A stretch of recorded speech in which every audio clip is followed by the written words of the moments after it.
start with three. Two number ones. Right. And then three or four. And then if they start with four, then the district start with three. Got it. Okay, and then the next, that second place goes, 5-2.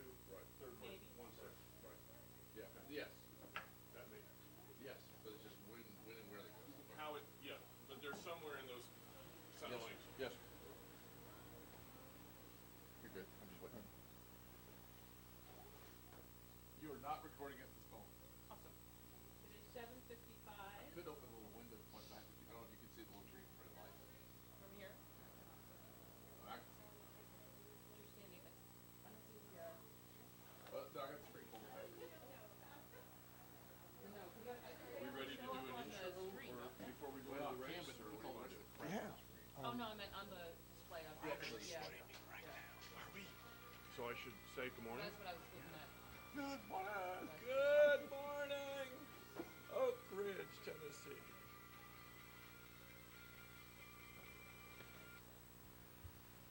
Okay. Did we plug you into the audio?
Good morning and welcome to the 2013 SIRA Regatta, an acronym that has meant quality racing around the Southeast since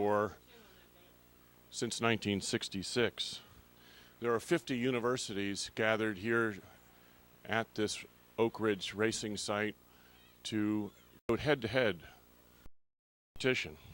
We will have a next 24 hours. And we're starting with the Women's Novice 4. There are 4 heats in this event. We'll be at 8:07 will be the start of the second heat, which will have VCU, Texas, Emory, Georgia, Clemson, and Liberty in lane 6. The first heat of the Women's Novice 4,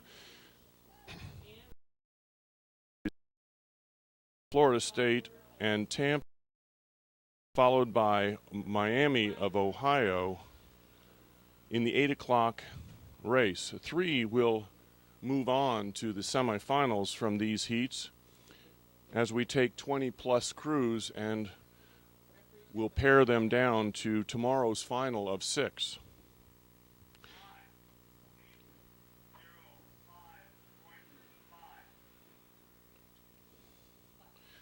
The format of these races it's set in 3 segments.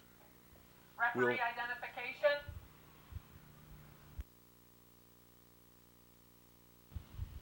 We will have heats. You need to know.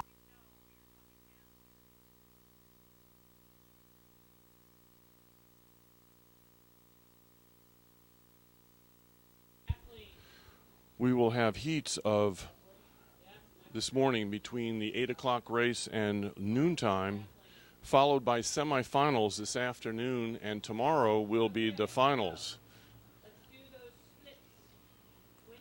Because there are heats this morning and semifinals this afternoon, we are going to see most of the athletes that move through the progression rowing twice today, and then hopefully they'll be part of the top 6 in the A finals and the 7 through 12 crews in the B finals tomorrow morning until noon.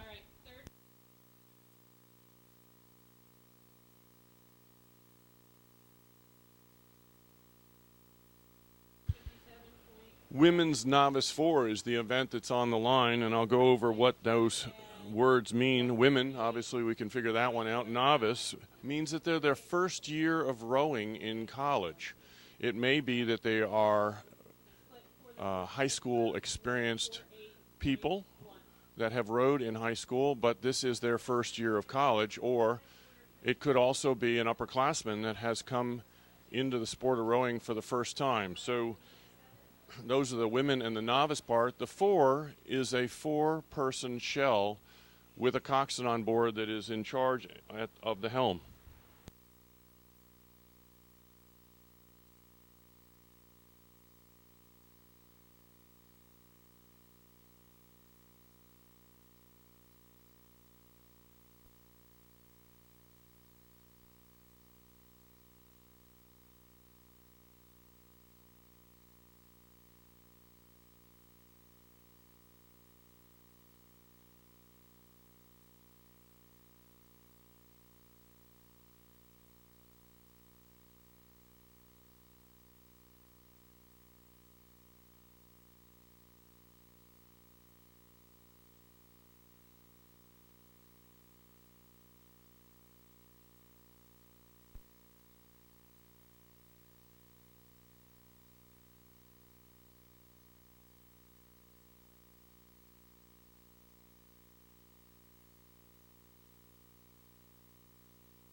As we approach the finish line in the second heat of the women's Novice 4, VCU lane 1 on the outside, Texas lane 2, Emory lane 3, University of Georgia lane 4, Clemson on the 5th lane, and Liberty closest to the camera on the inside shore.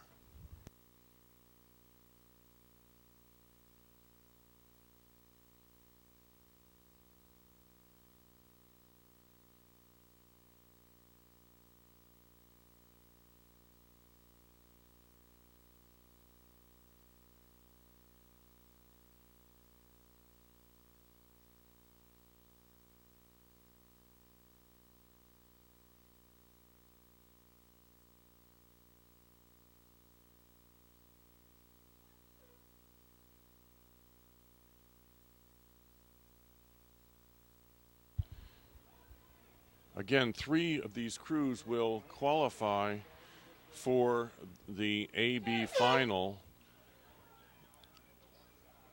VCU coming across in lane 1 and Georgia in lane 4, followed by Clemson in lane 5 are the 3 that appear to have qualified for the next final.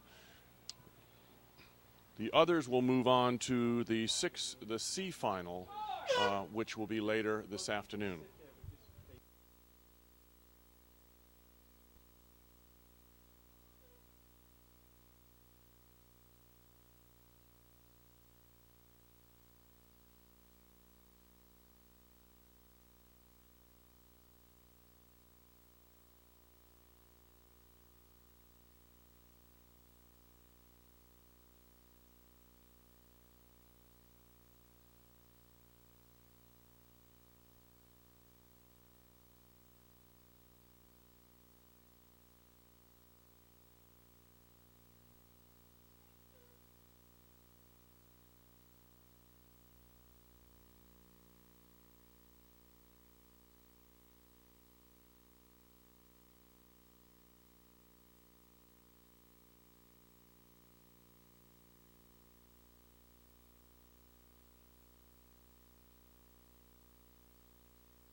Lane 4, Murray State. Lane 5, William and Mary women on the outside lane, 6 closest to the camera.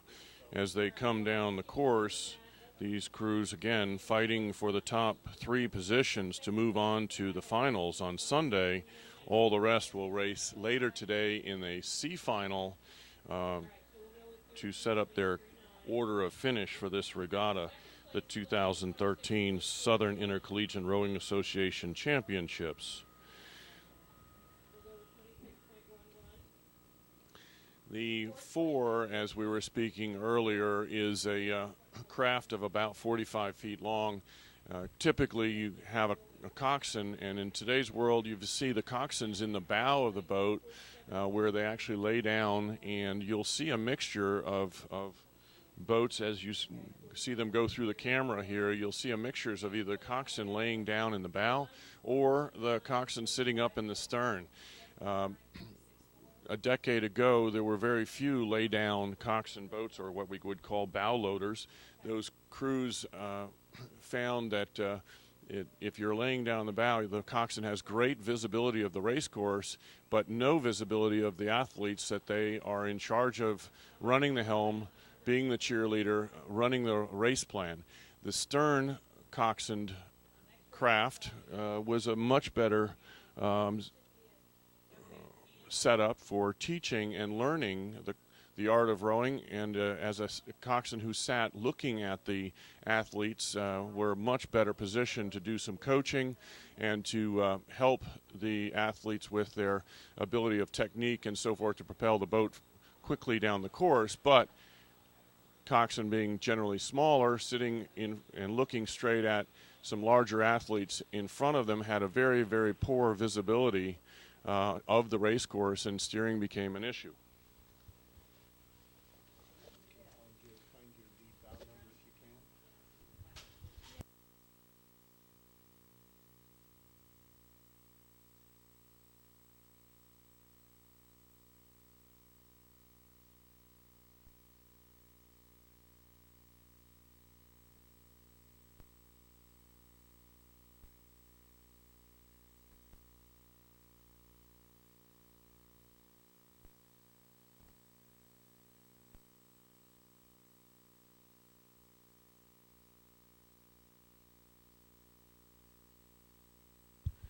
We have the women's third heat, the 8:14 event coming down the course. Georgia Tech,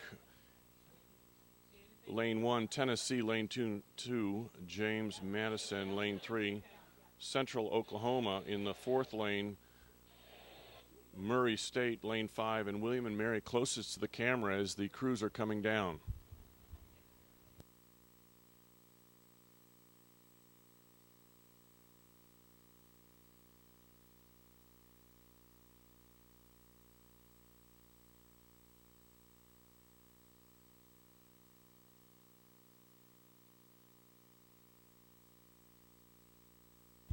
Crews are rowing in the neighborhood of 34 to 36, and the rate of striking at that race, that is pretty typical for the fours as they come down, trying to find an optimum rate of striking that fits their conditioning and propels the boat at the maximum speed.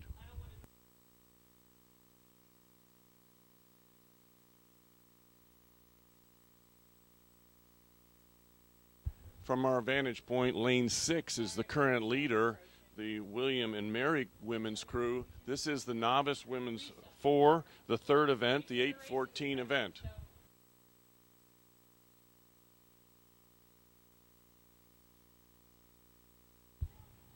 Good-looking crew from William and Mary at a rate of striking of 32, really long and got nice length with their stroke, and out in front of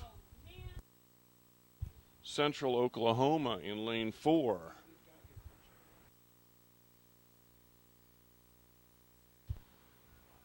Far lane, Georgia Tech currently in 3rd, and this is going to be a nice tight race for 1, 2, 3. But remember, 3 will go on to the AB finals, where the 4 through 6 will go on to the C final later today.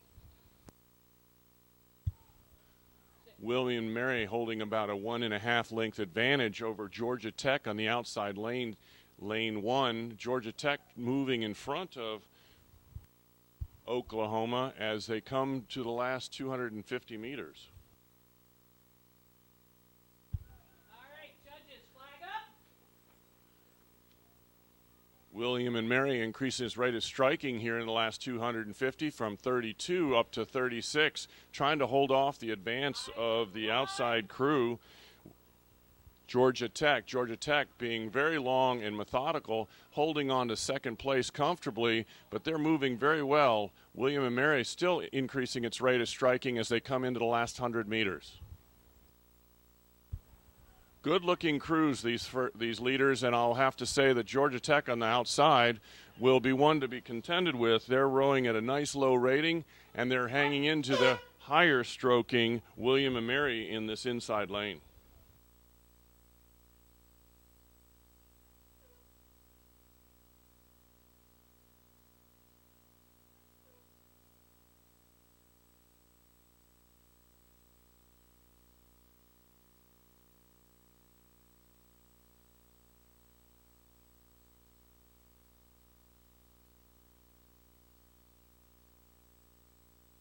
So unofficially here, I have William and Mary, Georgia Tech, and Central Oklahoma qualifying for the AB Finals, which will be held on Sunday morning. The C Finals will pick up the balance of the race later today. Again, we are moving towards a 6-boat final in each of these categories. So when we say the A final, the B final, and the C final, that will be 1 through 6 in the A final. The B final will be 7 through 12. And again, 13 through 18 in the C final.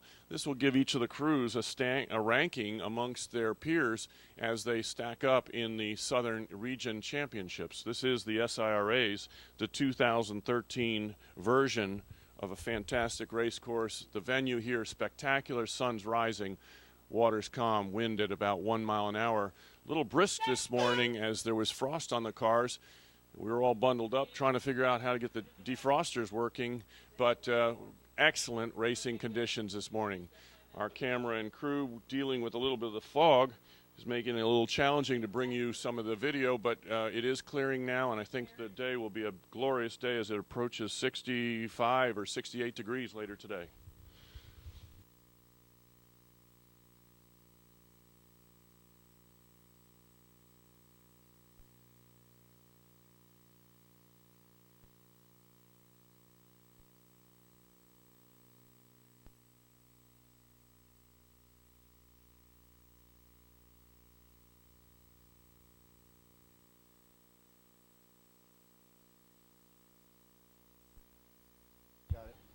The third and final event of the women's novice 4. Lane 1 is Liberty, lane 2 is Samford, lane 3 is Barry. Purdue is in the 4th lane and closest to our camera, Tulane. Current leader is Samford in lane 2.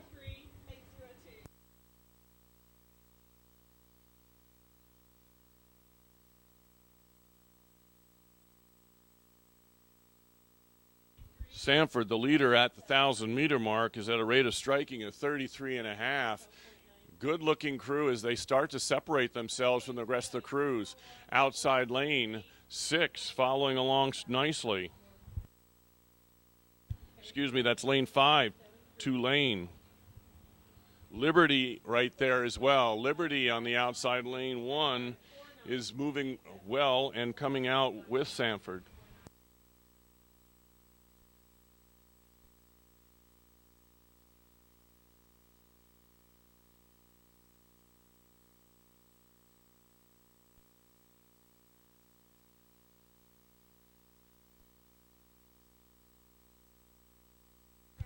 Very tight race with the two leaders as they come down. This is the women's novice 4, heat 4.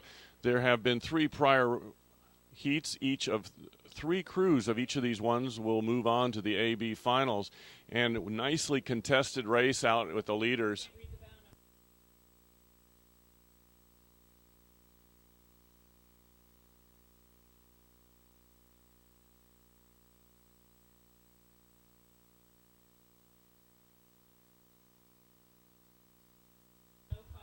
Purdue in lane 4, rate of striking 32, starting to take advantage of the rest of the field.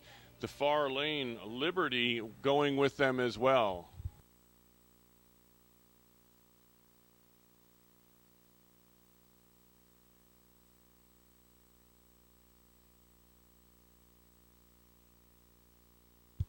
Again, as we come in this women's 4th event of the day, the women's novice 4, Liberty on the far lane, Liberty. Samford, lane 2, Barry, lane 3, Purdue. Lane 4, current leader, Purdue, at a rate of striking of 32. Tulane on the inside lane closest to us in green. You can see the yellow, gold, and black blades of Purdue as they are striking and really stretching it out over the rest of the field. The far lane, Liberty in 2nd. 3rd is Tulane. So those crews, now Tulane has to be very careful because it is 3 to qualify for the AB finals, and Tulane has got some heat coming in from behind on Barry and Samford.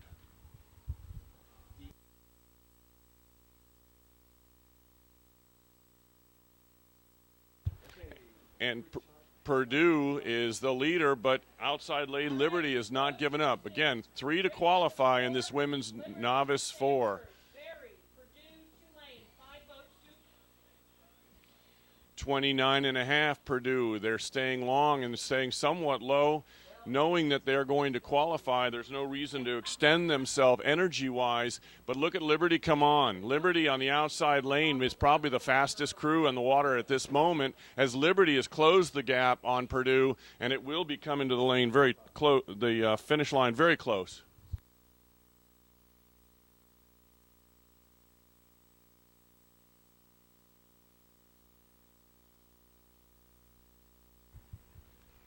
Liberty now taking the advantage over Purdue. Crew apparently is doing everything together. They're rowing a little bit shorter. They're at a 32, but they have taken the advantage over Purdue, which led all the way through the 1,000-meter central part of the race. So Liberty outside lane 1, the current leader, followed by Purdue and Tulane.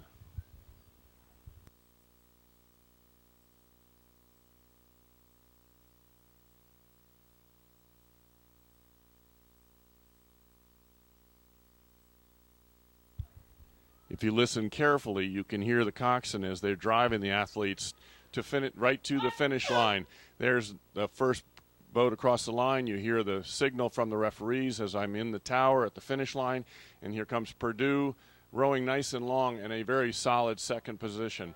Remember that the difference between 1 through 3 is only where they will be placed in their AB final.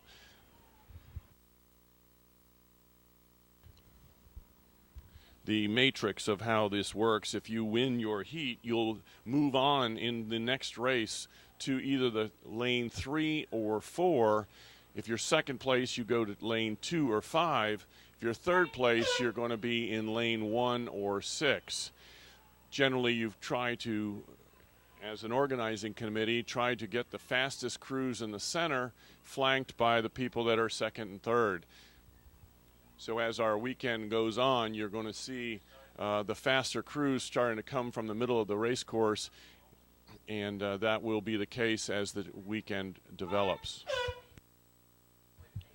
The men's novice 4, the 8:30 event, is off the line. We have Wake Forest in the outside lane 1, Tennessee lane 2, Duke is currently in lane 3, Purdue again in 4, Clemson in the lane closest to the camera in lane 5. This is the first of a new category.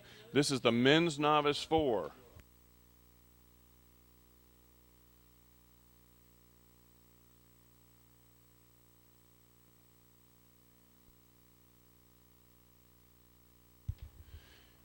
The Duke men in lane 3, current leader of this first event of the men's novice 4, started at 8:30. This regatta, I want to thank immediately the U.S. rowing officials and referees to make this regatta timely and safe, and it will be run, I'm sure, exactly on schedule, as they always just a wonderful professional job.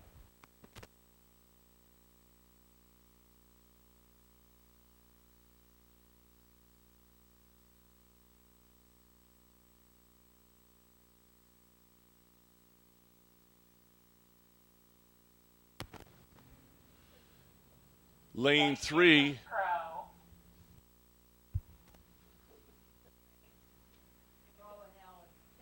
lane 3 Duke now moving away from the rest of the field. They've got 3 links on the rest of the field, but they're also being followed by lane 5, Clemson, hanging right there. So it's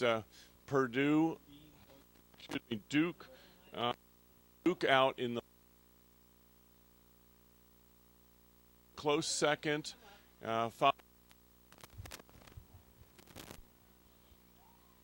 Purdue. So the Duke, Clemson, Purdue men's novice 4 as they course here.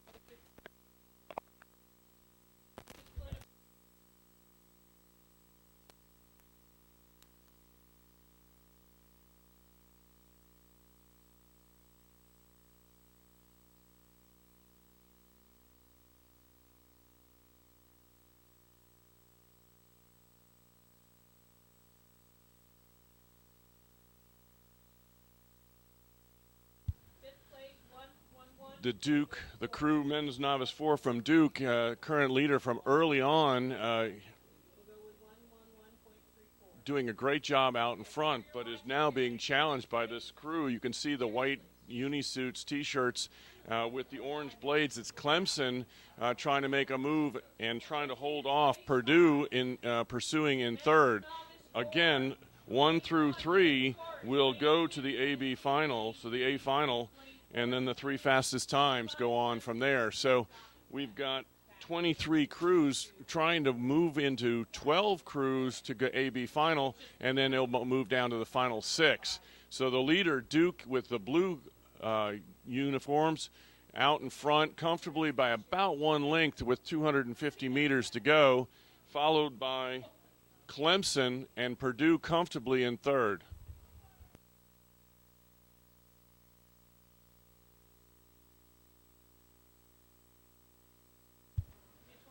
Duke is at a rating striking of 34 1/2. they have now moved out nicely to a significant amount of open water. They really do not have to extend themselves other than to follow their race plan. They are novices, so every time they come down the race course is a new experience for them. They are in their first year of rowing in college.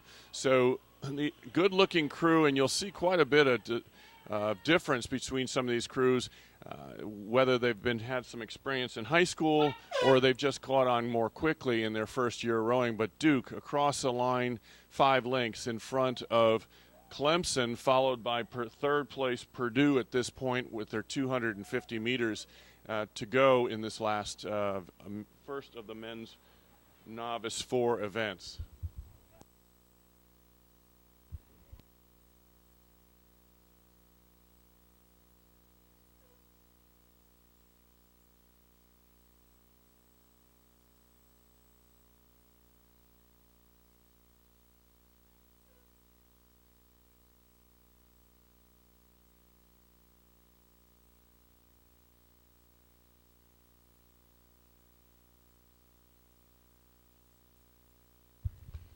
Again, the men's Novice 4, we'll go through that. Novice, as I said earlier with the women's event, is the first time that they've rowed in college. So it's very possible that they have rowed in high school, or this is their first year of rowing as a college athlete, or they could have been an upperclassman that with no experience whatsoever, but still yet their first year of collegiate rowing. Both of those categories would fit into what we call the freshman novice category. So that's why you're going to see some differences as the day goes on in the novice, specifically the novice category, because you have experienced high school rowers that are first year of college, and you have people that have had no rowing experience, and you're going to see a difference. And that's why, for example, Duke, I would have to say, had some experience because of the way they were out in front. They rowed very, very well. And it showed that they had either learned very quickly or had prior rowing experience.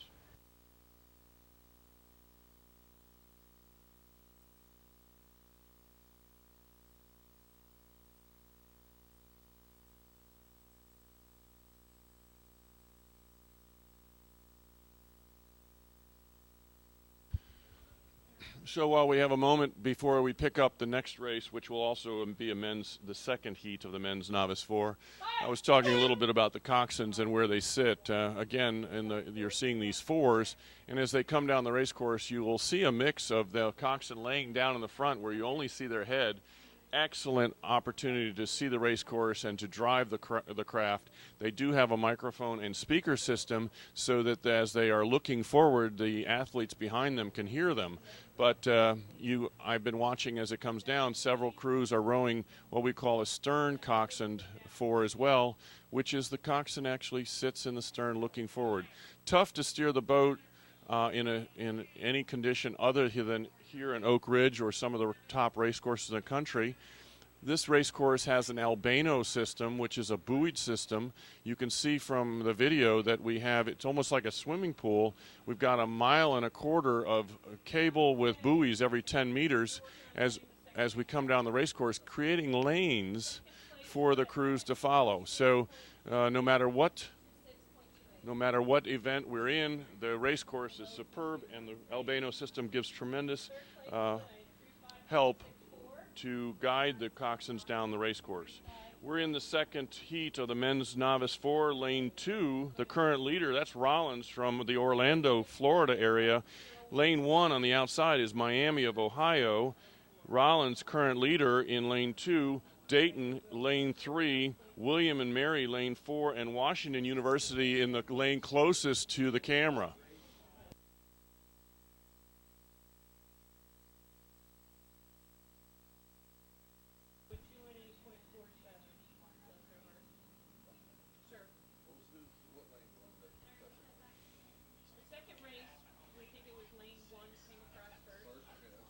William and Mary and Washington University, and the video now really fighting it out between themselves. But the race is between Rollins and Dayton in lane 2 and 3, and we're going to be watching those as they progress down. Now remember, 1 through 3 go to the finals, And here we go with this race that's really being watch the coxswains as they work those crews. You know, this is a team sport, and maybe one of the ultimate team sports is you've got athletes that are rowing backwards. They cannot see what's behind them. The coxswains are the ears, the eyes, the brain that puts together the race plan, and the oars people are the horsepower behind the rowing shell to propel it down the course. But look at this race as it comes down. Rollins, the current leader in lane 2, with Dayton right next to them, battling it out. This is great, and if we can get that other crew, which it is tightening up in that Washington University is the Washington crew on the outside, followed by William and Mary, another great battle on who's going to come in the third slot. We've got two that seem to be out in front, and then we've got a tremendous race. One's going to go on and one's not, and that's the big race here really is William and Mary and Washington University, because one of them will qualify and one won't. So that's the race in this heat as it comes down.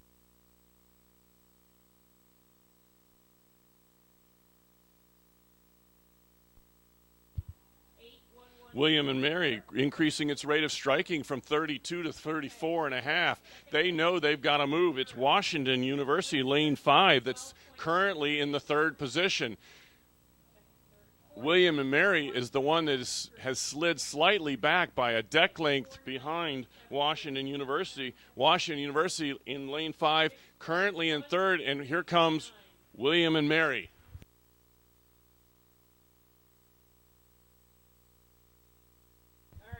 I realize that the two crews in the front, which are Rollins and Dayton, is probably a great race, but the race within the race is this lane 4 and 5, William and Mary against Washington University. Side by side, stroke for stroke, couldn't be better. We've got the coxswains. They can hear each other. The oarsmen can feel each other side by side, and here comes the crew from William and Mary. They were down by a deck. Now they've drawn even.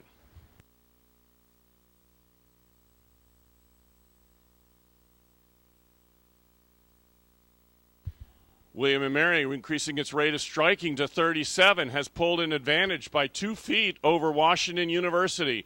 It's now 150 meters in this men's novice 4. We have the crews coming across the finish line. Rollins, the apparent leader of this one, followed by Dayton. Here comes William and Mary. William and Mary, down by a deck at 500 meters to go, is now one length advantage as they've really pulled it together here, increasing its rate of striking. Good-looking crew. Look at, they're really swinging well. This is men's novice. Remember, novice 4. So this is their first year rowing in college. Great-looking crew. They'll remember this race as they have pulled it out and qualified for the upcoming final later today.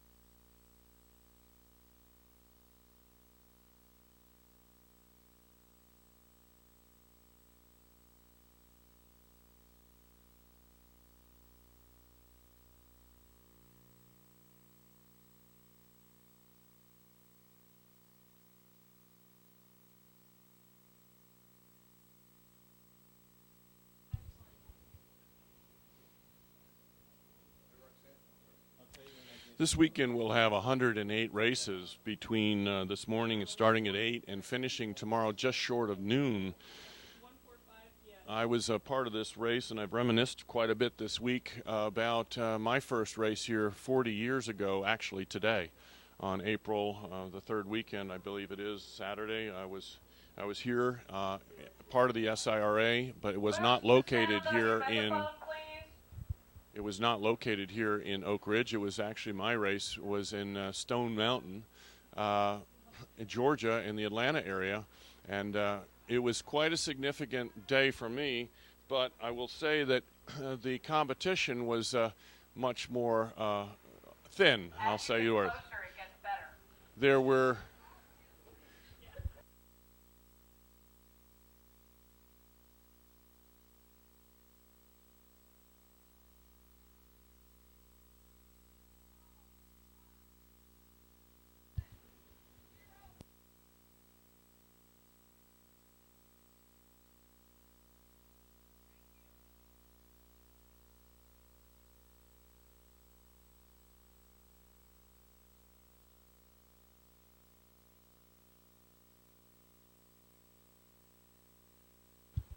we have the third heat of the men's novice 4, the 8:44 start. Alabama, outside lane Alabama, lane 1.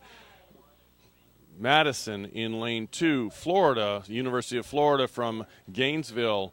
VCU, lane 4, and Barry from Florida as well in lane 5. Barry University in second place as they have come out, and we're at approximately the 1,000 meter mark, halfway point of this as we pick them up on the onboard launch that follows along the race. You can see them as they're coming along. We've got first place in the far side of the picture, followed by second place on the near shot, and those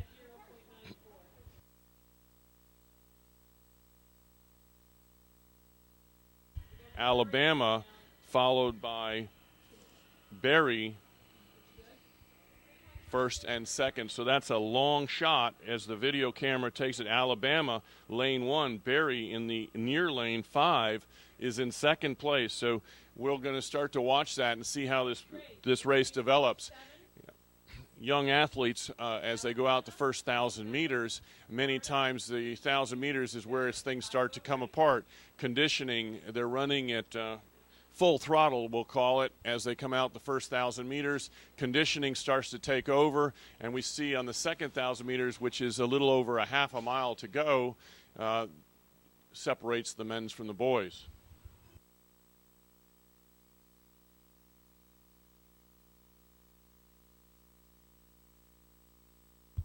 Alabama on the far lane in bright red, easy to identify, is currently in second with Barry, the leader, in the near lane.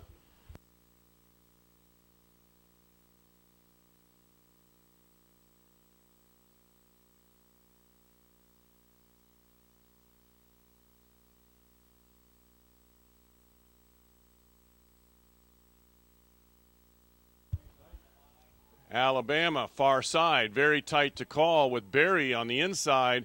Barry rowing a 32, Alabama at a lower rating on the outside, but now Alabama picking it up, realizing that we do have pressure. Notice this is the men's novice 4. We've got 4 boats, again, contending for 3 spots. This is going to be a great race.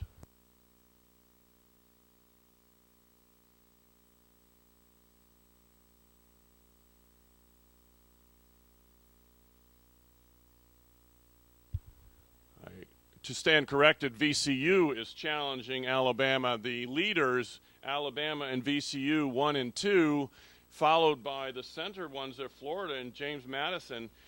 Both of those crews are on the bubble.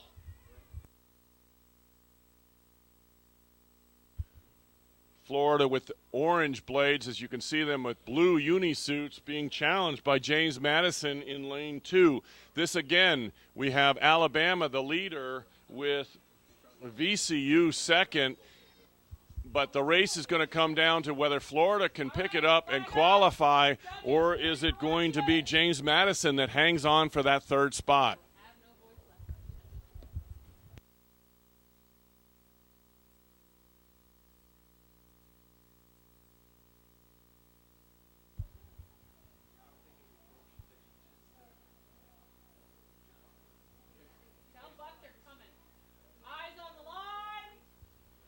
As Alabama out in the front by about 1 length is at a rate of striking of 31, and VCU, good-looking crew, hanging just a smidge on the front end, but they are really together, rowing nicely. It is Again, James Madison, which is holding off Florida with 100 meters to go. Florida now increasing its rate of striking. They don't seem like they're going faster. It's going to be James Madison holding off Florida in that lane 2 on the outside. This is the men's novice heat, the 8:44 start. Appears that Alabama, VCU, and unofficially James Madison will move on to the final, and the balance will go on to the Semifinals later in the regatta.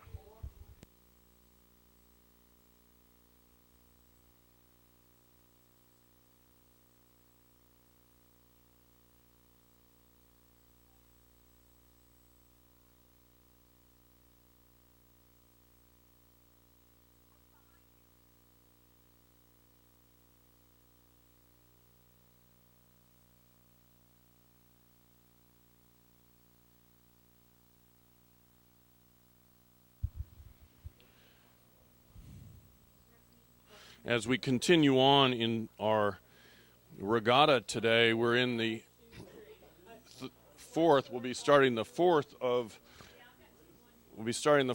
5 men's novice events, and we will start to see some 8s coming out of the marina area, as you may get a glimpse as the cameras swing around and catching other boats coming down the water. We've got the 8s coming out. The first 8s will be the women's novice 8s, followed by the men's novice 8s. So you see them coming out of the marina, and you'll see them starting to be on the race course warming up. The 8s are the big fast boats that we'll get to see a lot of them later today.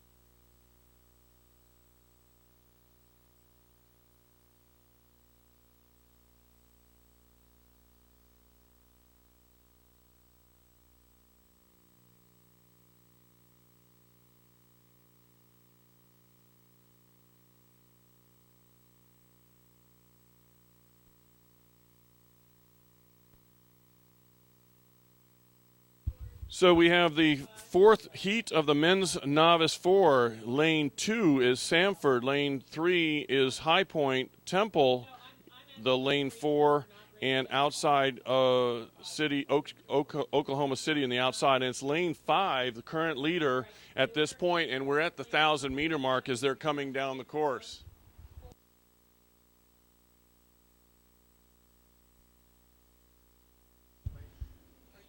Oklahoma City at a rate of striking is 32.5, followed by Temple and High Point. Temple from Philadelphia making a big trip to come down to really find some great racing, and they have been perennial visitors and have always brought great programs here. Temple University out of the Schuylkill River area of downtown Philadelphia. This is the fourth heat, the 8:51 event.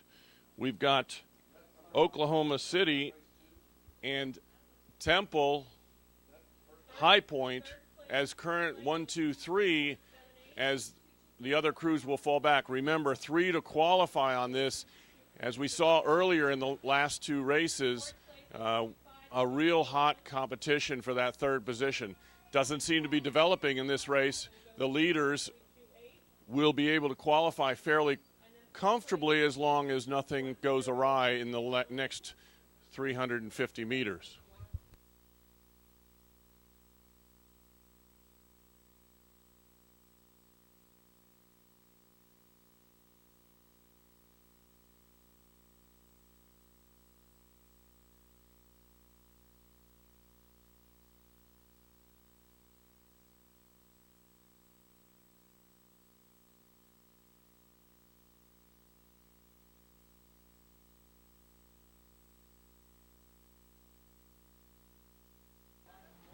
Hopefully On the screen, no. Oklahoma from the beginning out in front, white blades. You can see them flashing in the sun at a 32 rate of striking, followed by Temple and High Point in third. And then distantly you can see the fourth back there, which is Samford in the outside far lane, lane 2. Temple at a rate of striking as well. That is about the rate that you'll find. Remember, this is novice. The varsity, you'll tend to see them in the 34 to 36, but the novices, just because of experience, many times will be a couple beats lower, 32, 34. High Point is increased its rate of striking at 36. The leader is still low at 32, 34, but they are moving it up. These are novices, and they are going to run their race plan even though they are easily going to qualify these 3 crews. This is a good showing for these group from Oklahoma City. Temple from Philadelphia in the center lane there. 3 bow loader coxswains. All you can see is the head of the coxswain as they come towards the finish line. 100 meters for the leaders. Good looking crew from Oklahoma City with a offset rig. You'll see that it is not the rigger and the oar is not every other one, but the center, which we will call a bucket rig. As they come across the line, it is Oklahoma City unofficially crossing the line first, followed by Temple and High Point.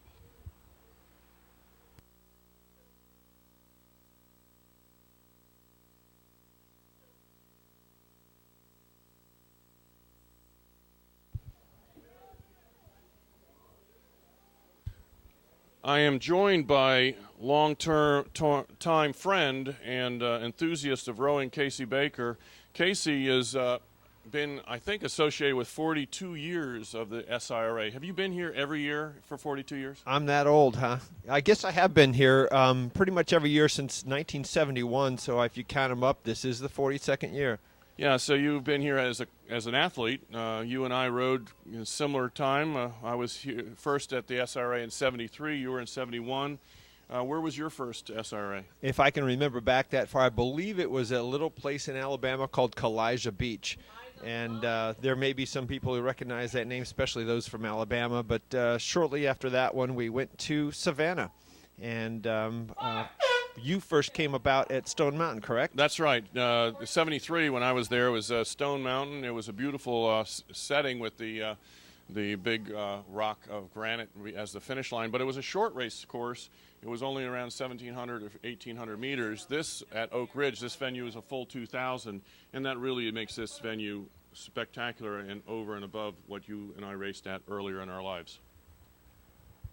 Well, there's no doubt about that. I mean, this is just one of the best venues that we have, not only in the South, but in the entire country. I mean, that's why the SIRA Regatta and some of the other events like U.S. Rowing, Youth Nationals, and some of the other big events are being held here because the visuals of this course are spectacular, besides the fact that it's just, you got 2,000 meters, you got plenty of room for warm-up and staging area. Yeah, as it's warming up this morning, a little bit of frost on the cars this morning. I had a hard time getting my defroster to figure out where the button was for it, but once we got going, well, it's a spectacular rowing day today. Water's flat, there's virtually no wind, sunny, couldn't be better on the race course. 10.98. All right, we'll go with 10.98. We have the last of the men's novice fours coming down. It started at 8:58. We were right on schedule. Virginia Tech in lane 2, University of Chattanooga lane 3, and the current leader, Georgia, lane 4, followed by Notre Dame and the closest to the camera. Anything else other than? Well, I would look, if I look down that course now, it looks like again lane 3 is the leader, but very, very closely we've got lane 5 right on top of them. And that's Notre Dame on that lane that's closest to the camera, and that camera shot there gives you a great opportunity to see how almost right inside the boat, you got the coxswain down in front, And remember, as we said before, the coxswain has a great view of the race course, but this shot that you're seeing, you can see that they cannot see their athletes. Really challenging in this bow loader 4 as this novice comes down. The coxswain just really, Casey, cannot see the athletes. Well, that's true. You know, the coxswain has to feel more than anything else, but also, too, the leading crew in a bow loader boat can't look around very easily to see how close the other ones are behind them. And if someone is making a move, usually you ask the bow person to give you some indication of what's going on. Otherwise, they can sneak up, and the coxswain never knows how to counter it. Yeah. Okay. That'd be Notre Dame. Still looks like a race between lane 5 and lane 3. Lane 5, the closest one to us, and lane 3, for those who are watching on the shoreline, can probably pick that out. Again, 3 to go on, and looks like that third place crew is going to be quite the run as well, trying to make it into that next round. Yeah, we saw that a couple times in earlier heats where that third and fourth position was really the race of the day. You got the 2 leaders that are going to qualify, but it comes down to who's going to be third as we come in this last 750 meters. The order of finish that I have is Virginia Tech distinctly and different from what Jan It's Virginia Tech and Georgia that are on the hot seat. had. The UTC and Notre Dame in lane 3 and 5 are out in front of those 2, and I want to say that the crew from Virginia Tech is, well, I'm going to have to say it's pretty darn close. Yeah, that's too close to call from this point, you know. But I would still say it looks like lane 5 has that advantage out here. That's Notre Dame nearest to us, followed by Virginia Tech. Below that, UT Chattanooga in lane 3. It's the way it started way down the course when we first came on board, and that's the way it is. But look at that race for third here to qualify. Yeah, I've got Virginia Tech at a rate of striking of 32, and you know I think we're going to have to watch that and see what kind of efficiency they have as they go into this last 500 meters. You know, they're tired. They're going to be taking their ratings up. This, remember, Casey, is the men's novice 4, which means novices. They may or may not be capable of real high ratings. You know, I see the crew, the Georgia crew in lane 4 that's understroking Virginia Tech out there in lane 2, and I believe that Georgia crew has a slight edge. Would you think so? Yeah, I do. I think Georgia has now pulled maybe a deck and a seat as an advantage over the other side as they come to the finish line here. Certainly this Notre Dame has come on early and held off any kind of challenge. They should feel comfortable. All the athletes, remember that I spoke about this before, the athletes are looking to the stern or backward, but Notre Dame has enough of a lead to feel comfortable because they can see all the other crews. Yeah, they can, and just having some strokes go down out there in the outside lane. That's Virginia Tech. Just had a few tough strokes there, just dropped them back by half a length. They're trying to recover now. Yeah, they're really struggling. They're trying to really do it. And again, this is novice, and you can see it kind of coming apart for Virginia Tech. They wanted to really take it up. They did challenge. They drew even, and then their stroke rating came apart. Well, we'll see. You know, they still got 100 meters to go, and adrenaline can do a lot here at the end. If they can get some good, powerful strokes in, they might be able to do something here. They're still going to be close. It is really close, and if you watch this, we're coming across the line now. That's Notre Dame unofficially first, followed by UTC. Both will qualify. It looks now to me, Casey, that Georgia has just been more solid here in the last 200 meters. Yep, that's right. Looks like Georgia could see them over there trying to make a move, but not going to let it happen. Yeah, that's the fun part, and the disappointment a lot of times for the novice.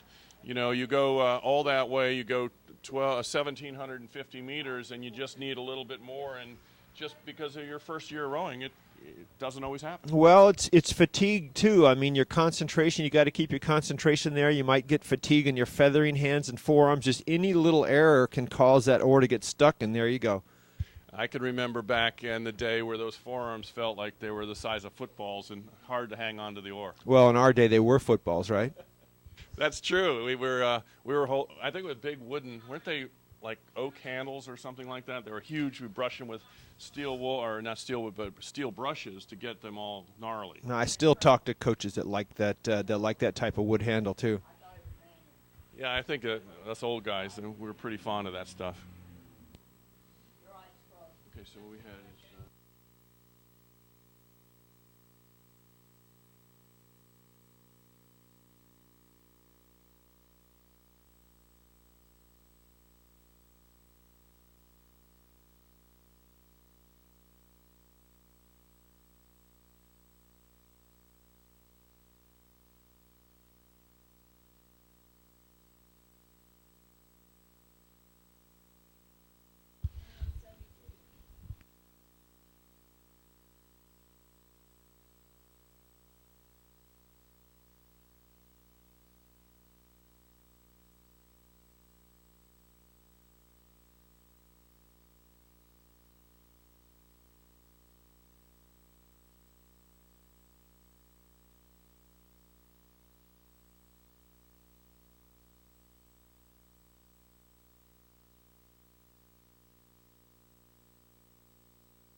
Casey, we started out our conversation together that you and I have been here 42 years watching the SIRA, and, you know, you were here as an athlete first, as I was, then we were both here as coaches, and now you're a boat manufacturer representative. And for the people that are watching, and we're going to be bringing out eights. So we're going to have an 8-man shell or 8-woman shell with a coxswain. And give us a little rundown on the size and weight, and talk about the 8 versus what we just saw, a bunch of 4s coming down. Well, from a historical standpoint, you recall the boats were cedar back at the time, all made out of wood, and I believe the longest boat I can recall back then was probably about 56, 57 feet long. Might even been 60, but it's hard to remember that.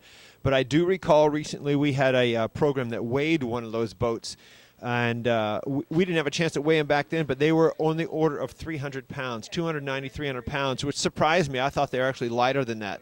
And now the boats are international weight standards for 8s are in the 205 range for women and 211 for everybody else out there. And some are as short as, like we have these super lightweight 8s out there built for people under 150 pounds. They're down as low as 50 feet. Why does that make a difference? Well, you know, and I had a conversation yesterday about, we're going to say how much of the hull is in the water, and that wetted surface is really what it's all about. So we're going to see these 8s come down. We'll go back into, you know, the building of boats and wetted surface here in a minute, but let's take a look at this next event, which is the women's novice 8. We've got Emory in lane 1, Oklahoma City lane 2, James Madison in the center lane, Murray State lane 4, and closest to the camera is Liberty. Yeah, this is the first round of the women's novice 8. 3 are going to go on to the semifinals in the next 6 times. That means they have to make sure we have accurate times on all this, as we do with everything. But the next 6 times throughout the next 2 events, 4 heats, I think, are going to go on to the sea level final. So it's the top 3 that go to get a chance to race for the next round here. Yeah, we've got 22 crews that are in this event, and we're going to pare it down to 12 this afternoon, and then we're going to pare it down again for 6 to have a grand final tomorrow. And again, we have the leaders. Looks like Murray State has that early lead, and they are out there in lane 4, and Oklahoma City in lane 2 would be what appears to be second, and I believe it's lane 1 Emory University that might be in that 3rd position, somewhere in there. Again, it's close to call for those trailing ones, but right now it is Murray State that had that edge. And Murray State is a rate of striking of 35.5 on my watch as they're coming down. Murray State, really a good-looking crew. They've seemed like they've distanced themselves off tremendously off the Liberty crew in lane 5, but they got company over there on the center of the course. Well, it looks like there's the field is spread out a little bit. You can see lane 4 there. That's Murray State out in the lead, but and it looks like they've got probably a boat length, maybe a slight bit more over the inside lanes, or I should say the outside lanes out there. That's Oklahoma City and Emory that are bringing up those next 2 positions. Yeah, and again, this is novice rowing, so you're going to get a lot of disparity in speed. You've got, again, athletes that are they're all first year in rowing at university level, but some have some high school experience. Well, the novice category, if you define novice as a first-year rower, that's within the same academic year, meaning they had to have learned rowing here during the first year. There is another category, although it's not at this regatta, called freshman novice, where that would be a freshman in college that may have had high school rowing experience. But it depends on the definition of the regatta, how they define it here. Yeah, I have the Emory crew on the far side at a rate of striking of 31. Again, this is 3 moving on to the AB finals, so these lead 3 crews are comfortable. Now it comes down to pride, and also, again, in the novice level, a lot of time the coaches say, I don't care if you're qualified, run the race. Yeah, and that's the case here. But, you've got multiple races to do. Novices, they're not necessarily prepared to row 2 or 3 races in the same weekend. It taxes a person. So they may be running a race strategy, but it may be a slightly lower rating to conserve energy for later on.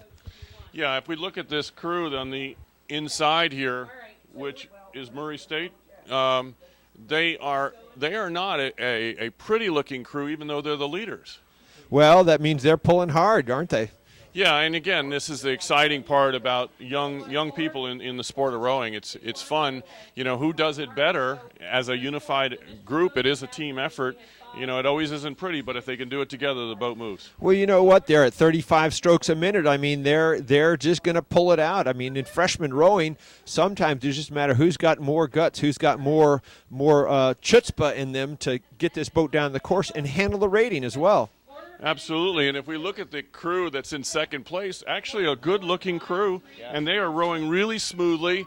That's Oklahoma City, and they really are rowing technically very well, but they're in second place. And they certainly could be holding on to, just holding the technique, really not showing their cards. Yeah, now here Oklahoma City is going up in their stroke rating. You can see them aggressively going up.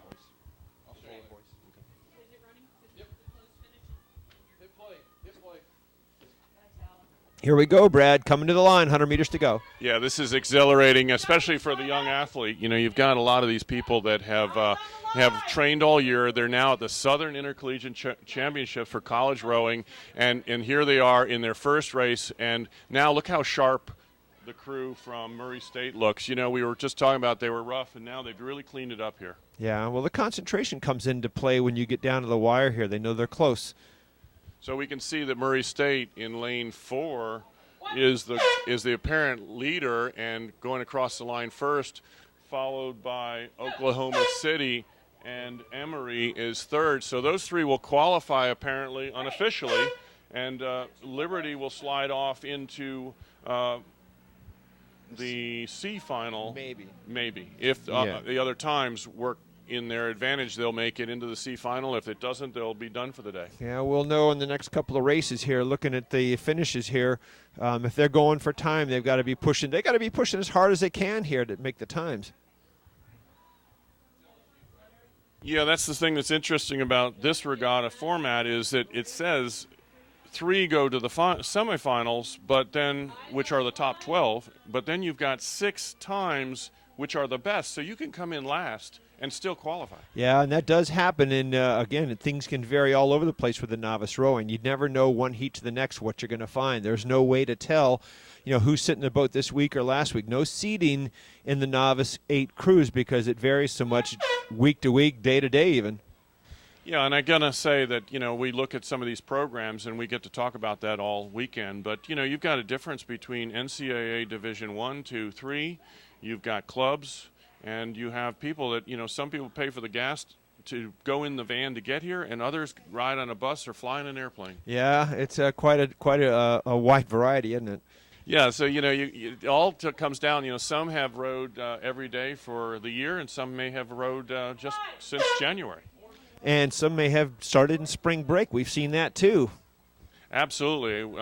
As coaches, we've seen people walk on and with an interest. Actually, my son, his freshman year, came to Jacksonville University and started the program in February, and late in the race, and at Philadelphia, got a silver medal in the JV8. Oh, that's awesome. That's a Cinderella story there, isn't it? It is. I have some fun stories about that. We'll talk about that, but it was fun to have our family be a part of it. My 2 sons actually attended the same school and watched them row for 5 years together. It was great. Oh, that's superb. I wish, my kids learned to row, but they never went on to do it in college. One is actually running track, so she has the competitive spirit, and the other one's helping save people as a firefighter. Yeah, well, wonderful to have them happy. I do see your daughter surfing up in the Jacksonville area with my son, so I stay connected with her. I call that cross-training. Absolutely. Yeah. All right, Casey, while we're waiting for the next event to get going, which will be, again, a women's novice 8, we were talking about 8s. And, 300 pounds back in our day made of of wood. Now what are they made of? Well, they're a variety of materials. You'll see the materials of choice for most people are carbon fiber and Kevlar. And really, that's pretty much it. You'll see a little bit of, I don't even know if you see fiberglass anymore because it just doesn't have the same strength characteristics as your higher-end materials. That's true. If you see some of the club programs, you might see a white-hulled Schoenbrod, which might be one of the last fiberglass boats that were built. Yeah, and back at the time, it was just a fabulous thing to have. As we went from wood to fiberglass, everyone was so excited to see something new and different, and hopefully lighter, stronger, and the technology just improved over time. Well, and as a coach, I remember that, if you had 12 boats in the boathouse, you probably had to sand and varnish every boat or twice a year. Heat 2. Heat 3. Two. It should be 2. 2. We've got another race coming up here, Brad, and this is the second heat of the women's Novice 8. And in lane 1, we've got Miami out of Ohio, Miami University out of Ohio, and lane 2, Clemson University. Lane 3, Purdue, and lane 4, Ohio University. And lane 5, Colorado, all the way out from the Golden State. And in lane 6, Florida State. But currently it is Purdue in lane 3 that has the early lead here. Yeah, talk about Colorado. I was walking around the trailers yesterday and saw that on the side of the trailer it says that Colorado is elevation 5363 was kind of interesting, as that's right on the side of their trailer. Lane what's the leader? Lane 3, Purdue still holding the lead. It looks like Colorado could be holding that close second there to Purdue. So, again, 3 to go on. We'll see if we can discern who's in that third qualifying position. But right now it looks like Purdue. You can see him down the center of the course and closer to us, Colorado. Yeah, Purdue is at a rate of striking of 35. So you're going to see as the boats get bigger, we're into 8s now. The boat speed is faster. You have 8 people propelling the boat through the water rather than 4 we saw earlier. So therefore, the boat is traveling through the water. So the strokes per minute, or the beats at which the oar enters the water, is going to go up a bit. So now we're seeing the crews that are leading at a rate of striking of 35, 36, where we were seeing 32, 34 in the 4s. Yeah. The momentum carries a little bit differently here in the 8s. It's actually easier to swing that rating up a little higher because the boats are faster, a little quicker at the front end on the drive phase, so they can carry the ratings a little bit higher. And here Purdue looks like they established that lead, and they're going to carry it all the way unless they have any anomalies here. Yeah, they're looking good. They have if you really can see it through the camera, they're really sharp. They're striking the water very strongly. And the Colorado crew on the closer lane 5 to the camera with Florida State. And that's interesting. Florida State, now that's a new program to the Southeast Regional Rowing. Not really. I mean, they've been around for some time. I don't know how long they've been around, but Florida State is a club program. They're not a varsity program, and most clubs see the rise and fall of year to year, because sometimes they have a lot of students that come out, sometimes they have a little bit less. You'll have coach changes, which make a difference. But Florida State's actually been around for a while. Yeah, but I think maybe this is the first time I've seen them in an 8. I think they've always been in 4s, and so to see them in a men's novice 8 gives me a lot of promise that they're going to be back next year and stronger. Well, we always hope that. Florida State's got a lot to draw from down there. A lot of rowers in Florida that go to the state schools. But what do you see here, Brad? I see Purdue. I see the inside lanes as your second and third place position. What do you think? Yeah, I think that we've got that Colorado now at a comfortable rate of striking of 31. They're really, we've got 3 going on to the AB semifinals later today. Remember that semifinals will be this afternoon at the end of the day, so they're going to lay it out on the line here to qualify, and then they're going to have to do it again later today. I got Florida State about 33 strokes a minute. Let's take a look at that crew over in lane 2 there. That's Clemson that has the closest, what appears to be the closest chance of making it into that third place position, and may even have the ability to get what I think is get past Florida State. I'd say it's pretty close, Brad. Yeah, and I have them on the outside, Clemson at 32.5, and I will tell you that this is always the fun part of these races. You've got 2 that appear to Colorado and Purdue that are probably going to qualify unless they have a mishap. Now there's a big race for that third position. Somebody's on the bubble, somebody's going to go home, and somebody's going to advance. 32 for that outside crew. Again, that is Clemson in the outside lane. That's not the far outside lane. Again, we got Miami of Ohio in the outside lane. Clemson looks like they're the ones that pushing for that third place against Florida State on the inside here. Yeah, and I have Florida State at a 32 as well. Now let's see what happens. The last race we saw crew come apart. Let's see what happens here. We're about 250 meters for them. The leader out in front by about 4 lengths, but the race is going to be in those 2 crews, which is Clemson and Florida State. That's where somebody's on the bubble, and they're closing on this Purdue crew. Looks to me like it's going to be Clemson here. Yeah, I would agree with you. It looks like Florida State is sliding back, and it's Clemson and Colorado now battling for second. Yeah. Good-looking crew. That Clemson crew has really come on in the last 500 meters. And they are moving, too. I don't think they got enough room, but, again, they should be conserving energy unless the coaches told them otherwise. Yeah, but, again, this is the novice category, and a lot of times, they run their race, whether they're in the lead or not. You'd like to think that they'd pull it back a bit because they got an afternoon race, but well, those competitive juices get going. It's hard to shut those down in the heat of the battle there. I'm getting all juiced up, and I'm just watching. Steam cloud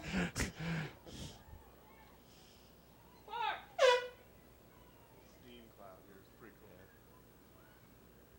So what do we got there?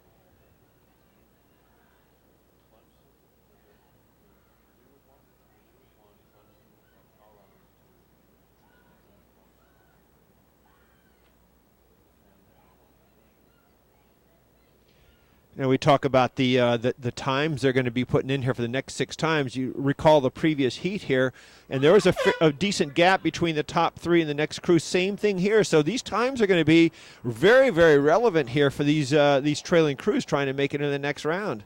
Yeah, and you're going to go home or go back to the dock, and you're going to have to be really quite anxious because you don't know how you left the race course and what position you're in. The top 3 know what they did, but 4th is really on the bubble. Yeah, and of course we rely on the efficiency of all the officials, the timing and everything to make sure that I can imagine the coaches and the rowers are going to be sitting there staring and waiting for those results to come up. Yeah, and right in the background of our voices, you can hear the officials working and the sound of the horn as each crew crosses the line. The officials, U.S. rowing officials, are here protecting safety of all the athletes, making sure that the regatta goes on schedule and very efficiently. It is a well-oiled machine, and these are all volunteers. We got our next race coming here, Brad. All right, so this is the women's novice 4. Lane 1 is Virginia. Women's novice 8. Excuse me. The third heat, the women's novice 8. Yeah, they got the 8, the big boats. Virginia Tech is in the far lane, lane 1.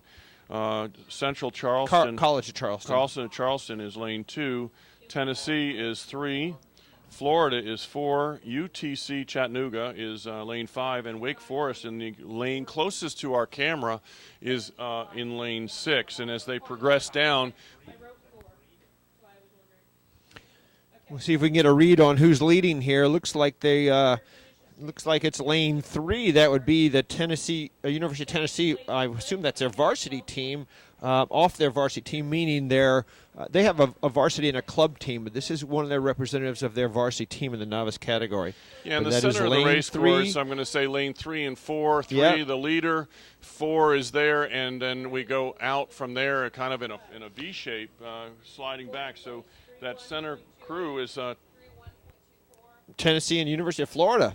Tennessee and University of Florida. That's lane 3 and 4. Is That's that correct. right? Yep. Mm-hmm. Yep. So they're out there in front, but too close to call from this angle for third place at this point. Oh yeah, and we're halfway through the race. I mean, it's a lot of races are won and lost in the second half. You can come out ahead a boat length in the first half, but if you don't have the gas to make it to the end, things can change, especially in novice racing. Yeah, and we just used the word adrenaline a moment ago, and these young athletes, they are ramped up on adrenaline, and they can overdo it in that first 1,000 meters and not have anything for the second half. Oh yeah, it's hard to learn how to control all that emotion and all that energy. You want to just jump out there and get that lead, but sustaining that lead's not always easy. Not something we've ever done. Never, no. 33 is the rate of striking of that leader. Tennessee at a rate of striking of 33. Yeah, and Florida's right there with them. I mean, Florida's probably a boat length down from what I can tell here, but again, we're going back to that race for third. Look over there at the far lane. That's lane 2. And the inside lane here, lane 6. Charleston, and then I'll say UTC and Wake Forest all there for the picking of the third position. Well, lane 6 is Wake Forest there, and lane 2, we were talking about lane 2, looking for that third place is College of Charleston. So between those two, you could see some heat for that third. Got overlapping here for our leaders. It looks to me like Tennessee and Florida are closed length here. Tennessee still with a little bit of lead.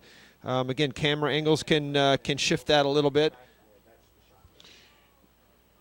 Crossing 500 meters to go. To me, it looks like it could be an overlap here, but I still give Tennessee that edge.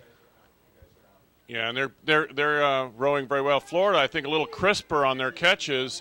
That may pay off for them. Efficiency that is needed here. We were talking about how much gas is still left in the tank, and if you're rowing efficiently and all together, the boat moves with a little less effort. Those are some nice looking crews, Brad. Look at the blade work, how level it is off the water. The feathering and all is squaring up and feathering down together as a unit.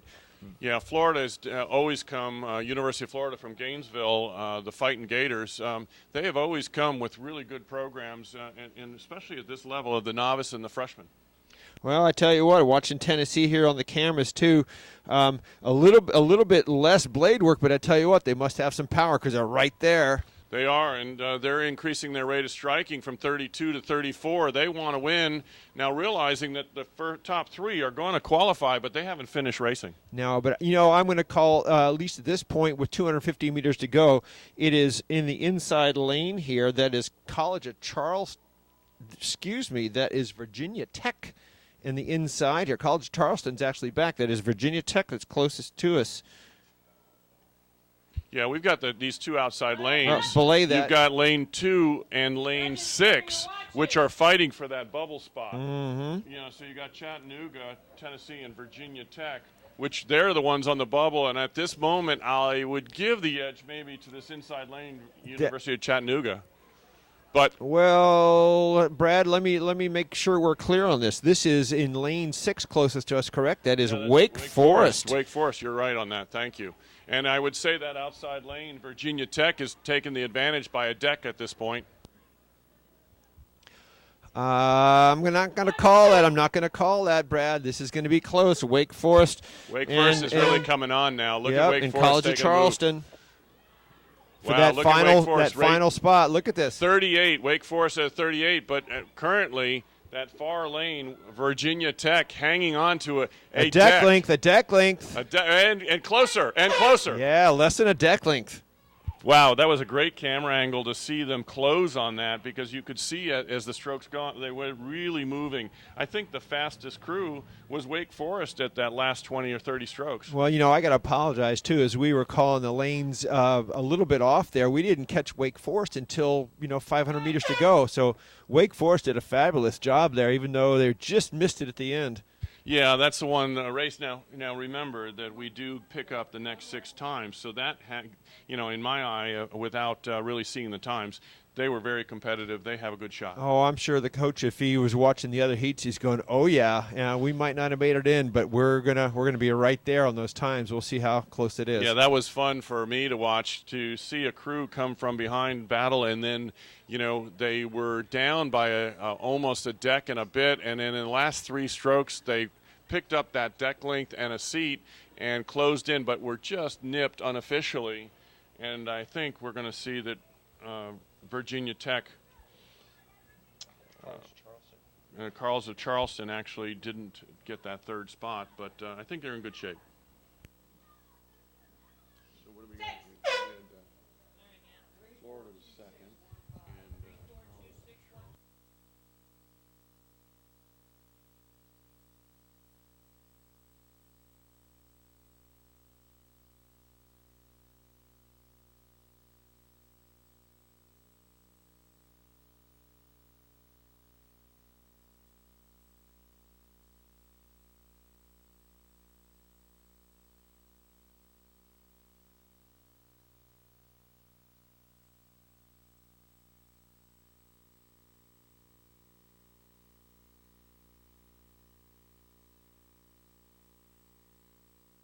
Numbers 3, 2, 3, 3, 2. All right, Casey, we've got the last heat of the women's novice 8 underway. High Point in lane 3 and Vanderbilt in lane 2 are the current out in lead. We've got 5 in the video camera picture. That lane 5 is Washington University. Yeah, look at that. Good overlapping here. Again, camera angles. When you're standing on the shoreline, too, as the boats go by, I often hear people say, wow, that boat's really picking up speed. But a lot of it is the angles you're looking at, a closer boat versus a farther away boat. But yeah, as the video, you look at the video screens and the streaming that's coming from U.S. rowing, you know, you get some really nice shots here of the length that the athlete moves back and forth in the boat. You know, if for the novice viewer, you know, a lot of people don't realize that you are on a rolling seat, and you can see the leg compression that the athletes, and these are novice women, you can see how nice and long they look, and that's why they're out in the front. Well, look at this. We've got lane 3, which is High Point. High Point's a brand new program out here.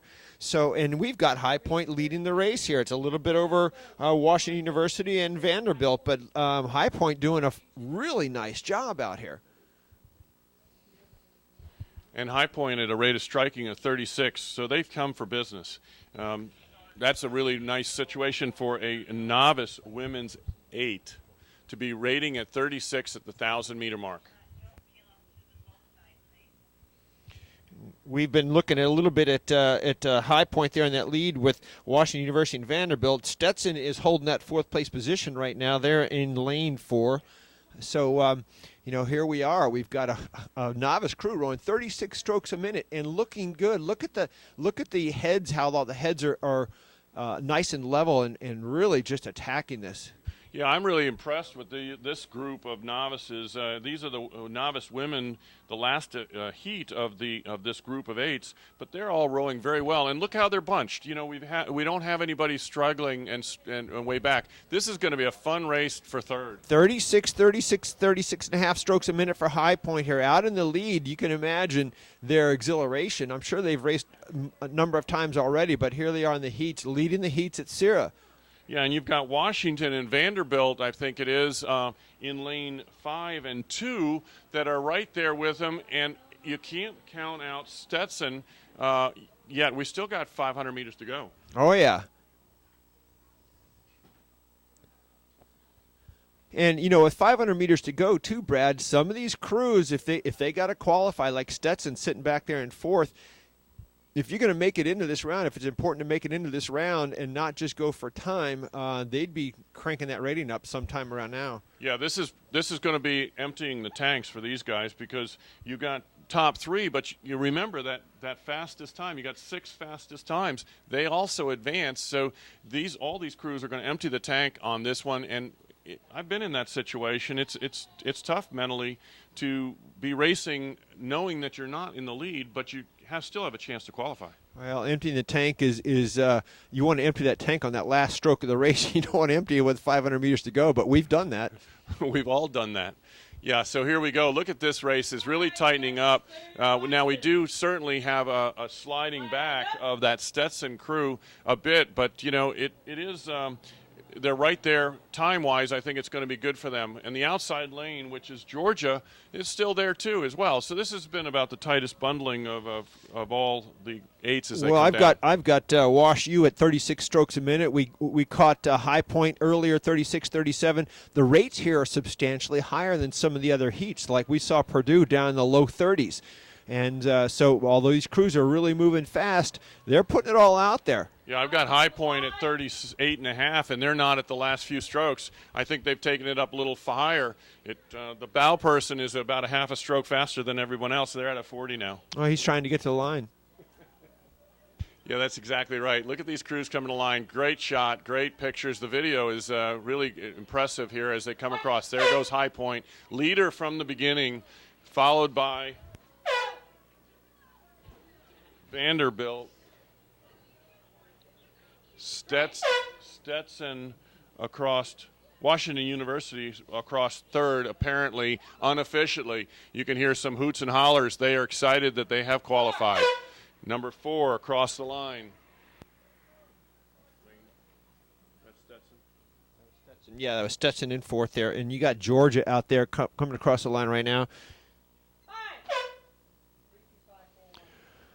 You can see some of the athletes high-fiving. You know, that's a big deal. Hard, High Point, as you said, an early, young program, come out here and qualify by winning and leading from early on. Well, that's it for the women's novice eights. Now what comes up is, besides the top three finishers, what are those next 6 times going to look like, and where do they fall into that? And from here, they go into what's called seeding, where they'll actually seed the lanes from the center out, like lanes 3 and 4 will have your highest place finishes in the heats, and then on out to lanes 2 and 5 and 1 and 6. And your next 6 fastest times will usually be your outer lanes, if I'm not mistaken. Yeah, that's why I talked to the referees a little bit earlier, and there is a matrix that they will put the winners of the heats will go to lane 3 and 4. Second place will go to 2 and 5, and third place from each of the heats will go to 1 and 6. So as the day develops, Casey, you're going to see the crews in the center of the course possibly being faster, and you know it's nice that you've got that speed in the center.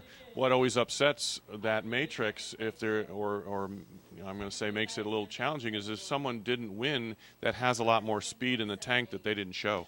Well, exactly. That's the play in the poker out there. You know, your coaches, if they know their crew and they know what they've got, sometimes they just do not want to show the hands out there too soon and conserve that energy and do a little surprise action later on.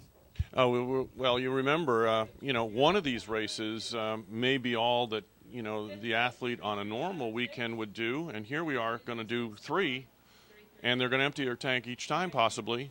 And at the end of the day is how do you really, monitor and adrenaline and the energy level get qualified? Well, surely when these athletes come back in off the water, the coach has a plan for them as far as getting their energy levels back, whether it's, your typical regeneration drinks or the certain things they like to eat that has been successful in the past. But every coach has their little magic formula that's supposed to be working for their team to get them re-energized for the next round. Well, and coaches these days have tremendous quantity of knowledge over when I remember I was coaching. I think we just drank water, or, it wasn't, we didn't have any Gatorade or any of these energy drinks, and we kind of seated the pants a lot of times, whatever made us feel better. We didn't even have water bottles to take out with us. We did our whole practices and stuff with no water bottles. That's right. We didn't worry about that stuff. I mean, there was no such thing as a plastic water bottle or an Nalgene. I don't know what we did. Yeah, I 100% agree with you. I think we didn't have that high-tech equipment of even a water bottle. Yeah, so it just made us tougher, right? Okay, we've got the next event, Casey, coming down. This is the men's novice 8. Again, 3 go on to the semifinals. This race started at 9:40, and it's right on time. Great job to the staff here at the Regatta. We have George Washington University, lane 1, Clemson, lane 2, Delaware in the center lane, Stetson from Florida in lane 4, Vanderbilt lane 5, and Miami of Ohio, important fact because there is Miami of Florida as well, in the lane closest to the video camera. This is the first event of the men's novice 8. Well, I tell you, it looks like it's like George Washington, Delaware, and Vanderbilt this time at the top 3 crews. And I think the next nearest one would be actually Miami out of Ohio in lane 6 could be the one closest to us. Is running a close 4th, but center of the course, I would guess it's Delaware out in front, the Blue Hens. And over in the far lane, that would be George Washington University, be my guess of the top 2 at the moment. Yeah, and I like the position that Vanderbilt's in, on this lane 5. They're comfortable in a 3rd position, I'd say. Vanderbilt in lane 5, I think, is currently in 3rd. So we've got 3 that are kind of pulling away from the other 2. We've got approximately 20 crews trying to dwindle down to 6 by tomorrow. Yeah, we were talking about some of the blade work earlier, and here's this Delaware crew. Look at the nice, if you look in the video, if you're watching video up there under the tent by the 500-meter mark, Delaware blade work looking very, very good. Strong crew swinging that body weight fore and aft there, just making good movement out of that boat. Nice-looking crew. Vanderbilt currently, I'd say, in second at a rate of striking of 33. They're right there in thick, and we can't let the outside lane, that's George Washington University, in the far lane, which is lane 1, but the farthest from the camera, they're rowing very well as well. You know what? GW may be making a move out there, or you're watching Delaware, the Blue Hens, in the middle of course, but look at that GW blade work, too. We're commenting on the blade work on these leading crews here, and just sharp rowing out of these men's novice 8s. Yeah, and if you watch, and you're watching the video streaming, and on the big screens on the course, you know, it is no accident that good blade work and good rowing make boats go fast. And GW has got this lead. Look at that. GW doing a great job here down the over there in the far lane in lane 1. And I have them at a 31, so they're rowing nice and long and low. Oh, yeah. I caught them same stroke rate, so I'll back you up on that one. So they have a lot to show if they can hold it together. Good-looking crew. Blade works great. We're at 31, and they're pulling into the lead and actually moving right through Delaware and Vanderbilt comfortably. But it is 3 boats that are going to qualify, and it doesn't seem at this point that there's pressure on those 3, but there's still that next 6 times, which those last 3 crews are fighting for. Well, you can watch this Vandy crew here in lane 5 that they're really pushing hard. You can see them just driving it home, even though they're going to qualify easily here. Yeah, very, very smooth-looking boat running out there. Very little check in that boat. Good-looking crew out there with GW. That is a great-looking crew. At a 31, coming across the line, they were long and low the whole way, had a lot of confidence. And this is a novice men's 8 from GW, followed by Delaware. Well, doesn't that kind of say something boding well for their upper boats? You know, if their novice crew's looking like that, what's their JV and their varsity crew look like? Yeah, that's exactly right. And, you know, and usually coaches will take some of the younger athletes and move them up into the varsity. So to have the depth that they have, knowing that they do have a fantastic novice boat. Now, these other crews are racing for time, so look at this. You know, this is going to be close. The other heats are going to be watching this very closely. Yeah, you heard the beeps as they number 5 and 6 across the line, which came across within a half a second each other. Oh, yeah.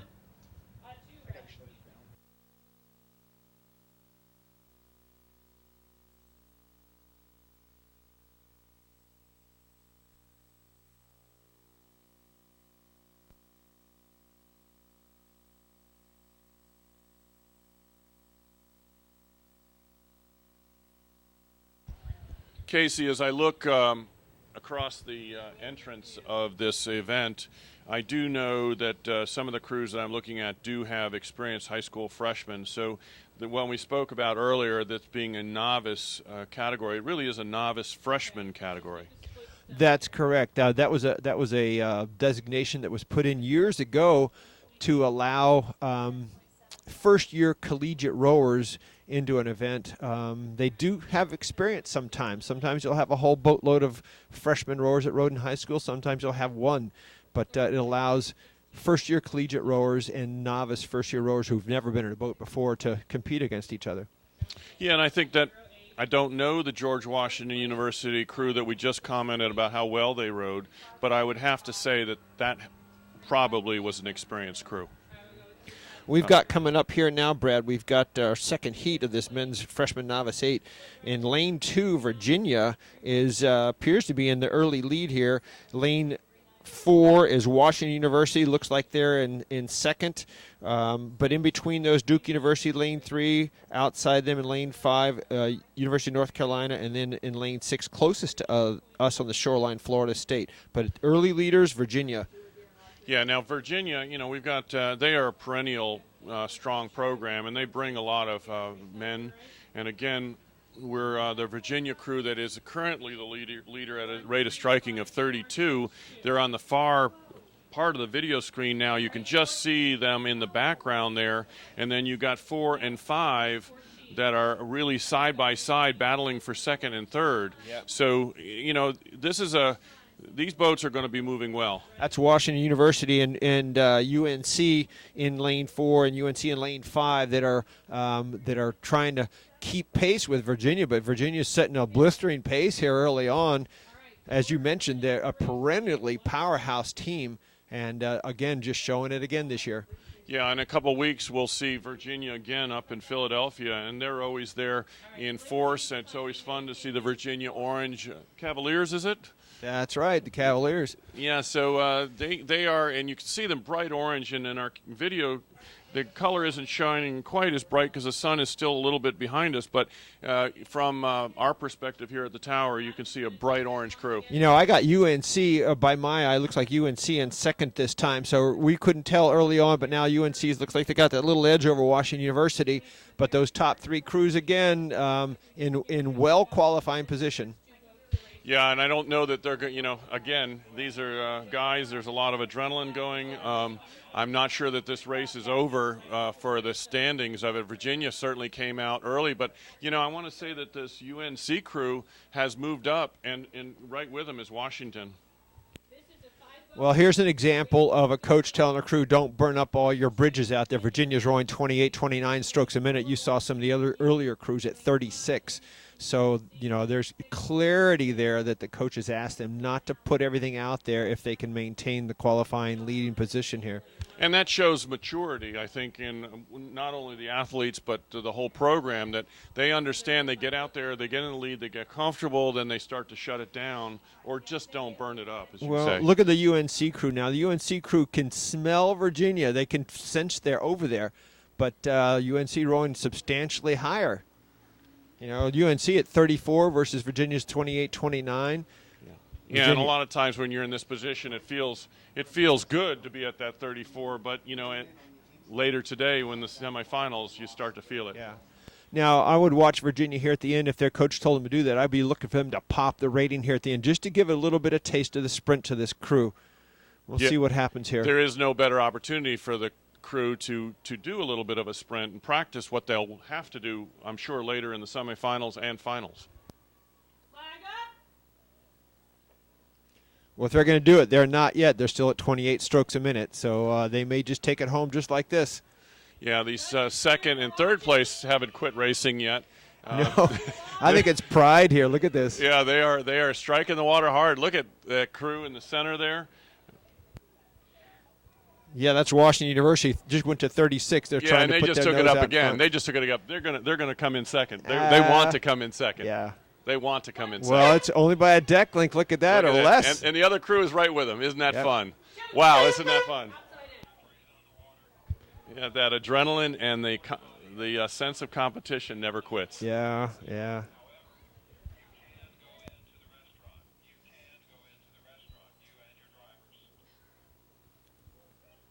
Here we've got coming across the line right now. It looks like Florida State in lane 6. Again, racing for time. They've got to make that time standard to get on to the next round. One more boat to come. Well, Casey, as this last crew is coming across the line, we were talking about the different lengths of the 8s, and let's pick up on that again. And you said the boats get as short as 50 feet with some of your really lightweight, I'm going to say women's lightweight boats.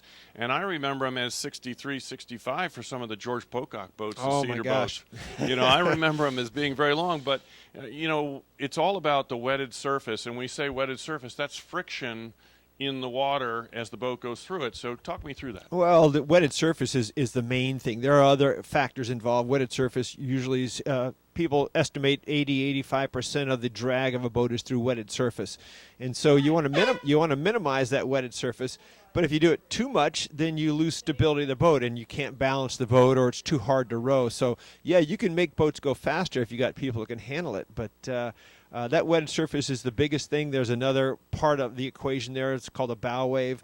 And it's one reason why the international race courses are as deep as they are. I think it's 3 meters deep, because the bow wave has to, when the bow wave goes out, it also goes down to the bottom. It'll reflect off the bottom, and you don't want it hitting the stern of the boat as it comes back up. So there's different factors in shell design, wetted surface being the main one that everyone looks at. But rowability, too. It has to be balanced. You have to be able to balance the boat. Yeah, and as I've seen some crews go into some shorter boats, the longer boats don't pitch forward and stern because they're a longer boat, but as they get short, they tend to, because the one thing that's very different about this craft versus any other craft is you got the weight of the athlete moving back and forth on a 35-inch track, shifting roughly 2,000 pounds fore and aft, and that makes the boat dip in the bow and dip in the stern if you're not rowing level. Well, that's true, and that's called trim of the boat. The perfect boat would be, as you probably recall, there was a sliding rigger version of the sculling boats back when, which is now illegal, and the difference there is the boat stayed level to the water, didn't pitch fore and aft, and because that was outlawed, everyone tries to emulate that as best they can, try to keep these boats as level to the water as possible, but it's almost impossible to do so 100% because of the movement of the weight of the rowers themselves. Yeah, I'll just finish up with saying I did row a sliding rigger, and it was very odd because the boat did not pitch forward and aft, and it was quite a bit faster, and therefore it was made illegal. Otherwise, it would change rowing significantly, but Yes. We'll talk about that later.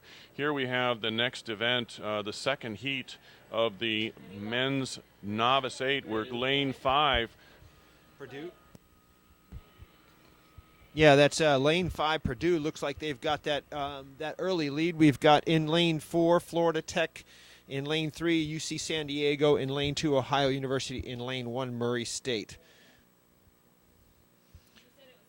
So as we look in this video angle here, we've got lane 5 and lane 3 head-to-head in that video angle. Mm-hmm. So it looks like Purdue holding the lead in this heat as well.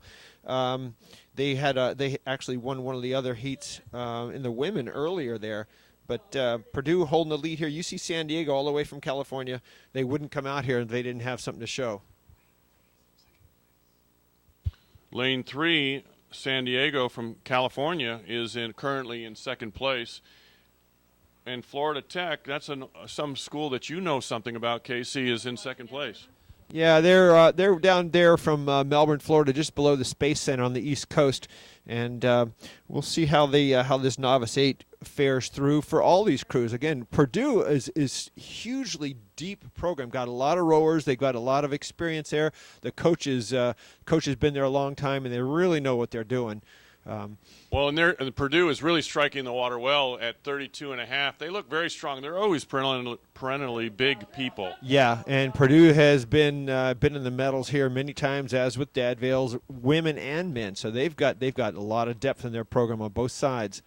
So we've got San Diego and Purdue on either side of Florida Tech, and I'll say that I'm going to say Purdue and San Diego 1-2 with Florida Tech 3. That's what it looks like to me, you know. And on the outside lane, which would be back in lane, I'm going to say back there in Murray State, Ohio State, are 4 and 5. Yep, I'd agree with you. Murray State from Kentucky, I believe, if I'm not mistaken, and Ohio University, of course, from Ohio. Yeah, that is unusual that they're from Ohio. It's hard to remember that one. Yeah, but look at here now. You've got this Purdue. We talked about the Cornhuskers being perennially a good program. Look at them draw out in front of everyone. They're pushing their You mean boat. the Boilers? The Boilers. Boilermakers? Yeah, the Boilermakers. Boilermakers. Oh, gosh, you're going to get it, Brad. Yeah. The Cornhuskers. That would be in Nebraska, wouldn't it? Mm-hmm. All right, so Purdue just doing a great job as they move out. Casey, what are they at? I just lost my stroke rating, but they have a little bit of flutter there. When you call it a flutter, you might see a blade that's doing a little bit of an odd thing that shouldn't be doing. I got him at 34 strokes a minute. A good solid base rating for a crew like this. Yeah, a lot of times, I'm going to say that they are not as clean rowing, at least during that little segment back there. Now they seem to sharpen a little bit, but they're big boys. And look at them all the way. All their heads level, and they're all the same size. There's nobody short in that boat. Got Florida Tech at 32. I have not picked off San Diego on the outside, UC San Diego, to see what they're rowing at. Do you have a rate on them? I have San Diego at 33, so it's Purdue, the current leader, but look at San Diego moving up. Yeah. They're doing a really good job of propelling that boat. Nice. Yeah, we have a little bit of the angle with the camera, but, you can see the speed of these crews as they draw away from the balance of the field. Florida Tech, a good-looking crew. Well, actually, I was just looking there, rowing a little bit on the short side, it seems like. I mean, you look at the swing of the San Diego, who got a little bit more swing to the boat. Yeah, it looks like that those are all going to be fun boats to watch as they advance. Yeah. All three of those. We've got Purdue, California, San Diego, and Florida Tech all advancing to the semifinals. Oh, what a beautiful day here, Brad, isn't it?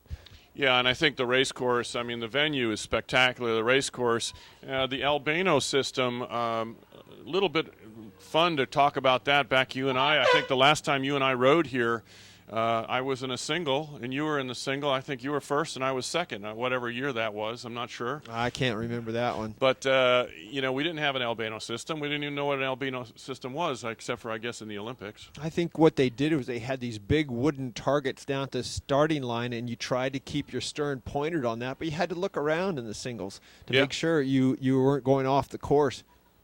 Absolutely. So these Albano system is a lot like a swimming pool. They've got a float every 30 feet all the way down, connected to a cable that's down on the bottom of the river, and it gives a really great sense for the coxswains to be able to steer and the athletes to know that they're in their lane. Well, the people who put this system in here, Alan Eubanks of Oak Ridge and his crew, just do a great job of maintaining this. This isn't something you just throw out there. This takes days to put in and get it tightened up and straightened. So it's a maintenance type of thing, especially if you get water that's moving through here. We've seen some race courses before where you get some logs or things that come through and hang up on this stuff. But the Oak Ridge folks do a great job of keeping this course pristine. Yeah, and if you just start to think about it as just an elementary, you've got cables that are 1.5 miles long, traveling from the start to the finish in the 1 1/4 mile race course. Then you've got cross cables going from lane 1 to lane 6 to keep everything straight. And if you did get a camera angle from the very starting line, it's dead straight. Yeah, it sure is. It is really something. And, there is very few rules of racing. The number one rule that is do not interfere with the speed or the progress of another crew, and the Albano system really aids in that with the coxswains. Yeah, and it helps the referees out too. Again, this is it. It's great for the rowers, but from a safety standpoint, the referees really have reference points to keep people in their lanes if they're going to start interfering.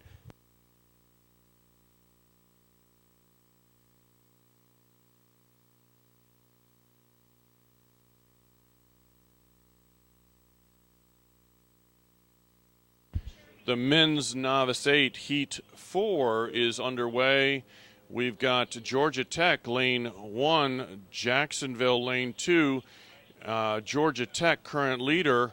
The video angle is showing it. We've got a really tight race between Georgia Tech, Jacksonville, Colorado, followed by Notre Dame as being in the 4th lane. Colorado now pulling into the lead over Jacksonville and Georgia Tech. This is going to be a fun one just by the names in it. I think that Jacksonville, Colorado, Georgia Tech, those are all very, very competitive crews. We saw Notre Dame earlier in the women's category do extremely well. Let's see what the men bring. We've got Liberty and Texas. Texas always comes in with a lot of people. So early on, it is Colorado, the leader, and we're looking at it as they come out. It's Colorado, Jacksonville, and Georgia Tech, that lane 1, 2, and 3 that are the current leaders, but we're early in the race. And again, these are freshman novice men. Well, I'm looking down there. I'm looking at lane 4 also, which is Notre Dame. Notre Dame coming in from a little bit further north, but I'd say they're going to be in the hunt here as well for this top 3 positions. Yeah, as you look at the video screen and you can see the crews, this is the fun part. I know as an athlete and as the coxswain, you hear each other because you're right there beside each other. You hear the blades going, and you can hear the roll-up, the click of the oar rotating in the oarlock and then dropping in. You can hear the breathing as the crews are really taking as much as 2 breaths per stroke. And this is really the fun part of racing. Looks like Jacksonville on the outside there is pressing Colorado a little bit. You had called Colorado early on, but inside Colorado, Notre Dame also. I mean, you got 4 crews here that are all vying for the same kind of thing. Georgia Tech on the outside looks like they're shade behind, but JU and Colorado, to me, looks like they're the ones that are pushing that envelope. Yeah, and I know Jacksonville and Georgia Tech just raced each other at the Florida Intercollegiate Rowing Association Championships 2 weeks ago. I think Jacksonville came out on top. Georgia, I'm sure, wants to change that. And Colorado came out early as the leader. And if you look at Notre Dame, I mean, they're right there too. Oh, yeah. Yeah, this is a good race, Brad. Good race. It looks like JU and Colorado, there's a little bit going on here. He could be racing for lanes as well. Yeah, remember, the winner goes into that lane 3 or 4. Second place goes for 2 or 5. Typically, you want to be in that lane, the center lane, so that you're racing with the fastest. It's never very good to be on the outside lane.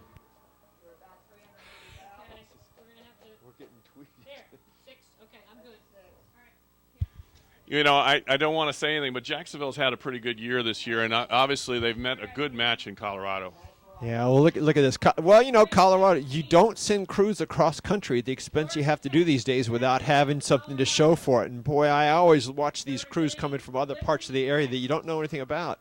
Colorado showing some stuff here. Yeah, Jacksonville at a 34.5 with 250 meters. Colorado still the leader, but look at Georgia Tech is coming up. It's coming up to a 1-2-3. Yeah, Georgia Tech at 36 now. They're probably wanting to prove something from FIRA, from the Florida Intercollegiate Rowing Association. But Georgia Tech knocking the rating up here. Look at this. It's going to be close. It is. This is the race of the day. All these guys going for first here, Brad. It's overlapping in a big, big way. Yeah, I'm going to say, you know, we're within a couple feet, first to third. And look at Jacksonville. They haven't not given up. Georgia Tech just had a bad stroke. That's going to throw them back a few feet. Yeah, but Georgia Tech was the boat that was moving the best there. And now Jacksonville's sticking themselves out. Look at Jacksonville move in this last few strokes. Look at them reach and jump on that. And Georgia Tech and Colorado, nose to nose, although Colorado's got that edge going that last few. Jacksonville took about, in 10 strokes, they jumped out 10, 15 feet. That nice advantage. Nice racing. Oh, that's fun to watch for everybody. And if you're new to the sport, that's what we're hoping to see later in the weekend as the afternoon starts to become more and more quality racing. And then tomorrow, of course, the A finals will be spectacular, and there'll be stand-up and a lot of adrenaline, both in the boat and on the shore. That was Notre Dame in 4th place, again, racing for time and coming across the line. Coming here in just a second is Texas in lane 6, followed by Liberty in lane 5.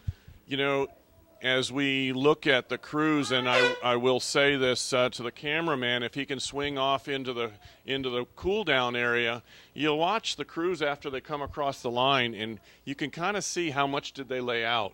You know, you got Georgia Tech was all slumped over their oars. They were they put it out there. They wanted to win, and you know, there's a lot to be said when you watch these crews, because you know, if they just pop right up and start rowing off again, they probably didn't expend them as much as slumping over the oar. Yeah, you know, as a coach, I always made a point to my teams to, no matter how tired you are, do not show it, because other people are watching. If you show that you're exhausted after that, then that's one of those little edges you can take later on. I mean, here's a crew that just came across the line. They came across the line 6th. And they are laid out on the boat. They've given it all they can. You know, their speed wasn't there with the leaders that we talked about, but nevertheless, they raced as hard as any of them. You know, and that's the honor of the whole sport, isn't it? You put everything you have out there regardless of whether you win or lose. Yeah, and, you know, that's the part that is so much, you know, Casey, you and I rode together in the past. We rode against each other, but we count on each other at every level of life, and you can count on it because you've put everything you can in a boat, whether it went fast or not.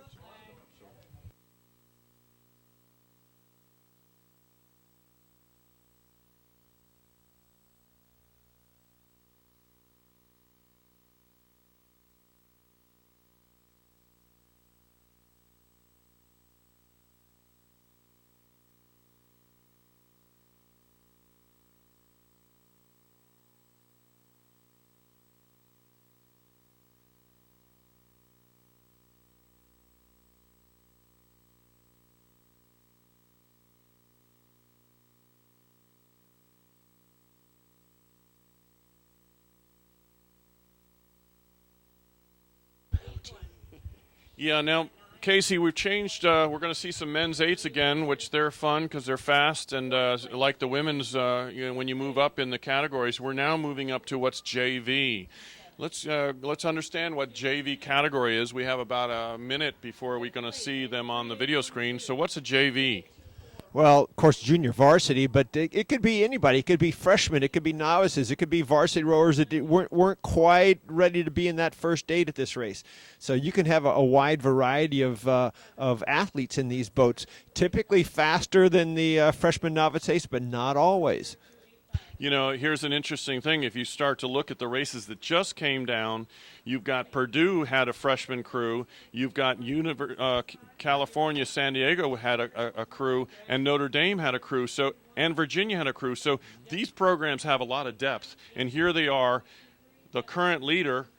Yeah, it looks like Notre Dame in lane 3. And then 5 is on the outside. That's Temple from the Schuylkill River. San Diego in 3. I had Notre Dame in lane 4. It's San Diego in 3 and Temple in 5. Looks like in that order at this early stage of the race. 2 on the outside. That's Well, Purdue again. You know, these are again, we were just talking about the depth. 1, 2, okay. Got this scribbled. 5, 3, 4, 1, 2. Yeah. That was good. And we were just talking about the depth of these programs. So you got Purdue, San Diego, and Notre Dame. These are programs that we just saw freshman novice crews. Now they're JVs. So they've got 3 men's eights out here probably, and that tells you how big these programs are.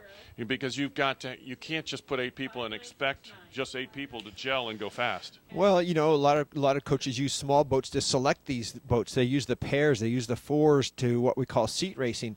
But you know what? You can row those boats sometimes really well, but getting an 8 to go, you got to spend time in that 8. Yeah, and one thing that you'll see in the program here is on the outside lane 6, Virginia, that's the B boat in this category. So Virginia has 2 crews in this one men's JV8. So that tells you the size of their depth. So it's San Diego at the moment, Temple right behind them, Purdue right there too. I mean, you got 3 boats that are very, very close to each other. Yeah, and I'm going to say Temple seeming to be just a smidge ahead from my vantage point, but, you know, it's not enough to win or lose the race. We've got San Diego and Temple leading first and second. Mm-hmm. And look on the outside there, that is let's see, that is Purdue on the outside. Again, they're all running those top 3. You also have a Virginia B boat in here. Virginia having a second 8 in the junior varsity level. That means they've got a lot of kids on their team. Yeah, and Temple, I think, is drawing out here a bit. You can see their red blades striking with their white uniforms. Temple coming from Philadelphia on the Schuylkill River, Center City. I mean, they just have always come down here with great 37.5 strokes a minute on Temple here, Brad. Yeah, they increased their rate of striking there as they went through the 1,000 meters. I don't know that they're going to bring it back down again. They may shift back down, but they're going to win. Oh yeah, and I got San Diego, I believe, at 35. I'll see if we can catch Purdue on the outside, but Temple's definitely going for the win here. They're here to make a statement, it looks like. Yeah, and I have San Diego at 35 as well. Purdue about the same, maybe a little bit more. They've got a nice swing, that Purdue crew. I'd like to see, at 34, Brad. Yeah, I think that Purdue crew has not finished talking to us. You know, does Purdue ever finish talking to us? No, Purdue wants to make a run for this. I think Purdue is the fastest boat on the water at this exact moment. They're moving well, and they're rowing. Look at how well their bodies are swinging together. Their blade work is good. These are junior varsity, which means that the athletes are ranked in their team. I'm going to say the 7th through the 12th on the program. Purdue is moving here. I tell you what, Purdue has come up a level with these other boats. They may not be just there yet, but if they've got that momentum going, Purdue is right on top. This is bow to bow in this heat. All 3 boats, I don't think you can tell them apart as they go down less than 100 meters to go, 50 meters. I'm not going to call this, Brad. Nope. You know, we've got the bow of that center crew sticking out a little bit, but look at Temple go. Temple's going. They have Temple always has a great finish. Unofficially, I think Temple nipped it there. Yeah, Temple. I would say it was Temple, San Diego, and then Purdue, but all about a deck length apart each one. Yeah, I always, Temple has just a great sprint. We faced them, you and I, as coaches. We've faced them as athletes. They always have a great sprint. So there it was again. You can see these crews. Look at Purdue and look at Temple. They're tired. Everyone's kind of slumped over. Even the the San Diego crew. They work that hard. Yeah, it's kind of fun. Again, there's a lot of pride going on there, and you end up with a pretty exciting situation. But they're going to have to race against some other people that are equally as fast later in the day. Yeah, and that's coming up in the next heat or two.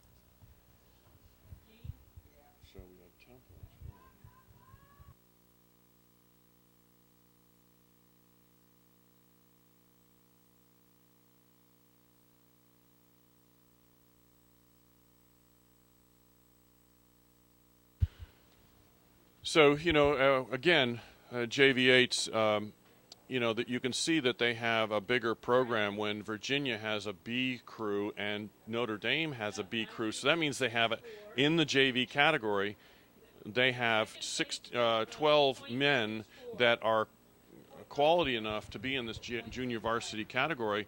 That means the programs are big. Oh yeah, I mean any coach looking at a program, if you got a really fast first 8, you look immediately to the next levels, the junior varsity and the freshman 8 side. What do they have there? And when they've got good rowing crews all the way down, the depth is just apparent. And we were looking at some of the freshman crews that were running the previous rounds, and that bodes well for their teams. Next year, the year down the road, when you talk about building programs or having to rebuild a program, the freshman teams are really where this comes from.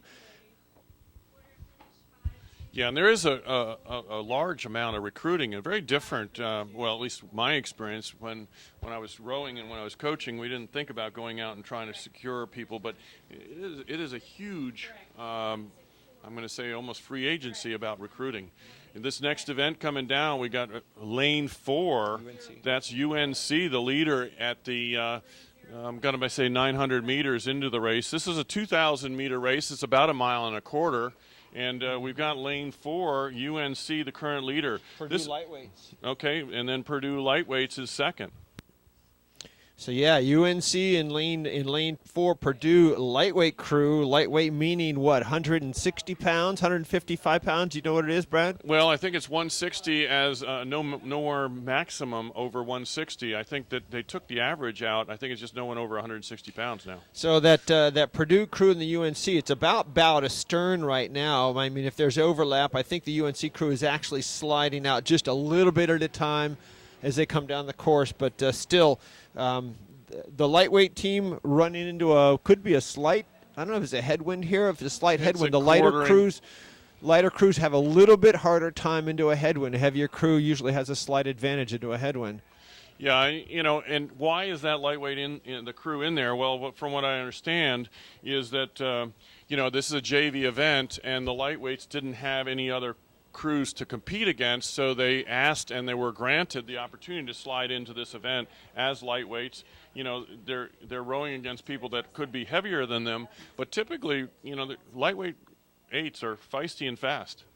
Well, what do we got closest to us here? We got in lane 2, that is the Purdue lightweights closest to us, and outside of them, UNC. That was the 2 we were looking at.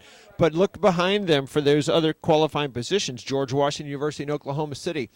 Yeah, and I'm going to say that George Washington University is a slight advantage over Oklahoma City, but those that again with 3 moving on. Well, look at what we've got here in this. We've got 1 and 2 going to the A final, and 3 and 4 to the B final. So this is actually a tougher situation. This is not top 3. This is top 2. Yeah, we didn't comment on that earlier, but that's a whole different animal here. Are the top 2 going? You see those crews previously when they were a deck length apart. That's why they were working so hard to get into that next round there. Yeah, doesn't that make a lot of sense now? I mean, I'll dip back into the race a moment ago after this race because it is developing, but it's the top 2 that are going to progress on, and we've got Purdue lightweights and UNC out in front, and there is a length disadvantage to George Washington, Oklahoma. Yep.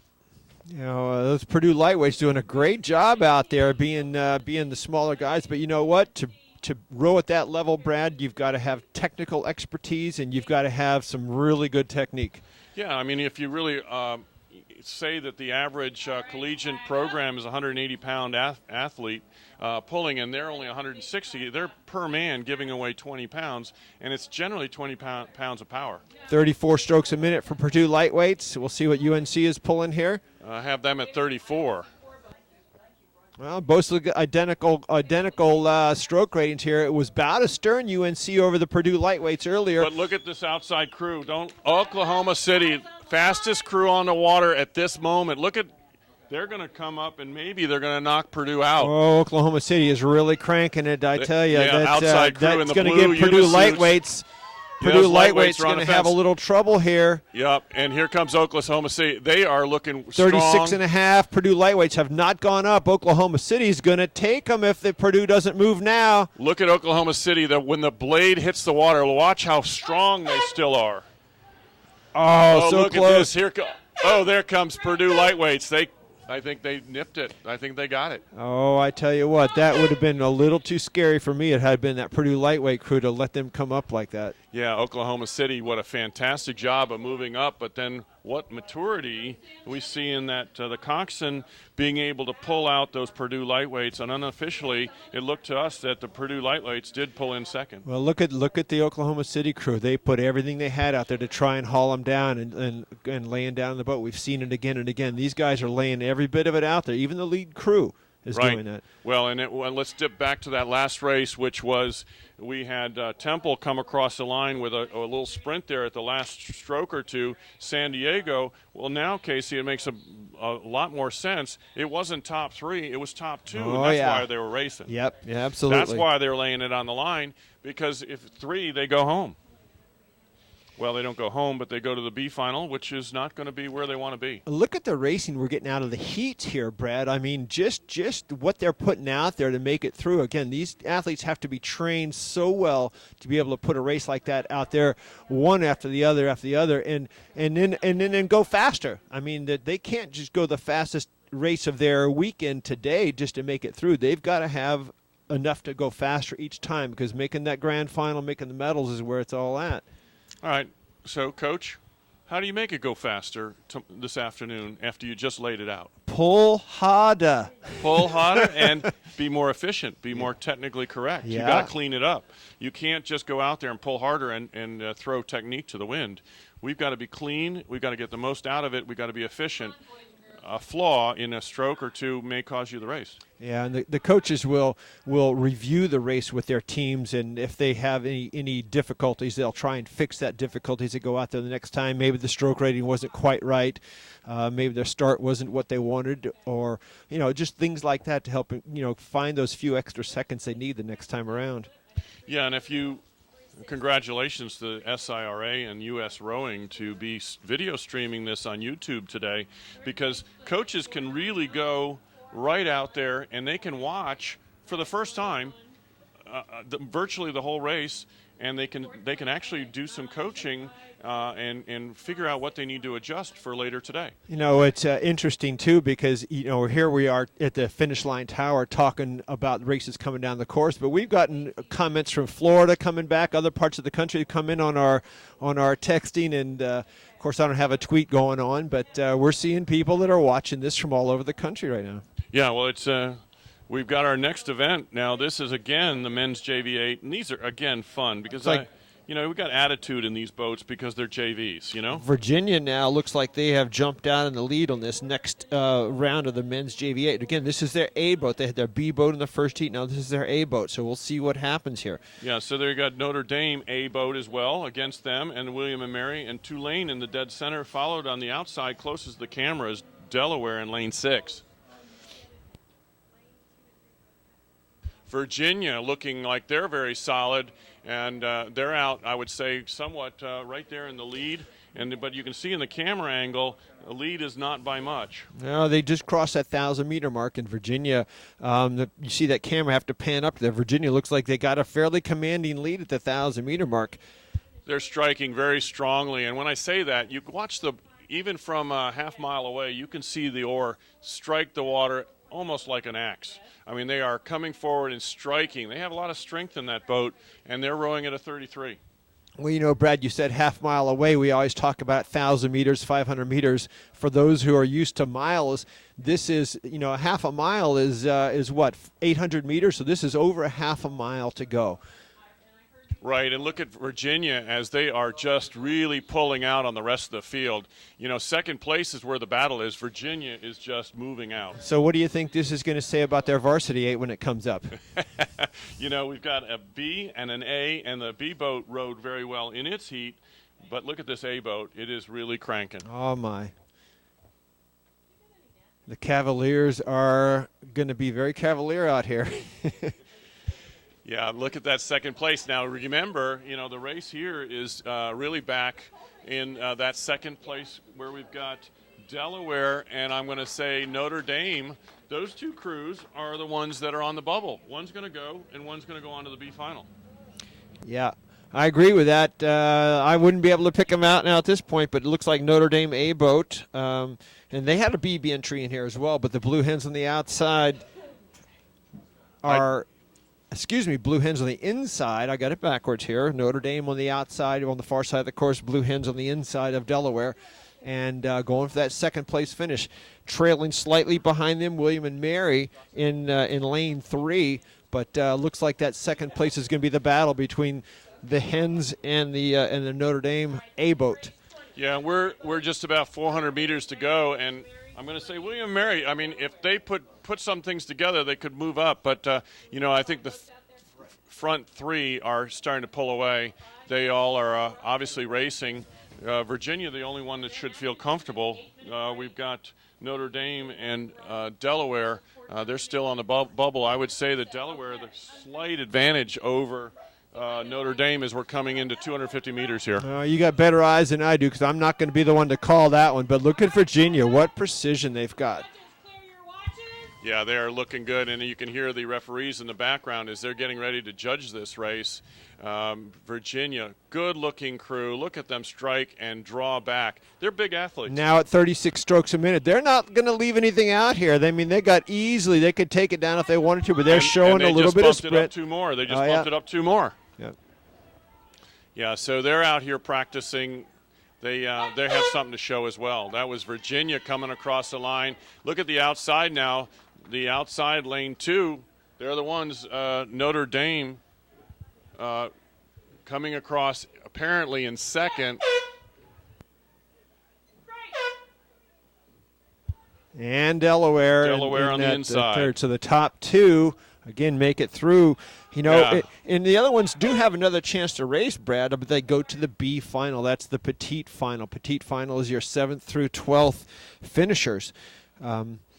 It's tough. I mean, these heats are make and break to whether you make it on to that next round. So if you don't get through here, the medals are gone for this year. On our B final.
Okay, the next event we have is the men's lightweight Varsity 4. These are really fun to watch. I as a coach, I had more fun with my lightweight Varsity 4s than any other group that I really worked with. And the biggest reason is because they're all the same size horsepower boats. You know, I kind of think of them as NASCAR, IndyCar. You know, they all had restrictor plates on them. They all are 160 pounds or lighter. There's nobody that's 200-pound athletes going against 150-pound athletes. It's all the same size guys. And the men, you know, many of them are very big people. I mean, they're 6-footers, 6'2", and they only weigh 160 pounds. I remember as a coach, I think I just fed them birdseed in order to keep them underweight. You know, so you're 160 pounds, you're lanky, and these are going to be really fun boats to watch because they should be very, very competitive with each other. So the men's lightweight 4 now on the video screen, we've got the Heat 1 going across the line first. Lane 3, Virginia, we haven't said that name too many times today, is the current leader, and we've got Georgia in lane 2, Florida State in lane 4, College of Charleston in lane 5, Texas in the lane closest to the camera. This is the men's lightweight for the first heat, and current leader, Virginia. Good-looking crew, and we've got on the video screen now Texas. Notice how they're very long at the front end. They're really reaching out. Look right across to that crew on the other side, and then there's Virginia, the leader.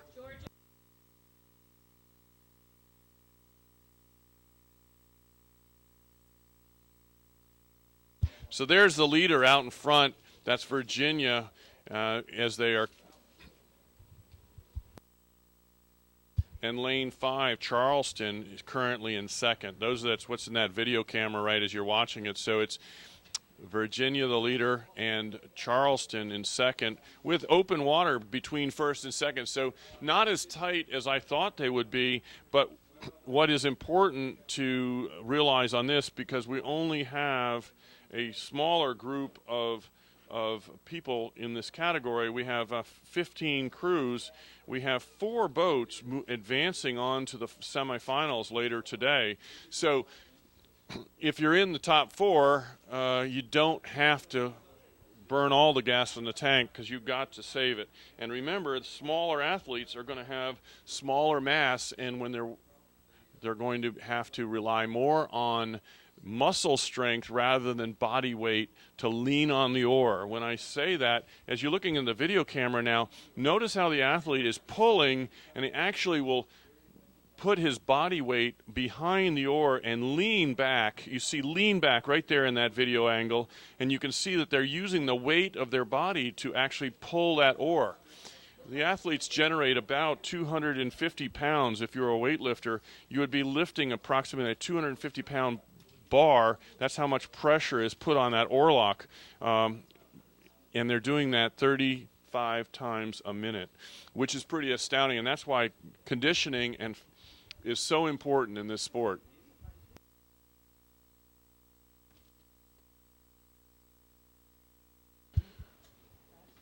Virginia and College of Charleston out in front, but again, we still have the race for the top 4 is still in question. The outside lane, Georgia may be slightly out of the race, but you know, if you look at Texas, they are easily available to be picked off by Georgia if Georgia can pull it together. Texas kind of lingering back there in number 4. And Georgia is on that outside lane 2, and it easily could be move up into that number 4 position and qualify. So even though we have out in front Virginia, College of Charleston, Florida State as 1, 2, 3, that 4th position is between Georgia and Texas, and you're going to have a race to the finish for one of those to move on.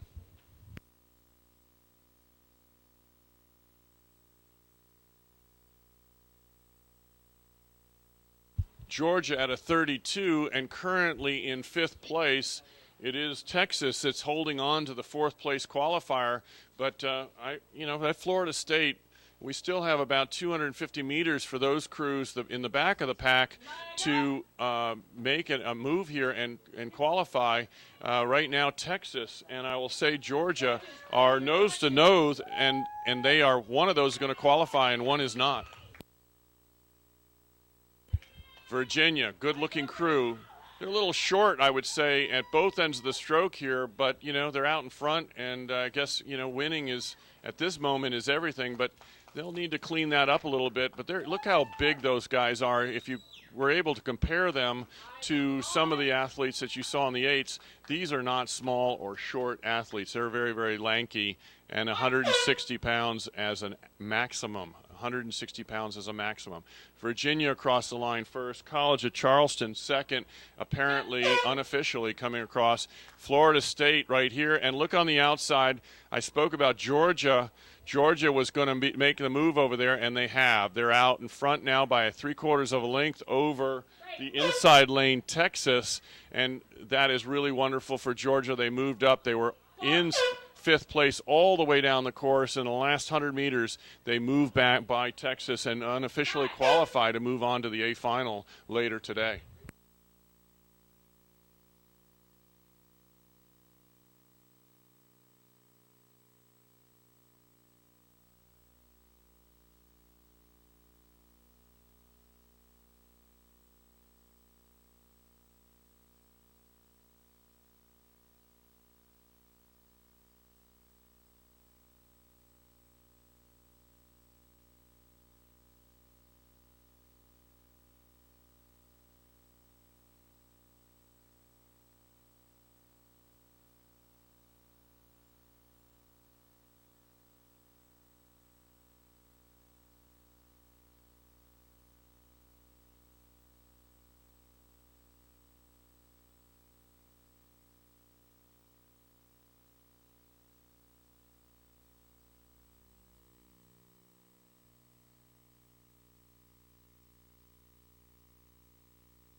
Casey, earlier today we spoke about the different size eights and sliding rigger. One of the things about the sliding rigger, it was significantly faster because they shortened up the wetted surface and they outlawed it. You say, well, if you had something that was faster, why wouldn't you allow that to go through the program and everybody rows the same kind of boat? Well, it was a matter of the haves and the have-nots. Those with deep pockets or big funding could afford to jump into that right away, and in some of the programs out there that did not have the ability to jump into that would have put them at a distinct disadvantage immediately. So to be fair, they decided to make that an illegal thing, although, if you were just a regular rower out here, it would be a great, efficient boat, wouldn't it? Yeah, and I guess what you're saying is instantly, if you allowed something like the sliding rigger, it would have made obsolete every boat in the world. Exactly. Yeah. Here today we have 1,000 boats on the water, probably. Every one of those would have been obsolete that moment. That moment, if they allowed one of those boats in here, there'd be no question. I wonder how well they would have to row to slow down enough to be at the same speed as a regular shell like you see out here today. I just don't know what that figure would be, but interesting. It would be interesting to see how a sliding rigger does. No one's seen it for so long, it's hard to tell what it would be doing, but apparently it was substantially faster. And that was all because the body weight wasn't moving back and forth on a track, and therefore the boat could be shorter because it wasn't pitching forward and aft. Well, that's true. And if you watch the rowers, if they're rowing in sync, it's hard to tell the bodies are actually moving. From a layperson on the side, you watch these kids just busting it going down the course and go, oh, that looks easy. It doesn't look like they're pulling hard. And they're pulling with everything they got. And the distinction between a sliding rigger where the body stays still and the boat and rigger system move, whereas here your body moves up and down the boat and the rigger system is stationary. It's really hard to discern if you don't see it, side by side. All right, now we've got the men's lightweight 4 coming down again. This is Stanford in lane 2 Sanford in lane Sanford. 2, VCU in lane 3, Nova Southeastern. Wait. That is Northwestern State University in Louisiana. I'm sorry. Well, we got two initials that are the same, don't we? And then Georgia Tech and Florida on the outside. Again, this is men's lightweight varsity 4, and we've got the lanes closest to our video, or let me say Georgia Tech and Florida are current leaders, but VCU there in the center of the race course is right there in a close third. But again, it's 4 moving on out of this group. VCU is Virginia Commonwealth University. That is actually a program was around back when you and I rode a long time, and then we didn't hear them for a while, and they're back again. It's good to see them.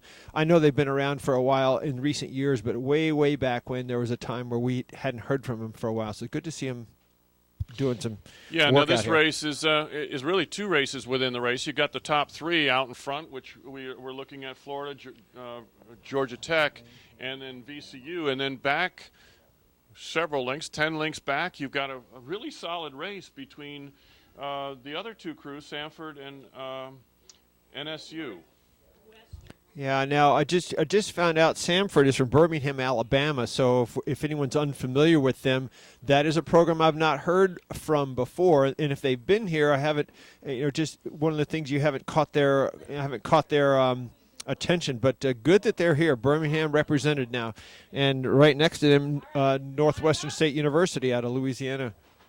Yeah, so look as we look here, we are. Florida is picking its rate up. Georgia Tech picking us right up. We just spoke about that Georgia Tech and Florida and Jacksonville all were in the state championship down in Florida together, and I'm sure there's some grudge matches going on here from the results of 2 weeks ago. So even though they're out in front, they're already picking it up in the final here. Yeah, and again, this is 4 that go on to the A-B semifinals. Not that we had 2 last time. This is now 4 boats go on. So here you got 3 leaders. And then the next 2 in the back looking for who's going to make that 4th place boat. Yeah, the race, I mean, obviously these first 3 boats are going to qualify comfortably, but the race is 10 links back. Who's going to make that 4th position? Yeah, so that's VCU out there, Virginia Commonwealth in the lead, followed by Georgia Tech and also Georgia Tech. Florida on the inside. And then Florida, yes, sir. That's correct. So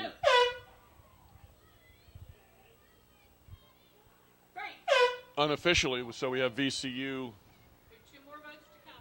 Georgia Tech, and Florida qualifying now. Now there is some separation between Sanford and NSU as they are coming in, and obviously these are probably younger athletes as far as their experience in rowing. Yeah, well, new program again. Sanford is one from Birmingham that is a relatively new program, but good that they're out here. They're actually rowing pretty well. I'm very impressed with them. Yeah, and as you start a program, I mean, you have to put people that are very, very young in the sport of rowing into their varsity events.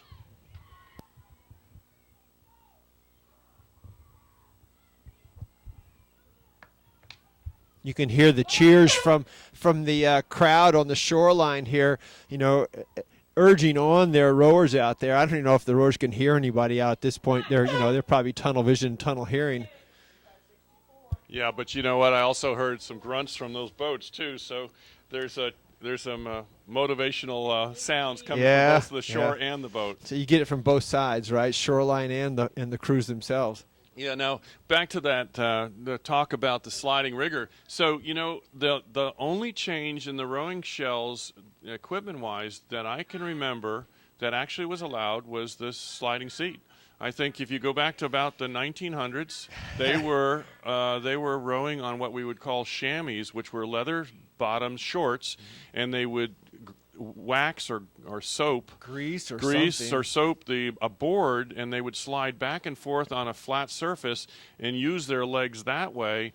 And that around the end of the 1800s, they put in tracks and a rolling seat, which is why when you look at the video camera, you see the athletes able to raise their knees up and get a longer stroke. So that's really the only change. And Yeah, 100 and some years. If you look at the engravings from back in the mid 1800s, when they had the races in Philadelphia and of course overseas, but the boats were long and skinny. And go, well, they really haven't changed that much. And you're right, they have not changed that much. Materials certainly have done it. We got aerospace grade materials now that they use in the aerospace industry and space industry, but they're still long, skinny boats, and they go fast.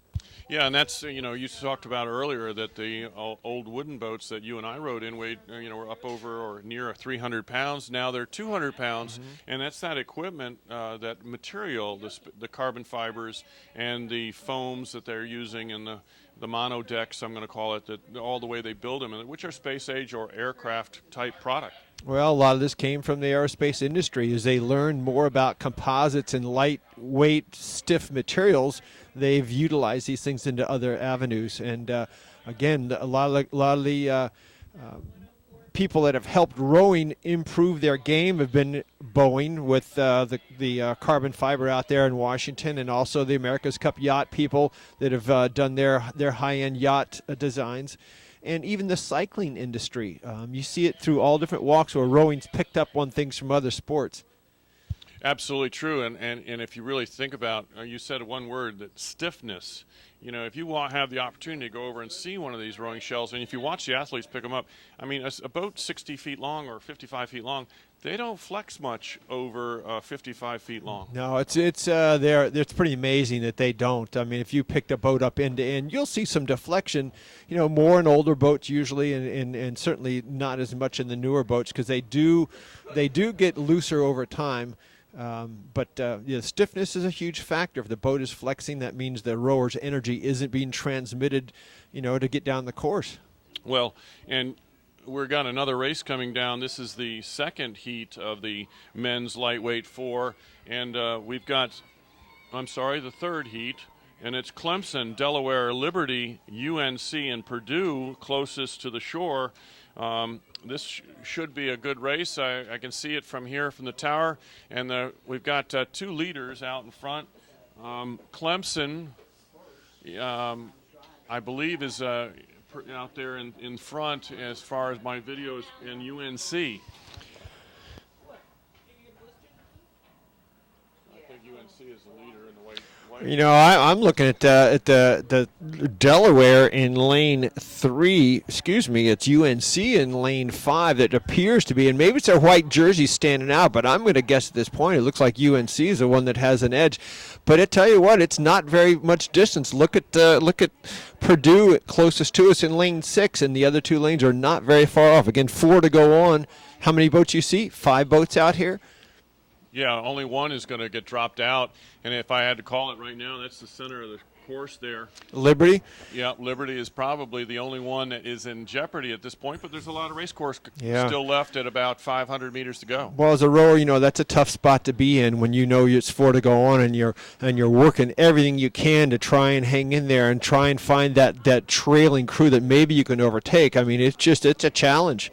Well, and we talked about this a little bit earlier, but the athletes are looking to the stern where they've been, not where they're going. So the only one that actually can really see in that Liberty crew is the coxswain. They're the only ones that actually can see where the competition is, and it's disheartening when you're behind and everybody's out in front of you and you can't even see them.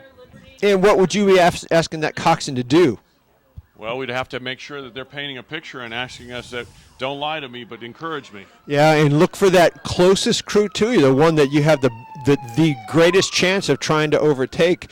But you're right. You can't give them false hopes if it's not going to happen there. But the leading crews, as we see, they're sitting out in front. They see everybody behind them.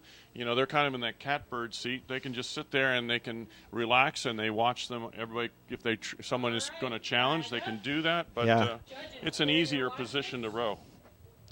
That Clemson crew on the other side out there is challenging the UNC, and I'm not even going to call at this point. I might even have Clemson and them about level at this point. Yeah, and I think that's a testimony to them because, earlier in the race it was all about that UNC crew, and we weren't even talking about that Clemson crew. But look at how they've moved up and drawn even, and I agree with you. I think they've gone by a deck. Yeah, I believe so. They're a deck out on UNC. Now, of course, all 4 of these are going to qualify. Liberty seems to be the one that won't qualify at this moment, but Eyes on the line. you know, they are moving well. Yeah, so here, Brad, you cannot really say who's doing what. I mean, you can look at the Clemson crew; they're rowing pretty strong out here. Probably 35, 36 strokes a minute. But you look at the Blue Hens, the Delaware Blue Hens rowing a little bit lower, really not throwing any cards out there at this point. They don't have to. No, that's true. And as you look at the finish line here, you see the coxswains are starting to sit up immediately as they go on. They've been laying down in the bow of the boat. We've talked about that a little bit, about the coxswain being up in the bow and giving them a good vantage point to see the race course, but they're laying on the bottom of a boat in a cold water situation. That's not necessarily always the most comfortable place. Well, especially if there's water in the bottom of the boat. I know I feel for a lot of the coxswains, especially in the wintertime in these fours, where if they're splashing or if they're in choppy water, they can actually be in water, and they've got to stay warm. Well, you're in the boat building industry. I've tried to come up with and put in, I'm going to say, a foam sleeping pad, and I put them in underneath the coxswains a lot of times. One, to insulate them from the cold water that they're laying on top of in the hull, but also give them a little bit, maybe a quarter of an inch isolation away from water that might be rolling around in the bottom of the boat. Yeah, that's there are some designs out there that are trying to elevate the coxswain slightly above the bottom or provide some type of avenue for the water not to be impacting them all the time. But regardless, you're down in the bottom of a boat. It's like being in the bilge, isn't it? It is. Well, yeah, and why is there water in the bottom of the boat? What's going on with that? Well, if you were a novice rower, wouldn't you be? You'd see a little bit more splashing going on. The water kind of cascades over you. I've rowed with, I think it was you, Brad, and somehow I was wet on one side. That's right. Well, and if we watch now, as they're watching the video streaming done by USR Rowing, you'll see that when the oar strikes the water, there is a little splash, and in the younger athletes, that splash sometimes can be a little aggressive. And you're saying that when I was younger, my splash was aggressive as well. You were an aggressive splasher, and I probably was too. I'm not so sure I want to be behind me either. We were talking about these bow cox fours as they come back by us here.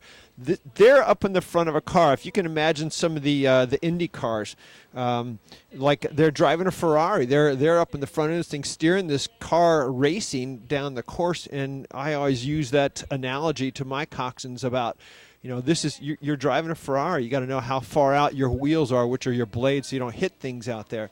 Yeah, and I always said it was a dragster. You got this long rail, and you've got the engine behind you. So here we are, the women's varsity 4. Now, this is another category we haven't seen. We've seen novices, we've seen JV, we've seen lightweight. Now this is women's varsity 4. That's right. As we move on to the morning here, we're going to what we call the higher end, if you want to call them higher end. The varsity 4s, the varsity 8s are after these next couple of groups here. So 3 to go on to the semifinals. This is the A-level and B-level semifinals. And the next 6 times, we saw this earlier, where the next 6 fastest times will move on to the C-level final. So, Lane 1, Kansas State is the leader, followed by Lane 4, which is NSU. Tampa, third, currently. Early on, so it's hard to tell. It's hard to tell, but everything's very, very close early on. Yeah, no, but, you're thinking lane that these varsity athletes are going to be a little more mature. They've been around rowing a little bit more. They are in the 4, which is a very responsive boat, but it's a longer race. We saw 8s go by recently, and I was hearing the times coming in 6:20, and these are going to be maybe a minute slower. Isn't that about right? Women's 4s versus, say, a women's varsity 4 versus a men's varsity 8. It's about a minute difference. Wait a minute, it might be longer than that. I'm thinking the more 45 seconds between the men's and women's 8s. It's probably more like a minute and a half difference between a men's V8 and a women's. So they're out here a lot longer, a lot more endurance needed, and sometimes that's not noticed by coaches, that the time it takes for a women's crew to get down the course is slower than a men's boat, and you have to take into account that training differential. Yeah, and you really do, because if you're finishing a race in 6 minutes or 6:15, we may see later in the regatta, and then you're finishing one in, say, 7.5 or 8 minutes. I mean, that's a different type of training. Oh, yeah, it is. Yeah, it is. I mean, here we are. They're approaching the halfway mark, and they've been rowing already, I'm going to say 3.5 minutes. Well, yeah, a good women's varsity 4 should be under that 4-minute mark, usually 3.5 minutes, 3 minutes 40 seconds, somewhere in there. Right now, it looks like Kansas State in lane 1 still has that lead, and doing a great job out there. They're the farthest one away from us. We were looking earlier at lane 5, which is University of Tampa, was in second, and we're trying to verify if that's still the same thing, but it appears to be that way. K-State first, Tampa second. Again, we're looking for who's that third-place crew that's going to make it through to this A-B semifinal. Yeah, again, the lineup, Kansas State on the far side, Ohio University in lane 2, James Madison is in the center lane 3, NSU lane 4, Tampa in Florida in lane 5, and the University of Florida in Gainesville closest to the camera in lane 6. Now, we were just watching a camera angle here with Northwestern State University out of Louisiana in lane 4, would appear to be in third-place position. But, again, the angles are a little tough to call sometimes. So, until we get a better view of this thing, I don't want to call that third yet. Again, we're only halfway through the race, a little bit past that, and to try and make these calls early on is a little tough. I look at it from the tower here, Brad, and I see that K-State crew on the outside lane, and then Tampa in lane 5 here. But the next 3 crews, I mean, I'm looking at Florida. I'm looking at NSU. Yeah. I see NSU as third currently. NSU looks like they could be that third-place crew. But it's tight, and I agree with you. K-State or Kansas State on the far side, they're right knotted up with the leader at Tampa. Tampa, Kansas State are very, very equal, 1-2. James Madison is right there. I mean, yeah. James Madison probably in that 4th-place position, but let's take a quick look at that, Yeah, look at this video camera now. A great situation where you can really feel each other. You can hear each other. You can hear each other breathe. You can almost feel their heartbeat. James Madison coming up now. They're coming up on Northwestern State University. Matter of fact, they're moving through Northwestern State University. If they haven't caught them yet, they've definitely made a move on it, and now it looks like Northwestern's trying to counter that move. So you see some battling going on here for these top 3, but K-State on the outside got that lead, doing a great job out there. It's going to be hard for the Coxons behind. Well, it won't be hard, but they'll be looking over at that crew saying, can we catch them? No. Who's next, and who can we stay in front of? Yeah. All right, now we've really got to make sure that we understand this, and the video audience understands this, that we have 3 to qualify, and the next go on to a C final. So if you want to go en route to get a medal at this regatta, the Southern Intercollegiate Rowing Association Championships on Saturday, you're going to have to be in the top 3. So that 3rd-place position, Brad, it is between James Madison and Northwestern State out of Louisiana. And it's going to be pushing hard here. They can't let anything down here whatsoever. Every stroke has to count. Every inch and centimeter of that drive has to count here to get them through this next round. They do not want to be the one that gets left out here. That's right. And if you look at the 2 crews, I mean, they're both working very hard, and it's going to be the efficiency and can they clean themselves up as they take their rating up. They're a little bit faltering on their strokes there as far as technical, but as they go up a beat or 2, sometimes that cleans up. Sometimes, yes, but there again, we go back to the tiredness of things. Your legs are on fire at this point, and trying to get them to go up, sometimes you end up shortening up, which negates your speed. You don't increase the speed, even though you're trying to bring the rating up. I'm going to say James Madison rowing the better right now of the group, and they're at a 33.5 as I saw them there, and they just cleaned up. Yeah, well, we're a little bit out of the wind. We had a little gust of wind back there. Now it's flattened back out again. I saw James Madison to 1,000 do a move, and it's probably a strategy move to try and push that bow ahead, which it seems like they've done effectively here. Yeah, now Tampa is holding on to a narrow second. James Madison's closing on it. Remember, it's top 3. Oh, yeah. And here we go. It's come to the finish line. This is a nice finish for 3 and 4. Everybody's running out of real estate. Yep.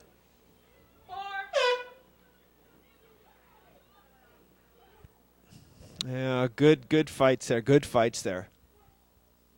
Now, come back to equipment. There's a Stern Cox 4. Stern Cox 4, that's the first one we've seen coming down recently. I saw some earlier. If you can look out in the video camera there, you see the coxswain actually sitting up on the stern deck and got her hand up in the air. You know, the Stern Cox, a good place to coach a crew, a younger crew, and really great place to watch your athletes and help them through their technique, but tough place to drive from. Well, that's true. Brad, why do they have stern cox versus bow cox boats? What would you think? You look at the bow cox and all you see is the top of their head sticking out over the gunnels of the boat. That's to keep their center of gravity lower so there's less movement or wiggling in the boat. Stern coxswain sits higher. The chances of that boat wiggling around are a whole lot more, and it's been shown that the bow cox boats pretty much have the speed advantage because of that lower center of gravity. That said, there are trade-offs. That's absolutely true. And these 4s, which we're looking at, they're 45 feet in length, maximum, probably more in the 40, and their weight is about 114, 115 pounds. And you've got a coxswain who is 110, 120 pounds. They move an arm left or right, it upsets the balance of the boat because this is a rounded bottom hull. It's like sitting on a log, much narrower than a canoe, and you watch these crews go by and the oars aren't touching the water. Well, you know what? You figure you're going to do a tightrope on a cable, and your balance bar that you have is split in the middle. And so how do you do that? You got 4 people trying to balance the boat with their balance bars that are broken in the middle. It's pretty tough. Yeah, now as you look at these crews coming in from finishing their race, you right in the video is there, you notice that. I mean, that's something I try to liken that exactly to a tightrope walker. Instead of the tightrope walker having a long pole that they control both ends, we only have half the pole for each person, making it much more challenging. Got this next race coming up here. This is the second heat of the women's varsity 4. Again, these are likely girls that did not make the V8, but they're the next ones. College of Charleston in lane 1 on the far side of the course. Purdue in lane 2. Stetson University in 3. Texas in 4. Florida State in 5, which has the current lead. And in lane 6, Novice Southeastern University. Nova closest to us. Nova, by the way, from Fort Lauderdale, Florida. Florida State from Tallahassee, Florida. Mm-hmm. So at the early goings here, it looks like Florida State and Nova in that order. Florida State with a little bit of an edge, crossing the 1,000-meter mark, about a deck length ahead of Nova Southeastern. Nova Southeastern, one of the Division II programs in this regatta.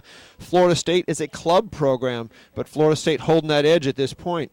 Yeah, I wouldn't count out Nova Southeastern. They're perennial, very talented program. They have a really great women's program. Nova Southeastern, as you said, out of Fort Lauderdale, I've watched them row for years. They're very, very technically correct, greatly well-coached program. So let's watch this unfold because they still have about half the race to go, and they're mature racers, and I bet you watch them do what they need to do. Well, this is a ranking regatta for the NCAA selections at the end of May, and so these are really important races for these crews to perform at the highest ability. And even in the heats, it's not something they can skate through on the heats here because a heat, if someone in another heat, if they make it through and you don't, even if you're in a faster heat, it shows up on your rankings for the NCAA championship.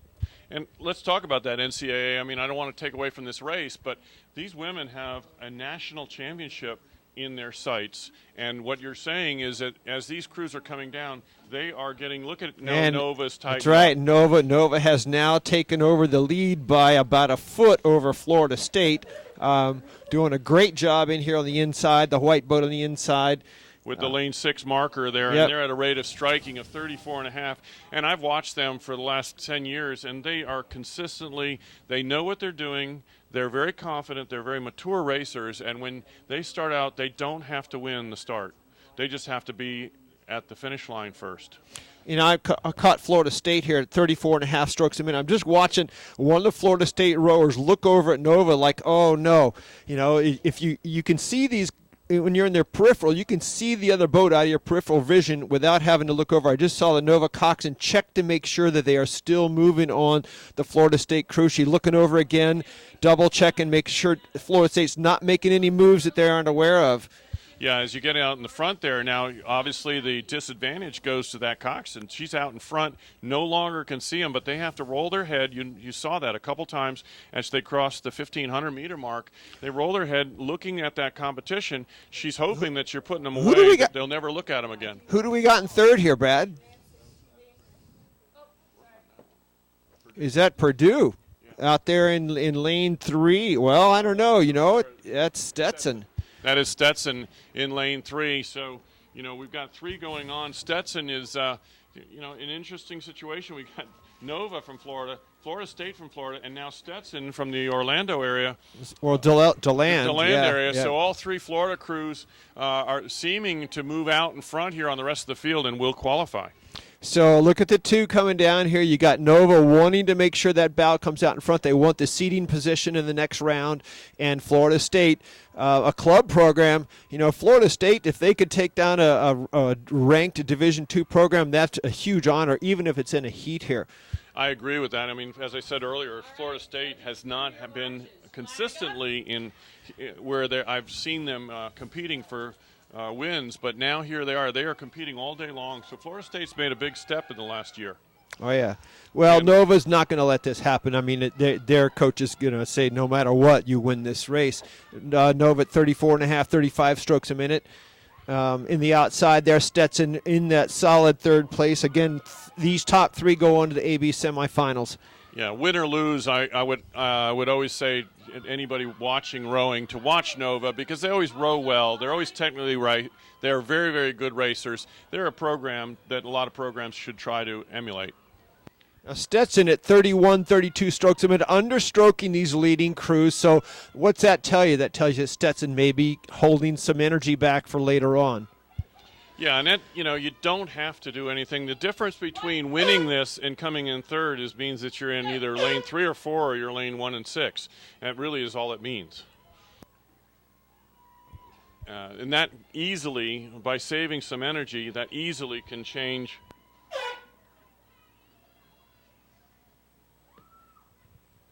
We're getting out to somebody, at least all your friends.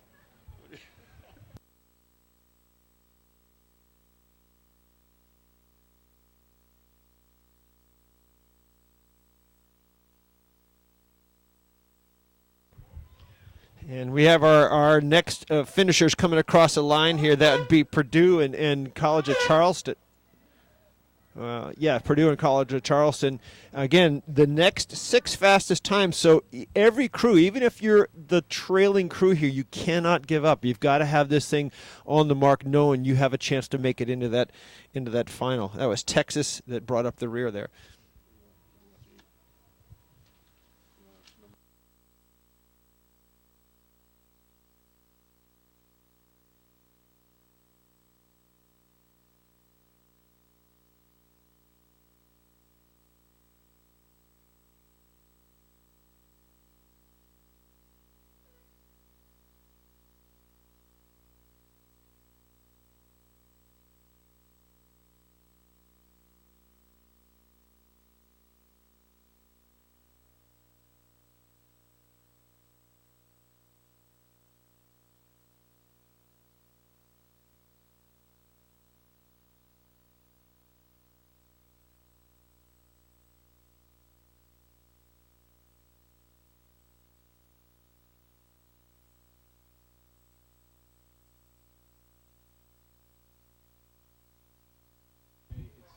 In this next race here, Brad, we've got this is the third heat of this. Again, 3 to go on. In lane 1, Virginia Commonwealth University. In lane 2, George Washington out of the D.C. area. Lane 3, Washington University. Contrary to popular belief, they are not out of D.C. They're out of St. Louis. And lane 4, University of Charleston, and Charleston, West Virginia. That is lane 5, Miami, University of Miami out of Ohio, and lane 6, University of Tennessee, Chattanooga out of Chattanooga. And currently the lane 2, George Washington University, the leader, and look at them as they row so nicely out in front. So that's lane 1, VCU, currently second. George Washington is second. This inside lane 5 right there as well. We're at the 1,000-meter mark. As you saw that marker go by for the people right there in the video camera, that means we're in a 2,000-meter course. That is about a mile and 5/16. But in the sport of rowing, we do measure everything by meters, which is a little longer than a yard. So just past the halfway mark, you can see how close the boats are. We've got VCU and George Washington currently the leaders. No. 653142.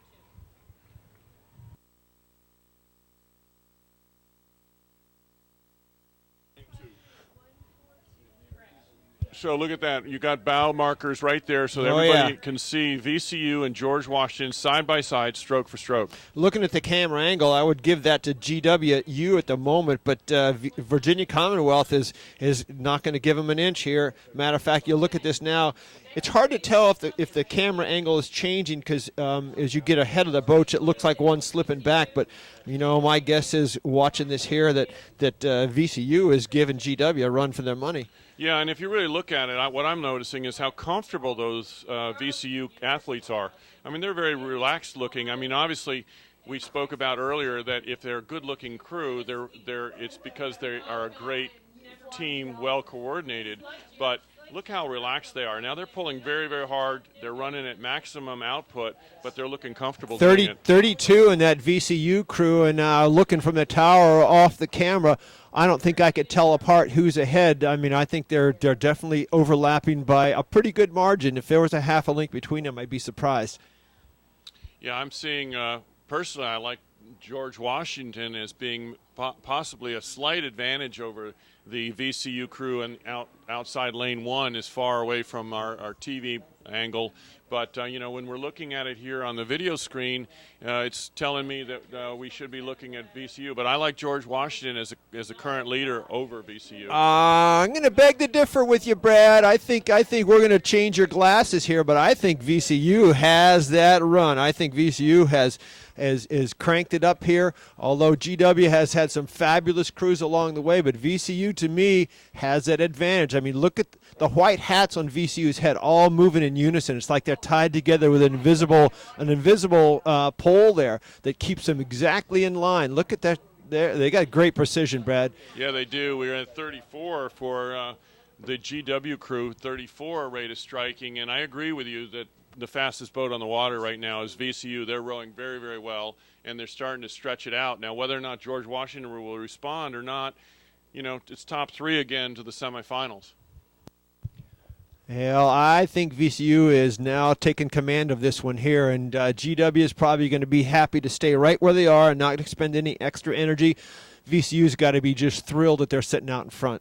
Yeah, but, we're talking about top 3. Let's look back on that race a little bit. We got 3, 4, and 5 straight across from each other. Nice race in there for that third position. Look at that. Yeah, I mean, you've got lane 3, 4, and 5. That's Washington University, University of Charleston, and Miami, Ohio. They're dead heat. They're dead heat for third, and one of them has to pull it out. Well, here we go. Open water with VCU over the second place crew, which is GW University. VCU, by the way, out of Richmond, Virginia. A lot of history there on that river with going way back when to the Civil War. If you ever read through any Civil War stuff, fabulous place. I've seen their river there. Beautiful place to row.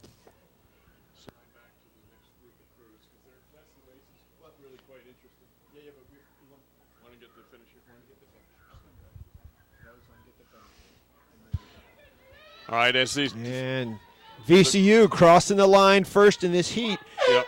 Top There you 3 and to you hear go. That is the first We've got a qualifier across the line. great battle But there's going on great here battle in starting to come lanes into the video 5 camera and now. 4. University of Charleston as well as Miami out of Ohio for that final qualifying position. Here we are, and it is, I'm going to say, It's Charleston with a Charleston. little bit of a lead here. Yep, and it is top 3. So Charleston going to unofficially take that position of the third qualifier for the semifinal. What a great race that the 3 through 5 had. They were at 500 meters to go. They were knotted up. 250, they were knotted up. And Charleston coming out and taking that third very decisively in the last 20 strokes.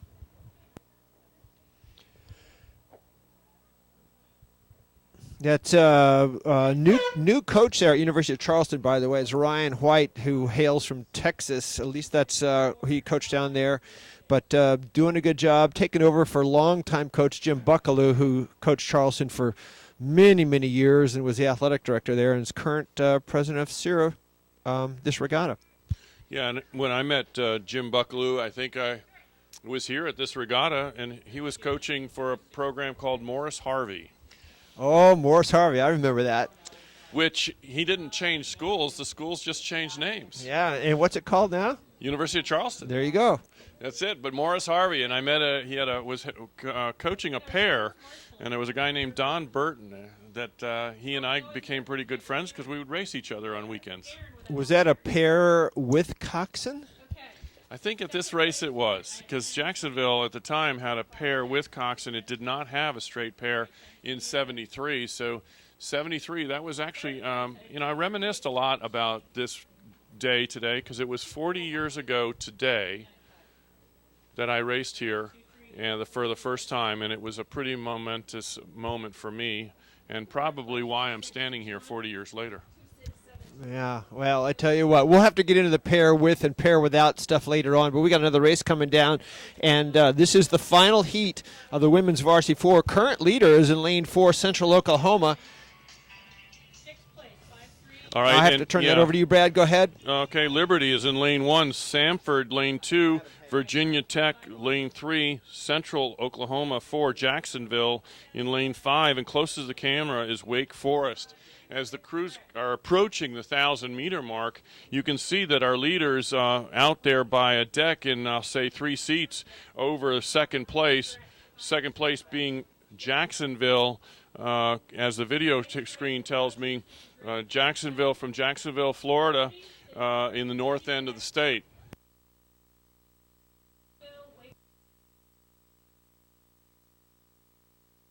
The leader, the center of the Virginia Tech, and I will say Central Oklahoma, in the center of the race course is our current leader in the light-colored unisuits, Central Oklahoma, the leader at this point.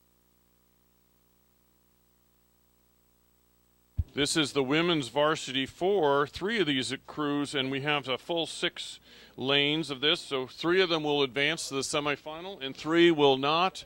And this will start to bring our semifinal picture for later today so that these varsity women will end up in the finals on Sunday to be crowned the Southern Intercollegiate Champion here at Oak Ridge on the 2013 running of the Southern Intercollegiate Rowing Championships today.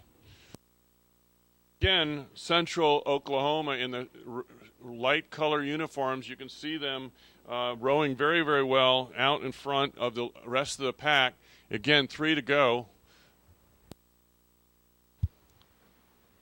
Second place knotted up between Jacksonville and I will call it Virginia Tech. I believe are the 2 crews that are in second and third. The rest of the crews slightly back from that, but I will say that Jacksonville is currently in third and is going to be challenged by the Sanford group.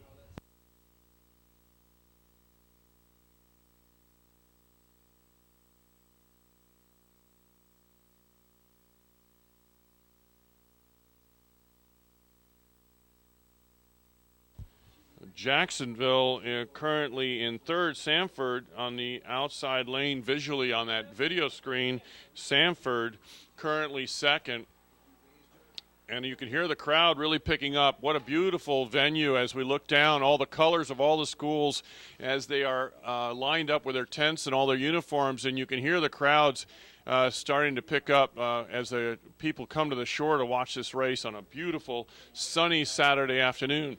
Again, Central Oklahoma leading by open water on the rest of the field. just really comfortable. 3 to go. It appears that there's going to be some pressure from the outside. I'm going to say Sanford has a little bit of pressure on Jacksonville. Jacksonville's got to be very careful. Jacksonville currently in third and trying to challenge Virginia Tech in the middle of the race course. Jacksonville has been here from the beginning. There were 6 programs in Florida back in the 70s, Jacksonville being one of them. Now there are 15 collegiate programs in the state of Florida, and Jacksonville is one that is currently in third and challenging now for second. Outside on the Sanford in lane 2 is currently fourth, and right now is looking like they're going to get knocked out as long as all the other crews get to the safely and the progression stays as it is being rode currently.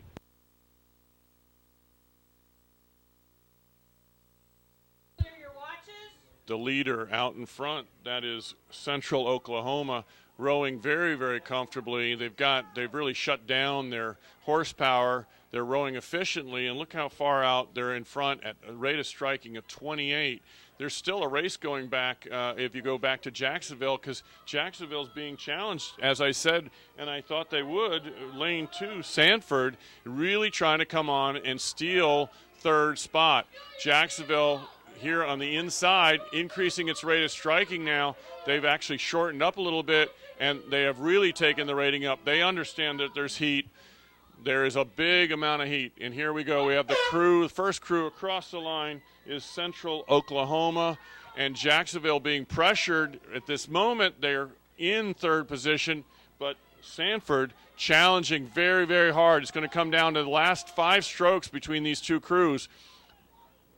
That is Virginia Tech, second across the line.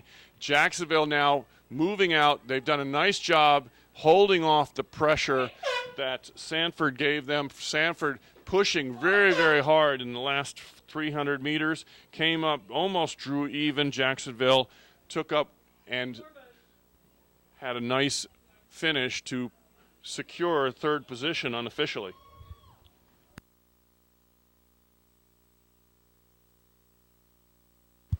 Wake Forest now working their way in at 5th.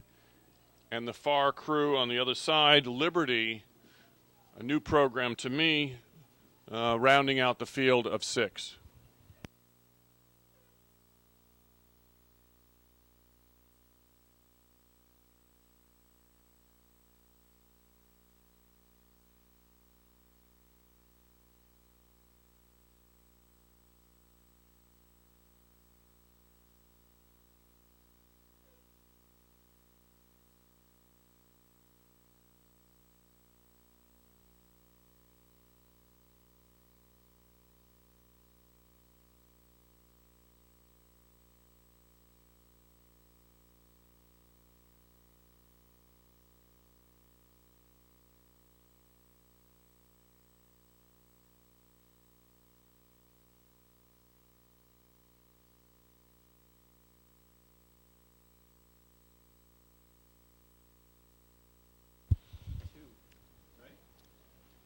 That was the last race of the women's V4. Well, Casey, I'm going to throw you under the bus right away. You know, the last thing we were talking about was the sliding seat back in the 1800s was the last advancement. Now, one thing that has changed is the style of the oar. You know, if you look at these oars, they're actually kind of odd looking. And here we are, the video camera looking right there as the boats are turning around. I mean, those oars are not like a normal rowboat oar at all. No, I think, you know, those oars are called sweep oars. They're, 12 feet long. They're all kinds of different shapes. You see some oars, you'll see round. You'll see some that look like rectangles. You'll see some that look, well, in the old days used to be long and skinny, called standard. So they've tried a number of different shapes. But I think the speeds we're seeing out of these crews these days have a lot to do with how the oars are going. There's been a lot of technology going into the oars lately. Okay, let's pick up the action now. We've got the video screens going, and we're streaming the U.S. rowing on YouTube today. We have started a new category, the men's Varsity 4, Lane 2, Florida. from Gainesville is currently the leader out, and you can see right across these bows. Isn't it an exciting shot right there? You see how they're moving very, very steady through the water. So we've got lane 5, a 2.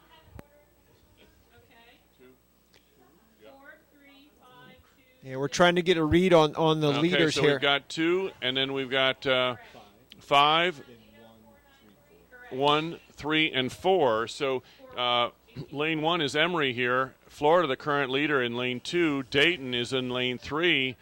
And then Liberty 4, Purdue 5, and Wichita State is in lane 6. Currently, the video camera is looking at that Purdue crew, which, we know Purdue is going to be a strong boat. You can see that their oars are, I'm going to say, gold and black, and they're currently not the leader, but you can see across there that that Florida crew with the blue and orange is the current leader.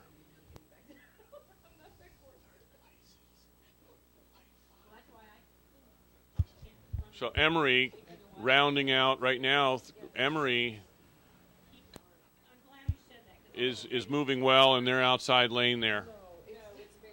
I can see it this way better.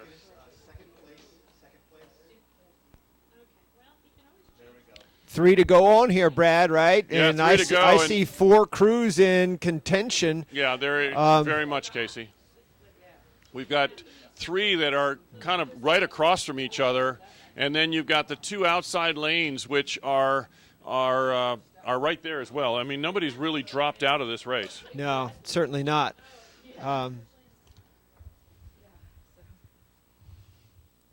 That camera in that far boat, that dark-colored boat over there, that looks like that's lane 1 over there. Is that Emory over there in the far lane? Yeah, that is Emory over there. Florida, still in the thick of it. I won't give Florida the lead by much. They are really tight with Dayton and Liberty. This is the first time I think that we've seen Liberty up as far as that. Yeah, I agree. And then Purdue is 4th, and Emory is right there tied with that 4th. And we got 3. So Emory and Purdue right now are the ones that are battling each other for 3rd. Well, Purdue in lane 5, they're the ones closest to us, correct? Yeah, that's Or true. not the closest one, but they're actually Visually. Purdue's Yeah. in the lead here. Yeah, I think Purdue has moved up on Florida significantly. Yep. And if I had to guess it, I would guess Florida is in 2nd, and it looks like Dayton in 3rd from this angle. Florida knows that they're in trouble. They've increased their rating. They were at a 35 down the course. They're up at 37 now. So with about 350 meters to go, Florida realizes the whole field is tightened up around them. Oh, yeah, and you look at Emory coming up on the outside. Even from our angle, Emory looks like they're making a run at it. I'd say Emory may have now pushed through or up with Dayton to give Dayton a run for those top 3 spots. And Purdue feeling the heat as well. I mean, it's coming up from behind. Right away you've got Purdue and Florida were out there kind of in front, and there's a lot of pressure for that 3rd position, and it's tightening up on the leaders. Yeah. Here, Florida again is, I think, moved back out on Purdue, but it's pretty close. I think Florida's got a slight advantage over Purdue. Purdue's 2nd, but look at Emory on the far side. Yeah, they're coming right up on the whole field has shifted. I mean, it was Purdue early on, and now Florida has taken serious advantage of this last 500 meters they've been through, and Emory has come up as well. So you've seen a whole race course shift almost from the inside lanes towards the outside lanes, with Florida leading the way. I like the way that Resolute on that far shore and Emory is rowing. I mean, it's really, really got a lot of momentum. Well, those guys have to be rowing these boats correctly. It isn't the boat, Yeah, but that is a good-looking crew over there that has really changed the outside. Look at this. For 3rd place, look at this. It's good. Oh, within my, feet. changing Within again, feet. changing and again. Emory had an anomaly stroke 2 strokes before it, and I think they went from 2nd to 3rd right there. It was so close. I couldn't tell you. That's right. And did you see Purdue really came on well? And you can see the price that they're paying. I mean, everybody's slumping over, but they have to get top 3. And you heard from the air horn, it was 1 second between 3 of them. Well, I tell you what, that was from what we could tell, that was quite the push by Emory in the last half of this race to put themselves in contention. I'm sure they made it into the top 3 there, but man, that was tight. Well, and that's something that you start to see when when parity starts to happen, one of the issues that I see is that it is very interesting how the lead or second place can change in 1 or 2 strokes, and it's just does the crew have another gear as they approach the finish line? You know, can they shift one more time? And you'll see that people will shift, they'll get the lead, and then somebody else will shift, and they'll take the lead away. Well, you know, you're talking about shifting for those who are looking at, you know, you can think of other different races, horse racing, for example. You see them come around the last turn, you'll see those horses lengthen out. The jockeys will start trying to whip them. Of course, we can't whip our crews here. But, you know, they try and increase their stride to get more speed out of these boats or out of the horses. But in this case, you're trying to shift the rating, just like you do on a bicycle. You're changing a gear to try and get a little bit more advantage. Maybe someone's tiring out. Can you get another foot or 2 on them? And the coxswain's a big part of that. I mean, they know that there's 3 strokes to go, 5 strokes to go, 10 strokes to go, and they have to make aware of where they are on the race course. And the athletes, if they feel a surge by the other athletes, if they feel something starting to happen, if they believe what the coxswain's telling them, magic happens. Well, you know, and they all have to go at the same instant. You can't have coxswain call it in the stroke or the person leading the ratings decide to go and no one else goes with him. He's got to have everyone go at the same instant, and that takes a lot of practice. Well, and if you, well, let's take it back to a really basic situation. If you want to lift something that's heavy, and if you walk over to the bumper of a car with 5 or 6 people and you say, you know, I'm going to pick this car up. In 3, yeah. You can't do it, but if you do 1, 2, 3, lift, you can pick up something that's really heavy, and that's what these guys are doing. Yeah. Exactly. They're picking up the weight of this boat every single time. That's why their timing has to be so perfect. Yeah, so we have our next race coming here with, again, 3 to go on. Lane 1 is Texas, Lane 2 Clemson, Lane 3, which current leader, Florida Tech in Lane 3, Lane 4, Texas A&M, Lane 5, James Madison, in Lane 6, Georgia. So we'll see what happens here. Currently, the leader is Florida Tech, and I think you even coached them for a period of time. Yeah, I think I had something to do with the guys' team for 9 or 10 years, and then I had the women for probably a similar amount of time over my 20-year coaching. Yeah, and Florida Tech now out in front. I want to say comfortably. I mean, maybe by a length. But, you know, it's only at the halfway point, and as much as they've gained in the first half, they can give it all back. If they're not careful. We've seen that in the last race there where we thought the inside crews had the advantage. And here it looks like Lane 3, you can see them coming down the course now, the white shirts and the white blades. Look to have a clear advantage. Let's see if they can maintain that. Yeah, second place, second, third, fourth is knotted up right across the field. You can look at the video camera. At times right now they're working on the leader there, but you drop back with that video camera and you'll notice that all the boats are lined up across. And you can see that advantage that Florida Tech has. You know, Florida Tech had some open water there, as you saw that video camera. Now you come back to second, third, fourth, and they're knotted up right across. Yeah. Now, what a good position to be in if you're out in front and you're commanding this performance here for the top 3 boats. A couple of lengths open water as a rower, you can get comfortable, but you can't get too comfortable because if you start letting off, those people can eat you up real fast. Well, and you mentioned that earlier that one of the crews looked over toward another crew, and that is really a break in focus and concentration. Florida Tech being out by this open water and having all their competition behind them, they don't have to look or turn their head. Their competition is there behind them. Well, you know, that in that same light, though, they can be in jeopardy as well if they decide to watch the other crews. If you take your concentration and watch the other crew row, you're taking it away from your boat, and you can really mess the boat up fast if you do that. So you've got to maintain your focus in your boat regardless if you're ahead and you can see the other ones. Yeah, that comes back to trying to lift up that heavy object like the car. If you don't 1, 2, 3 lift, 1, 2, 3 lift every stroke, it comes apart. You know, I'm looking at these crews here, and I'm looking at Texas on the outside and sitting right next to them. Clemson may be our qualifiers at this point. Now, again, we've got it still a ways to go. We're probably 400 meters away from this finish line, but Texas and Clemson in the 2 outside lanes, that is lane 1 and 2 on the far side of the course, look like they are the ones that are in contention for these qualifying spots. Yeah, but then you got Texas A&M and James Madison that aren't that far back. It just depends on, we got 450 meters to go here. There is room for these crews on this, the higher lanes. James Madison probably the best shot of trying to move into that third position, but they're back a ways. But let's see what happens because George Madison is pulled up here a little bit. Now we got Florida Tech at 30 strokes a minute, so they're rowing comfortably at 30 strokes a minute. Brad, I recall, you recall, that is something well within your range to maintain down the course. You're pulling at full pressure or very close to it, but if you're not rowing 36, you do get a chance to conserve energy, and that's what they're doing when the blades are out of the water, is they're conserving as much as possible in between the power phase of the stroke. Yeah, I don't think there's enough real estate left in this race course for the lead to change unless something devastating happens to these current leaders. But you're exactly right. I'll go into a little bit of science here. But at 30, you're rowing aerobically, meaning that your oxygen carrying capacity is keeping up with your output. You are not going anaerobic, which means that that's the part that gets you look in at trouble. FIT. Just took the rating up. They're doing a little bit of sprint just to test themselves out here. You talked about that earlier. Here's a great 41 opportunity. strokes a minute now. This is the highest rating we've seen of any crew all day from what we've done ratings on. So they just decided to pop it a little bit and see what they had. Nice job there. Yeah, and they've had a good, successful season this year. I think they were state champions. They were. They won the Florida State Championship, I think, by open water as well. Yeah, so they're somebody we're going to be reckoned with as we go forward in this regatta. Well, there's a lot of heats to come on this men's varsity 4, so we'll see what happens here.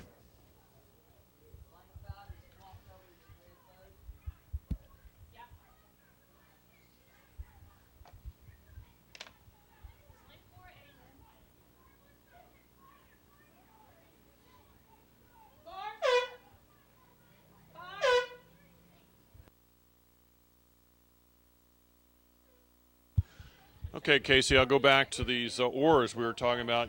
Right now we're rowing with something that is asymmetrical. In some places they call them cleavers, sometimes they call them hatchets. But if you go back in history, I'm going to say back when I first started rowing, they were a standard oar. It looked like a rowboat oar, had a little bit of a curve to the blade, but it was symmetrical, it was long.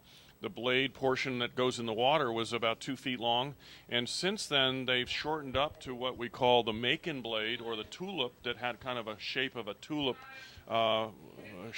leaf, I guess, and now they've made them asymmetrical. Why are they doing that? Well, what they've done is they've made the blade shorter and wider, and what it does is the oar now slips less in the water. When you talk about slip, when an oarsman or oarswoman puts their power on the blade, you can rip the blade through the water. If you rip it through the water, then you're not getting the propulsion you need.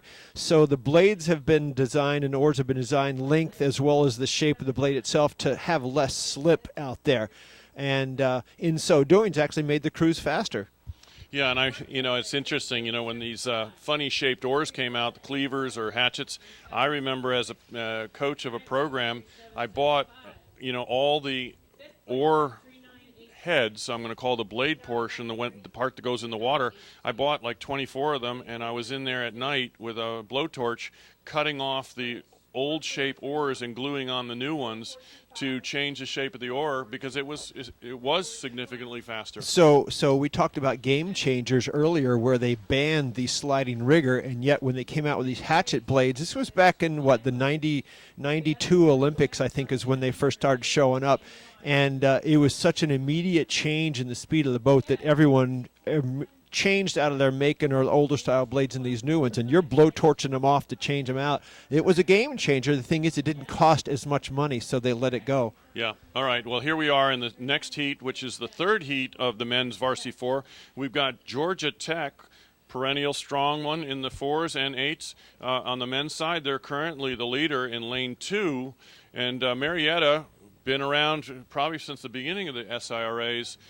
Lane 1, Alabama, another big name.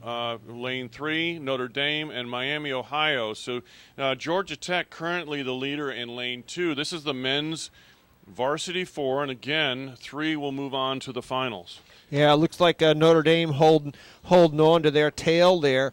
If I had to throw it out there, I'd say we're about astern. But Georgia Tech has always done a great job. Coach Rob Canavan there and his group of coaches that help him out, a club program down there, but really do a wonderful job of keeping it all together and having fast crews every single time they come out.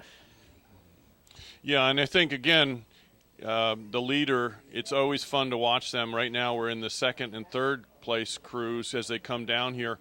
But, you watch these crews and how well their bodies are working together, their length that they have a nice body swing. Notice that they're opening that body up, drawing the arms into their body very strongly, as you can see in the video screen there.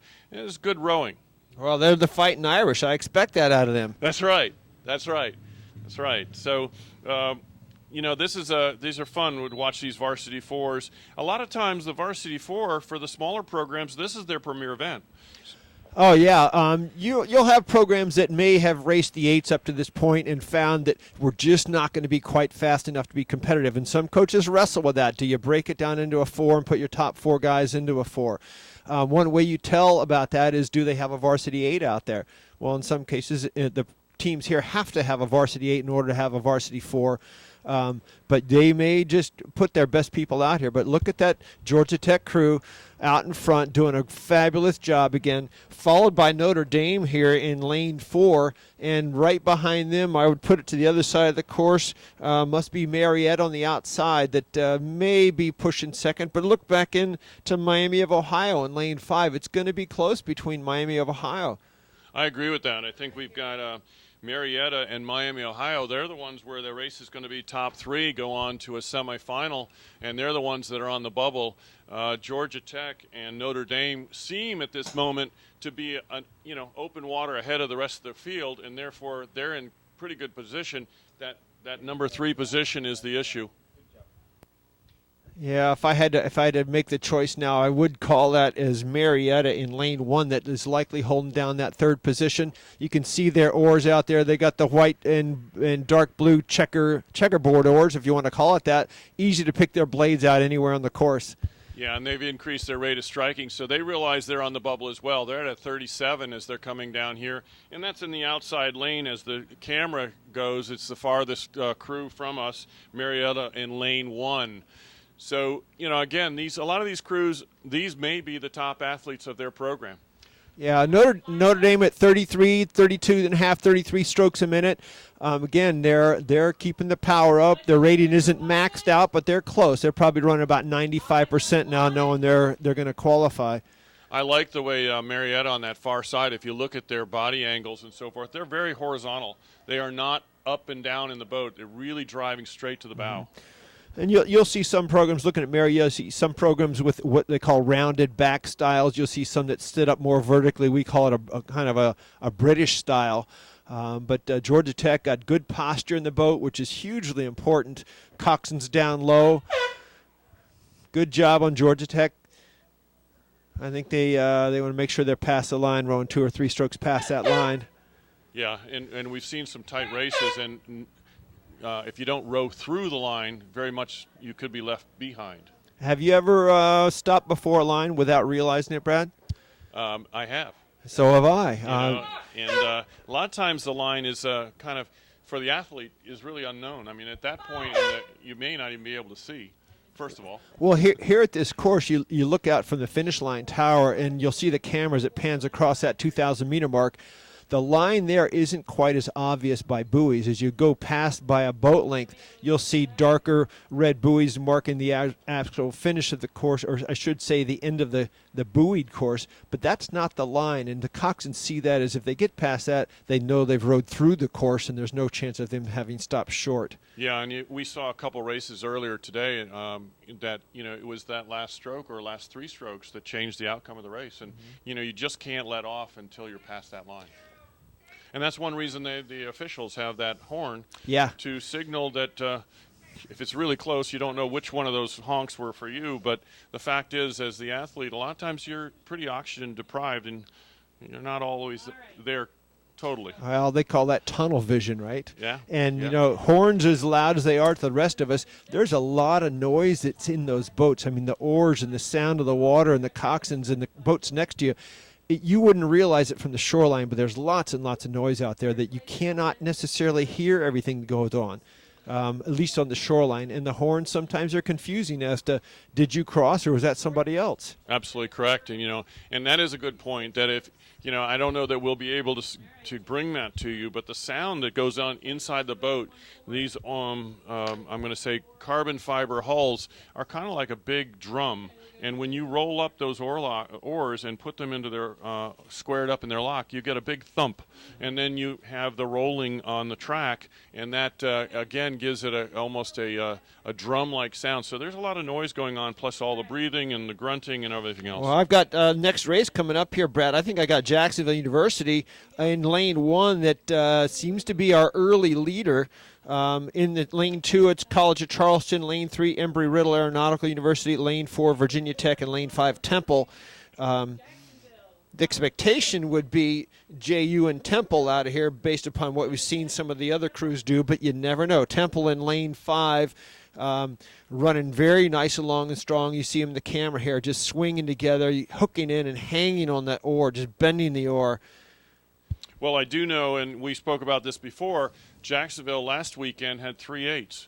This weekend they have 2 8s, and they have a 4. So they've taken their JV 8 and made this 4. So, you know, they've downsized their program to, I'm going to say 4 of the bigger people. I've got I've got here College of Charleston and Embry-Riddle look like they're dead even in the middle of the course. I think Charleston might have a foot or two over Embry-Riddle, but Jacksonville looks like they've got a full boat length over Temple. But that again, that third place position, I don't see Virginia Tech just yet. It looks like College of Charleston is moving out slightly on Embry-Riddle Aeronautical University in the second half here. Yeah, so we've got Jacksonville with a 1 length advantage over, I'm going to say, lane 5. Temple, you can see it's a really nice shot right there. We're with Temple in the foreground in lane 5 with the bow marker there. Jacksonville on the far shore in lane 1 with that lead. And you can see it's a full-length advantage, even though the angle is a bit skewed there. And then you can see right beside Temple, we've got that, I'm going to say it's College of Charleston. Charleston, and then Embry-Riddle inside of them. So this is a great camera angle to see those things as they progress down the course.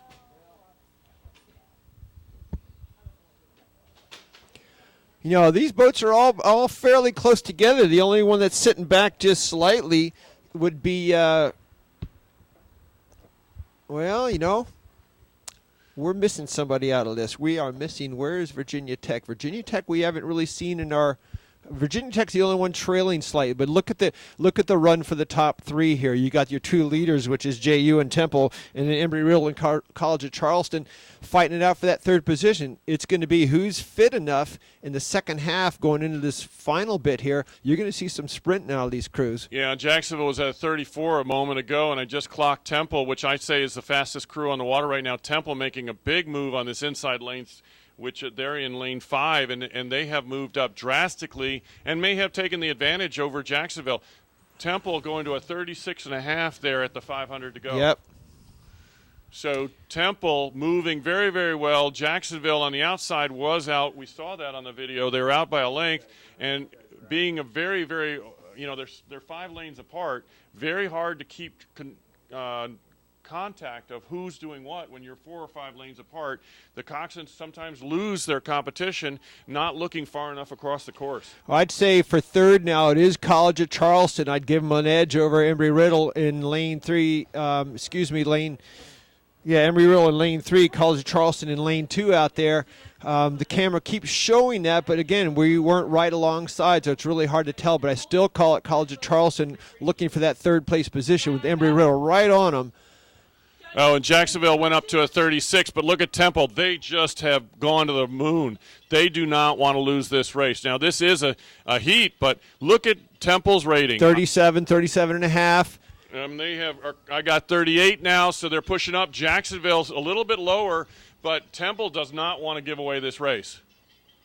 So it's Jacksonville currently the leader. I think Temple came up and took the lead, but now Jacksonville moving out again, and Jacksonville shortening and raising their rating. Got Charleston at 38. Charleston at 33, Embry-Riddle at 36. Charleston with the advantage. Charleston doing a good job, keep their blades clean, low splashes. Embry-Riddle, part of these guys out of their Varsity 8 program, but they broke down a while ago because of numbers. Embry-Riddle, just a small aeronautical school in Daytona Beach. Yeah, so Jacksonville across the line first, Temple second. College of Charleston third, and Embry-Riddle fourth.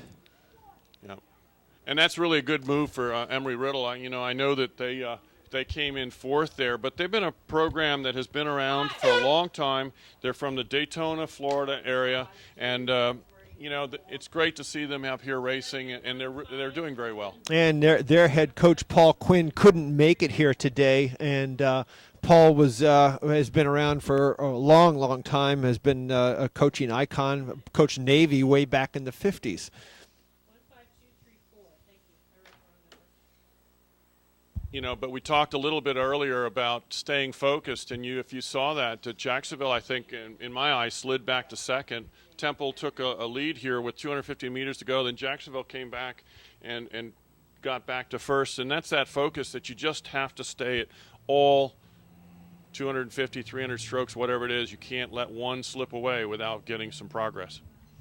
And that just goes to show, too, the coaches are letting these kids know ahead of time what they want them to do. I mean, keep that lead, make sure you win the race, and so they're definitely strategizing out here how to stay in front and keep in front. And if you don't keep in front, how do you get back in front? Yeah, and then there's the psychology of racing. There's the physiology of racing and what your body can and can't do, but your mind is driving the whole thing. And you got to coach that too. Oh yeah, what do I always say? It's the rowing is at least half mental, and we all think about all the miles you run and the weights you push and the ergometers you pull and the miles in the water, but that's only half the equation. The other half is how do you train the head, because you got to deal with there's a level of pain out here that most people can't realize how tough it is. That's right, and we go through, and I think you and I have been in a boat together where a move of another crew comes up and moves past you, and you actually can get defeated in a single move in the middle of the race course, unless you have a really strong mental position. Well, think about basketball. When a basketball team will make a run on another team, and you got one team with all the momentum, and one little thing happens and it just flips the other way, and the mentality of whether you're on the good side of that flip or the bad side can just devastate a team, and it can out here too. You see a team pulling up on you, you're doing all you can to stay in front, and yet they're still pulling up on you.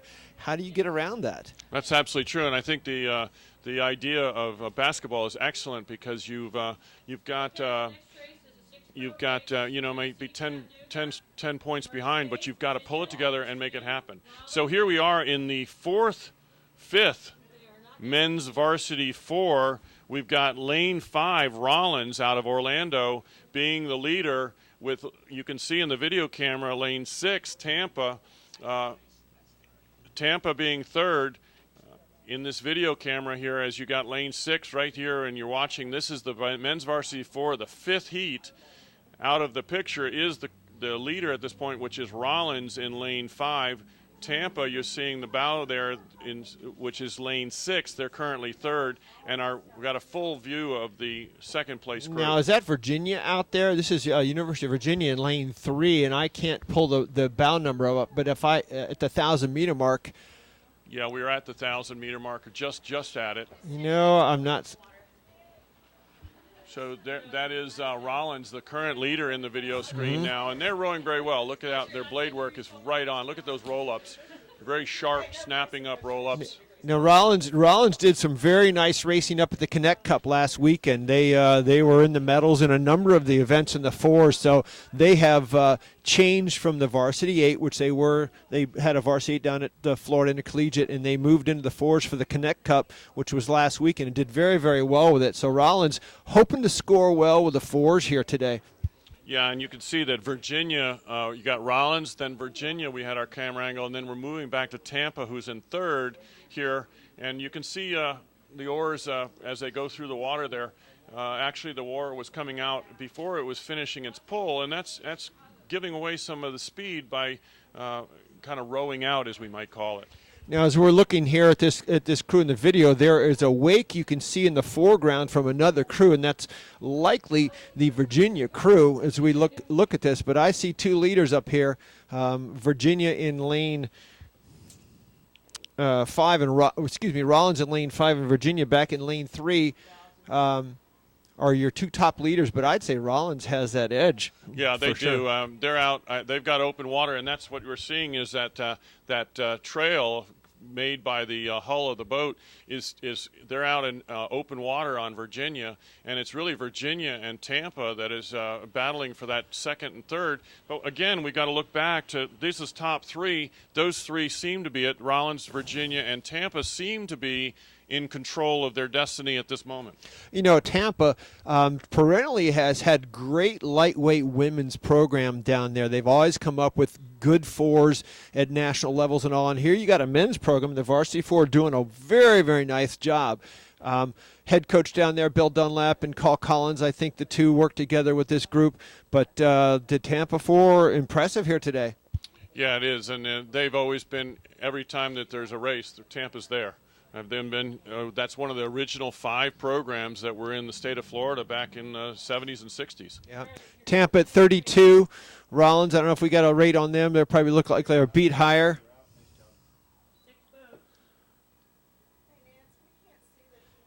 34 strokes a minute on Rollins. Rollins with a good, clear, open water. Got to be feeling good right now.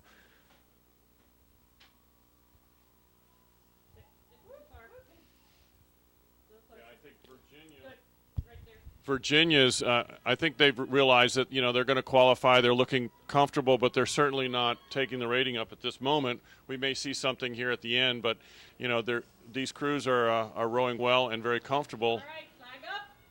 Well, Virginia at 29.5, 30 strokes a minute. That tells you a lot right there. We've seen that in some of the other Virginia crews out here that have had easy qualifying positions or well qualified to move on, and they're not showing anything. So they're letting Rollins do what they need to do, and they're conserving as much energy as possible. Their coach Frank Biller, former international sculler, has taught their kids very, very well. Yeah, Rollins actually increasing their rate of striking a little bit, rowing very strongly here in the last 10, 15 strokes. So Rollins coming across the line and, led from early on, but, they obviously have they're cutting down from an 8 down to a 4 has been real positive for their program. Well,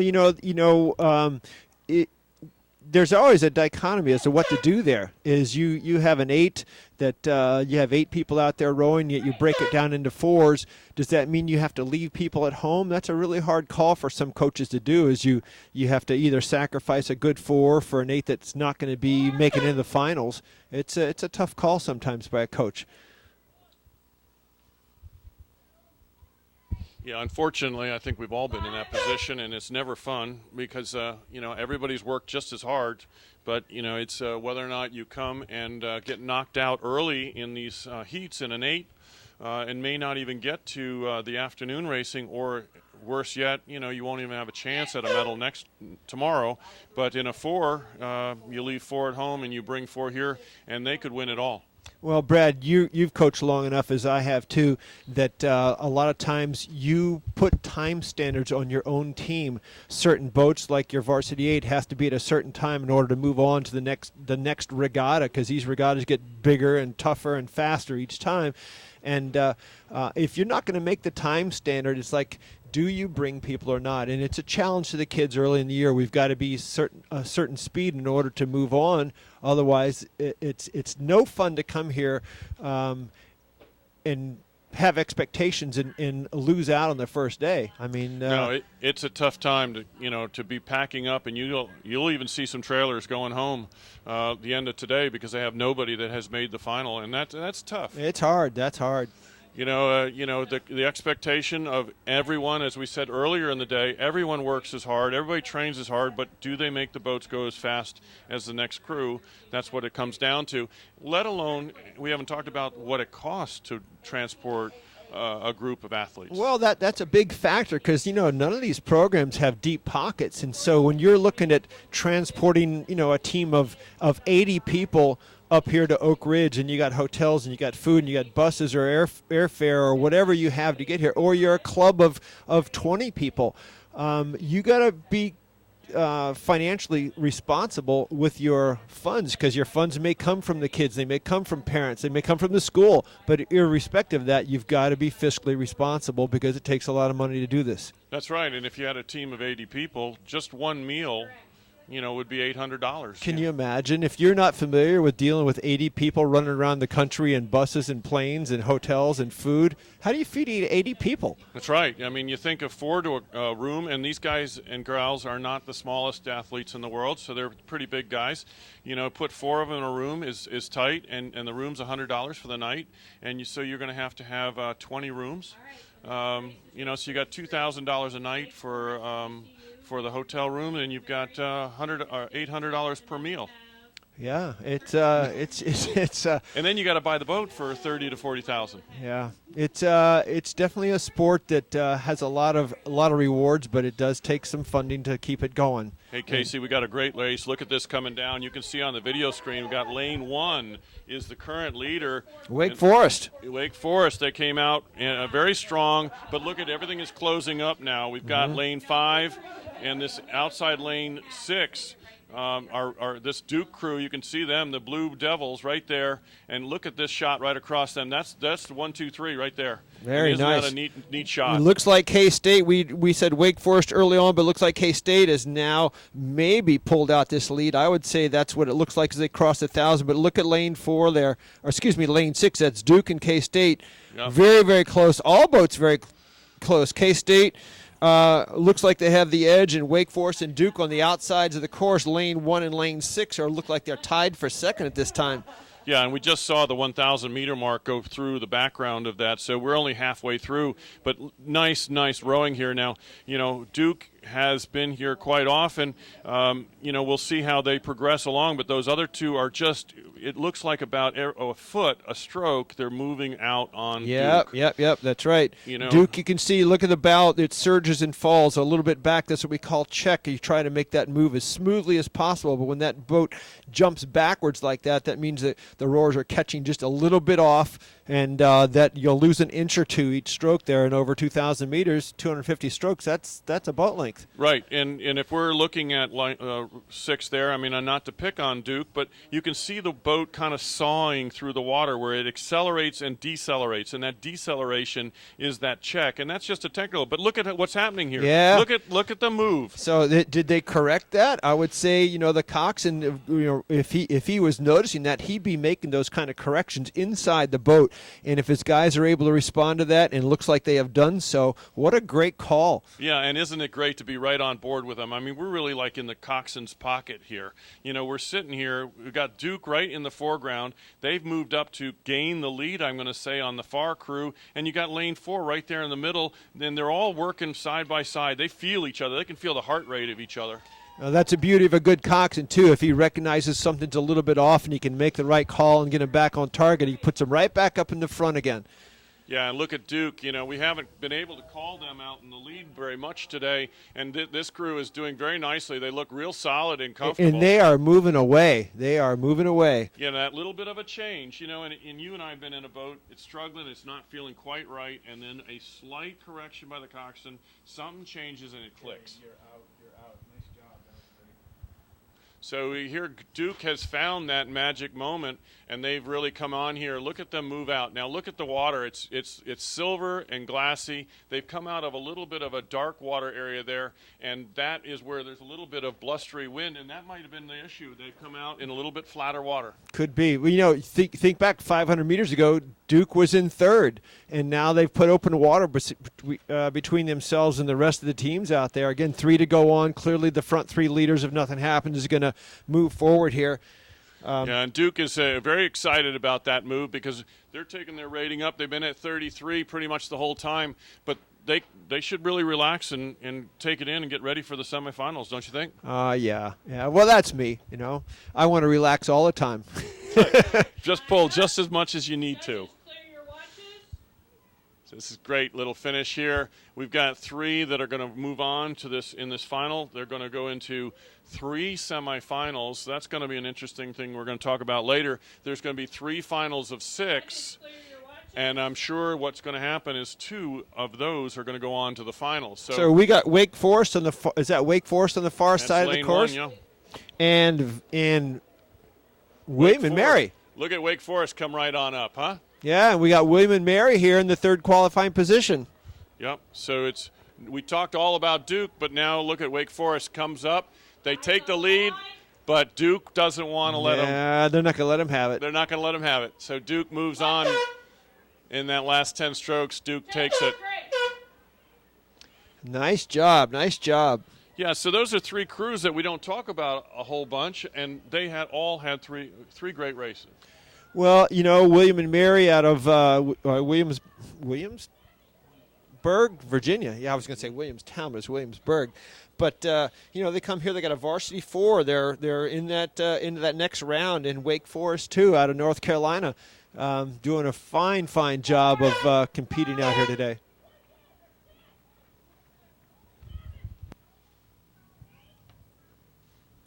And after this one, only a few minutes to go, we have the first round of the women's Varsity 8 coming up.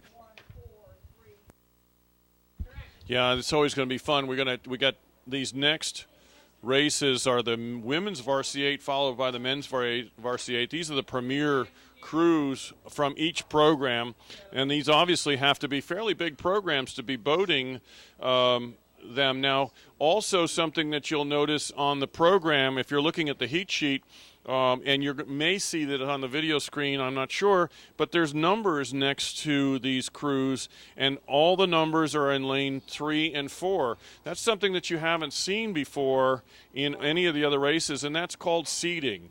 What's happening is that these crews, through the course of the season, have a win-loss record, and who they've been racing and who they have beaten or who they have lost to has given them a ranking as they come into this race. And so therefore the seeded crews, the number 1 seed should not be against the number 2 seed because they don't want to knock each other out. So they try to have seeding to help us get the final be the fastest of the groups. You know, Brad, you look at this first round of the women's V8 and you see in lane 3 it's Purdue with the number 1 next to it. That's the top seed out of all these crews, and faced against Wichita State, number 8. And off to the side of that, in lane 5, also a number 8.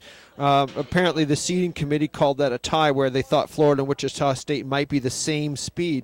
But Purdue is a club program. What difference does that make? That means they do not get funding for scholarships. They don't get funding through the athletic department. They get it through other sources, dues. The kids pay the dues.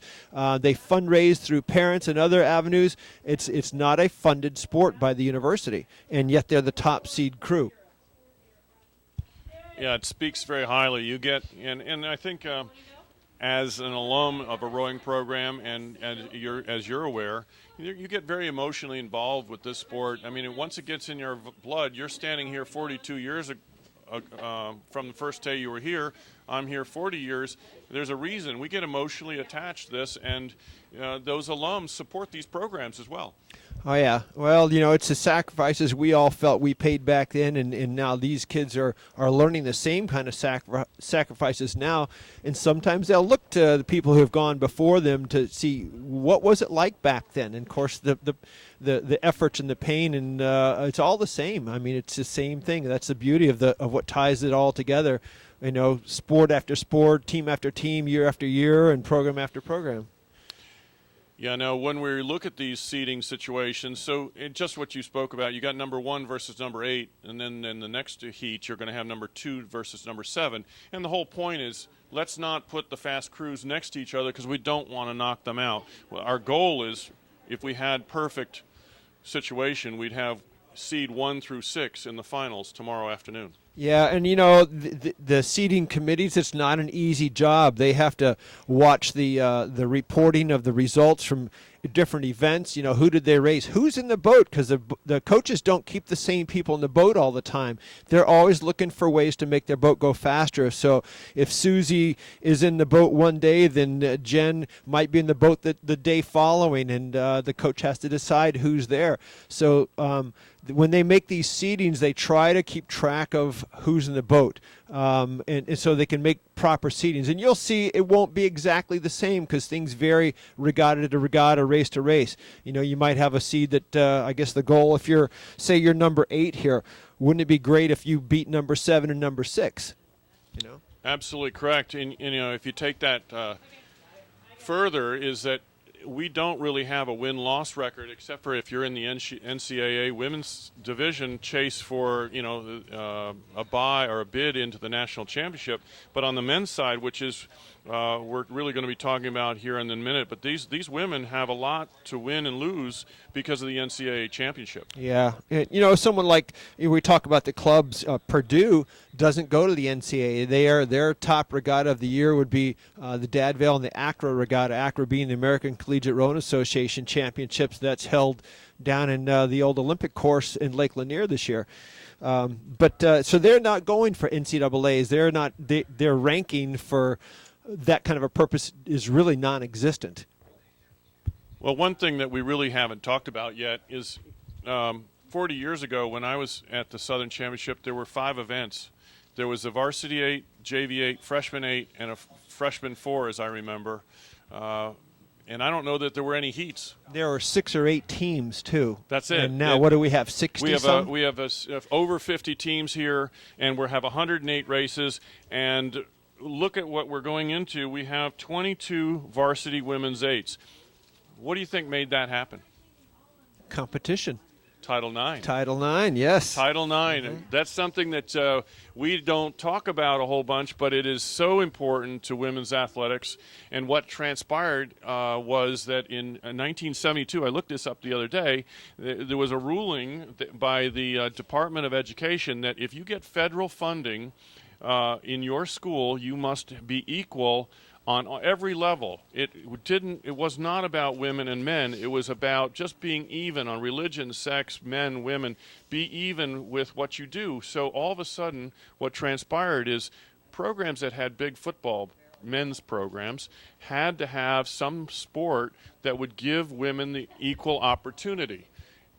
I think women's rowing tended to be that sport. Yeah, we better jump off here because we got the women's varsity 8s coming down. They're already past the 500-meter mark, and we've got lane 3, top seed Purdue, that has that early lead, and we'll see what we come up with in the second. But you should see through the seedings here, the center lanes typically be your leaders here because of the seeding. So we'll see if that comes to fruition.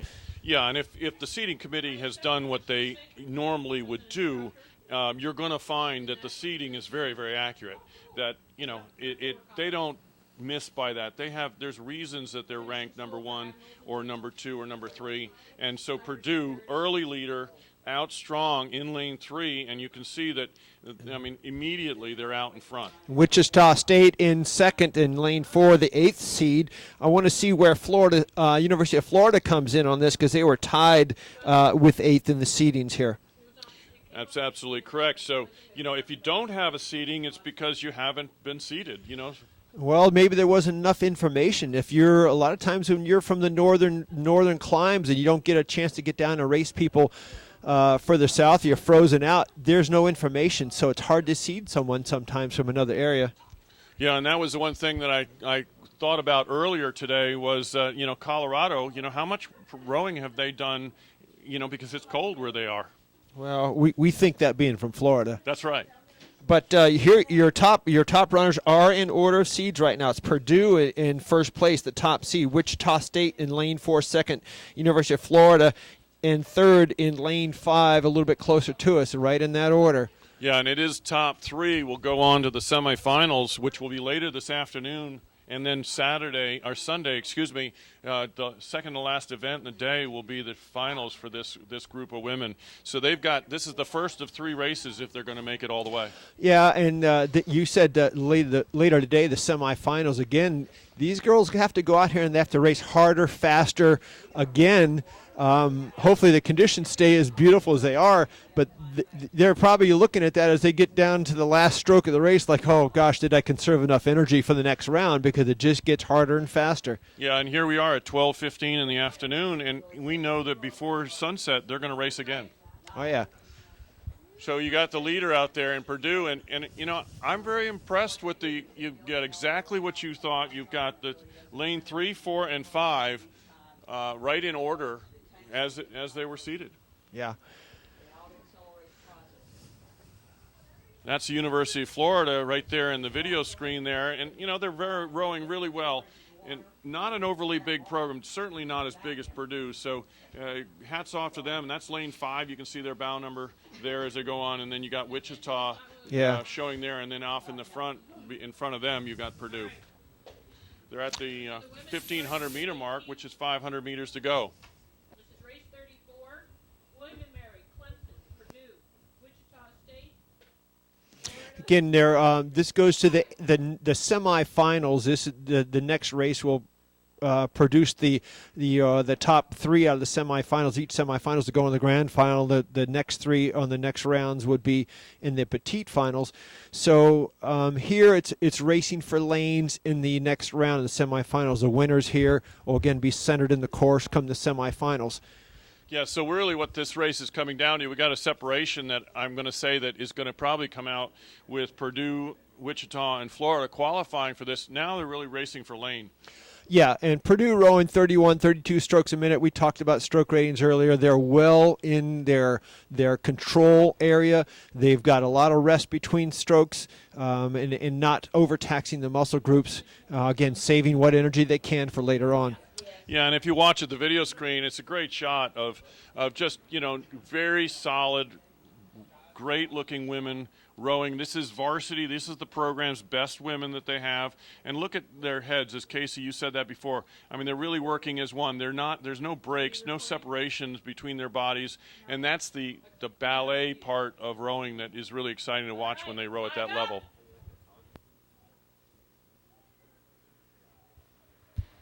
You got, 4 boat lengths or maybe even more open water between Purdue, who doesn't have to row hard. Again, they're rowing hard. They're rowing 95%, I'm sure. They're not going to take the power down. When you're at this level, you can adjust your speed and your energy output by the rating, the strokes per minute that you want to put out there. Yeah, look how clean the oars go in and out. They don't touch the water between strokes. The boat is nicely set. And look at them as they row down. They did not extend themselves like we saw some of the earlier races. No, did not. And they're probably very happy about that. They're going to be more happy about it later this afternoon. You talked about how clean they look. The clean blade work, we're talking a difference of a centimeter here and there out on the end of this 12-foot long oar. Can you imagine how hard it is when you're in tunnel vision and your heart rate's running 200 beats a minute to try and maintain the control of this oar and the poise and posture in those boats? It's just incredible. Think about 8 surgeons trying to make an incision in a marked place in the water with 12.5-foot long scalpels in unison when they're exhausted. It's almost impossible. That's right, and it's just the repetition. People don't realize how many strokes or how many revolutions that the average athlete has to do in order to do that. You just assume that maybe you jump in the boat and after a couple months that you're supposed to look like that. But that isn't the way it goes. I remember, a lot of our programs that I was working with, we were rowing about 3,000 miles a year. And if you figure about 150 strokes per mile, you're doing nearly 500,000 strokes per season. Wow, that's humbling, Brad. So then we're just talking about Varsity versus those novices that we saw a little bit earlier today that struggled at times. So they've got their first 400,000 strokes under their belt, and they're struggling. So these women may have 1 million, 2 million strokes So, Brad, looking at this from the outside, wouldn't this get boring to do the same thing over and over? Well, that's the part that I think makes a special athlete about the rowing people, because I think it was my exhilaration was that I wanted to be better than I was yesterday. I got up in the morning and said, yesterday was good, but today is going to be better. We talk, from a lay person, look at this, you're just doing the same thing over and over again. It's like, oh, okay. But it's a pursuit of perfection out here. Every rower in their head is trying to create the perfect stroke and stay in perfect timing every stroke, every step of the way, and this is something they do. It takes years to get. It's not something you can just, as you mentioned, you can't just get out there and go row. I mean, if you wanted to try it, there are learn to row programs. You'll find out how difficult it is to go out there and learn it. But a little bit of perseverance, when you feel that boat start to move under you, it's really exhilarating. Well, and we have other people in other sports. You look at golf or tennis. We've all hit baseball. You've hit it just right. It didn't take that much effort to hit it, and all of a sudden it went so far and it was so good.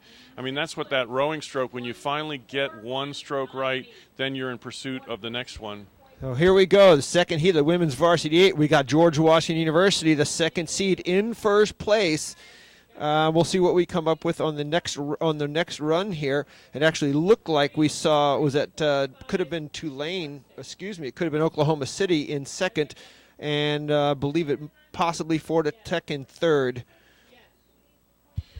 Yeah, we've got George Washington University, the second seed. Florida Tech is the seventh seed. So, those are the ones that the seeding committee has picked to be the first and second out of this. But, we've got some unknowns in Oklahoma City, a very strong rowing community, should be putting out some good boats there. Well, Oklahoma has done a huge push in the last 5 years to put their their city on the map as far as a rowing mecca is concerned. And you've got, Oklahoma City University, OCU, you've got University of Oklahoma, you've got a variety of schools that row out of the Oklahoma City area. And you've got a lot of attractions there for the rowing community to excel. So, again, it still looks like George Washington University in the clear lead here, followed by Oklahoma City University and then Florida Tech in the top three positions. Again, 3 to go on to the AB semifinals. We'll see if this maintains in the second half of the race. And George Washington, I have a rate of striking of 33, so they're right where we would expect them to be. They're not out blazing, but they're just in a good, solid position of 33, which, again, these eights, you'll see them top out in the body of the race somewhere around 36 and probably the low of 32, 33. So I'm going to say George Washington is not pressuring themselves when they're at a 33. Well, yeah, and again, that's a kind of a magical little rating in there. It's not too strong for everyone, but it's certainly not on too much of the low end, and you can keep your boat speed going. So that is probably one of the prime areas of conservation of energy and maintaining boat speed that you want to be at, right in that 32, 33 range.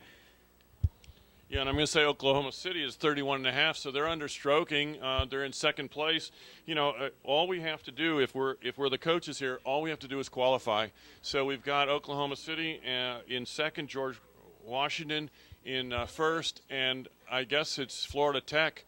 Fairly solid position, and they're open water over the rest of the field. So those three crews are moving out and moving away. I got Florida Tech at 34 strokes a minute. I don't know if you pulled ratings on anyone else here yet. Looks like GWU at about 31. I think you mentioned that earlier. Again, that in that comfort range, that powerful, long stroking comfort range of 31, 32 strokes a minute.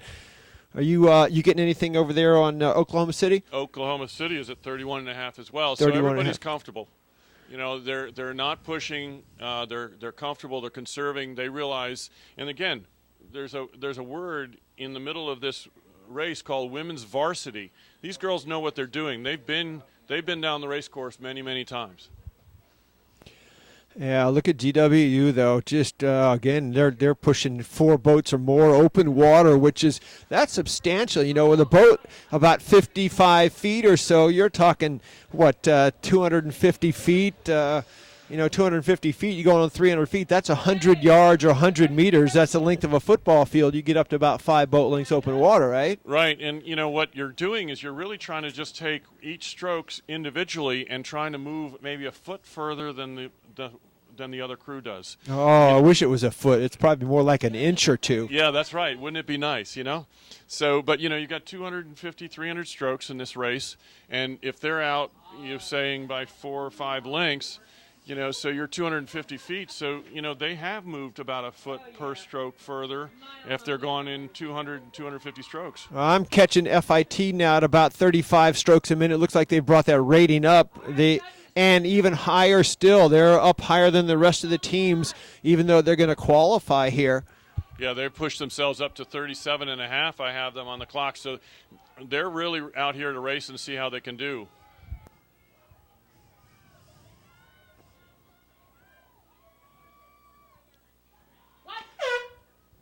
You talk about the length of the strokes. You look at the length that this GW crew is just long and hooking it in right out the full extension of the body. And look back, the other crew's rowing a little bit shorter, a little bit higher, and that's kind of what you have to do. If you get that long driving stroke, you can keep the rating down a little bit more. And as George Washington goes across the line there, they stretched it out and put a little more pressure on, and they really moved out there. Yeah. And it was just being long and strong rather than high and short. Yep. Mm-hmm. Some really good illustrations of some of the things, and each thing that they do, sometimes the teams are doing what they have to do.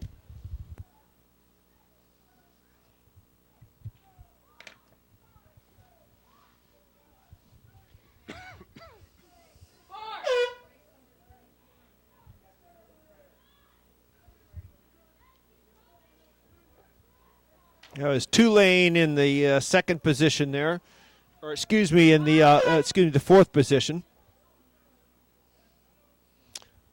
followed by Miami of Ohio and Colorado.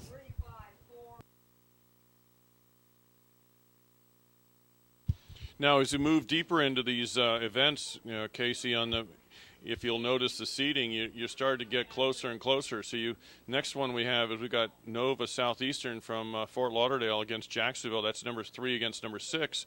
And in the next race after that, you can have number 4 against number 5. So we should have some really competitive racing there. Yeah, if you're in these seeds of the 3, 4, 5, and 6, your race gets a lot harder because you're up against someone who's considered your equal on the boat speed on the water, at least according to previous results.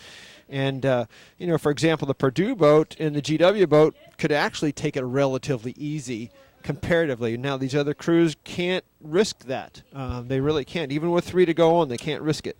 Yeah, and that's all about when you're the number 1 seed, you have the luxury of going against the lower seed.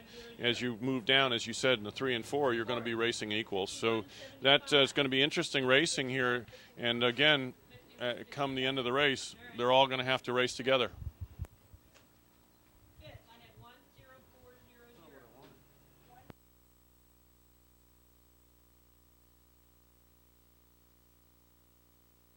Well, that next race is off now. We'll see if we can pick up a camera angle as soon as they get an opportunity to do so. And again, the referee's doing a great job of running right on time. This is the race was scheduled off at 12:24, and I got about a minute past that, and I'd say they're about a minute into it, Brad. Yeah, and it's just hats off. As I said, the U.S. rowing and their officials they're all volunteers, and they just do a fantastic job. It is, again, that emotion and positive commitment to this sport that they come out week after week and put together. And as you got these crew coming off in the video, this Heat 3, look at that solid rowing. That's Nova Southeastern. I can tell you right away, as we have a little breakup on the camera, but they're just a fantastic, technically well rowing program.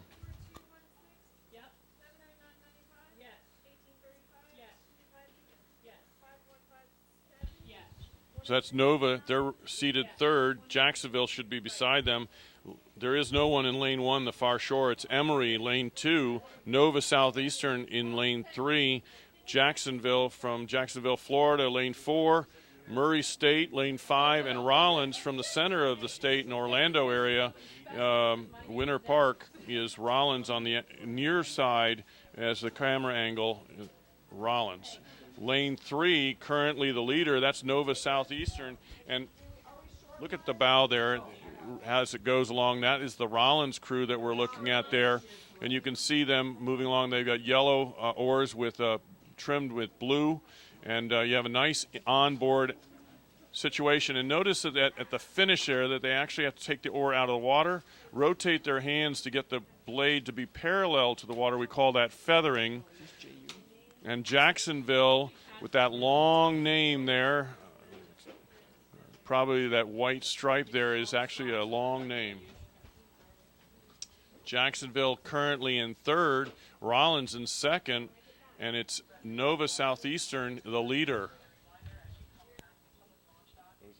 No, so they're actually fourth, so it's second, third, fourth. Yeah, crossing that 1,000-meter mark. You know, the camera's sitting there. We don't have Nova Southeastern in the picture at the moment, and so we're looking really at the crew in lane 2. That's Emery on the far side of the course, followed closely by Rollins in lane 6. We'd like to see. We'll be able to catch up with Nova and Jacksonville here sometime soon. But clearly, looking down the course now, Brad, what do you see off camera? Looks like Nova. Yeah, Nova's out there with a length advantage over the rest of the field. And then I would say that, the inside lane, which is Rollins, doing well there. Jacksonville, Rollins in second, third. But Emery on that far side cannot be counted out of it. You can see them. So the second, third, fourth is really tight. It's the only boat that had out in front at this point is Nova Southeastern.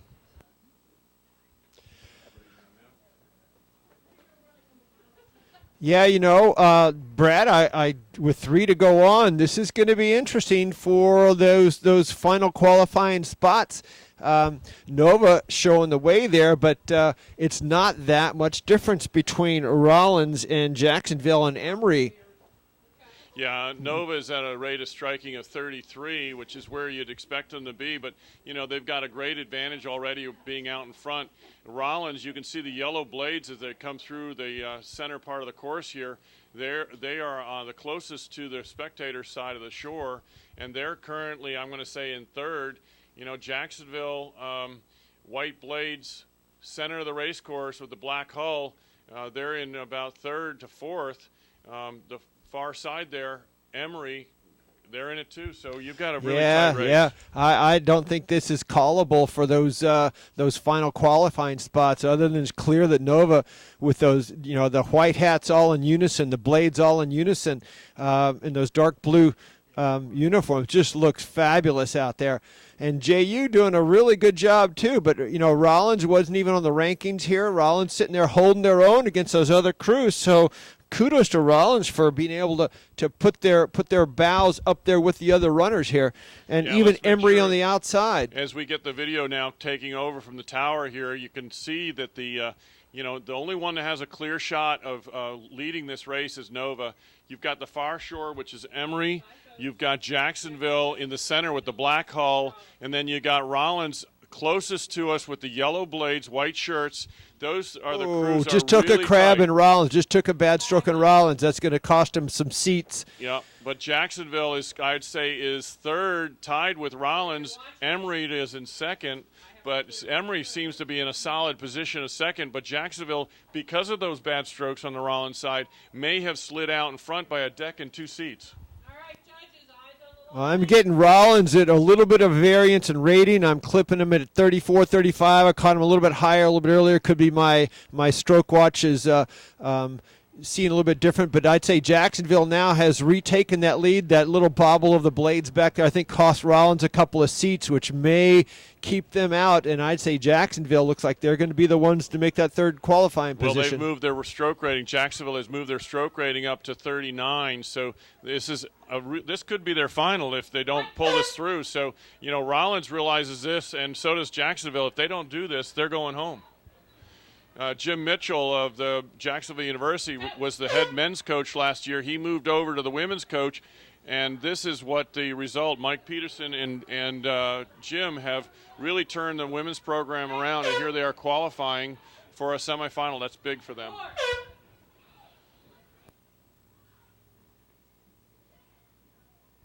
So you see a little bit of a flip on the seedings there, where Emory gets that second position here. Jacksonville following in at third. Good job by all crews there. Yeah, but you know that's exactly what you want to talk about, is that when you got Emory without a ranking, and they come in and knock out, they get a third, they get in the finals, and so does Jacksonville. But seeding isn't everything. Oh yeah, again, it's all about how do you perform on race day. Maybe things weren't the same a regatta or two ago. Maybe the lineups were changed, and he's got a better lineup in the Emory boat. But that's how you do it. You make shifts each regatta to try and get a little bit faster. Looks like Emory may have done just that. Yeah, I mean, what all these crews are working for is a Southern Intercollegiate Rowing Association championship title and a trophy and some medals. So it really doesn't matter what your record was yesterday. It's what you bring to the water today. So the crews are changing. The coaches are adjusting. Their ability to clean up their technique changes virtually daily as they progress through the season. Brad, look at this next heat here with LSU in lane 2 and K-State, Kansas State, and Central Oklahoma, 2 Midwestern schools side by side, ranked 4th and 5th, and then 2 Georgia schools in 5 and 6, Georgia Tech and Georgia. Got a little rivalry going on here. Absolutely, and again, we spoke about this is seeded. Kansas State is 4, and Central Oklahoma is 5, so they should be very much on par with each other, and it's Kansas State that's got the lead in lane 3. This is the 4th heat and the final heat of the women's Varsity 8. Yes.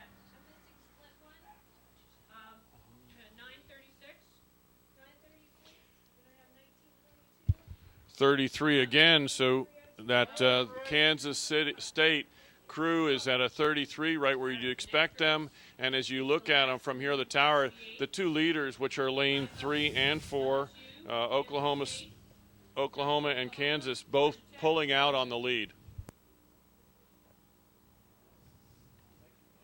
That's in the camera right now. That's Georgia Tech. Looks like they are holding that 3rd position, at least by our eye here. But K-State out in front looks like to be open water over Central Oklahoma, and followed in 3rd by Georgia Tech.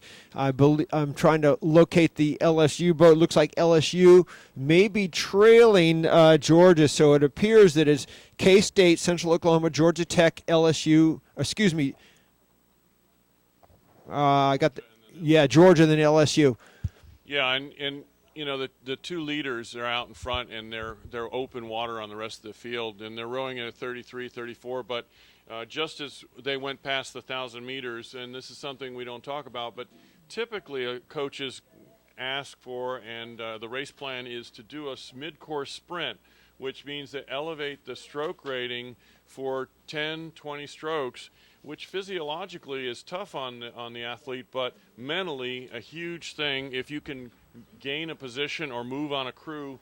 And a lot of times, we talked about that earlier, it's a mental game as much as anything. So Kansas State went from a 33 to a 37.5 for a mid-course sprint there at the 1,000 meters.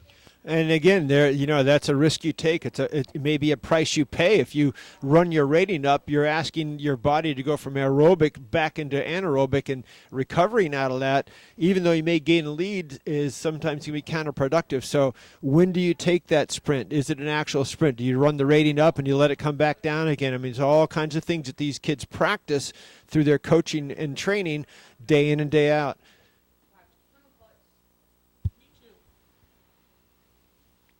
So these 2 leaders now, and we've got Kansas State out actually open water on Central Oklahoma, and obviously those 2 crews pulling out in front of the rest of the crew, as we've got open water between K-State and Oklahoma, and then the rest of the crews, Georgia Tech, Georgia, and LSU, many boat links back, but still top 3 are going to move on to the semifinals. So Casey, how do we feel like that 3rd position is going to be? Well, 3rd position is clearly, to me, looks like it's going to be Georgia Tech. But there again, if they got to go into the semifinal, I'd be conserving energy. If you're not in a position to get that first place in the heats and then to center yourself in the course for the semifinals, then I'd say, you're going to have to just make your amends and go back out there the next time and go a little bit faster next time. Yeah, and if you've got a crew that's, not maybe as fast as these other ones, there's no point in going any faster at all. It doesn't, coming in third, you still advance. Yeah. So there is no point in going out there and working any harder. You're going to advance as long as you don't let number 4 come up and get you. So we were talking earlier about some of these programs, K-State being a Division I NCAA program, Central Oklahoma being a Division II NCAA program, and Georgia Tech being a club program, as is LSU in Georgia. And what the differences are, you'll see these girls have scholarships in these Division I, Division II NCAA programs, whereas you don't have that in these other ones. So you're seeing a different level of athlete out here, usually recruited high school athletes. Yeah, and that's absolutely true. And that we were talking about a little bit, that some people pay for the gas to go in the van and others fly. And it is about how much commitment that the school has made towards that program. And it comes back to that division, that Title IX thing they were talking about, which Title IX was voted in 1972 and 79, and again later in the early 80s. Georgia Tech here saving energy, 29 strokes a minute. They don't have to show anything here. They don't have to use any energy they don't need. They're doing knowing they can't catch these two leaders, they're going to save everything they can for the next round, see if they can get into the finals. Yeah, it's really smart coaching and shows maturity inside the boat as well, because they could have gone out and raced like we saw some of those younger athletes, but these were varsity women. They've been down the course many times. Yeah. But Title IX changed the women's rowing tremendously, and again, we started off 40 years ago with 6 events, and now we're 108 events, and Title IX drove a lot of that. Well, just to give you some comparisons out there, for example, you were mentioning one of the things that drove it was men's football kind of weighted the athletic possibilities more to the men's side in pretty much every college program out there. And then women's rowing was the one that kind of counterbalanced that. Men's football typically has 80 scholarships available to them. Not every program utilizes all that or can utilize all that. Women's rowing in Division Is and Division IIs have the opportunity to have 20. Now, again, not every program has 20 full rides. Some have a partial number of that. Maybe it's 4, maybe it's 12, maybe it's some other number. But these are reasons why you see junior rowing, especially in women, has come up so much in the last 10 years, 15 years, because of the opportunity for these kids to learn a great sport, and the possibility of having some assistance in college.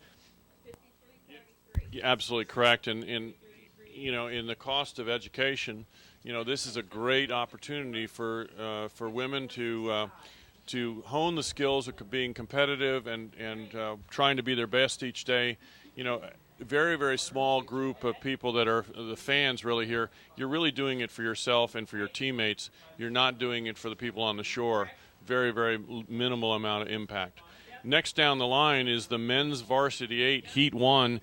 This is the best the men have in each of their programs. And right now we've got Lane 3, Florida Tech, as the leader as they come out of the starting gates, and we're about 750 meters into the race. Lane 2 is Colorado. The number 1 seed, Florida Tech, is in Lane 3. Oklahoma City, the 10th seed, and University of California, San Diego is also the 10th seed in Lane 5. Clemson, closest to the camera, is in Lane 6. So currently Florida Tech out in front, and you can see them right here in the angle. They're in the very left of your picture, just sliding out there. You can see just their blades there. That's Florida Tech on the left, the leader, and all the way on the inside, you've got San Diego and Clemson on the inside of the picture.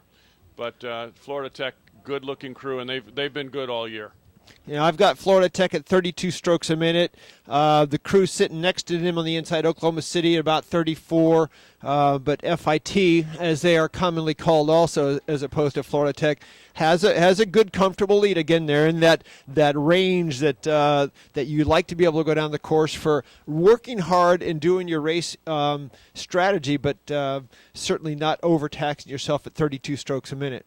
Right, but you got San Diego at 35.5, so they're trying to hang in there. You've got a fast crew, the number 1 seed, Florida Tech, and has had a good season. They've shown a lot of speed all year. Now you got San Diego. They realize that they've got to hang in here because this race can get away from you pretty quickly. So they're up at a 2B tire at 35.5 versus 32. And they're trying to hang on and ride with them. Well, look, if you look at the what the progression is here, it's first 1 through 3 plus the 3 fastest times go to the semifinals. So regardless of where you are racing for time here. And unless you're in an easy qualifying position like FIT sits out in front right now, everybody else, the first through 3, but everyone else is racing for time to try and get access to that next round. Absolutely, and nobody wants to go home at the end of today. So these crews will race now, and they'll race again around 6:30 or 6:25 this afternoon. You can see the 1,500-meter mark, so we're only 500 meters to go as these crews are crossing that. So it should wind up to be a pretty exciting race as it comes in for 2 through the rest of the race. 35 strokes a minute there for UC San Diego. Oklahoma City just trailing them a little bit. So it is FIT in the lead, the top seed, followed by UC San Diego in lane 5 and Oklahoma City in lane 4. And I'd say UC San Diego's 35 strokes a minute is starting to make some inroads into FIT's lead. I think the FIT's allowed them to come back up. We'll see if FIT decides to change something here. Oklahoma City has increased their rate of striking. They realize they got to move. They're at 38 early in the race, and that's pretty early to be taking it to 38 with 400 meters to go. So these crews in the Varsity 8s, I have seen some of these crews already row early in the season at 38 all the way down the course, so they're very capable of higher ratings. So no one's really changed their rate. I didn't know if FIT's letting UC San Diego come up a little bit. FIT's still at 31.5, 32. UC San Diego at around the 34 range. Yeah, and Oklahoma is at 38.5. I just clocked them again. So, they're rowing very, very quickly as down the course. And going up, Oklahoma City is still trying to go up. Again, there's really no need to. No, there isn't. Top 3. There isn't. Eyes on the line. You can see on these crews here, San Diego, has got what we would call a bucket rig, where they've got 2 oars on the same side next to each other. A little bit different if you're trying to see some of the finer things. Crew crossing the line in second, they have in the center of the boat, they have 2 oars on the same side next to each other, a little bit different, and we'll talk about why that happens after this race goes by. 4.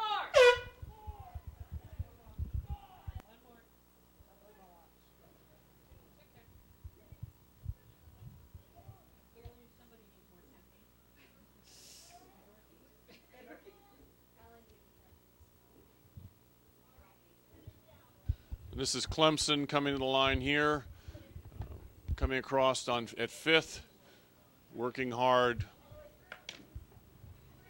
5. So we mentioned something with I'm going to say a bucket rig or a Ratzeberg rig, or what? Tell us about that, Casey. Well, they call it a German rig also, but sometimes if a boat doesn't go perfectly straight, sometimes a coach will want to bunch them up together on one side, and that will help even things out. You don't always have the luxury of having even power on the port or starboard side of the boat. And it might be something they find off the start where the boat will move a little bit too hard to one side to keep it straight. It might be something as they tire out. That's one reason why those kind of rigging configurations are used. But sometimes you just have 2 people that are on the same side that row perfectly well together, and you want to keep them close together so they can really command or control a lot of the movement inside the boat. So there's different reasons for this. Yeah, I'm going to say, and why would it matter if the boat didn't go straight? Well, they got a rudder, right? But, you know, a rudder does slow the boat down. You know, it's like dragging your hand in the water or putting your hand out the window in the car. There's a lot of resistance if you turn that rudder. That's just like a brake, you know. There are efficient rudders and not efficient rudders out there, and you'll see different configurations of rudders, but all they really do, the more you turn them, the more they basically brake the boat or cause the boat to slow down. So coxswain's job on a rudder, you don't want to have to be using that rudder, especially if the boat's not going straight. The coxswain doesn't have a choice, so you really got to do all you can to keep the boat going straight no matter what. Yeah, and a lot of rowing athletes are dedicated to one side or the other, so they're either the left or the right or the port or the starboard, and they don't change sides. And sometimes, you know, the bowman, or let me say the bow pair, is really critical of setting up the boat. You know, we were talking earlier about, you know, there's a two-man boat called the pair, and that bow pair, as you see this crew in the video camera, as they are rowing together, they really have to be synchronized. They have to be really similar in order for the boat to go straight and to set up. Well, that's true. I always consider the bow pair, you know, some of the top technicians in the boat, and you know, they're very similar to the 7 and 8 seat, the stern pair, and the ones in the middle, of course, we just consider the big lunks. They're just the engine room, right? That's right. It's just the engine. Where's the beef? Where's the beef? Okay, right. We've got the second heat of the men's 8 off the line, lane 3 coming off first. It's a 4-boat race now. Top 3 go on the next fastest time. So you're going to see the top 2 seeds, George Washington University and UNC, University of North Carolina, as the likely ones to move through in the top 2. But it's going to be Miami of Ohio and Vanderbilt doing everything they can to get the fastest possible time they can. And that said, Brad, conditions change on the river. Winds change. What do you do in the case of times? I mean, it's not easy. You know, you got 4 heats that go over, you know, 12 or, 30, 40 minutes. If conditions change, it makes it a little tougher, doesn't it? It sure does. And if you look at this, you know, and if we look at our progress sheet here, we've got 1 through 3 to move on, plus the 3 fastest times. So, you know, again, you've got to race it all the way down. You can't leave anything for luck. You've got to give it the best you can. And if you look down in the camera going along here, they're in a little bit of a dark water area, which means a little bit of a breeze there. And as you look down the video, there's a little bit of a chop on the water. Not anything to significantly change the rowing, but it may slow them down on the time clock because the wind is coming slightly off out of the bow. Okay, so we've got George Washington here with a open water lead over UNC, right in order of the seedings. Last weekend, I believe at the George Washington Invitational in Washington D.C., there was a number of programs there that were participating. I believe that FIT was there racing GW. I don't recall me researching out the results of that, how that went. I've got UNC in second position at a rate of striking a 34, and they're a solid situation. There's only one crew that's going to drop out, and I think right now they're far enough back that they probably are already there. Yeah, I would agree with that. You know, and I'm wondering whether what the results may have been last week, the GW Invitational. It would likely have been FIT would have taken that because the seeding this weekend would be based directly upon that. The GW crew and the FIT crew, how they fared at that time. So we'll see here how GW does comparatively to what FIT was doing. Yeah, and I don't want to, rumor it, but I did hear, like a 2-second differential between the two, and I think Florida Tech was last week. Last week, yeah. Is what I remember, like 2.6 seconds between the two, and it was Florida Tech and over what's that? GW. That's a half a boat length, Brad. You know, that's not much. Yeah. So, and a lot can change in a week. Oh yeah. It comes down to how does it feel today. It is athletes, and what did you eat this week, and do you have any sickness going through the team? And there's all sorts of things, or an injury that takes out somebody. Oh yeah, and that happens. I mean, there is a matter of luck to this because with 9 people in a boat, 8 rowers and a coxswain, here, you could have someone that's coming down with a lung cough or whatever, or maybe a knee is giving them trouble. You might have to substitute somebody. Sometimes you have substitutes that have to jump in the boat where someone gets down and out and they can't participate. So things can change week to week. Yeah, and look at this race as they come down. You got George Washington, or GW out in front, Georgetown, and then UNC, almost a parade, you know, and then Vanderbilt. So it is really strung out here. We've got 4 or 5 links between first and second, and 4 links between second and third. And well, UNC right in that 32 stroke a minute range. You know, we've talked about that already several times. And they're a good-looking crew. I mean, they're rowing very nicely. So, you know, you can't judge being second or a distant third at this heat what they're going to do this afternoon in the semifinals. And GW going through about 33.5, just a little bit higher, but still certainly within that, what we call that, I call that 32, 34 range. You know, a comfortable pace for a men's 8. Yeah, and as they row out in the cool-down area, you can see that they rode solid, but they certainly didn't lay it all out. Yeah. So, you know, these crews, you know, some of them have really hidden speed, and others are just flat out fast.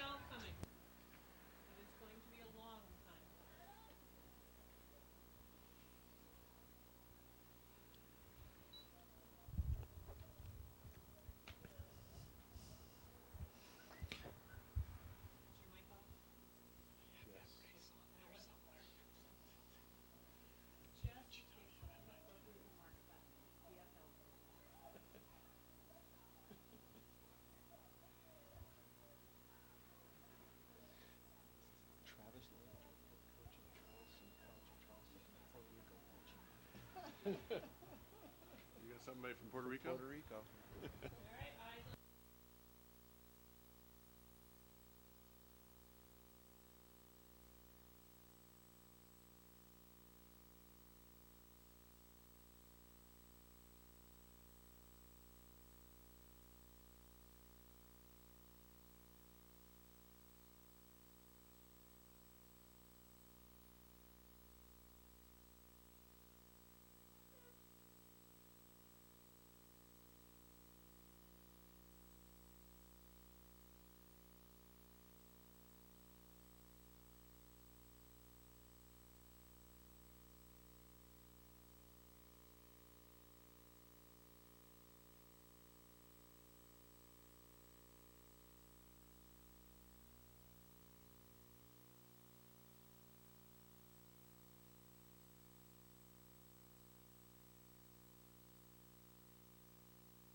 Brad, we're getting some shout outs here from around the country.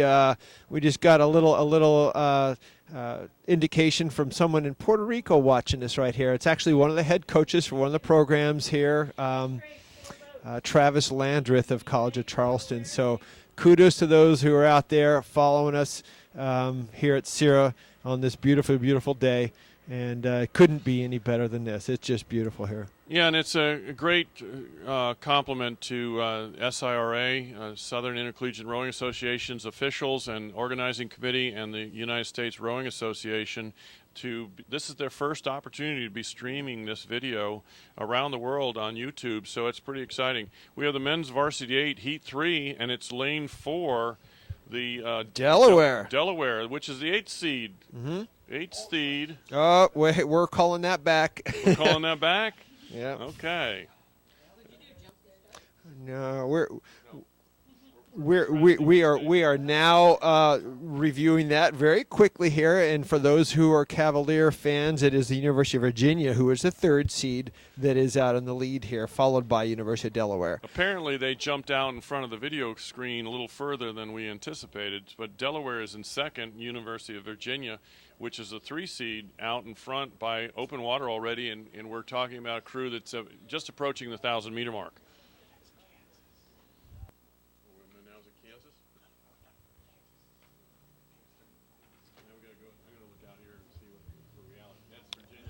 And we're in that third position now. Again, it's a 4-boat race, 3 to go on. The next fastest time, that's Kansas State out there in the third position. Again, UVA, as we would expect, being in the lead here, and you can see it's quite a lead. They're doing a commanding performance out here. As we saw some of their earlier boats rowing low, 29, 30 strokes a minute, as they were making their qualifying rounds through the heats here. UVA varsity men ought to be doing similar kinds of things, but looking very, very crisp as we would expect. Yeah, in case you're right on, I mean, they're in the 32 range. I mean, I think at the 1,000-meter mark, that's pretty low for what I expect them to be. And then we've got Delaware in second. And then after that, you know, there isn't any heat. We're on the crews. We've got one crew that is sliding back. That's Dayton in lane 5 that is sliding back, and you're gonna, you know, probably put itself out of contention. And again, it's 3 boats to move on, so it's just a matter of getting down the course. It is actually good. You know, temperatures here are a little bit cool. They're going about 50 to 60 degrees, and so getting the bodies warmed up. And these athletes train every day and sometimes twice a day, so being able to go down the course and get rid of some of the energy, get rid of some of the adrenaline, and just stretch their legs is really important. And here we go again. It's a duplication of what we've seen with UVA all day here as their varsity 8 rowing 29.5, 30 strokes a minute. Just opening up on the field, letting that boat run underneath them so they're not letting the boat slow down at the catch where the blades go in the water. A lot of times you'll see the boat jump backwards a little bit. They're doing a great job of not letting that happen and just cruising out here. Having just a fine looking crew.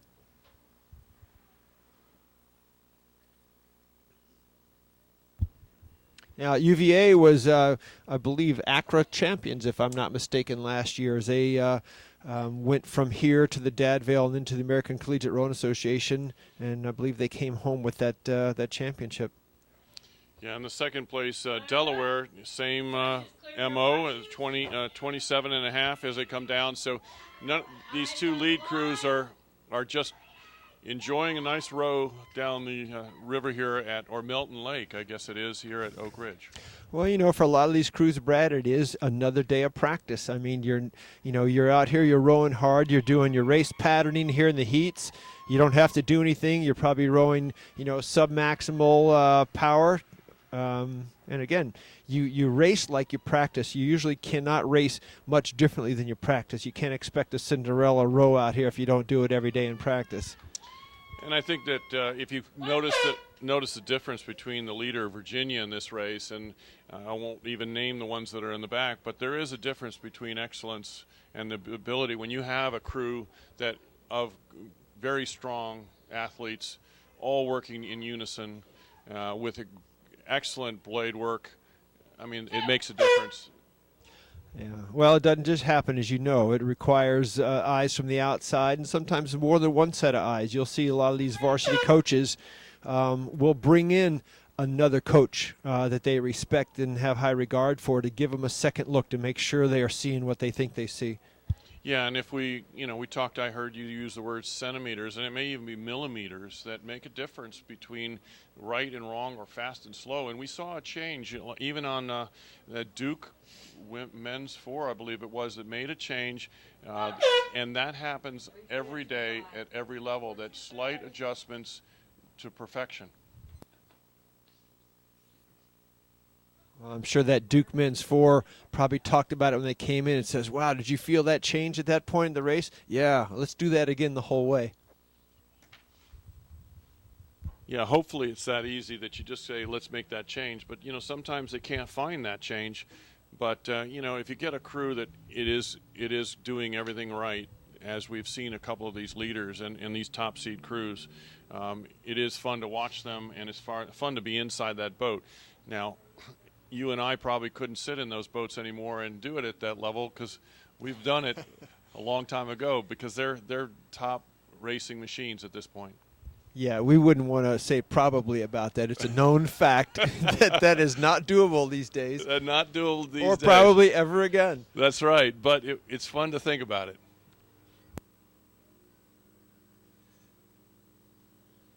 So we have 2 more races here in the men's Varsity 8, or 2 more heats, and then we're going to take a short break for about an hour for lunch, and then we'll be back on all that. But these next 2 races are going to be fun because, again, as we saw in the women, we've got the Temple versus Jacksonville. They have rode against each other for years and years, and you never know who's going to win that race, and that's Temple at seed number 4, Jacksonville at seed number 7.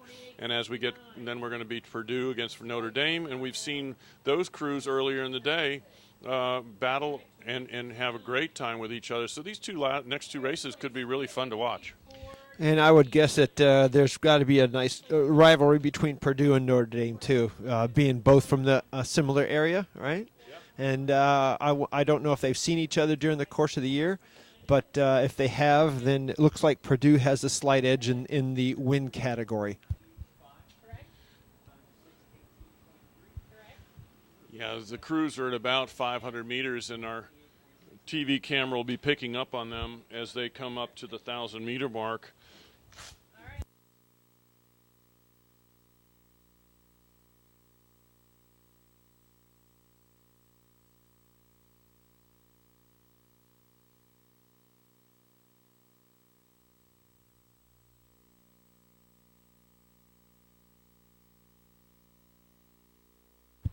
As we come up, we've got this 102 event in the men's Varsity 8, Tulane, lane 2, Temple in lane 3, Jacksonville, lane 4, Wichita State in 5, and Ohio University in lane 6. Temple coming out of the starting blocks and leading the show, leading the field early on. And Casey, you see how it's developing here? We've got a shot there in the camera, and you're looking back, and you're looking through the the Wichita State colors and up through the field there, where Jacksonville is white blades with green tips, and Temple to the left of them. They're the leaders. Jacksonville second is the way I see it. Yeah, it almost looks like it might be a little bit of open water between first and second, and certainly a little bit open water between Jacksonville and Wichita State. But JU has been a pretty darn good crew in the second half of races. We talk about sprinting with 500 meters to go, whatever. A lot of these crews, in order to do what they need to do, they will begin their rate changes. And I won't call it a sprint, but changing their attack process back at the 1,000 meters, 900 meters, sometimes even earlier, and they'll start adjusting their output far earlier than most people realize. Yeah, and if we look at some of we saw Novice Southeastern on the women's side, very confident, sitting back, doing what they need to do. You can't win the race in the first few strokes. So, if you don't come out ahead out of the start, doesn't mean you've lost the race. It's about maturity and gaining themselves. And I'll have to say that Jacksonville and Temple are starting to move out on the field, and it looks like Jacksonville has closed the distance. You called it almost, I think, a length, and I don't see it that way as they're approaching the 1,000 now. All right, the test is on, Brad. We'll see. We will. But then again, we also know that we've seen these crews hold their ratings down in order not to have to use that energy. Again, they got to row again today. So absolutely, there's nothing to be won or lost here, other than are you going to go to lane 3 or 4 or 2 and 5? That's really what this is all about. And then you get this mental thing. You got 18 to 22-year-olds that, hey, they're competitive, and they're not going to leave anything out JU's here. At 36 strokes a minute, Brad. What do you think? I think that they're going to be trying to compete because they know it's Temple, and they like to yeah. race them. They like to race them. But at Jacksonville, I'm going to say Jacksonville's down by a deck maybe on Temple. Temple still got the lead visually. Yeah, Temple at 35.5, 36. They're both rating about the same, so they're going at it. They're not going to leave it out here. And I would say, I know the coach of Temple, and I know the coach of Jacksonville, and this is a rivalry, and this is sometimes more fun than whether or not they win the race. They want to win right here. Temple at 36.5 strokes a minute. And Temple never backs down that I'm aware of. No, Temple doesn't back down.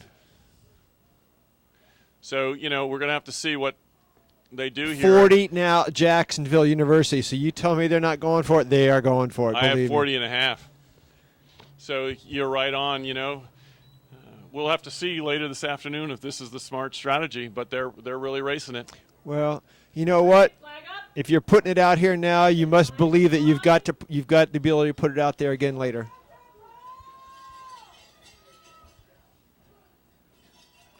Yeah.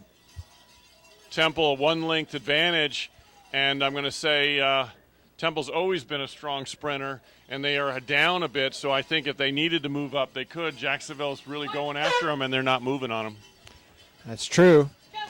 And you got Wichita State bringing up the balance of this field for the top three.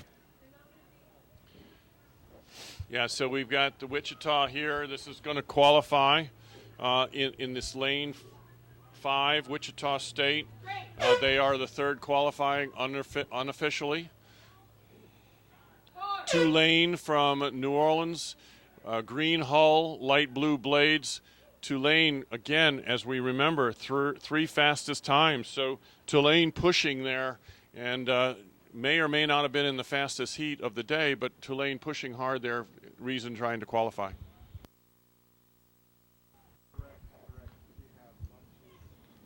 So, Brad, I just wanted to say we continue to get a little bit of input from around the country. We just had a text come in from Washington State watching the races here. Well, that makes you feel good, doesn't it? We're down here in Oak Ridge, beautiful venue. Race conditions couldn't be better. We're in nice, cool weather for the racing. Sun shining and just a 1 to 5 mile an hour breeze. And some great races this morning. Yeah. You see the wind out on the course a little bit. We see some calm spots and a little bit of rougher. Well, I won't say rough. It's just where the water's dulling the surface. The wind's dulling the surface of the water somewhat. But as you come around to any course like this, a coxswain has to be able to read that kind of breeze coming across the water, let their crew know, well, here comes a breeze from this side, or it's going to flatten out up here. It really helps the crew to know if they get that kind of communication from the coxswain. Yeah, and it is, looking down the colors of the shoreline here, you look down the shoreline of all the spectators, it's really quite interesting because you have, all the schools, they have their tents, and you've got, family and friends and, athletic directors here watching their programs, and it's really a beautiful venue. If you're able to get over there by the where the coaches are, there is a golf cart path or a single lane road that takes you from the starting line all the way to about 1,750 meters. So you'll see a lot of bicycles riding up and down, and the coaches following their crews and trying to do what our video cameras are doing, but they're doing it for themselves rather. This opportunity to be streaming through YouTube and U.S. Rowing, and the SIRA organization, it's just been fantastic to bring this to the whole world. Yeah, and you look down there at the colors and stuff. What makes this a lot different than a lot of other sports out there? This isn't just Team A versus Team B. There are 60 teams here, 60 universities, men and women, all here competing over 2 days for the Southern Intercollegiate Championship. And certainly not all these crews are from the South. We call it the Southern Intercollegiate, but we have crews, as you've seen, from California and Colorado and up in Michigan, and we've got them from all over the place. Indiana, I mean, you name it, from Philadelphia and Pennsylvania, Delaware. I mean, it's from all walks. And as you mentioned, the colors down along the shoreline down there, these are from all these different universities. The parents come in to watch their kids compete at the higher levels and highest levels here in the South. Just a fabulous display of everything. Yeah. Well, and it is interesting because, it is the Southern Intercollegiate Rowing Association, and you ask, well, why are these crews here? Well, they come, from California, Colorado, and other places as visiting crews. They are allowed to win the medals, and they can in fact, earn the trophy. They can't take it home. But the reason they're here is because the competition is so high, they want to race. Oh yeah, and some of these crews, these men's and women's crews, will see each other again at the small college national championships up at the Dad Vales. Some will be at the ACRA, American Collegiate Rowing Association Championships in Lake Lanier in a couple of weeks. And a couple of them will actually go on to the IRAs. Usually from the Dad Vale, they'll move on to the IRAs. So this is why these crews come from Philadelphia and everywhere else, is to get racing, that racing quality that they aren't getting it from their region. Yeah, and beyond that, they'll go over to England, row in the Henley Royal Regatta over there, which you and I both have been at. Yep, and it's it's great. Now, so here we got the last heat of the men's Varsity 8. It's a full heat, so this is potentially going to make it interesting. We've got the 2 seeds, Purdue and Notre Dame, number 5 and 6 in the center lanes of 3 and 4. But if we start out, we got University UTK. That's Knoxville. And then we got Washington University, Purdue, Notre Dame. Duke is in lane 5, and closest to the camera is LSU. So we've got a full house on this, and only 3 are going to go on, and then the rest are racing for time for those last 3 spots. Yeah, the last 30 seconds or so, we've been looking through the Notre Dame crew, the Fighting Irish, on towards the Boilermakers in the outside. Purdue in lane 3, Fighting Irish in lane 4, but Purdue does have that lead. Now they've broken into what appears to be open water over Notre Dame. And I've got 34.5 for Purdue. Notre Dame, slightly lower rating, but you are exactly right. We're about a 1-length differential between the Boilermakers and Notre Dame.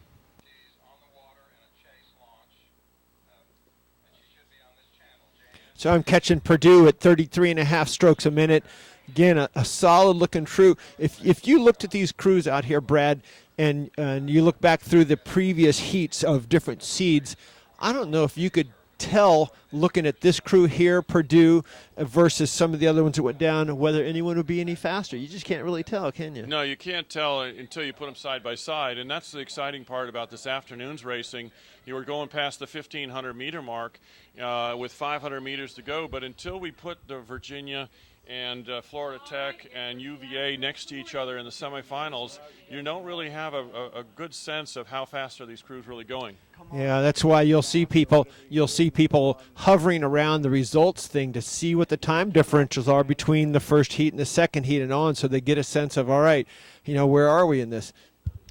Sitting up here in the tower, we've had over our shoulder a little bit of a headwind all day, and all of a sudden I feel a puff coming from the tailwind. So these wind conditions, which I'll call them breeze conditions, are going to change the speeds a little bit. Yeah, you're right. I think, and maybe we just saw this wind shift a little bit here in Oak Ridge. You get these hills and mountains around here. The winds can swirl a little bit. Yeah, we've gone to what I'm going to say is a fairly solid tail breeze. I won't call it a wind, but you can see the water has got a darkness to it, but that's going to change the speed. So those earlier races that had 3 to qualify by time are going to be hurting a little bit against this little bit of tailwind here. Now, we got Wash U out there, right? It looked like they're going to be running the 3rd qualifying position. We didn't mention them earlier, but Purdue in 1st, Notre Dame in 2nd, Wash U a close 3rd. And then behind them, we have our other trailing crews of Duke, UTK, and UT Tennessee, Knoxville, and LSU. Yeah, and the Fighting Irish and Wash U are out there, and they're doing a fine job of, they're rowing very solid, and they're coming across the line. They're rowing well, and it's going to be interesting. We just saw Purdue go down there, and how fast are they compared to the other crews? Yeah, you can't tell. I tell you what, they look fast to me. Yeah, and you're going to go over there, and all the coaches are going to hover over those timesheets, and all the athletes are going to go look at those timesheets, and they're all going to worry, well, they're 1 second faster, or are they 3 seconds faster? And it's going to come down to this afternoon. Oh yeah, and how do they do it? All right, Brad, it's time. I think everyone's going to take a break and find a little warm spot in here out of the wind, and maybe see if we can't get a little bite to eat. Yeah, and we'll be back at 2:12. Latest for the next race, which will be the men's novice light 4. That will be the first event at 2:12 this afternoon. So I'll see you then, Casey, and we may come back and pick up if we need to and talk about rowing, as you and I always do. Hey, thanks a lot, Brad. And we'll be back here. We'll see you in a little while.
We have the first event of the afternoon series. This will be the semifinals. Men's novice lightweight 4. The leader in lane 5 is William and Mary.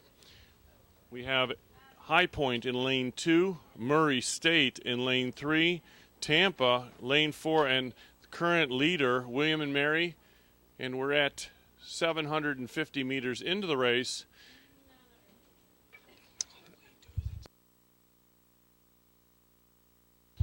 Lane 2 at High Point, we saw them earlier today in second place, currently behind William and Mary. And High Point rode very well this morning, and we should look for them to tighten up this lead as we proceed on. Lane 2, High Point, William and Mary the leader, lane 5.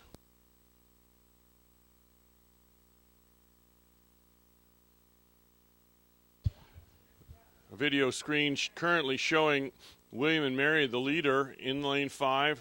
This is the men's novice lightweight 4. 3 will go to the A final and 3 will go to the B final.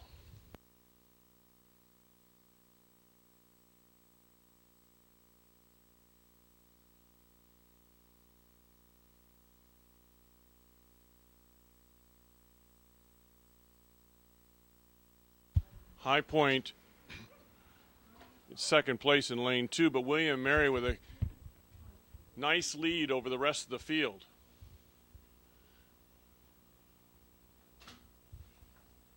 High Point rowing a rate of striking of 34.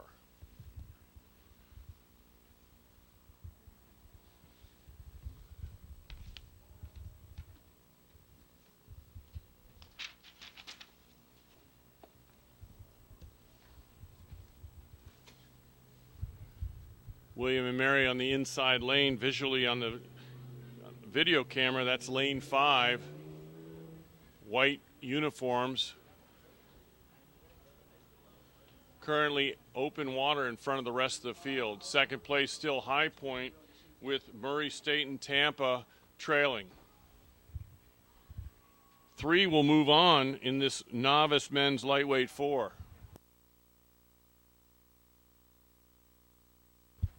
High Point extending its lead now to 3 lengths open water over the rest of the field. Rowing very nicely. Good strength at their catch at a 34.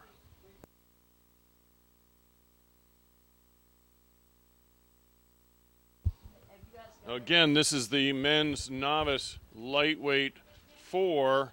Again, novice meaning it could be a first-year oarsman in college, whether or not it is a freshman that has experience or an upperclassman who has rowed for their first time. And High Point, from the early onset, out in front, good-looking crew. These are lightweights. Maximum weight in the hull is 160 pounds per person. All right, race number 43, 4 boats. High Point lane 2, Murray State 3, Tampa 4, William and Mary 5. William and Mary has great momentum as it's going forward on the outside. High Point will qualify in their purple hull, purple unisuits. We've got Murray State currently in 3, which is 3rd, and Tampa in the 4th position. As we come towards the last 100 meters, last 10 strokes, again, William Mary lane 5, the leader from the beginning. Murray State 2nd. This men's lightweight 4.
Second event of the semifinal for the men's lightweight 4. This is the novice freshman category.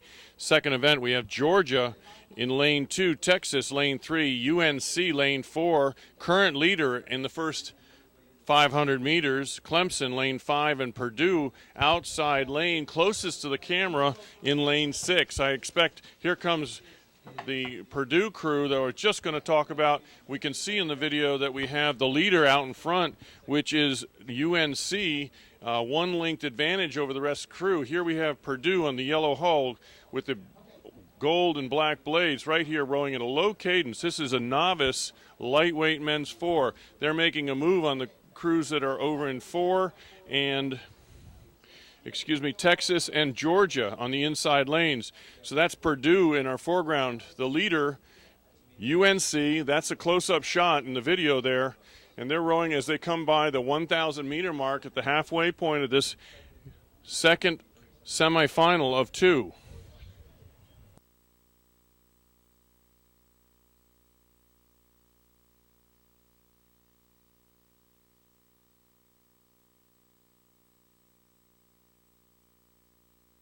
Great shot here now, Casey, at the 1,000 meters. We still have that leader out in front. That's UNC. That's one linked advantage. But we've got 3 going to the final. And we've got Purdue, Clemson just knotted up for second and third. Yeah, that looks just absolutely exciting. You know, again, lead crew aside, look at the battle going on here. You can almost see the bow balls trading places stroke for stroke. And really, when it comes down to it, you put 240, 250 strokes out here, and it comes down to the last inch. Every little detail of your rowing, from your power to your catches to your release to you name it, comes down to what bow ball crosses first. And I want to hold up, you know, we talked about this a little earlier on one of the earlier races, but the coxswain, huge component of how this boat goes. You know, these two coxswains can see each other, they can hear each other, and look at these two crews side by side. The blades are almost at the same cadence. At one moment there, they were going in, coming out together. So, I mean, they're going down the course side by side with equal speed. Now, do you think this is a chess match, or you think they're flat out? No, I think they're flat out. Would you have it any other way there? I wouldn't, no. But you always want to save a little. If you feel comfortable at this position, you can make a move. Now, realizing you got 3 to go to the semifinal, it could be a little bit, as long as I stay close, I can move any time. There we got the leader right there, so we're only linked in a couple seats down. Yeah, that's right. So, again, these are freshman, novice, lightweights, and you may have a lead the first 1,250 meters, Brad. I've been there many times where you can be the rabbit, and yet you can't sustain the last 750 meters. So we'll see what happens here. You just don't know in this category. Well, and we talked about a little bit earlier, we mentioned one of the men's varsity 8s was averaging 210 pounds average, and we know that these are only 160 pounds. So it's a really different amount of horsepower. Here we come to the last 500 meters, and you can see the leader right there in lane 5. That's UNC, and they've been the leader from really the get-go, but it is really tightening up. But again, it is 3 to qualify, so, depending on how they play this out, they could just take it in. Nobody seems to be elevating their stroke rating too much at this point. They are finishing, but they do have that one crew that's back there a little bit. Yeah, you got Clemson running in second here, Purdue in third, and Clemson, they're club program there. Clemson also has a varsity women's program, but as well as a club program that handles both men and women. So we've got the club represented here today, but doing a great job from Clemson. Yeah, and Texas currently in fourth. I want to say that here. What do you think, Casey? I mean, you got Purdue in the closest lane 6, but you got Texas over there that seems to be moving very well. 200 meters to go, Brad. 200 meters to go. It's not enough space, I don't think. All right, well, but then we'll again, see. we are talking freshman novices. That's it, and lightweights. Yeah. So let's see how this goes. So we got 2 leaders for sure. I see Texas moving well here, Casey. Well, I don't know if they have enough room. I agree, but I think it's still bow to stern Purdue over Texas for that third qualifying position. Yeah, let's make sure the nerves don't overcome technique. I've seen it again and again with 5 strokes to go. Things happen, so we'll make sure they make it to the line. Here goes. This is a nice job now.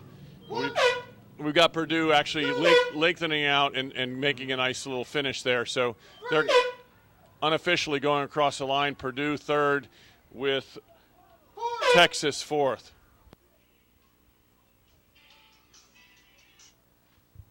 Hey, Bob. So that solidifies our semifinal. That will go to our A final tomorrow afternoon or tomorrow morning. That will have the men's novice lightweight 4 has been set. We've got 6 crews moving on to the A final.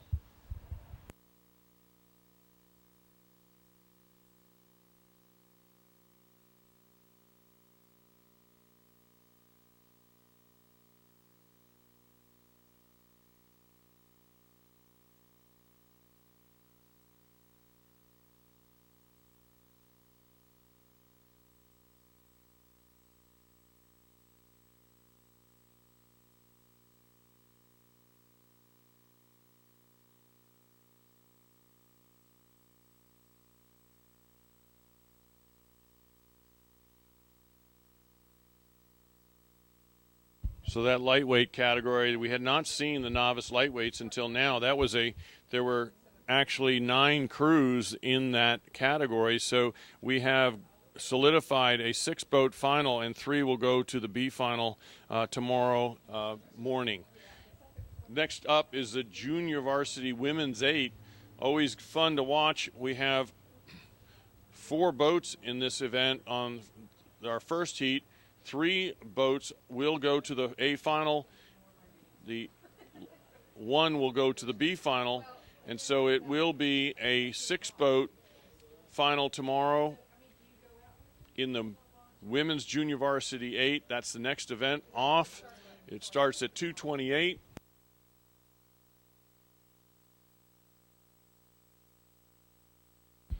This event coming up is a semifinal. We're at the 2013 afternoon session of the Southern Intercollegiate Rowing Association Championships. We're streaming live on YouTube, courtesy of U.S. Rowing and the SIRA, Southern Intercollegiate Rowing Championships. And we're on YouTube. You can watch us and stream us. If you're not part of it, you can turn on your phones or your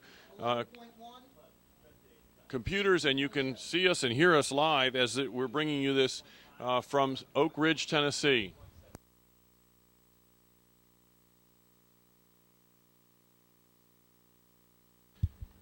We have a race starting every 7 minutes, making it challenging for our video camera to move up and down the course, but they're doing a spectacular job using a wakeless launch. They're running up and down in the high lane side of the course along the shoreline here, and they're bringing live video via this YouTube connection.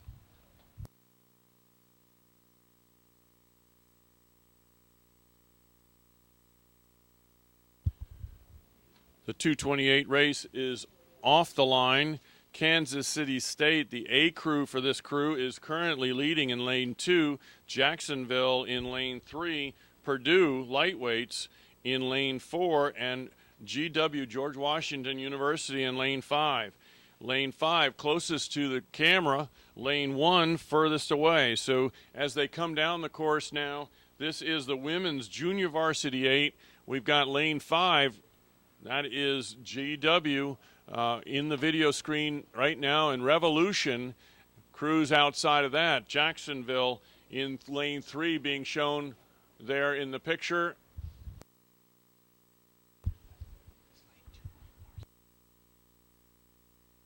Kansas State, their A crew, currently the leader in lane 2. That's Jacksonville, lane 3. I recognize the name.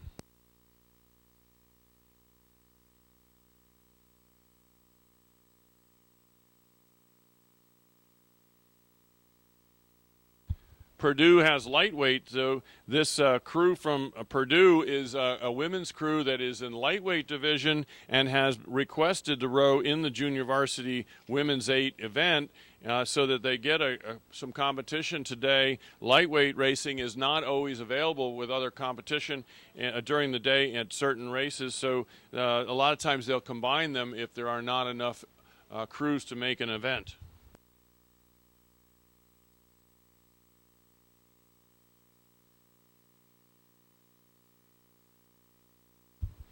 Kansas State, rowing about a 31, is currently the leader out in front, so they're rowing relatively comfortably. Look at the video now as they row very long, and they've got a lot of acceleration on that boat, putting the blade in sharply and drawing it to propelling them forwards very, very smoothly. Good-looking crew. That's why they're the leader in lane 2.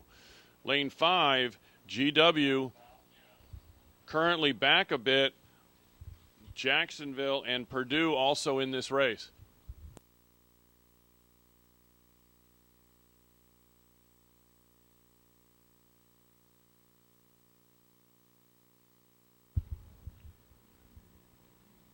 GW at a rate of striking of 34. We spoke a minute ago that Kansas State was at a 32. So as the crews come down the water here, there's a lot more room for GW to take the rating up. Kansas State already peaking at about 34. George Washington a couple beats below. Jacksonville sliding back to 3rd with Purdue lightweights 4th.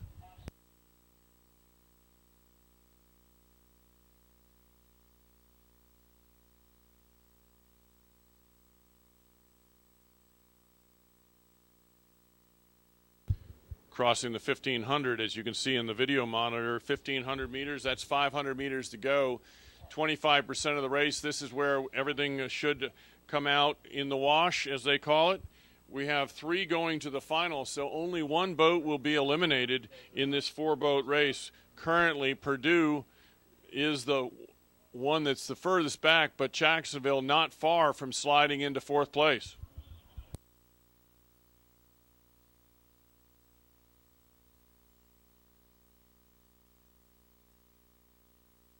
I have K-State at 33, comfortable with the lead, but outside George Washington coming up and drawing even from the inside crew in lane 5.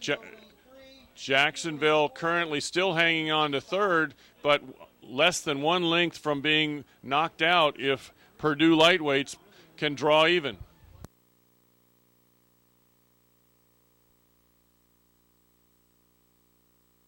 From our vantage point, Kansas State, Coxon really trying to drive their crew higher and stronger. Do not want to let the George Washington crew move through them, so you can hear the Coxon really calling out the whip as they come to the last 200 meters.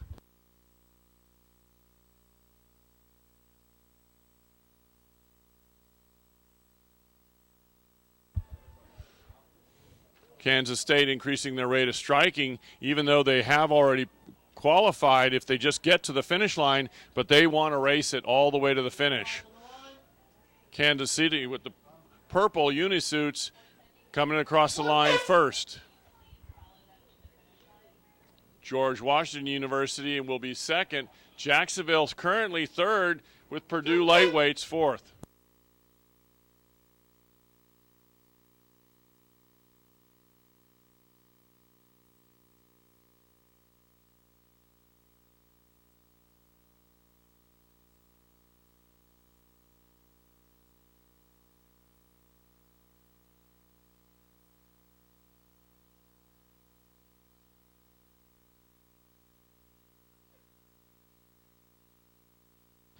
So officially, we have 3 boats going to the final. Unofficially, from my vantage point, Kansas City, State, George Washington, and Jacksonville will be those 3.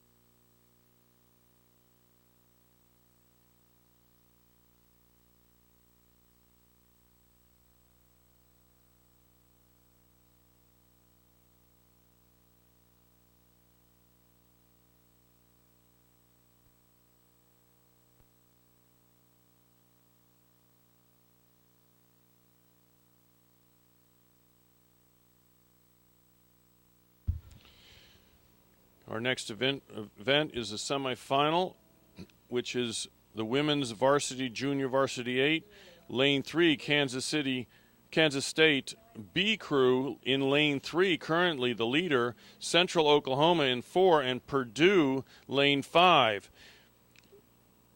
The officials have made the decision that 1 and 2 will go to the A final, and the remaining crew will move on to the B final. So this is a race. Kansas State early on out in front. We've got Purdue in the foreground here with Oklahoma trailing currently in 3rd. So we've got Kansas State in lane 3, the leader. The video screen showing that the 1,000 meters that Kansas State has about a length and a deck length and a seat advantage over Purdue. This is a nice race for 1st and 2nd. And obviously 1st and 2nd are the only two that will, in fact, go to the finals. So Purdue has to make a move here to stay with these two crews that are running out quickly on the other two. Kansas State at a rate of striking of 34 is rowing well. Now Purdue staying right there and moving with them.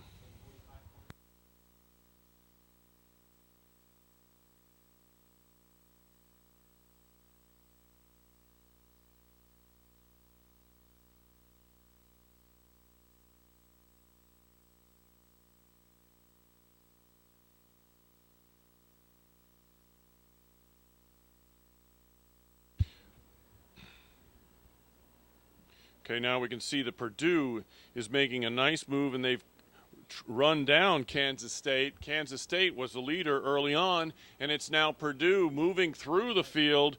Central Oklahoma has stayed 3rd the entire time, but Kansas State B, which came off very quickly in the first 500 and had maintained a lead of about a deck and 2 seats, has now been overtaken by Purdue. Purdue doing a beautiful job on lane 5 as they come down, black and gold oars and their black unisuits as they come to the 1,000 meters.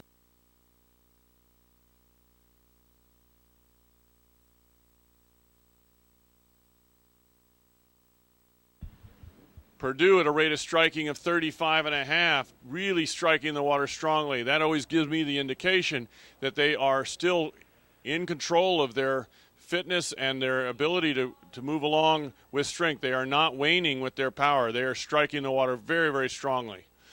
Good, powerful crew. Purdue always has a perennial powerhouse to be dealt with.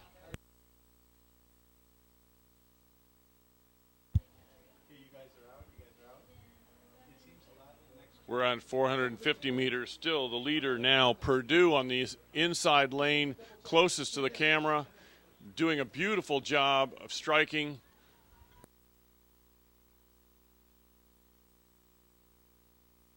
.34.5 for Purdue. The inside crew, Kansas State, has not given up. They are moving well and trying to come back to even. Remember, only 2 will proceed to the final, the A final. The 3rd crew will go on to a B final.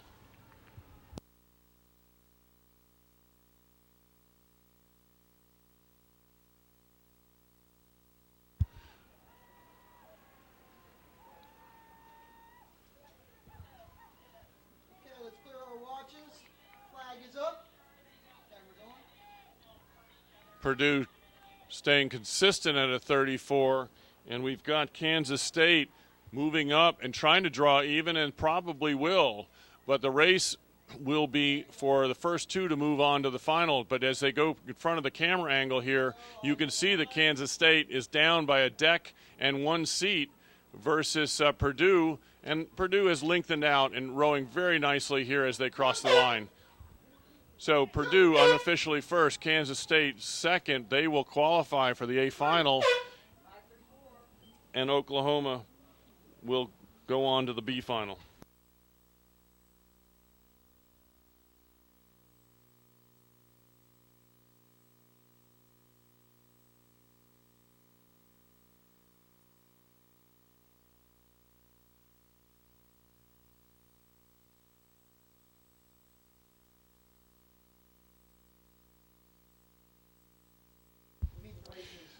The next two races, which are event number 47 and 48, they're the 243 race and the 250 race. One of the crews has scratched, bringing it to 6 boats competing in this event, which is the women's lightweight varsity 4. Because of that scratch, there is no need to run any heat, so we'll have an open spot here to occupy some time with some discussion. But at this point, those two events will not be rowed, so do not be looking for women's lightweight varsity 4s to come down the course. We'll resume with our racing action live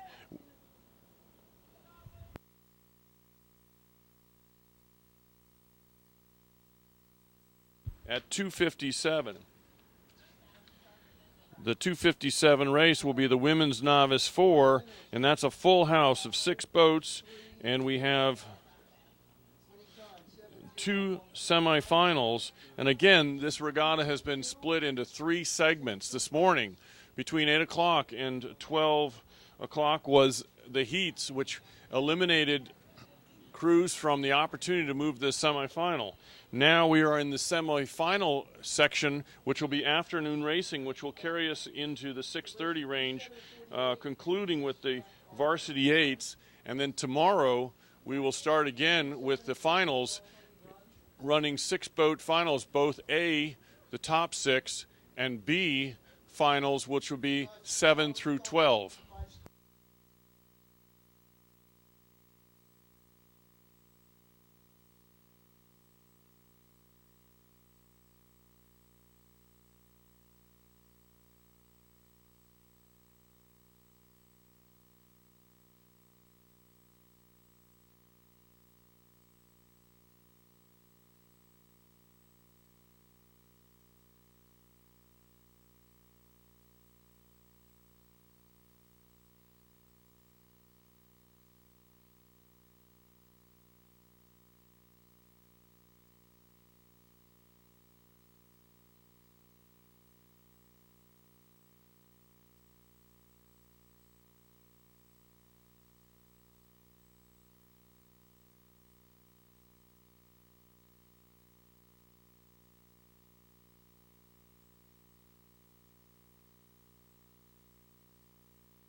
Hey, Brad, how's it going this afternoon? You guys ready for some screaming racing here? I am. You know, it gets more that the temperature rises, the adrenaline rises, and there's a lot of enthusiasm. You know, as we move into the semifinals, you know, we saw a lot of good races this morning, and that was in heats, and that's really sometimes unexpected. You know, there isn't parity in the heats, but there will become more parity as we move into semifinals and then tomorrow into the finals. Well, you had mentioned to me a little bit earlier, we had a subject earlier, it was boat building, and that's kind of what I'm involved in with Resolute Racing Shells. But just some things that you see out there, I'm sure you observed, you mentioned, gosh, you know, 1800s with sliding seats. I mean, who would have ever thought that you could harness the power of the legs and make the boats go faster, but that's really what happened. And now, really, it's been the generation of composites and high-tech materials. You know, your titaniums and your aluminums and stainless steels and carbon fibers and Kevlar, which is the same material used for bulletproof vests. I mean, it's just a wide variety of things. People are experimenting still with the strongest, lightest, and stiffest products that we know of. Well, and this morning you spoke, you know, about one of the crews that we watched go by had changed some of their equipment. They went from a smoothie oar to a more standard hatchet. I mean, just really small details to change speed. And, you know, give me a little background on that. Well, you know, the oars are one of the few contact points in rowing. If you look at these 8 people out there in their boat that's 55 feet long, what are they really in touch with? They're in touch with the handle of the oar.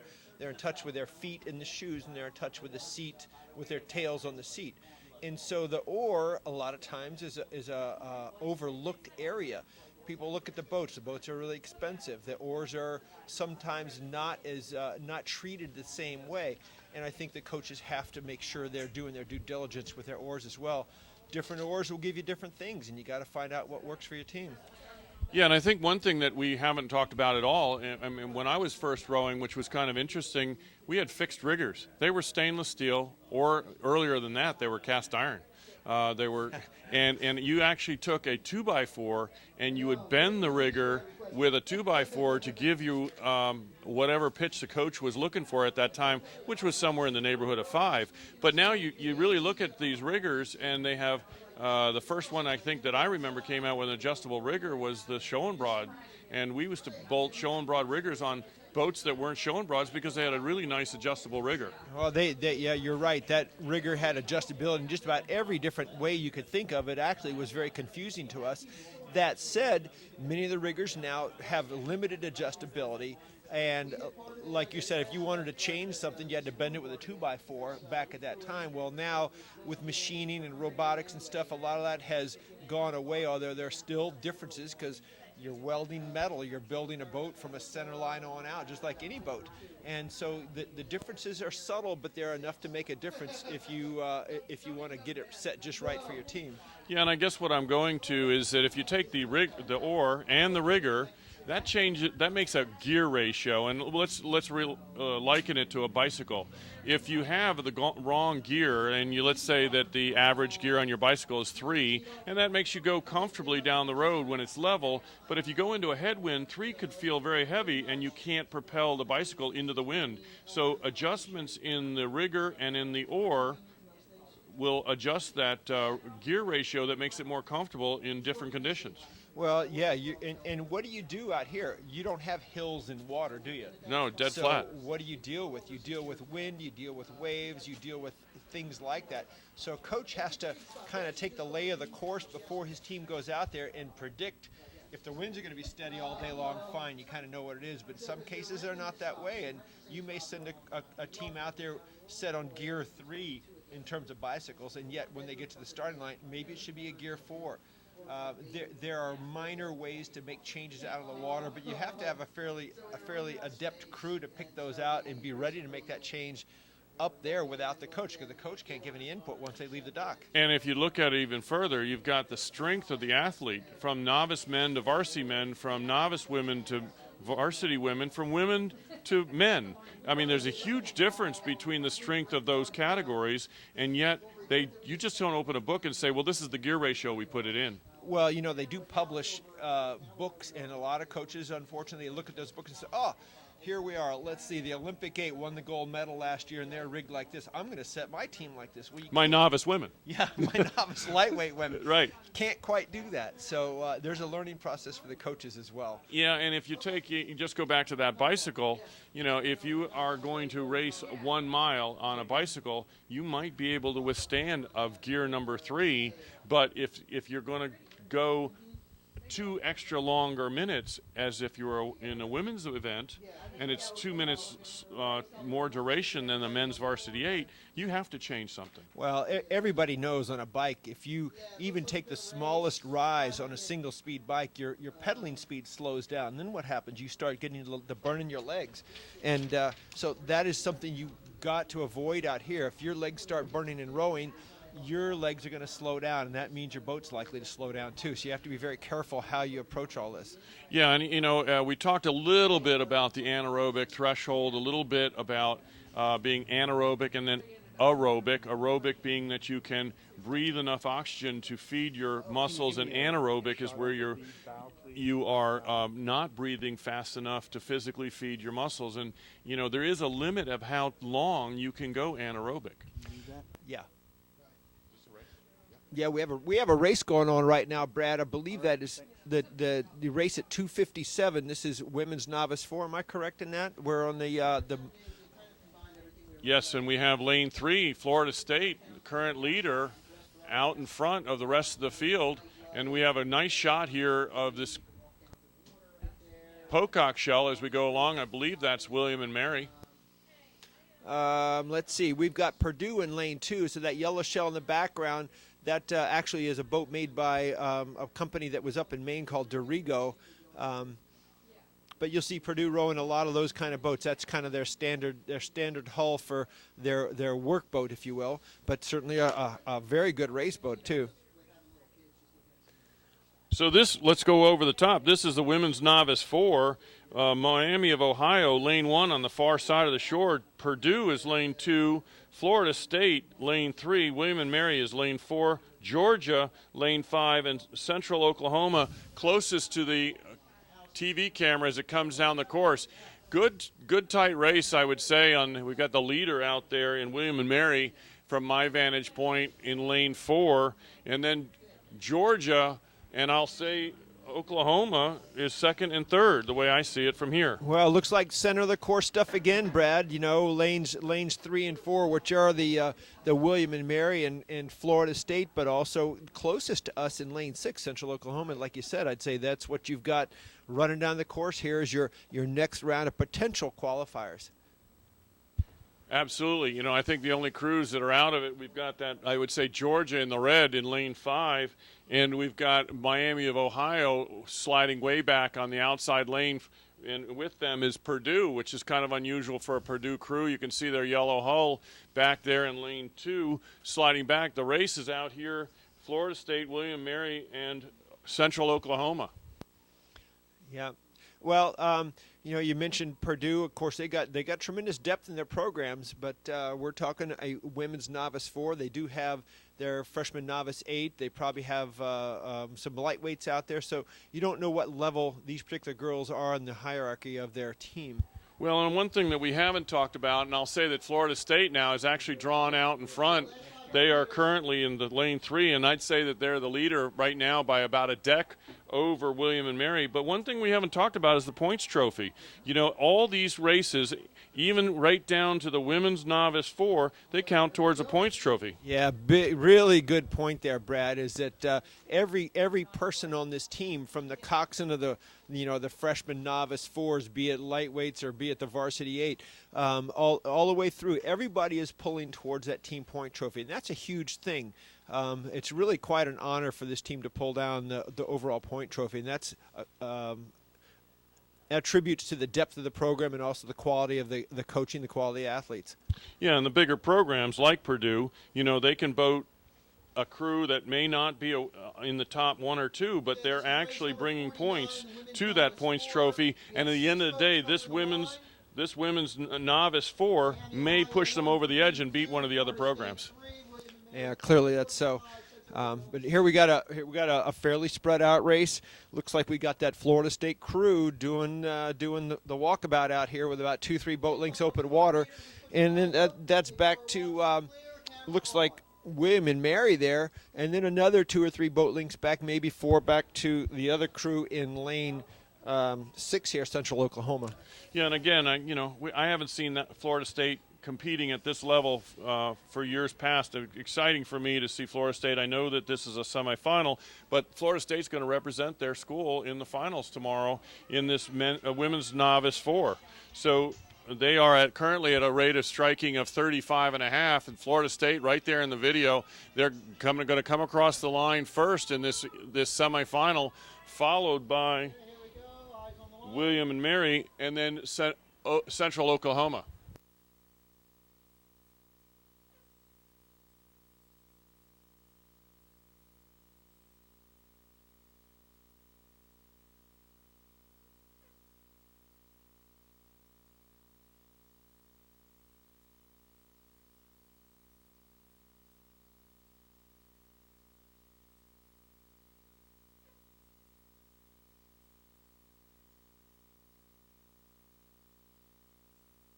Coming across the line now, Purdue, followed by the Miami of Ohio in that outside lane. Georgia, last 10 strokes as they will finish this women's novice 4. Will conclude this heat as Georgia crosses the line.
The second semifinal of the women's novice 4, the 50th event of the day, 3:04 start. Lane 1, Tulane on the far lane. Tampa is lane 2. VCU is 3. Tampa in lane 2 is the current leader at 500 meters. VCU is in lane 3. Liberty is in lane 4. Georgia Tech, lane 5, and outside closest to the video camera is lane 6, and that's Clemson. 3 currently the leader. That's VCU moving up and through Tampa. 5 is in second. 5, Georgia Tech, always a strong program. Georgia Tech, we'll see this. Now, this is the women's novice 4, Georgia Tech. Georgia Tech moving very well and has rode through to take the lead from VCU, and early on it was Tampa with the lead. So in the first 700 meters, we've had 3 lead changes that we can report.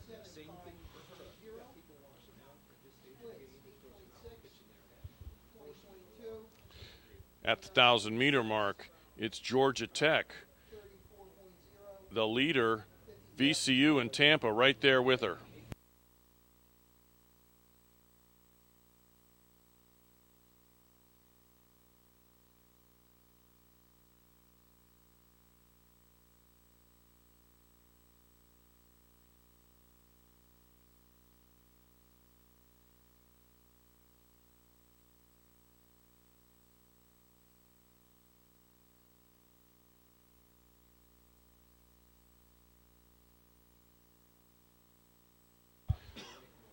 Lane 5, Georgia Tech, was in third position early on, and they have rode right through the field. Georgia Tech in Lane 5 doing a beautiful job of controlling their destiny. Liberty beside them, and VCU in the center of the course currently in second.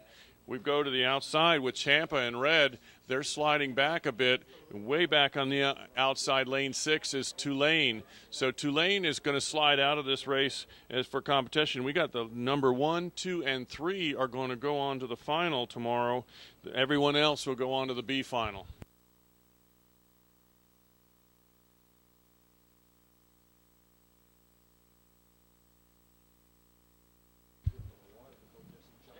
The leader, Georgia Tech, at a rate of striking of 30. Very, very comfortable, and that's great for them because they've got a lot of room to go. But remember, we got 3 to move on. Clemson on the inside lane sliding back as well. So the lead crews, which are 1, 2, and 3, right there in Georgia Tech, Liberty and VCU. Great to see Liberty up there in the thick of things. Tampa hanging in for 4th as they're now coming up to 500 meters to go. We've got a little bit of breeze on that part of the course there, even for all the crews, but you can see the water is a little dark in the video camera there, and that is because we have a little bit of breeze developing there. As they get into the last 250 meters, the water will turn silver because there is no wind at the finish line.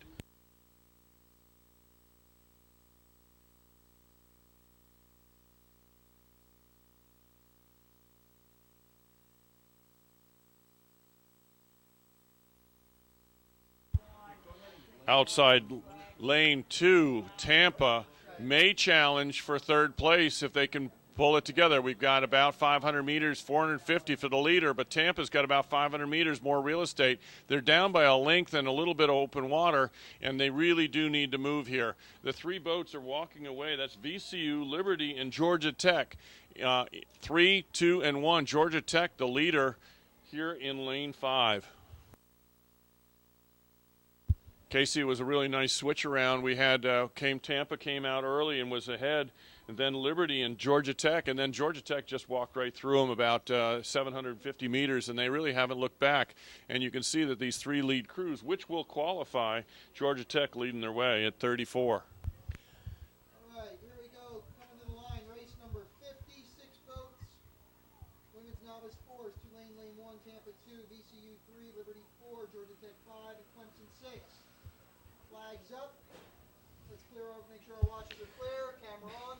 You can see a little bit of the blusteriness out on the water now, a little gust of wind coming across right as they go into that 250-meter mark. And it's just here and there. It's here and there. But those are the kind of things that coxswains need to let the rowers be aware of so they don't get caught unawares.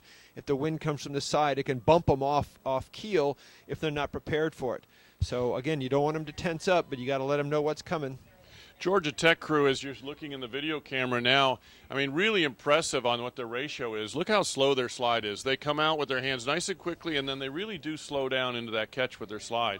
You know, a lot of times you don't see that, and I think that is why they're out in front. Well, Brad, what you're referring to then is how those knees come up. You'll see some crews when the knees come up or the body moves to the stern of the boat really fast. In other words, they're accelerating themselves, accelerating their weight in the stern, and it makes it very difficult to change direction. When you look at Georgia Tech there with that evenness of the knees coming up and the control of the weight, that really helps that boat continue to move out in between strokes. Yeah, and Casey, you know, for the average eye, they may not catch it, but it's that turnaround, that point where the oar goes in the water that really makes the boat go fast or slow. And it's the change of direction that's the most challenging. Well, you know, all the power is applied in the drive phase when the oars are in the water, but the boat moves just as well in the recovery. As you release the boat there and the oars are out of the water, the boat still continues to move at the speed at the end of the drive, and how long can you sustain that is what makes the boat go fast.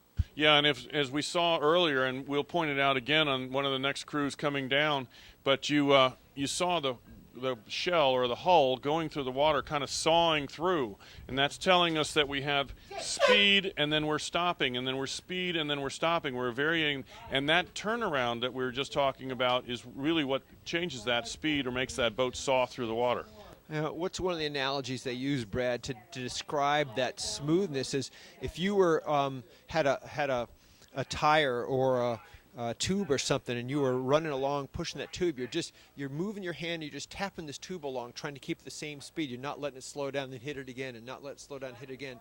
You're trying to match the speed of that tube every time it goes in, and that's just what the oars, what they're trying to do with the oars, is match the speed, feel the speed of the boat right then and there, and then accelerate it through. Exactly, and if you, that catch, or when the oar strikes, we talk about the rate of striking, or when the oar enters the water, that is called the catch. And that little maneuver, fairly simple. You're really just letting the blade drop or lift it into the water, but that's one that takes literally thousands of strokes to master. Yeah, and that really can make a big difference between a strong crew who can overpower a lighter crew, but a lighter crew or a technically more proficient crew that does that well can beat them. Yeah, and if you, we may be able to see it in some of the upcoming videos, not that we want to point out any bad rowing, because there isn't any bad rowing. Here's the Southern Championships, but you can see people miss water, meaning that they are chopping with that oar, and so what they're doing is putting pressure on the bottom of their feet while the oar is still in the air, and therefore the boat stops or saws through the water. You know, Brad, one of the things that is early on in my rowing career, it never occurred to me that you weren't moving the blade through the water. Most people think when you put that blade in the water and you're pulling that blade, you're pulling the blade through the water. Well, that's not the case. The blade actually is static in the water for the most part. It doesn't move. It plants in the water's incompressible, and what it does is levers the boat by that spot where you put the blade in. So, you know, the length of your stroke, that's why they like tall people, is you get a longer hook in, and you plant that blade, the blade stays stuck in the water there, and then the boat gets pushed by as you push through with the legs and body. All right, well, we're changing events, Casey. We're going to the men's novice 4. We've got 3 events, 3 races. Obviously, these are semifinals. They're only going to take 2. And the first race coming down is Georgia, with the leader being Dayton. And then Duke is in lane 3. Oklahoma City is in 4. Florida, closer to the camera, in lane 5. And Virginia Tech, with the garnet and gold colors, closest to the shoreline. Currently, the leader is in lane 2. That's Dayton. Is that true? 3? Lane 4, Oklahoma City there.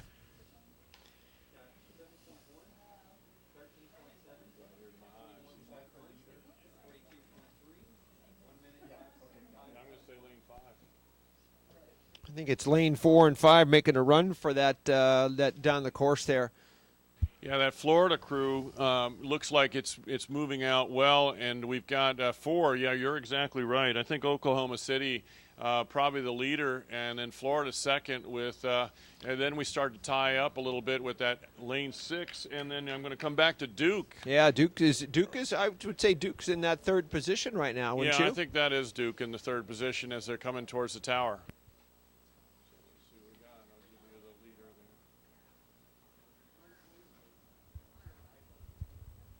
33.5 for that leader, which I'll give it to you as being Oklahoma City or Florida right there. Too close to call. I think Florida actually, they pretty close dead heat, I would say, between Florida and Oklahoma City. And if we look at the video camera, there they are side by side. What we have right now in lane 3 and 4, so that's Duke and Oklahoma City, 2 crews that have blue colors, and you can see them side by side. What you don't see is Florida, which is a little closer to us visually, but you can see that crew in the 3, Duke is just, half a deck behind there. You know, again, it looks like, if you're watching the video, it looks like Duke is edging out, but in actuality, it could very well be the camera boat that's changing its angle of view there.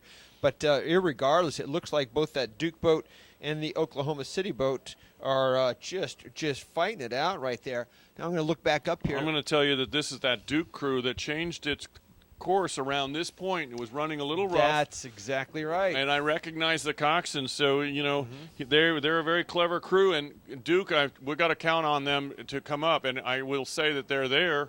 But they got to get through Oklahoma City. Yeah, Oklahoma City's probably got the edge on them now. But you saw Duke change their ratio, change their movement in that previous race, and they really came through in the end. We'll see if Duke has it again. Well, I like what I see from Duke. I don't know that they have enough real estate to do what they want to do, or whether they really want to win, because we do have 1 and 2 going to the final, and they're clearly in qualifying, so they may not try to win, but I think Duke has got a lot of spunk. Well, you know, they got all night to recover here, so if they qualify, it's almost irrelevant whether you're trying to save energy now today. Now it's like, okay, do you want the center lanes in this final or not? In the A final, they're clearly going to go on to the A final. And Duke has increased his rate of striking to 35.5. I think they want to win. Yeah, looking at those guys pull on the screen here, I tell you what, I'd say they are not letting anything down, and neither is Oklahoma either. Both of them at 35.5, 36, and they're pulling away from the rest of the field. You can see it. Look at side by side. And look at that Duke boat. I still believe they're going to go win. I'm not going to call it. This is just too close for me to do. I mean, I might throw Duke a little bit of a lead here, but Oklahoma City is just all over them. Yeah, and look at Duke now. They're taking their stroke rating up again. Coming into the camera angle, I think Duke is moving right by them, Casey. They've increased their rate of striking, and they're rowing well. Look at them strike the water. I would agree. I see that Duke bow ball crossing some of those buoy lines just a little bit ahead of Oklahoma City, and Duke is now moving out. They're doing what we saw before. They shifted, and now they've got that gearing for them. Yep, look at them go. They really have moved out there in the last 250 meters. Good job to that crew. Yes, that's twice now they've shown that same kind of movement. Yeah, look at the coxswain. He knows he's done a good job by driving that. You know, the crew really didn't get to see that race much because they were side by side and actually behind most of the way. So all of a sudden the coxswain is the eyes, the ears, and the emotion about the boat, and that coxswain has done a beautiful job. 2 times we watched him today. Yeah, their coach, you know, sometimes the coaches, if they're rowers, they've never been in the coxswain seat. So it's really important to help these coxswains understand how important they are because they are, even though they're not pulling the oars, they are the brains. They're the coach in the boat. They're the ones that call strategy. They've got so much to do up there other than most people see them sitting there and doing nothing, but they've got tons to do. I know that the camera is finishing up these last crews that are coming across now, but once they're done, I'd like him to swing over to the cool-down area because you can see that Duke and the other crew have paid their price for that victory. But you know what? They know they've got the rest of the day and all night to recover. They can go back, eat, drink, be merry, and then get ready for the grand final tomorrow. Yeah, it is. But you know, they've done a good job, and mentally they got to feel really good because twice they've come from behind and pulled it out convincingly. By the way, eat, drink, and be merry is usually pasta and water, maybe some Gatorade, and yeah, that's it. Nothing other than that. That's right. You pasta and very bland, no sugars for sure.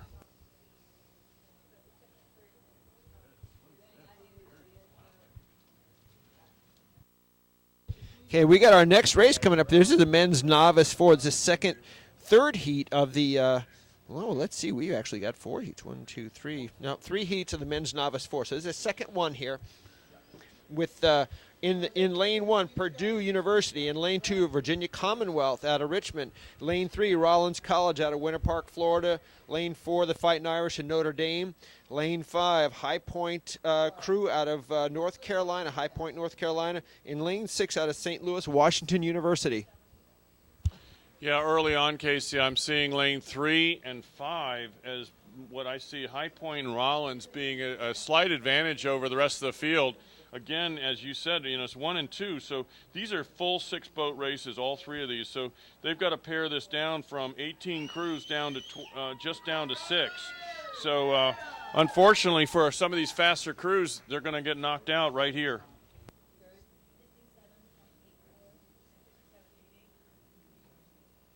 Well, we saw Rollins do a very, very nice job early on in their 4s. They had, I think, 2 men's 4s out here. And it looks like Rollins again has that lead. Although, you know, as we get into these other qualifying rounds, these leads tend to diminish a little bit, don't they? They do. You know, again, it's a long race. They raced only a few hours ago. You know, what they had in the tank on the first time they came out, they don't have that same tank full. You know, if you've gone through that race this morning, you may only have 3/4 of a tank versus 100% of the tank you had early this morning.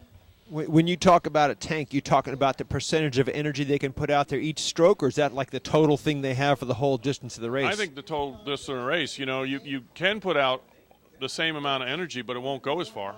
Well, that's a good point, Brad, because off the start, these guys are putting 100%, maybe 110% into these boats to get them going.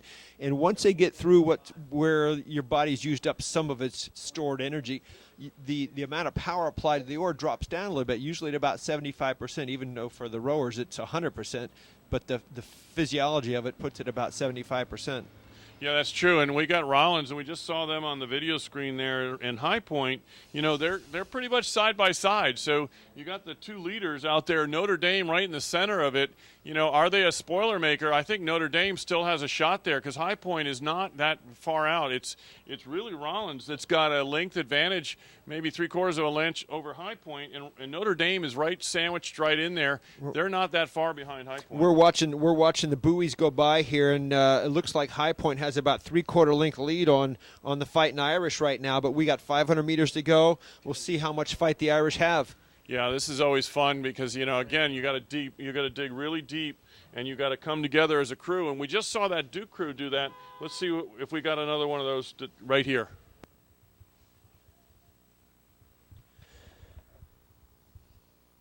Again, these are novices now. We take for granted sometimes that we've got 500 meters to go. That's the way it's going to be. But and I both know that it's not the way it is.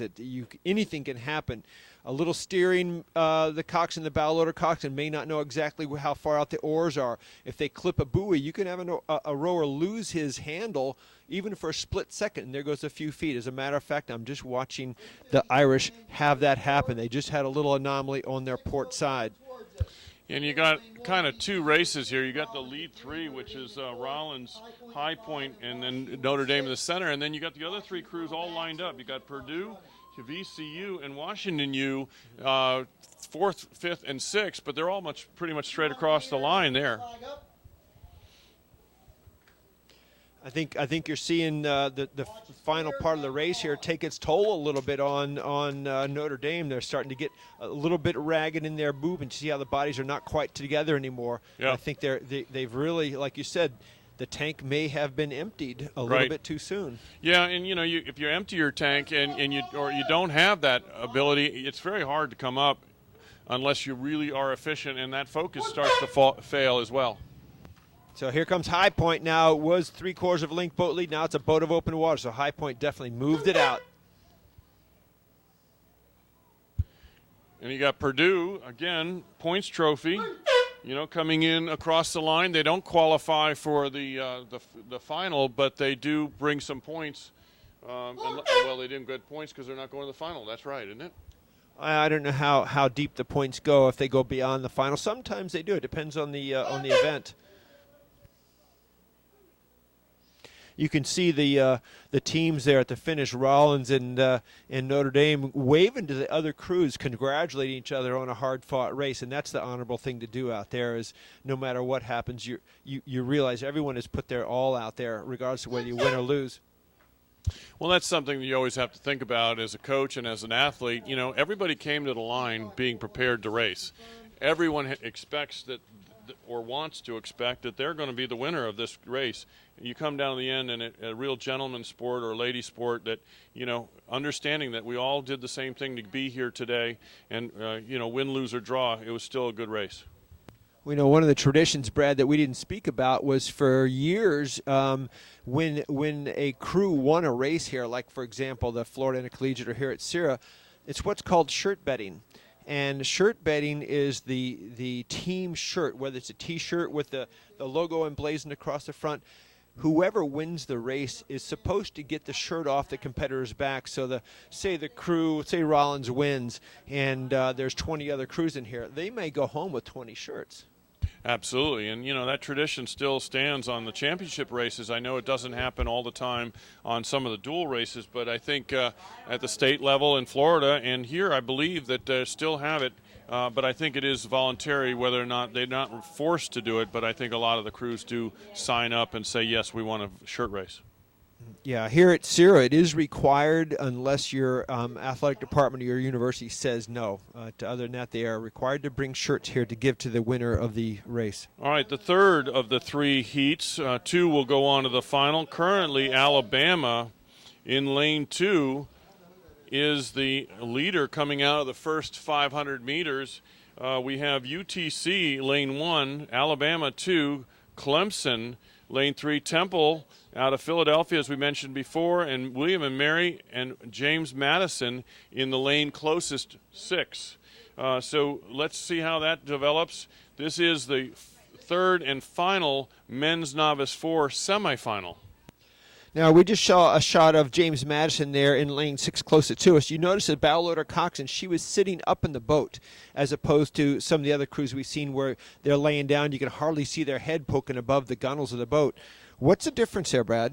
Well, biggest thing, and this is the part that the bow loader brings to market, is that if you're laying down in the boat, you're very stable and you kind of lock yourself in using your feet, your legs, and your elbows. You're kind of a part of the boat. When you all of a sudden sit up like that, you all of a sudden become almost a uncontrolled balance issue because you're going to be moving around. Obviously, the boat is moving, and with each stroke, it's accelerating and decelerating.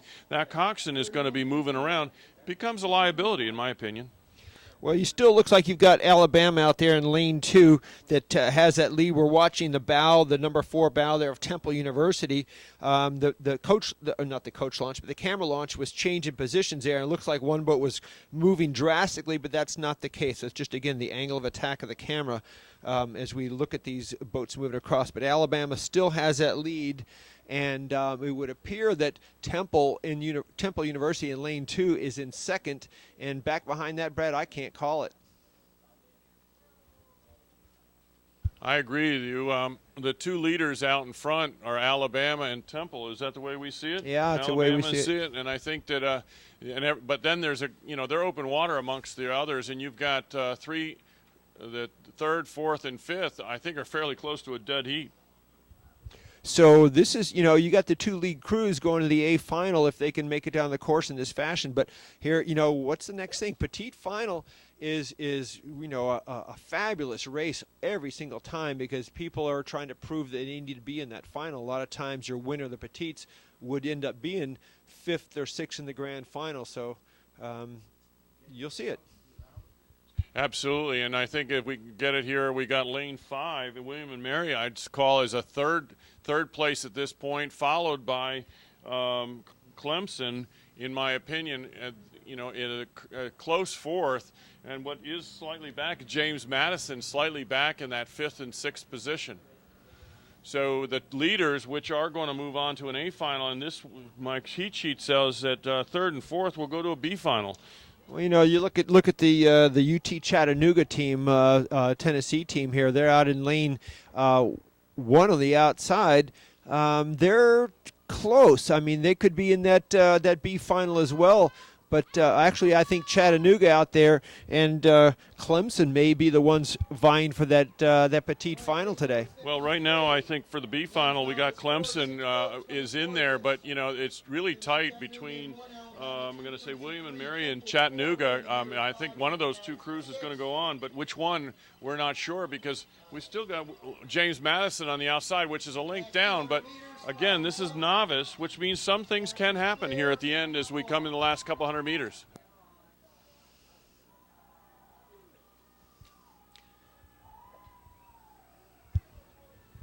We really kind of have two boats as the lead, and then we have two boats to a 3rd and 4th. So I think it's going to be pretty clear how it finishes up here, and the balance will go on to the C final. Yeah, so I see it as you do now. You've got your clear people going on to the A final. Temple and Alabama. Alabama led most of the way. Temple decided to take that lead. And going to be in your B final now. Looks like it's going to be UT Chattanooga as well as William and Mary.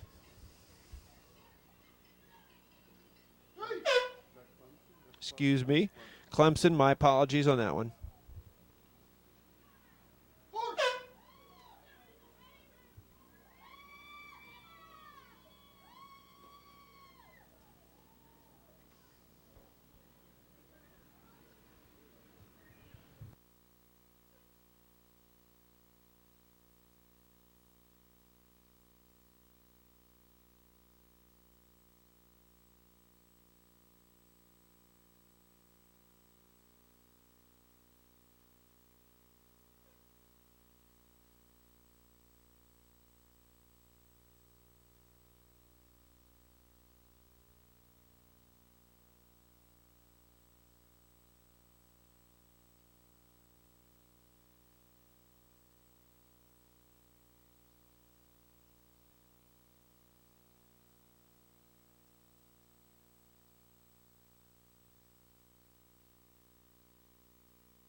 Well, Brad, it's like pairs of boats coming down, you know, the A final, the B final, and the C final here. Now we've got coming up the next level of boat, the women's novice 8, and 3 to go on this time, the A final. The next 4 beyond that to go to the B final. Let's see, we've got 6 boats here on this next race in the second event, both of them 6-boat events.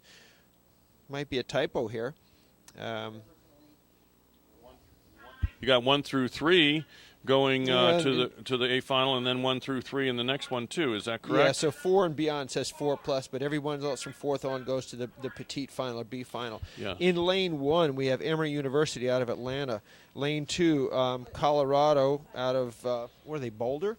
I think they are, and elevation 5363 I read on their trailer. Yeah, it means they got that oxygen advantage, doesn't it? Yeah, they've been altitude training, haven't they? That's right.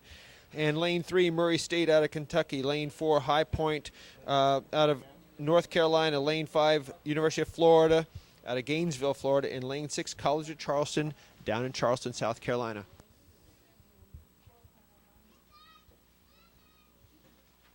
This is the women's novice. We had some of those this morning. Yeah, let's see what we had Purdue as a winner.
So right on time, Brad. We got the next race coming off here. This is, again, the women's novice 8 with the top 3 going to the grand final tomorrow.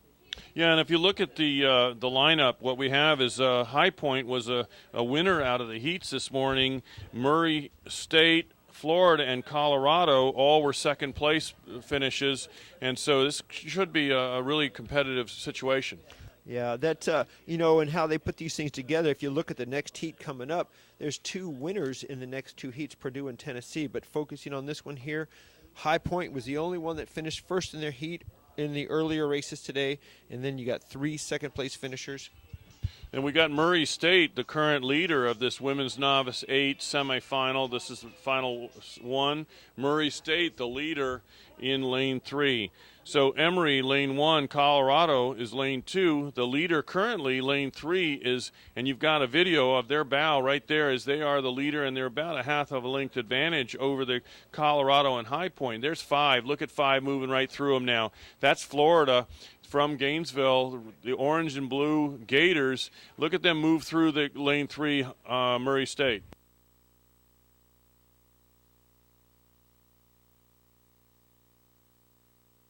So what a terrific move if you see that on that video. What a great opportunity to see that. Here we were following Murray State in lane 3, and we thought they were the leader, and then all of a sudden Florida comes roaring by closer to the camera and went right on by.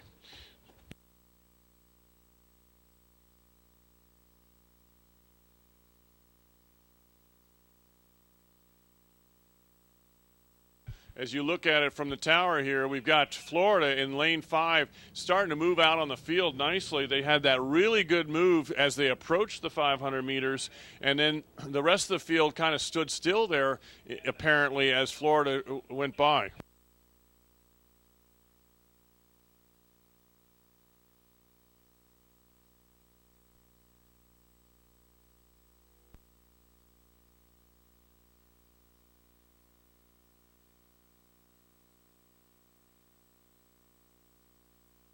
Florida at a rate of striking of 33. And as they come down the course, they're going to be challenged, I believe, by Murray State. I don't believe Murray State is going to give up. Neither is they're right there. You can see the white hull. They're charging on as they come into this come out of this little ripple of water there. Video-wise, you can see that they're in a little bit of a breeze there, but that is really the wind is going to die here in the next 10 or 15 strokes for them. The first one out is going to be Florida in that lane 5. You can see that the wind is just about like a curtain right there. It's just it is going to die, and it's going to just perfect conditions here in the last 500 meters.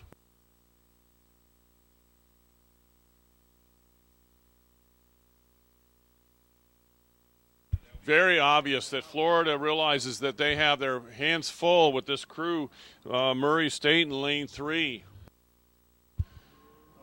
High Point sliding back to 3rd, but very much challenged by Central Charleston, College of Charleston right there in lane 6 as well.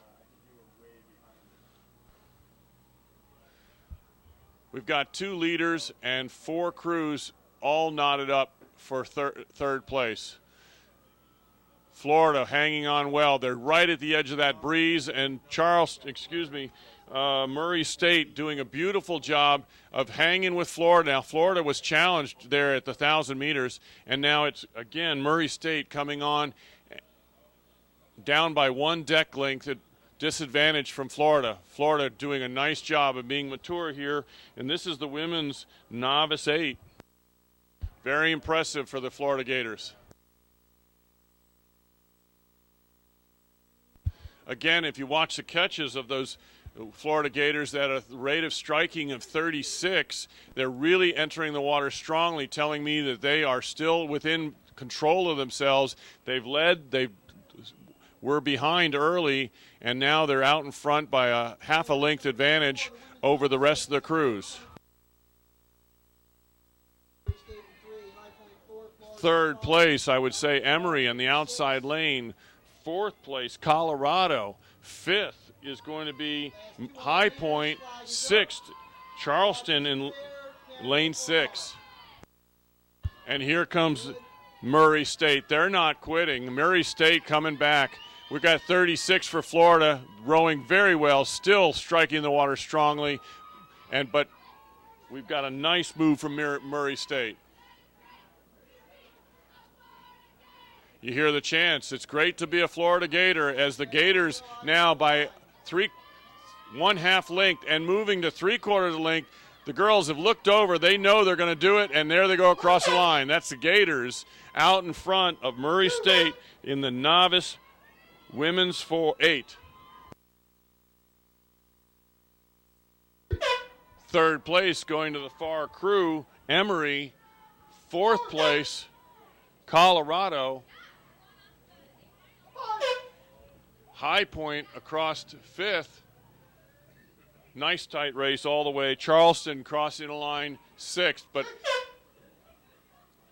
tightest race so far of the afternoon for all 6 crews came across within 10 seconds.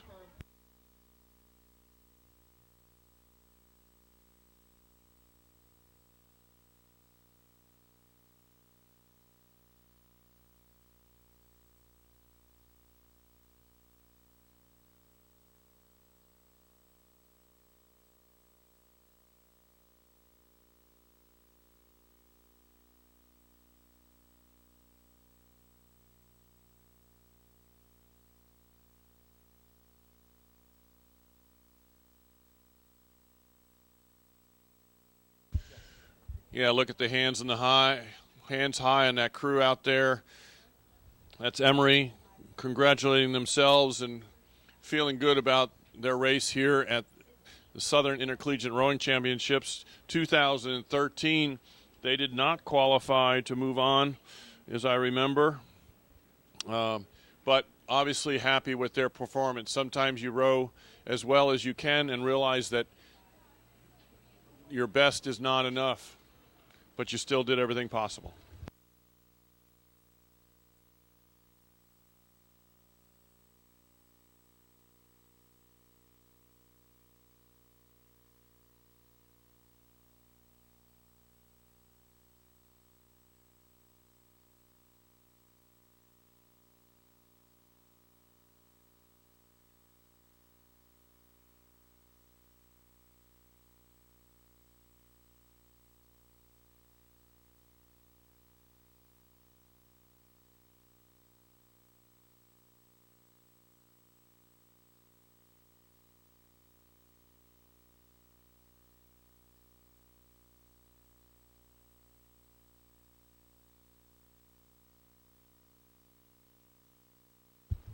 Women's Novice 8, Emory, the one holding hands in high, did cross the line third, so they do move on to the final.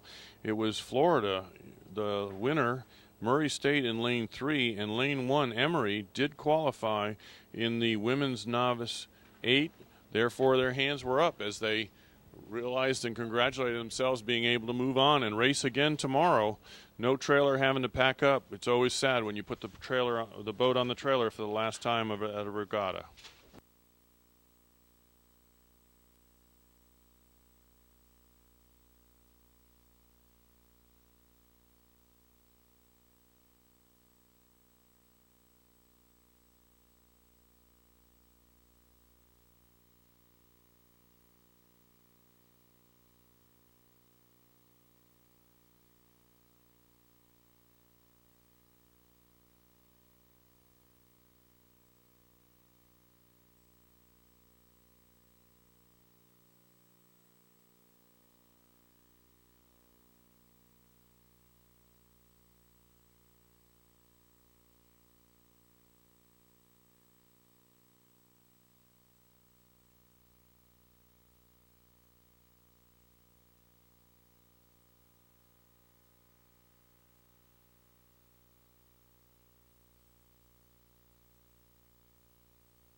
Well, we've officially gone halfway through our races. We have a scheduled 108 races over the last 24 hours, starting this morning at 8 o'clock and finishing tomorrow just before noon. We've done 54 races, which makes it officially the halfway point. Seems like we've just started. And I'll tell you, the racing will be better and more fun as it goes along. We've had some real highlights this morning in some of the races, talking about the coxswains and how they have changed the outcome of races. There is nothing better than a great coxswain on board.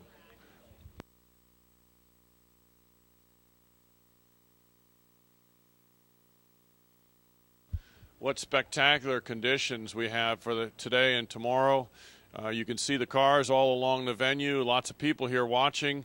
I hope you take advantage of seeing the TV screens that are located at the approximate 1,000 meter mark, and also take advantage of going online and watching the YouTube stream produced and brought to you by U.S. Rowing and the Southern Intercollegiate Rowing Association. And so much thanks for the president, Jim Buckaloo, who's done a tremendous job of making sure that this regatta runs without hitch at this point. I saw him with his feet up and head back and taking a nap earlier today, so his job is running smoothly, and I think that's just a great congratulations to him and his staff.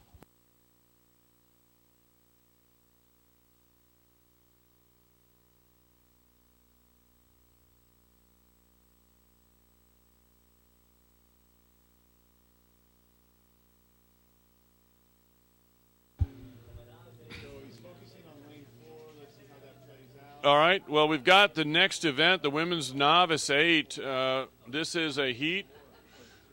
We've got 4, Tennessee and Purdue as the leaders here. The camera is on 4, telling me that we should be paying attention to that as a potential leader. That is Tennessee, and you can see now Purdue 1 link down on that Tennessee crew. So if we take it from the top, for starting on the far side, it's Clemson, Vanderbilt in lane 2, Purdue lane 3, Tennessee our leader by a length last we saw, Oklahoma City in lane 5, and Washington University on the inside lane closest to the video camera.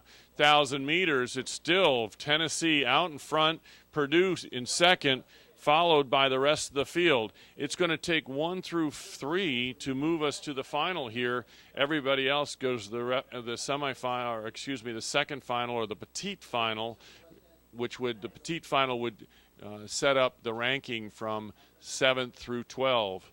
So those races will be tomorrow. This is the race at hand today, and let's watch it as it comes down. This is the Women's Novice 8.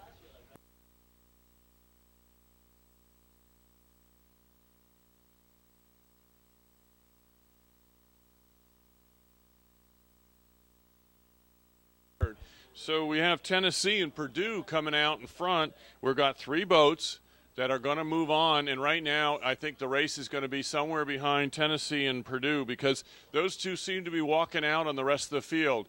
I would say Oklahoma City and Vanderbilt. But Clemson I like on lane 1. Clemson and Oklahoma City I think are on the bubble there with Vanderbilt a distant fourth.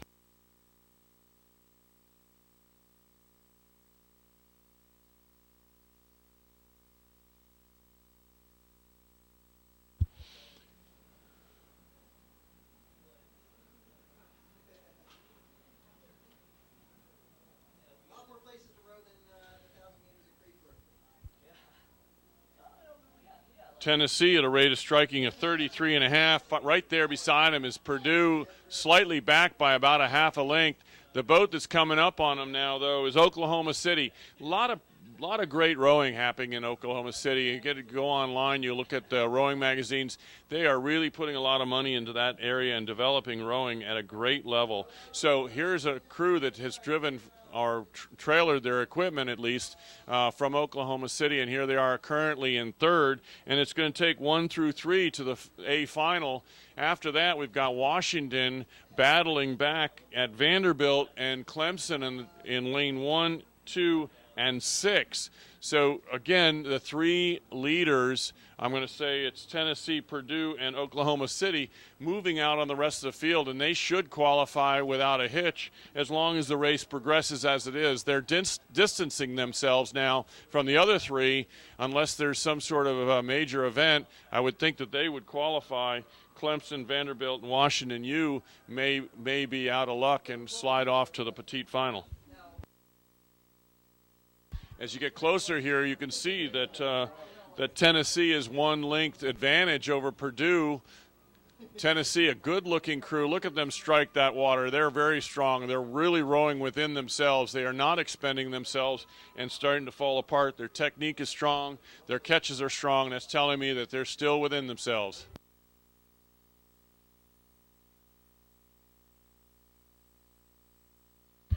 Tennessee at a rate of striking a 34. Notice how their blades are parallel to the water. Their timing is really impeccable. Their heads are pretty much moving together. This is a novice women's 8, so how impressive is that? That's telling me that there are a lot of freshmen coming out of high school, recruited athletes that are rowing here for Virginia. They are a varsity program, and look at them move out now, and that is a fun thing to watch. These are novices, so they are in the first year of collegiate rowing, and they're rowing at that level. So they're going to have a lot of fun in the next three more years to follow. Tennessee across the line first. Purdue across the line second. We'll come back to Oklahoma City going at third. Then we're going to move outside. Fourth will come down to Clemson. Then Vanderbilt right on their stern. Followed by Washington University will be a unofficial 6th position as they cross the line. This is the women's Novice 8. It's the last semifinal, and 3 crews move on to the final.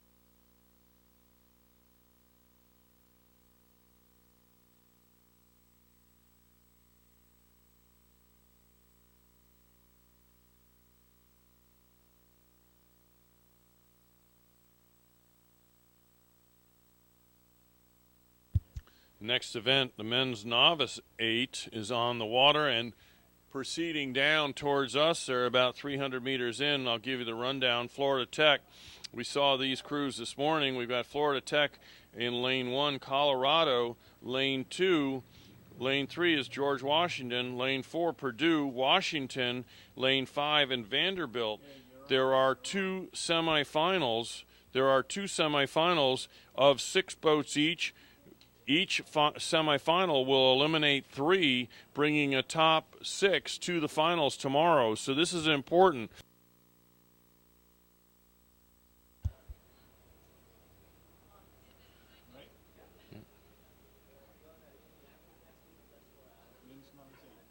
So George Washington was a winner this morning.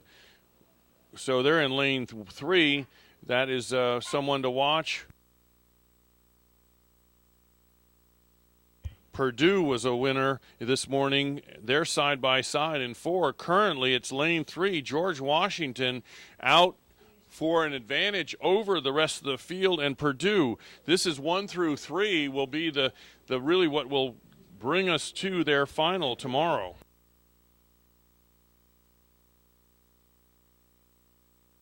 If you look at the video screen, you've got Purdue in the yellow hull, followed by Washington University, currently in 3rd in lane 5. So you can see the coxswain looking right at us there a moment ago as he looks over to the competition, and Vanderbilt beside him. It's Washington is in 3rd. There's Purdue, and as they go past the 1,000-meter mark, it's Purdue in that yellow hull, and then we're looking up now at George Washington, the leader, in lane 3. So that's great video work there. You can see as the cameraman pans back, there's second place, 1 nose to tail, 1 length back, and that means 50 feet roughly. And there's third place, lane 5, Washington, about 2/3 of a length down of Purdue. So it's still tight, but look across there at the bows of those boats. You got lane 2 and lane 1.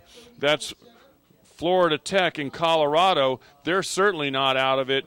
And look at Florida Tech starting to move in that outside lane there, lane 1. They got red and gray blades, and that is a really nice shot there. As you can see that the camera angle is they are closing in on Washington University, this lane 5 closest to us here.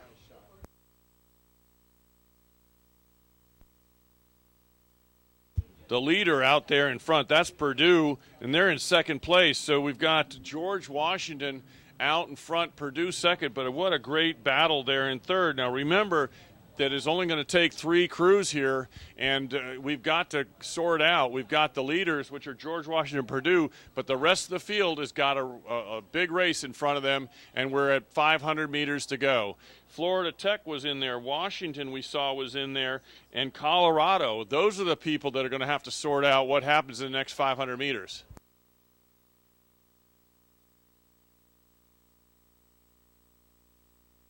Oh, great shot here again. There's that race. One of those 3 crews in that video, 5, 2, and 1. That's Florida Tech, Colorado, and Washington. One of those 3 crews is going to make it to the final. The other 2 are going home. So let's figure out what that is. Well, great camera work there from U.S. Rowing.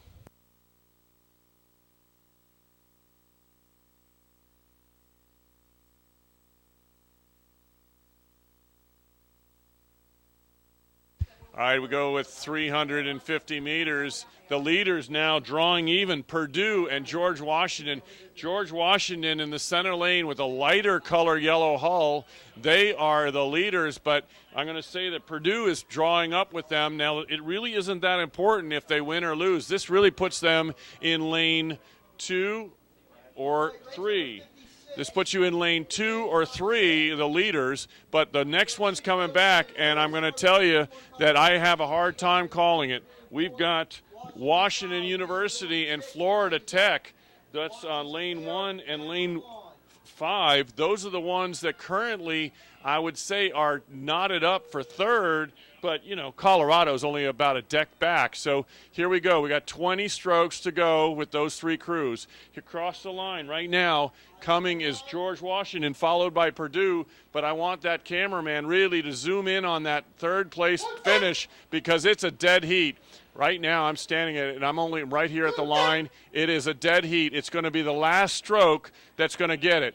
Here comes Washington. Washington by a deck and a seat. There goes Colorado, 4th. Florida Tech, 5th. And Vanderbilt, very solid 6th. What a great finish there as those 3 boats vying for a final. And it was Washington University unofficially sliding in to join George Washington and Purdue for that grand final tomorrow in the men's novice 8.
All right, this is the second semifinal of the men's novice 8.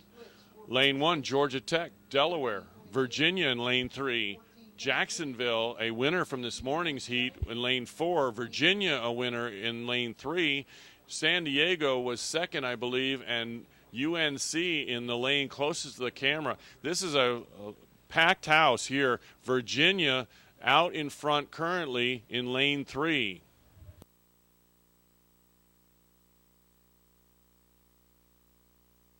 As we look across, we got that San Diego with Jacksonville and the Mi Casa there in lane 4, white blades. Then on the far side, that is the Virginia boat with the orange blades. They're out in front. That's lane 3. So they've got a one-length advantage on the rest of the field. Jacksonville and San Diego battling for second and third.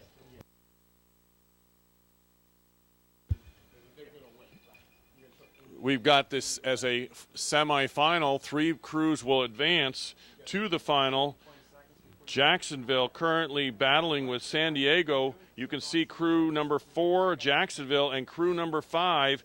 It's Jacksonville in second and San Diego in third. Sliding back from there, you can see on the far side in the video stream there, it's Delaware and Georgia Tech. But Virginia, the leader, out in front by a length and a bit open water.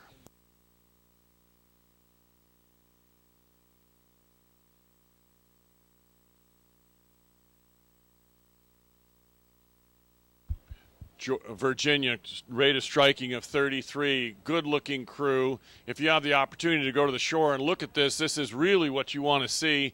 This is the type of rowing, and this is a freshman category. Very strong. Look at how strong they strike the water. That tells me, again, that they're in control of themselves. They're very fit. They have plenty of energy in the tank, and they're leading, which mentally gives them a tremendous advantage. Then you have San Diego and Jacksonville battling for that second position. You know, we got 3 going, but, you know, you cannot count out. UNC in lane 6 is back, but they're not far back. Then you look on the other side and you run over to Delaware. Delaware is not that far out of it. So Jacksonville and San Diego have to be really careful here. We got 500 meters to go. We're moving actually to 450 and now go to 400 for the lead. But those crews, it is tightening up back from the back of the pack. It is tightening up. Virginia continues to be dominant in this situation. Out in front, they're rowing a 33.5 and have continued to do that. It's Jacksonville in second. I'll give the nod for third currently to San Diego, and Delaware, I'm going to say, is going to knot it up here before it's over. Jacksonville's got to be really careful because it's closing up from the backside.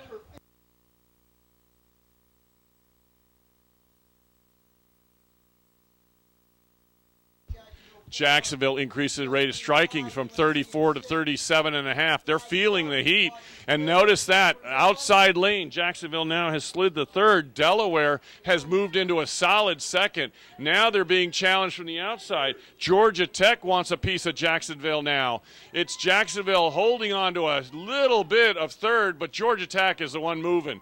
Georgia Tech on the outside is going to pull it out, possibly. Jacksonville increasing the rate of striking. This is a great finish. Here comes Jacksonville. They were in fourth. Now look at them squirt forward as they really pull it off. Jacksonville increasing in rate of striking to 40 to defeat and send Georgia Tech to the B final. Unofficially, Virginia, San Diego, Jacksonville will go on to the final tomorrow. Big move by Jacksonville in the last there. Virginia, all the way from the beginning, led by open water. But did you see how the crews from the backside, they knew that they had 2,000 meters. They used every moment of it. And the 2 crews that came to the finish line were San Diego and Jacksonville pulling out. They slid to fourth, came back to get third.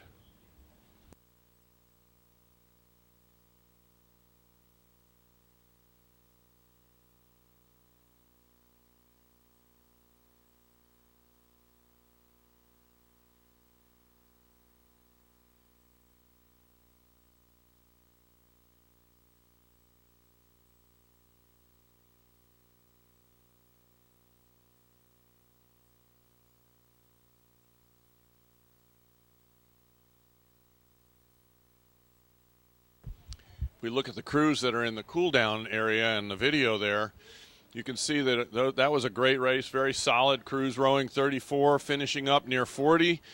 Virginia very comfortable at a 36 as they cross the line, but notice no one is slumped over the oar. They all seem to have rowed within themselves, and they are either putting on an air with no big deal, or literally they did row within themselves, and they are very fit crews, because you saw earlier boats and full of people, lots of athletes flopped all over the place in total exhaustion. I'm not seeing that from this novice freshman 8. It looks like it's going to be a great final. Virginia's going to have a tough time, I hope. Right now they look dominant.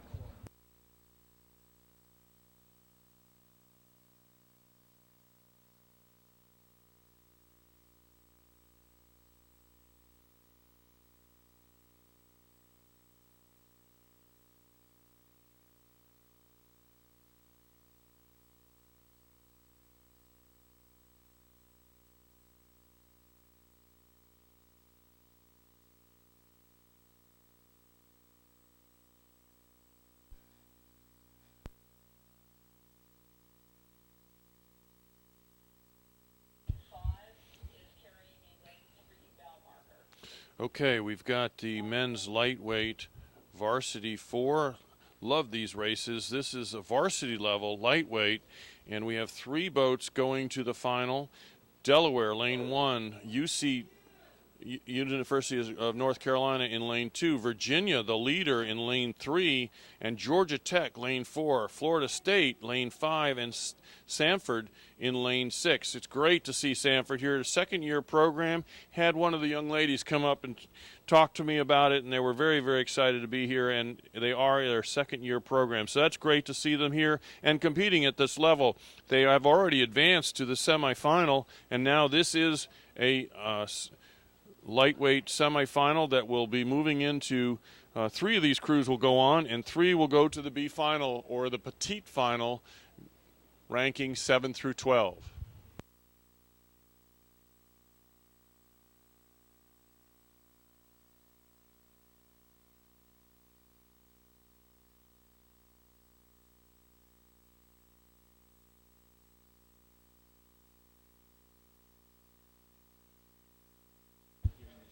Virginia, the current leader, and you can see from our video that they were out in front by about a length. Georgia Tech currently second, and then as we go back, it slides back from there, but I'll try to give you a visual here. Georgia Tech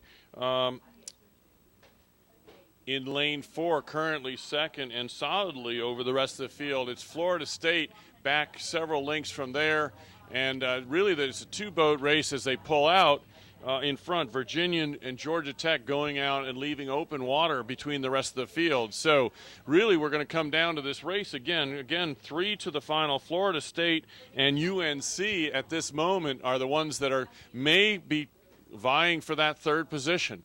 Again, 2 crews in 3rd and 4th position. One of them's going to go to the final, and one's going to go to the petite final, or the B final. So this again going to be exhilarating as we close up, as we go to come to the 1,500 meters, gone 500 meters to finish the race. At 1,500, it's Virginia and Georgia Tech. Georgia Tech closing on Virginia somewhat. We're about a half a length disadvantage to Georgia Tech, which is fantastic that they're that close and moving along. You got a little bit of a camera angle there that's tough to see. The video boat is a little bit behind, so it's making Virginia seem like they're ahead more than they are, in my opinion.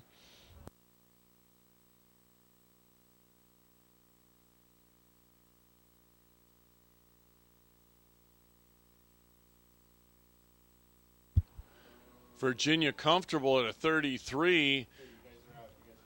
Georgia Tech rowing very solid, very crisp. I like the way their catches are, so they're not done for the day. They're at a 34.5, and that's in lane 4. Georgia Tech currently second, but they're in contact. They're only down by about a half a length.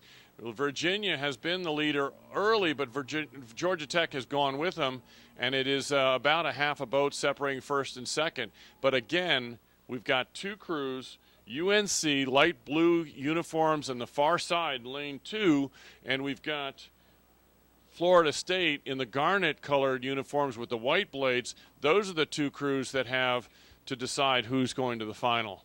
And right now, I'll give it to Florida State. Florida State on the outside lane 5, I'll give the nod to them by just about a deck over UNC, but I'm telling you, UNC is not done yet.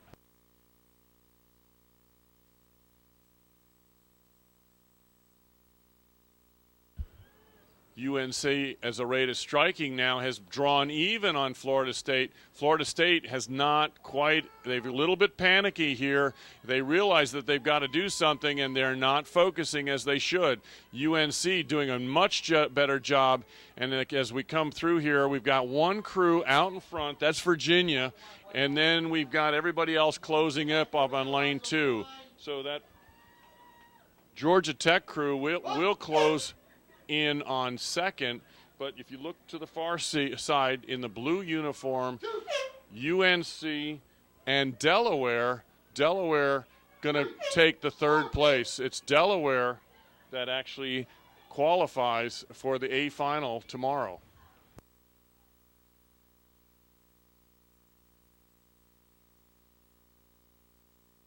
Delaware quietly moved up on that outside. It was UNC that was seemed like they were in a good, solid position to qualify as they went along, and then UNC seemed to stand still, and Delaware moved right on by.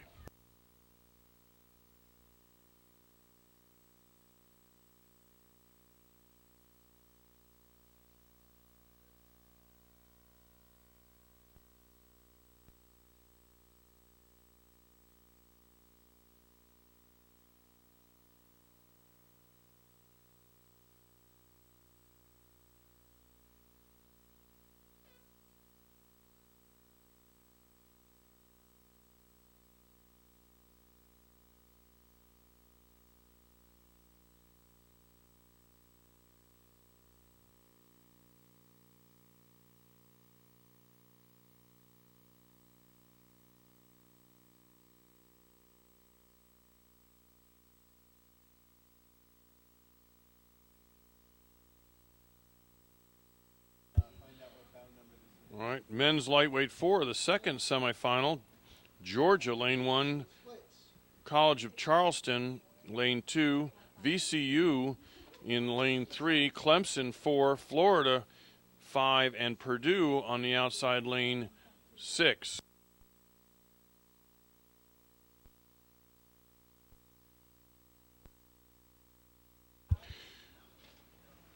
Charleston, lane 2, current leader, and you can see them in the video screen with their red and black unisuits. Good-looking crew, rowing a little bit, maybe a little bit short in the front end there, but that may change. Coxon will change that. Now look at what's 5 is coming on. There comes 5. That's Florida.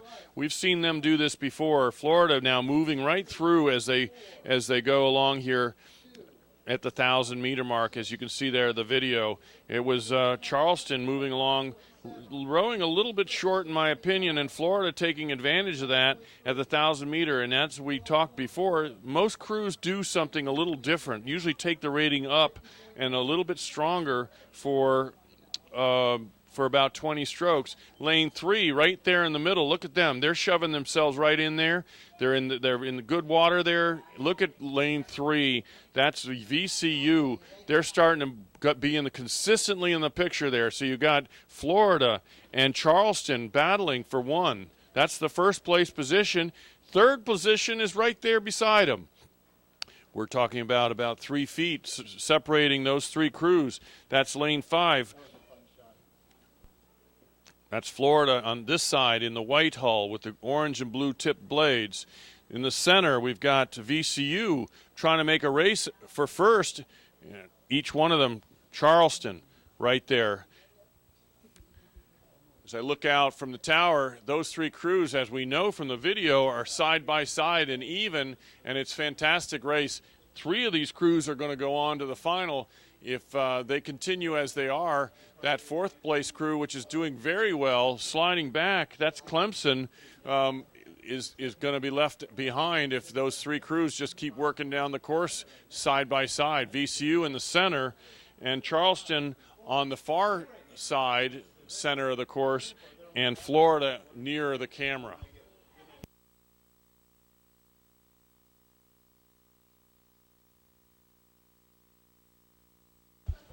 Florida now seems to have a slight advantage as we go through the 1,500-meter mark. The camera angle a little bit off. Florida, I believe, has a slight advantage, but the camera angle is telling us that it is VCU that is the leader in lane 3.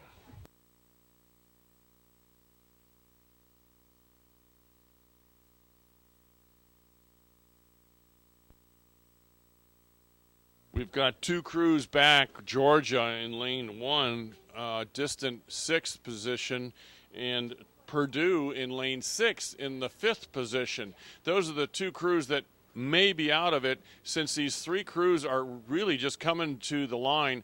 1, 2, 3 can throw a blanket over their bow. You know, when I say first and when I say third, I'm only talking about 2 feet different between all those crews. So it's a really, really tight race for those three. It will be 3 to qualify in this men's lightweight varsity 4.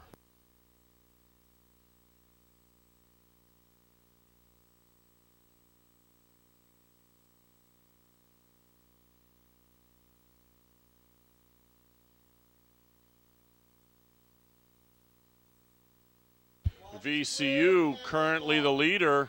They're at a rate of striking of 37.5. Charleston right beside them. Florida has slid back to third. These two crews, Charleston and VCU, really battling for who's going to go to the line first. VCU pulling out now by a deck and a seat. Look at them really doing a nice job as they focus and strike the water well at the right at the last 10 strokes.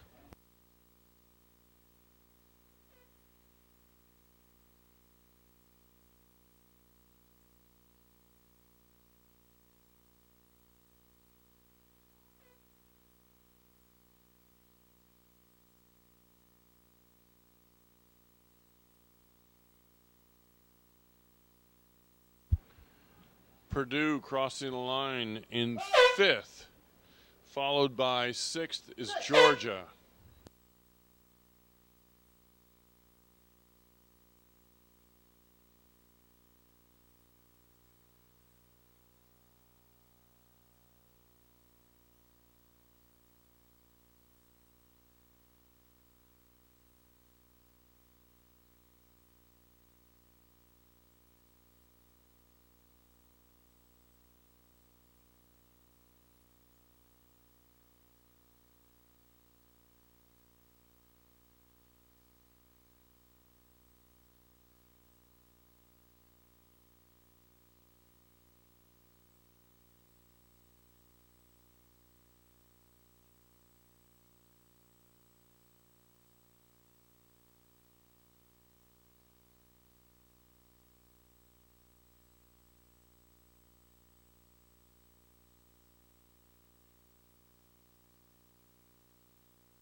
Women's Varsity 4, the 60th event today, starting right on time at 4:20.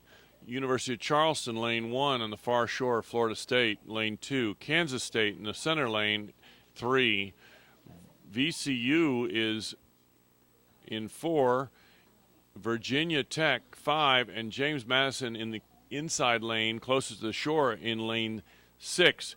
Currently, Kansas State, lane 3, is the leader as we're at 500 meters.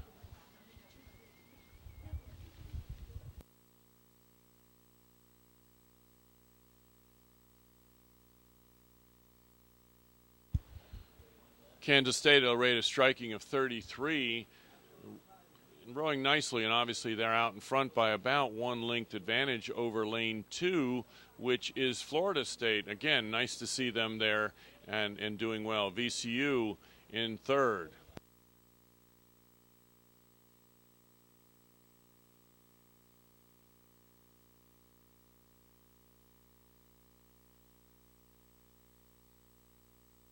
Three boats will go to the final.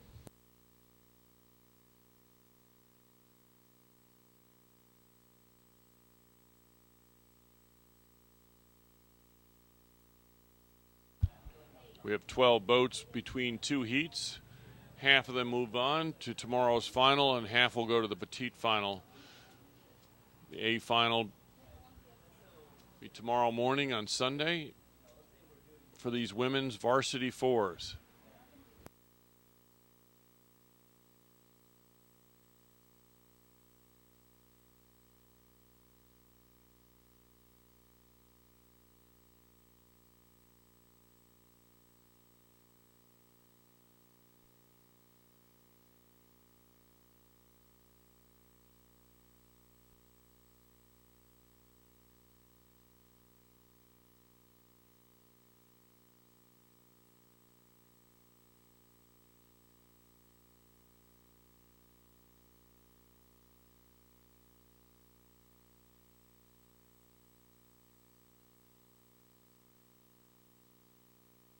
Kansas State, the leader from early on, that's lane 3. They are out in front by open water on the rest of the field. Again, two other crews will join them in the final tomorrow. Very, very tough race for 2nd, 3rd, and 4th. Florida State, VCU, and Virginia Tech, I believe, are the 3 vying for those 2 last spots. Again, Kansas State out by open water on the rest of the field, and Florida State and VCU appear to have a good position for 2nd and 3rd. Sliding back now, Virginia Tech is in a distancing 4th position. So right now, those 3 crews, VCU, Kansas State, and Florida State, should be the ones that advance to the final as long as everything goes as it is currently.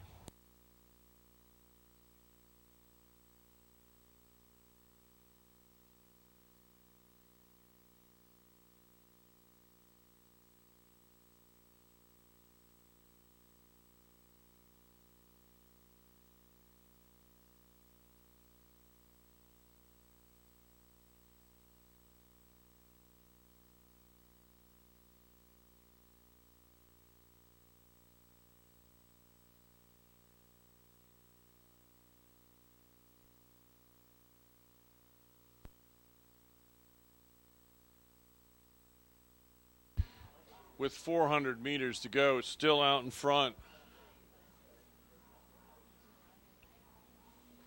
Kansas State, lane 3, just have been there from the beginning. Literally open water on the rest of the field from early on, rowing very, very well. Obviously, they're rowing very comfortably, not expending themselves.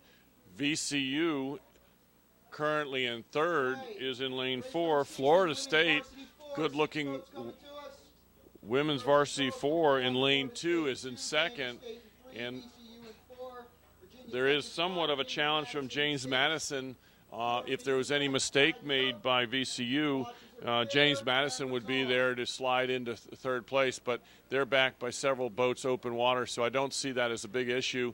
Everybody just needs to row comfortably here in the first three positions, or let me say, I say comfortably, they're still expending 75% of the energy, but they don't, no reason to make a mistake and just finish it out and move on to the final tomorrow.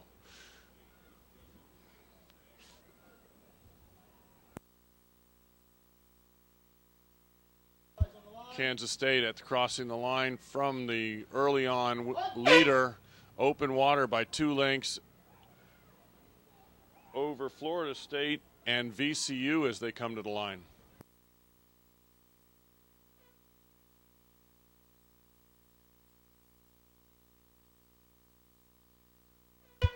So unofficially, those 3 crews will advance to tomorrow's final.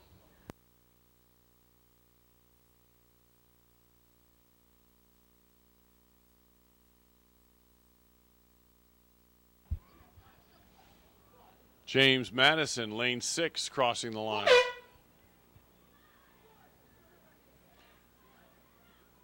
Virginia Tech, lane 5.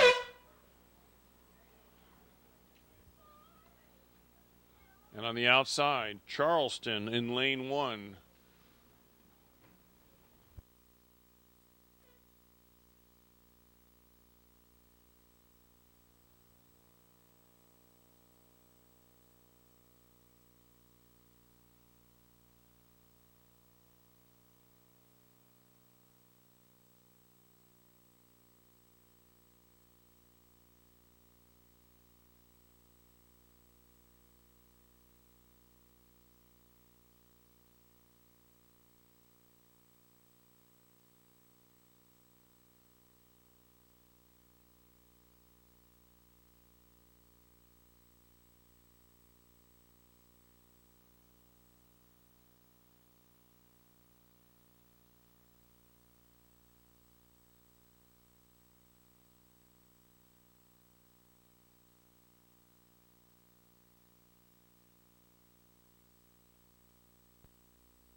All right, good to have you back, Casey. Women's Varsity 4, the event 61 is coming down a line, and they're at about 800 meters into the race.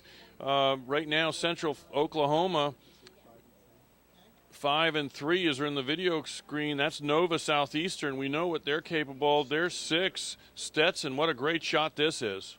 Yeah, look at that green boat of Stetson right there, lane 6. Although I would venture to say I'm looking for Nova Southeastern lane 3. They might be out a little bit on the field, would be my guess, but hard to tell. I haven't seen them yet. Yeah, and you've got Tampa right there in the center there, and then Oklahoma right beside them. And Nova Southeastern is definitely out in front there, and you can see them in the white hull, and they have dark blue unisuits on. You can see them out in front there, and they've got a partner out there. I think it's George Washington. 44.2. That's lane 4. Lane 4 is the leader. Who's that? Lane 4? Oklahoma and Nova are together. Oklahoma and Nova, lane 4 and 3 out together over the rest of the field. Yeah, Oklahoma's got that, Brad. I mean, I don't know if you can tell it from here, but Nova, who rode very, very nicely in the heats, is a little behind Central Oklahoma there. And, you know, I would guess it's Central Oklahoma and Nova, but not too far off. Look just to the outside of Nova out there is GW George Washington in lane 2. Yeah, and Oklahoma at a rate of striking of 32, so they're well within themselves. We know that Nova has a very mature attitude about racing, and they use every meter of 2,000 meters. So let's see how that unwinds. Oklahoma, let's give them all the credit. They're out in front by about a length and some over Nova. So Oklahoma doing a great job. This is the Women's Varsity 4, and we are taking 3 on to the final tomorrow, Casey. Brad, we're looking at trying to determine who's in this position for third qualifying there, and we're looking at a run of the GW, the Tampa, the Stetson boat, and we're trying to pick out JU in this. JU, are they the ones that are further back out there? JU on the far side of the course. Yep, so that's JU back there. I was just trying to pick them out on the camera. I couldn't come up with them, but man, look at coming down here. 2 to go on, 3 to go on. Yeah, and you really have a tough time there. If between Tampa and the inside lane Stetson, those two are battling. They're side by side. Tampa having a slight advantage maybe over, I'm going to say, Stetson, but one of those two is not going to make it. Well, that's for sure. And again, we're just crossing 500 meters to go, so there's still a sprint to go on all these crews. Look over on the outside lane in lane 2 with GW. If they are down, they're not down by much. No, that is the race. I mean, obviously, it's fun to watch the leaders, which are Oklahoma and Nova. Those are 1 and 2, but there's a lot of racing for these 3 crews: George Washington's Tampa and Stetson. We've just got another call that Stetson appears to be in the 3rd place position. So Stetson solidifying or trying to solidify that final qualifying spot for the grand final behind Nova and Central Oklahoma. Yeah, and Stetson is in lane 6, and they have that really bright green hull, so they're easy to pick out. And I think they are closing on the field, and I would say that, it's kind of interesting. They seem like they're gathering up the leaders a little bit.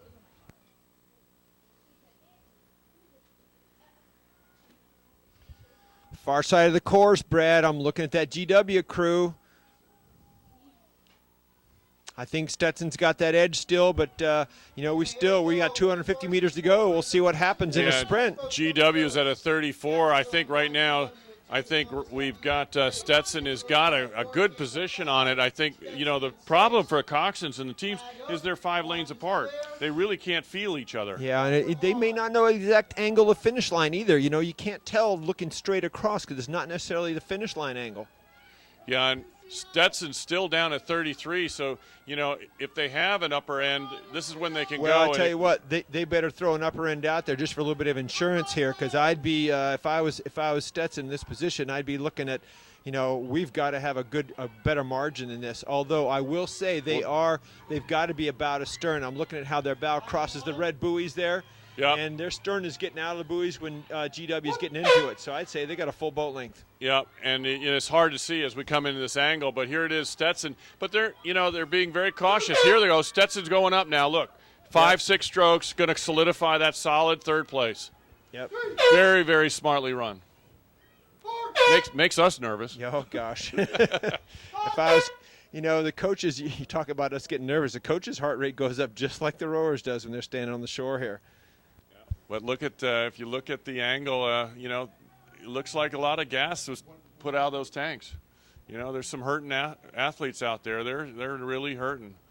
Look over there, GW. They're all slumped down. Of course, there's a lot of disappointment in that boat. Yeah, well, disappointment can be confused with output too. Yep. Still congratulating each other. What a great show of competitive spirit. Stetson's holding hands to each other, knowing that they did qualify, but they are hurting.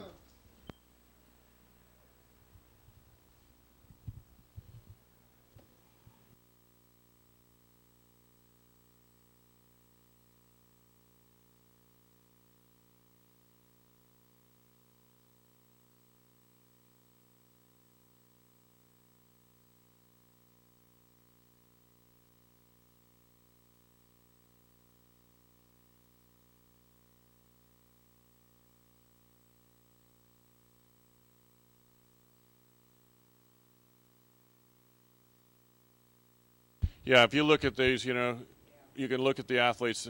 They had a tough race this morning, Casey. When we watched them, qualify for this semifinal, and we talked about, how much did they have to put out to do that. And, some of them raced all the way to the line. Others seemed to have a comfortable lead and took it all the way down. But when you're looking at these women's varsity 4s sitting out here, they're really tired. Yeah, Brad, I don't know if you can remember. It's hard to remember way back when, but those semifinals, you raced them like the final, and it was very, very little you could afford to let down. If we were talking in the heats, people running, 90% pressure, 95% pressure at 32. Well, now they're running probably 99, 100% pressure at a rating that's, if they have any ability to take it down, it's only for a few strokes. It's not going to be any distance. Well, and there's also that mental side, which is tough because, you're only winning, you win that piece by one deck. It wears on you that all the way down the course that you may or may not make it. All right, so it looks like we got University of Florida in this next race. The men's varsity 4, Tampa in lane 1, Clemson 2, Florida 3, Jacksonville in 4, Marietta 5, and Texas 6. And Florida has that early lead. Now, it's not so early anymore. We're 700 meters into it, 750 meters, approaching the 1,000-meter mark.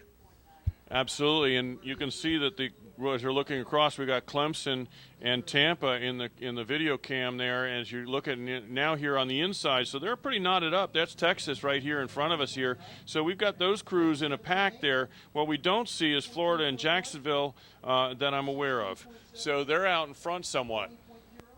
Well, as in previous events, now we look for the middle of the course because that's where the winners of the previous heats would be. So automatically eyes gravitate towards lanes 3 and 4 because you would expect to see that out of them. That's right. If you remember the way the matrix work, if you won a heat this morning, you're going to either be in lane 3 or 4, and there were several heats, so you're going to have a first place winner in both 3 and 4, and then you're going to have your seconds. Well, and so how's that working out this today? This still looks like Florida, although we're looking a little bit back towards the boats from the front end of it, and Florida has that edge. I would say Florida's probably sitting on about a half a boat length, but look outside of Florida at Clemson in lane 2 that is overlapping all the boats as well. So I think you've got certainly the 3-boat race here, only 2 to go. Okay, well, you can see from the camera angle, you can see that the white jerseys of Jacksonville in lane 4, and then you see Florida, they're the orange and blue blades, and then we've got 6 right there, Texas, right in the middle of all of it, too. So it's a pretty tight race, really, and this is the varsity men's 4. 3, only 2 of these crews move on. Right. Only 2 of these crews You got 4 potential contenders here to move on to the grand final. Still, Florida appears to have a slight lead, although it's certainly nothing anyone can rely on. I mean, if it's a deck length or a quarter boat length, that's about it. You've got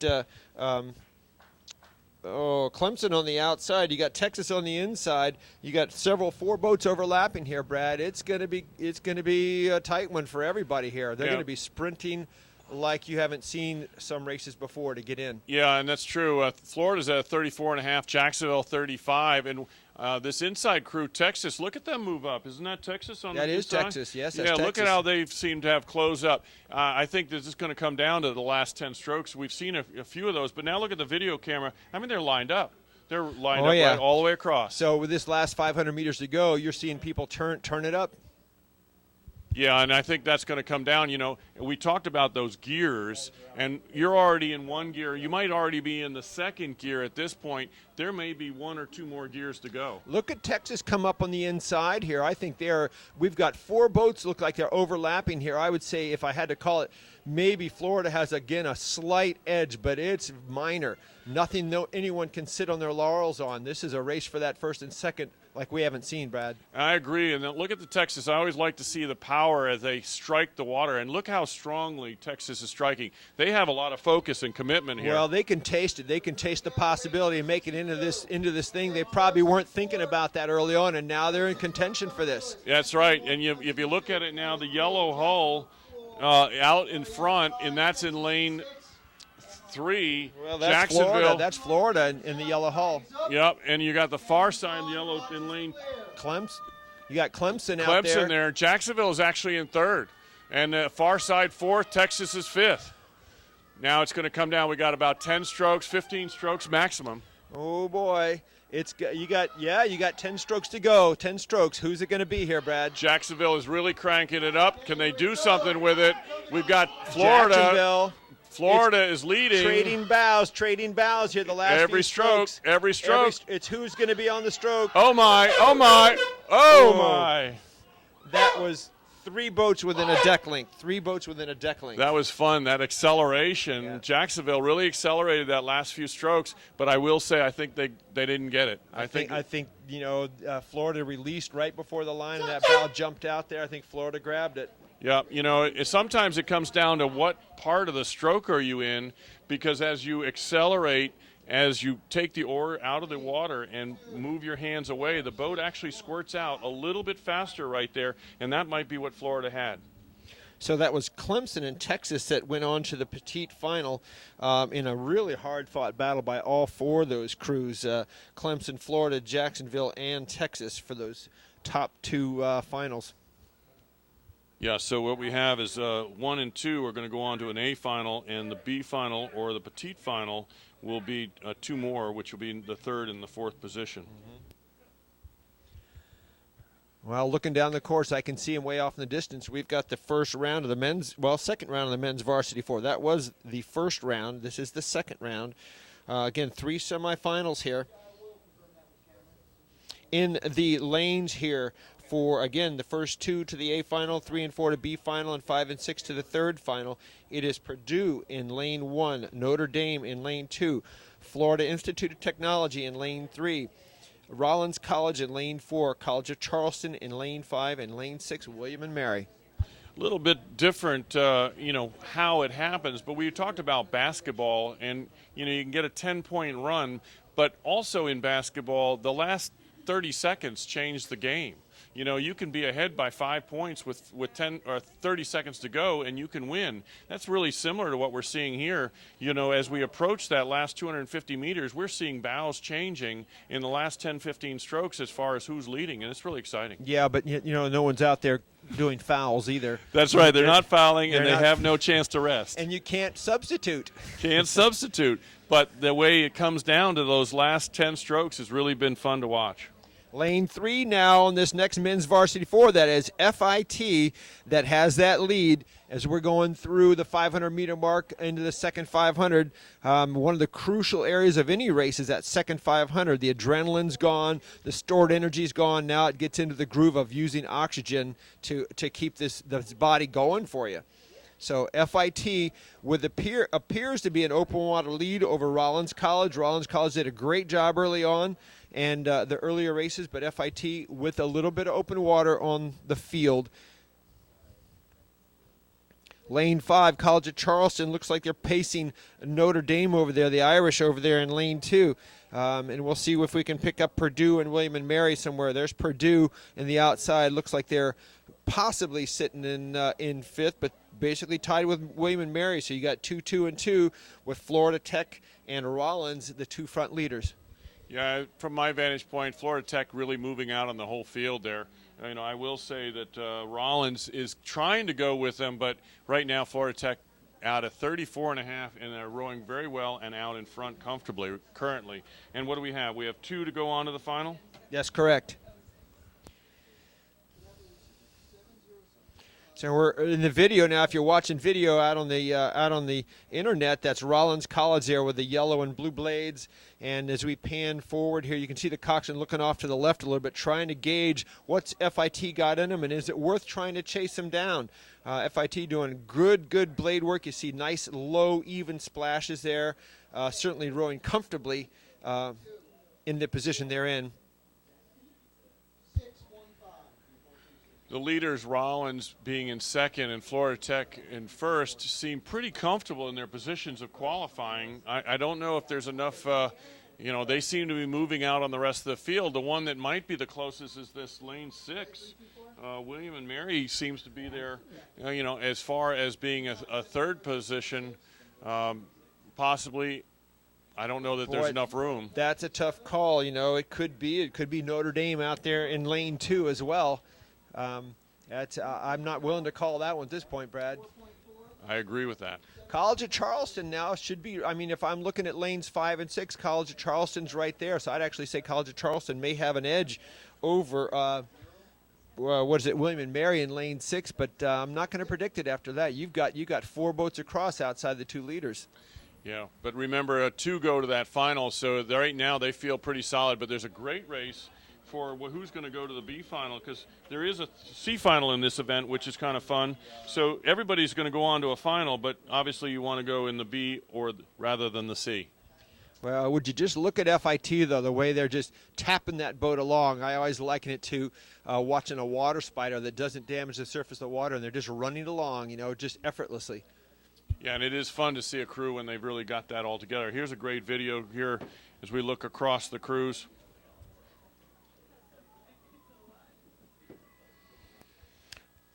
Yeah, good shots coming across from the inside, moving outside. You can see the marker coming up behind them. That's 500 meters to go. That's right. Excuse me, is that 250? Yeah, that's it. All right, you guys are out. Nice job. Roughly, I don't know why it's there, but unless that's 1,700. High school.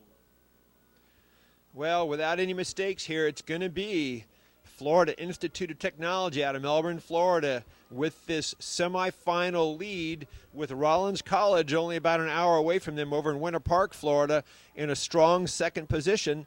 And then Notre Dame, the Fighting Irish, in lane 2 that look like they're in that third position for the petite final. Yeah, and Florida Tech obviously able to conserve some energy. They're rowing at 31.5 and be out in front there. And obviously that crew, Notre Dame, is it, that is trying to press up in there, putting a little heat on Rollins, but Florida Tech getting it done at 31.5. Yeah, that's right. So Notre Dame's not going to have enough gas here to catch Rollins. I think Rollins is probably aware of where they are. You can see the coxswain sitting up a little bit. That is good. That's a good-looking crew from Florida Tech as they really propel the boat nicely, and as you say, they just don't slow it down.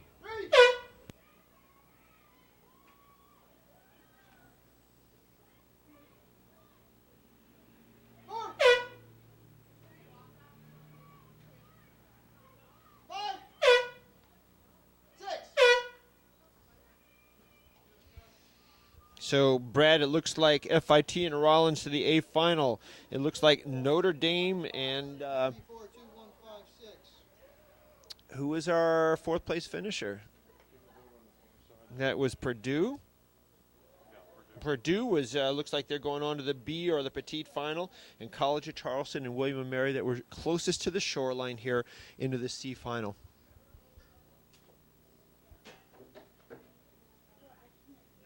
Last heat coming up, the men's varsity 4.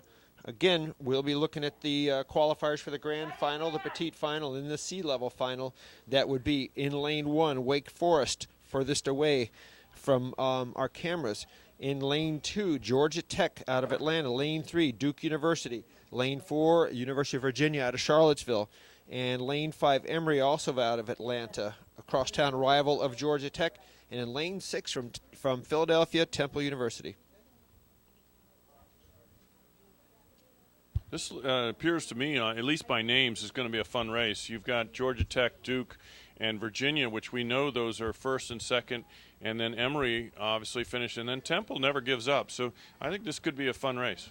I don't think anyone ever gives up in this stuff. No, they don't. No, yeah, they race it all the way to the line regardless. That's right. That's right. And here they're on the 250-meter mark, and they're coming this way, so we'll be picking them up video-wise here shortly.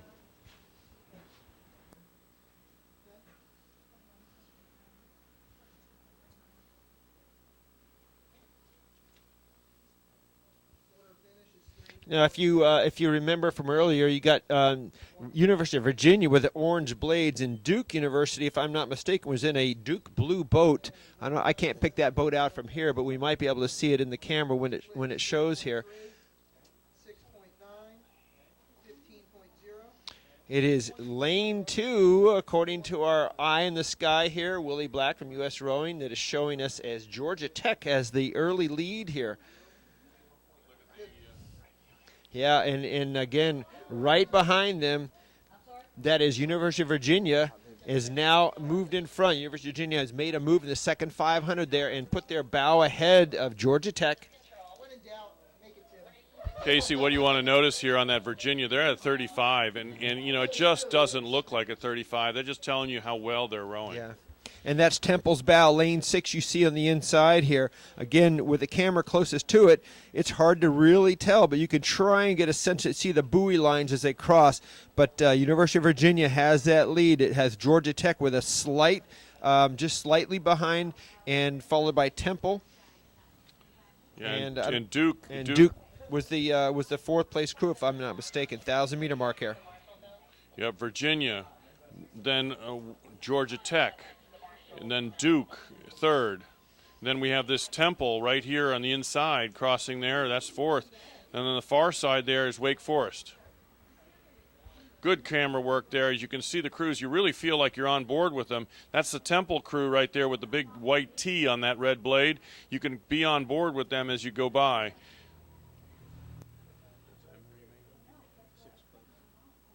Yeah, we're watching Emory University here in lane 5, just trailing a little bit. Certainly not working any less hard than anybody else out there, but it comes down to efficiency and how strong those legs and how strong those arms are. You can start to see Virginia now with their orange color of the blade and the white hull, and that really makes them almost look like they're closer Brad, than they are going we've got well. a 3-boat race for that final qualifying position. All 3 bows, that is Temple and Georgia Tech, and I can't pick out the other boat there, but I believe there it is Temple. Duke University, all boats within a deck length for that second qualifying That's position. Georgia Tech. Georgia Tech on the outside, far lane. Yeah, and Duke, that's a great shot. You know, the coxswain here for Temple in that black hat there, he's looking over, he realizes where he's at. You can see that he's they're crossing the bobber lines virtually at the same time. They are, and look at the stern of Virginia's boat. Now, recall Virginia early on in the heats only rode about 29 strokes a minute, and now they're being asked to put a whole different animal out here. We haven't seen Virginia yet throw their shots out on the river today, so we might see it now, but they're being pressed 3 boats right behind them. They can't give up anything here. Yeah, Virginia's still at a 32, so we haven't seen them go up, and what can they handle? And we haven't seen them. You know, if they're not pressed, we don't get to see it. 1,500 meters down, 500 to go. Those bows are still even. I think Temple maybe has a tiny edge, and Temple starting to move up now. Temple increasing their rate of striking as they cross the 500-meter mark to try and establish that second-place position. I'm watching the coxswain look over. He's making sure that his guys are doing the job. Temple up to a 36, so they the highest rating of the race so far, and they're closing in on Virginia. In my opinion, they're moving Virginia almost standing still when Temple's making a big move here, Casey. Oh yeah, they went right at the 500 meters, and that's almost signature Temple. You know, if they were home at their home course in Philadelphia, that'd be going just under the wire where the island is. You know, they know the rules of the river. They know how to make it go and when to go. Yeah, and it is almost that's a very long time to be upper at 36 and so forth, but they bumped it up at that 500 a couple beats, but now they're back down to 34. So let's see. Still Virginia, and they're still 3 boats wide for second. Yep, that's right. Temple jumping now. Look at the rating change. Yep. Well, everybody's got to go. If one goes, they all got to go. Temple's their first one, though. No one else has made that move. Temple's trying to get it here. Temple at 37, and they are propelling the boat nicely. The other 2 are a little bit sleeping in relative to, but Temple is a little bit back on the other 2. So that's Duke now. That's Duke University also running the rating up out there in lane 3. But Duke University and Temple trying to jump in there. Again, only 2 to go, but it looks like it's going to be Duke as they make it in there. Yep, Virginia having to push their rating to 35. Temple coming up a little bit short there. That was Duke that I think unofficially cinched second, but you see how it closed in on Virginia. It closed right up on them. Yeah. Virginia had to go to 35, and they're hurting. They haven't been pushed like that yet. Well, you're right, but again, they saved that energy earlier on. They put it out there today. They won the semifinal. Just where they wanted to be. They're in the center lane, 3 or 4. Going to the final tomorrow. I would call that perfect strategy. That is absolutely where you want to be.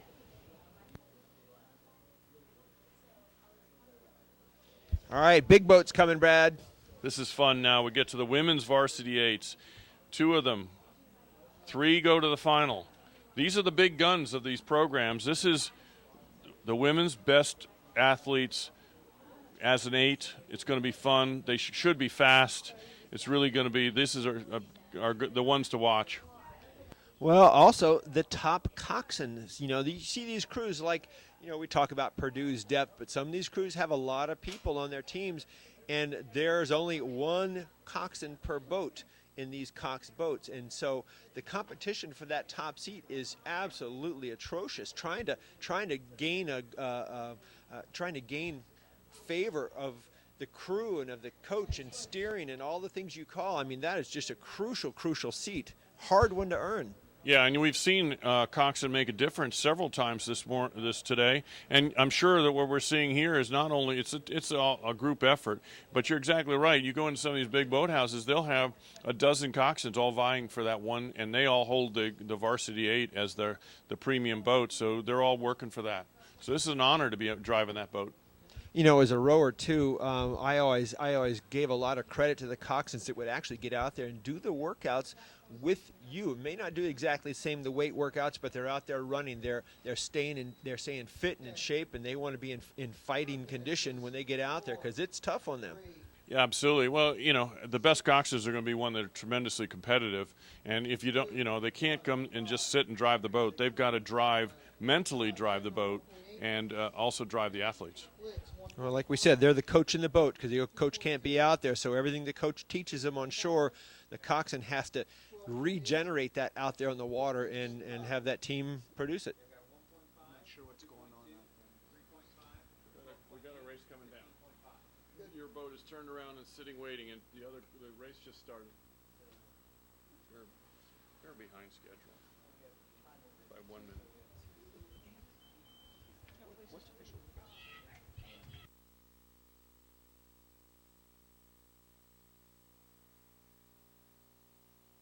So this is the women's Varsity 8. Lane 1, Casey, is Florida.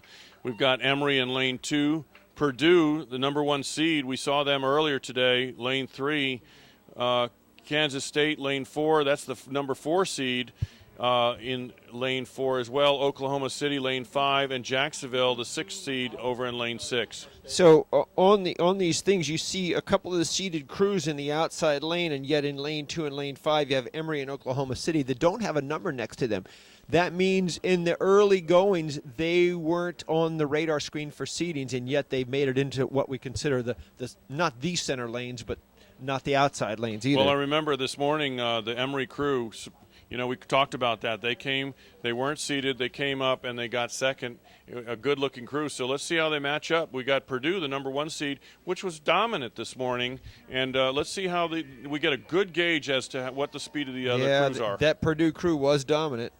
Yeah, they were out front early, and we remarked that was the number 1 seed, and they looked like it. But remember, they were rowing against the number 8 seed at the time. Now they've got 4 and 6 with them. And we made that comment, too, that, you know, you look at the heat, someone's way out in front, you go, oh, they must be going so fast. You can't tell from heat to heat by just looking at the leader as to what the speed of the boat is.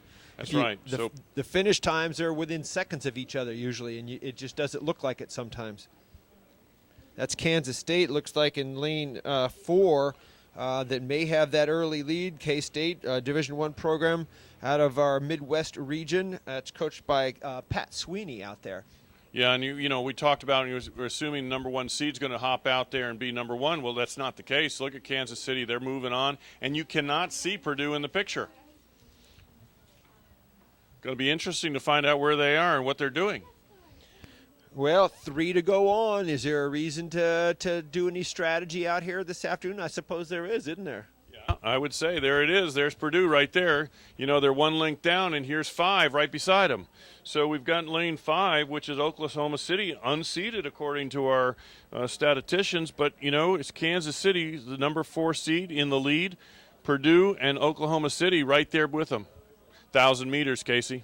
Halfway. Yep, we're there. We're right at that halfway point. Now, this third 500, Brad, you remember that is one of the crucial areas as you go through that 1,000-meter section. I mean, your legs are already on fire. Your sight is already turned into tunnel vision. You're trying to hold on to your concentration in the face of burning legs and your lungs heaving. This is the toughest time of the race. Absolutely, especially when you're in a race that's tight like this. Look at you look across and the crews are side by side. It's not something you can take your foot off the pedal at all.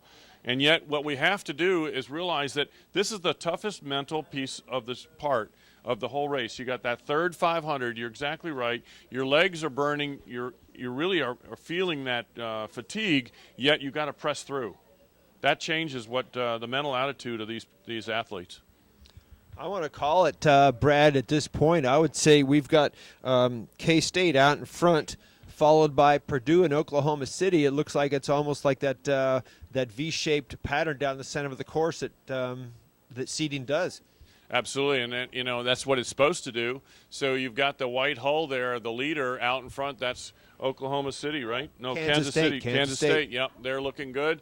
And you're exactly right. You see the Boilermakers in the dark uniforms in second.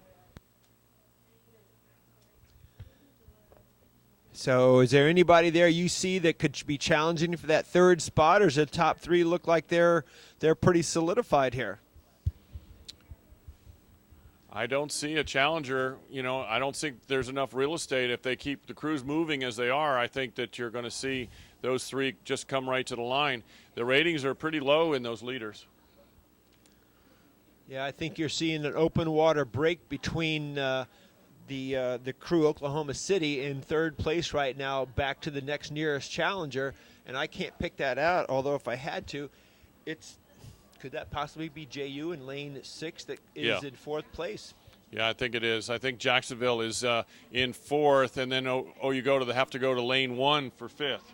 The leader at Kansas is at a rating of 31, so they really are comfortable out there, and they're going to have a good day for tomorrow. I think you're seeing the Boilermakers put a little wood on the fire there. They're turning up the steam, I believe. They're not satisfied to sit back on them. Maybe they were just holding back and want to challenge K-State to see what they got in the next few hundred meters here. But Boilermakers are definitely putting wood on the fire here, Brad. Yeah, Boilermakers increasing the rate of striking up to 35.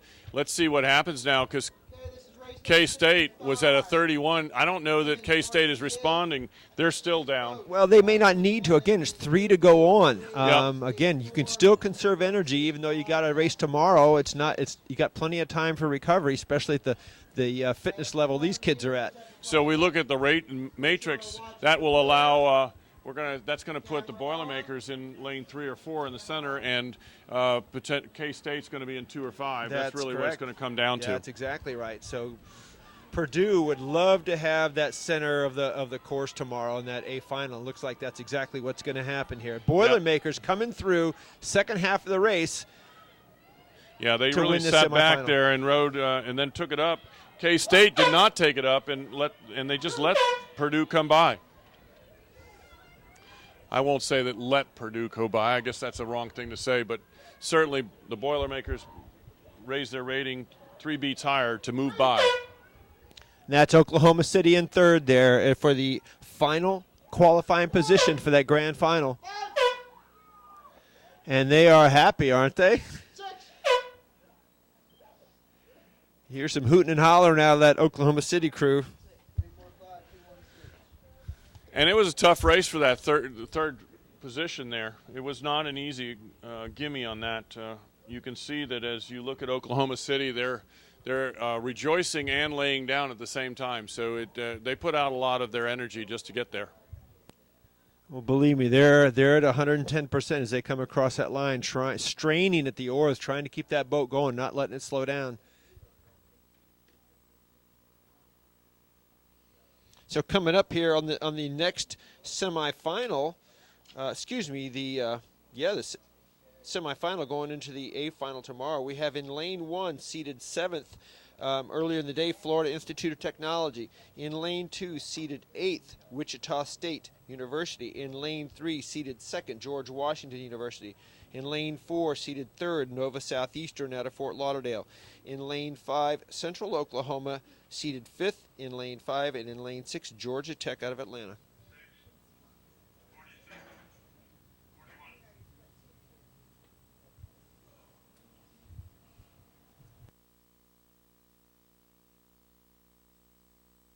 Yeah, Casey, if you just pointed out to me that the wind has actually gone around about 180 degrees. This morning it was just a little breezy out of the quartering bow wind. Now it's straight down the course, and the tailwind makes it a little more comfortable to row there. Not necessarily helps you with the setup, but it's certainly going to increase the times.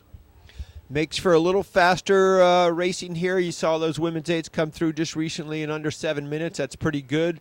Tailwind certainly helps that. But here we got our next round coming. We'll see what we got as our early leaders, but look to the center of the course as usual. But not enough wind to upset anything. Still a great venue and everything. The course is in perfect condition. The little breeze that we see seems to be very fair. You can see the dark water all the way across the course, so nobody has an advantage being in one lane that might be sheltered.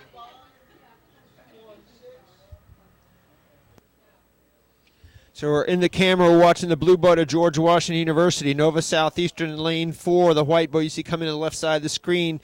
But keying in on that bow number 3, that's GWU, and Nova right there with them, and looking like Nova may have just punched their bow out in front, and as they go through about 750 meters into the race. Yeah, followed by Central Oklahoma. So those three crews seeming to move out together. And Novice Southeastern at a rate of 33 as they move there, and they're coming to the 1,000-meter mark. And Nova, the apparent leader as they do cross the 1,000. So the 3 top seeds here, looks like that's exactly what we're looking at, is George Washington, Nova, and Central Oklahoma. And it appears that Nova might have that edge at this point.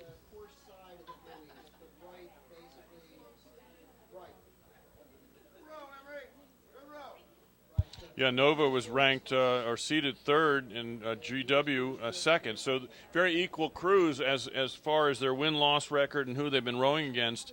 And but Nova did make a nice move there right at the 1,000 meters. And let's see how it unwinds. You know, it's only halfway. And look at the video now as it really is tight. I think it is quite tight here. Again, I can't tell There's from the buoy GW lines. seems to be moving back and maybe through Nova a bit. Well, the camera launch is moving a bit too, but I would say that GW has made a move there. Nova having that early lead, but GW is definitely putting the pressure on them now, and I would say GW is on the move.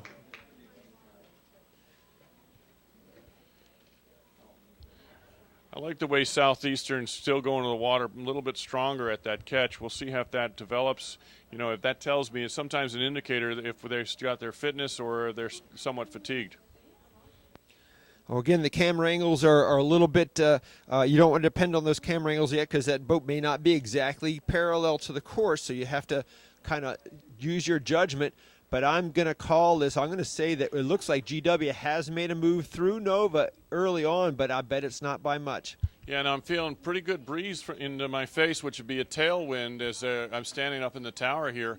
And I think it is GW solid. I'm going to say a deck and maybe 2 seats. And that's correct. And right behind them, Central Oklahoma. So it appears to be go. GW, Nova, and Central Oklahoma as your 3 potential qualifiers for the grand final for tomorrow.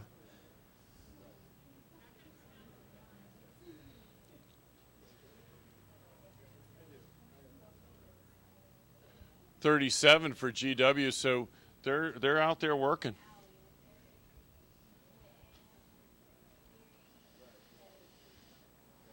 Still 33.5 for Southeastern. So, you know, if I'll check that again, but George Washington is pushing hard.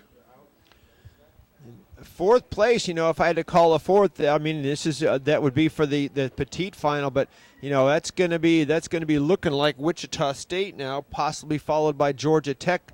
Looks like FIT out in lane 1 is bringing up the rear.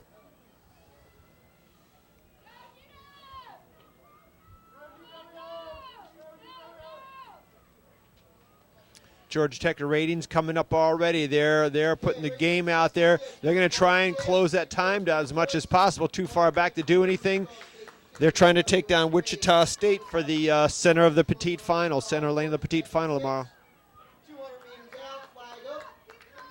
George Washington, a leader by 3/4 of a length at a rate of 35 over Southeastern. Southeastern now taking their rating up, so they're going through their sprint cadence here as Southeastern increasing its rate of striking pretty drastically up to 40.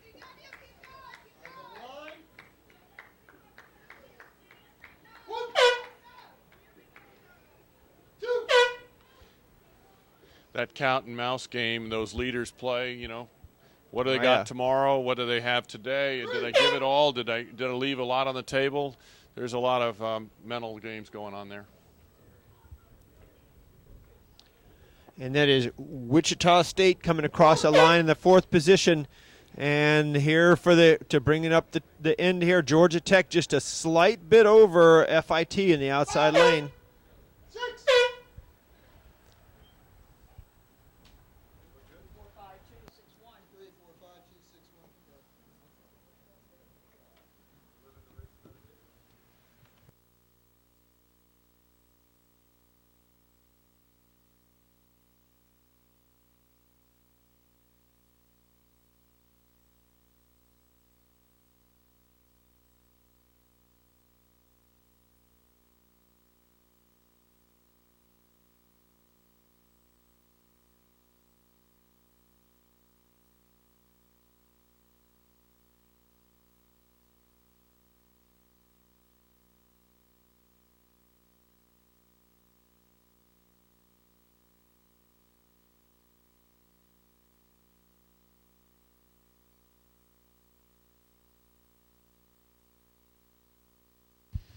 Brad, if I recall the previous heat, it was in the mid 640s, if I'm not mistaken, and I bet it's similar here for this one as well.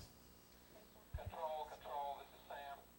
Yeah, again, when you start to get those top programs out of each one of these semifinals, you're going to be amazed when you look at the times what were posted today, and you're going to find they're within a second or two.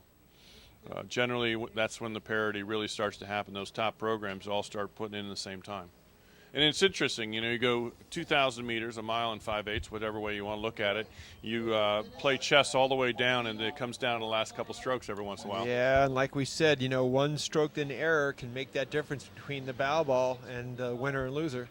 Yeah, and, or just a mental loss of concentration, a little bump in the water, the coxswain not calling something quite right, or being confused where they are on the race course. All those things do play into it, and that's why there's this tremendous amount of competition, and it ends up being parity at the final. Yeah, and here we come with the men's first round of the men's Varsity 8 semifinal.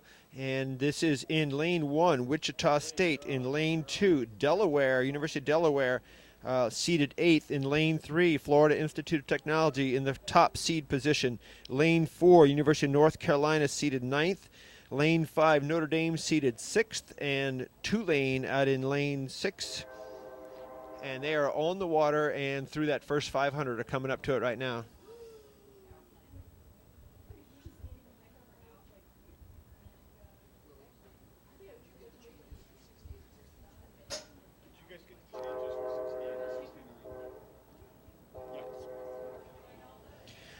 So just watching that crew from Florida Institute of Technology. I believe that's who we're looking at there. Is that no? It's UNC we're seeing right there. Is that UNC, Brad? No, that's Florida Tech right there, and they're at a 36 at the 500. So they've come out very strong over the rest of the field by about half a length to maybe 3/4. Oh, there I see. I didn't see their traditional stripes there when the sun was on them, but now I do see that. But you can see that bow crossing there.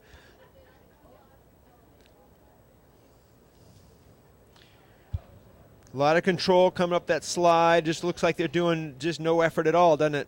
Yeah, it does. And the rowing, look at the bowman. He just looks like he's relaxing. But isn't that what bowmen do? And it's just they sit up there and relax? Well, no one can see them, so they don't have to do anything, right? That's right. That's right. Here's lane 4, though. Lane 4 right there. They're in second place. University of North Carolina.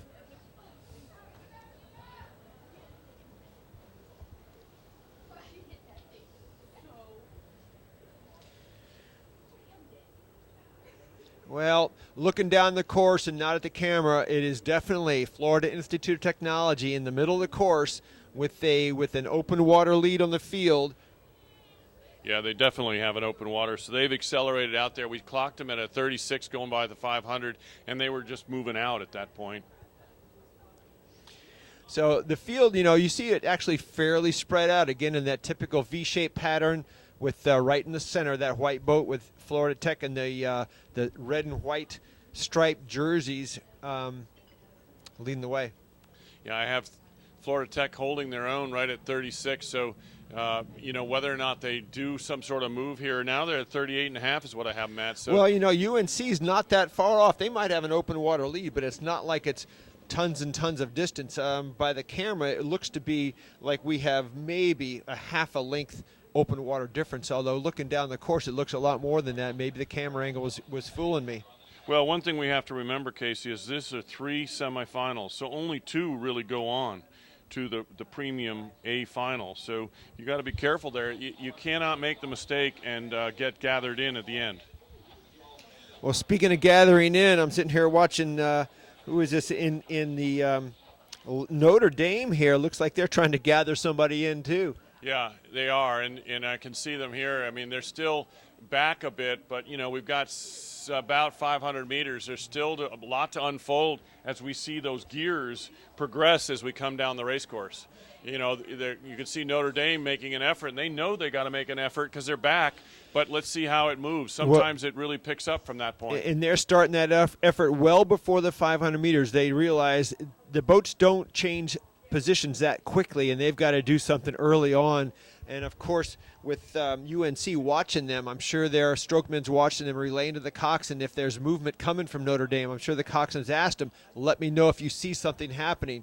And you know as well as I do, the eagle eye of the stroke and 7-man can really key in on a movement from a boat nearby. If they want to make a move, you can counter it. Yeah, and UNC looking very strong and holding their position, but Notre Dame is moving up. You know, is there enough real estate? We're 350 meters, 250 meters to go. You know, Florida Tech comfortable out in front. Look at them shove the boat back. Or shove the boat forward, actually. Yeah. Yeah, you look at that. I mean, they are really pushing it forward. Florida Tech, UNC, Notre Dame, Tulane. Good-looking crew. They're going to be fun to watch tomorrow. Oh, yeah. On, watch is clear. Now, you would expect them to be rolling within themselves. Well, look at FIT just taking it up right here. They're just going to go ahead and throw a little 10-stroke sprint here at the end. Yep, they're and at see if they can wind it up a bit. Show everybody what they got.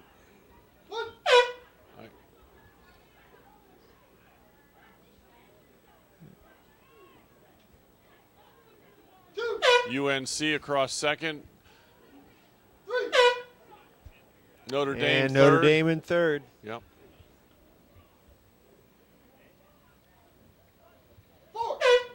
Delaware is your next one to cross in fourth position. And Wichita State. Tulane here on the inside, lane 6, rounding out the field in 6th position. As I've been told before, it's Tulane. Tulane.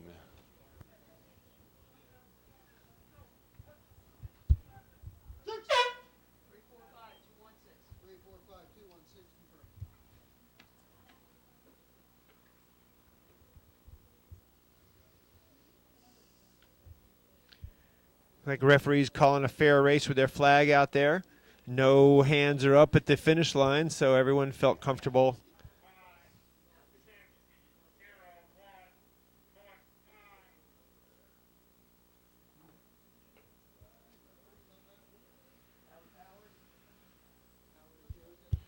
We had some program changes here, just some lane reassignments of the similar crews.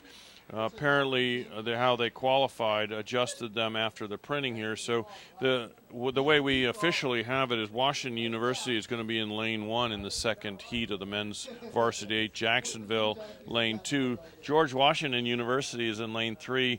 Purdue, lane 4. Oklahoma City in lane 5. And Colorado in the outside lane, closest to the shore, in lane 6.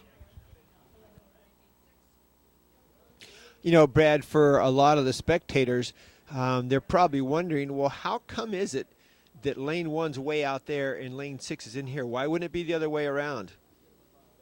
Well, typically, in my opinion, it is the other way around.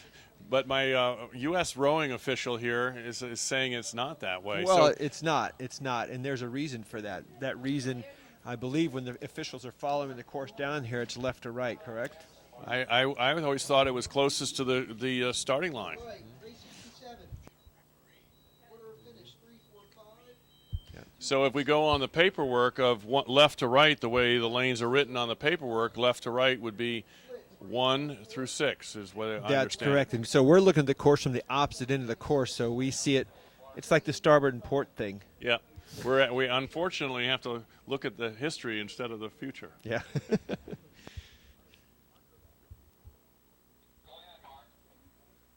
All right, Brad, we've got the next round coming here.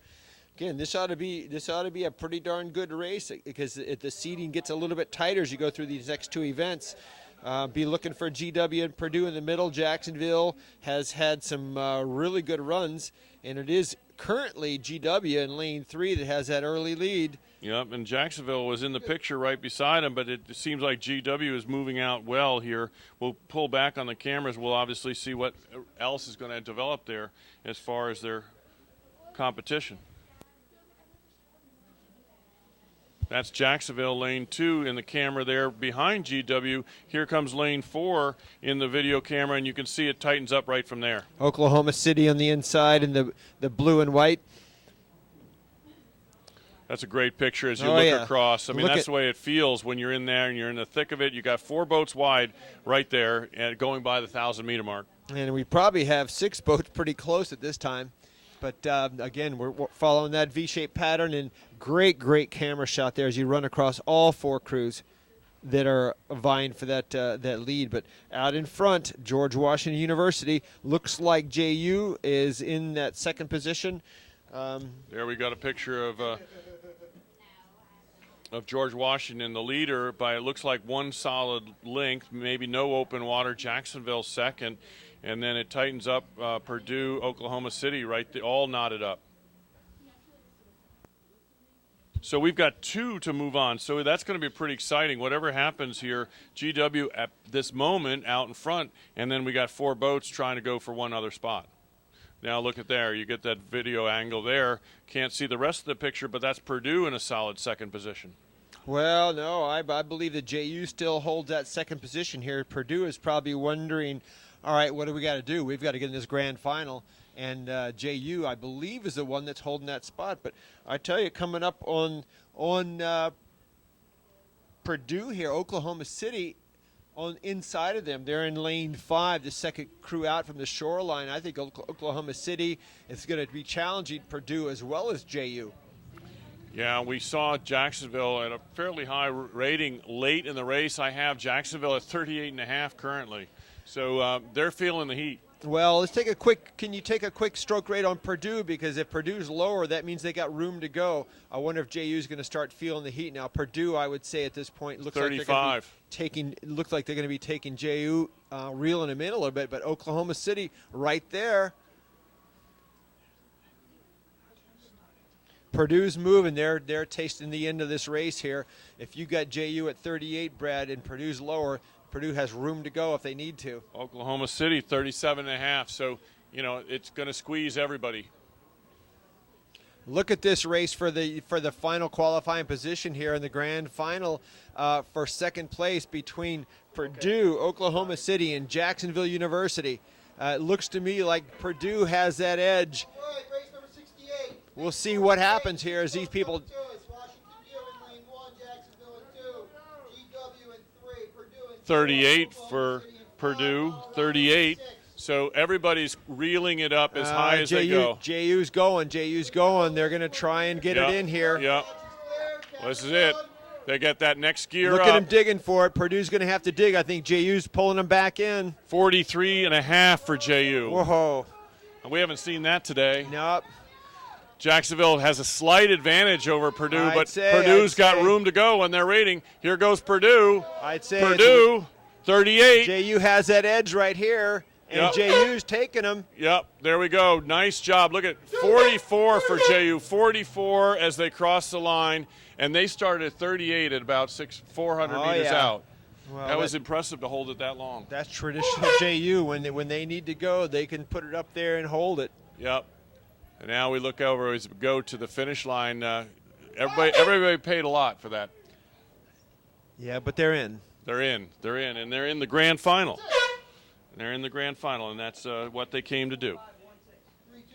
That's going to be fun tomorrow.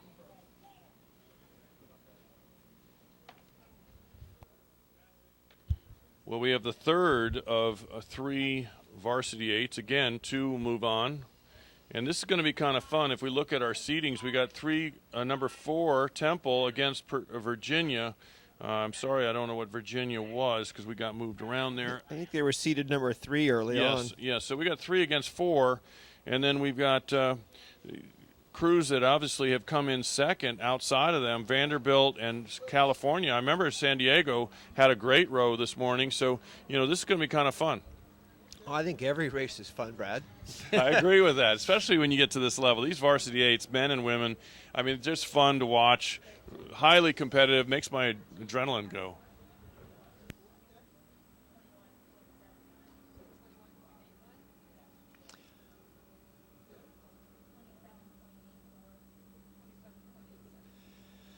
As the crews roll past the finish line tower back to the embayment there where they take their boats out of the water, you can hear the blade work as they turn the blades up and down in the oarlocks all in unison, just one sound. And that's really something that as a coach you do a lot of times. You actually have the rowers shut their eyes so they take out the visual and they just go by the sounds of the boat so they can key in the ears for the starboard sounds and the port sounds.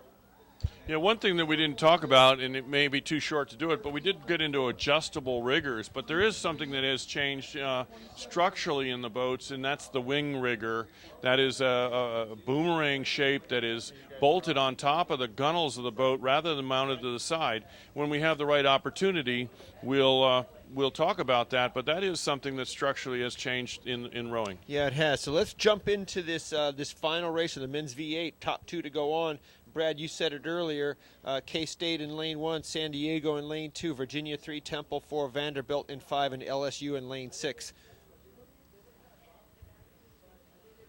Looking for the middle of the course, as usual, Virginia and Temple are likely the 2 main suspects to be doing the damage out here right off the start and through the body of the race. But the second place finishers, you never know what they threw out there early on. They may have other gears that they didn't show. Yeah, and we talked about Virginia. Remember they were out in front and it seemed to have nobody pressuring them. And let's see how much speed is around them now. That they have. Virginia at a rate of striking at 35, and they're 600 meters into the race, so right where they should be. Well, and they were 29, 30 strokes a minute once they crossed 1,000 down there, so they were saving a lot of energy for this race just in case they needed it. Yep, and there they are. We've got about a deck and 2 seats behind. You can see Temple right there as well. So, those 2 crews are moving out apparently on the rest of the field.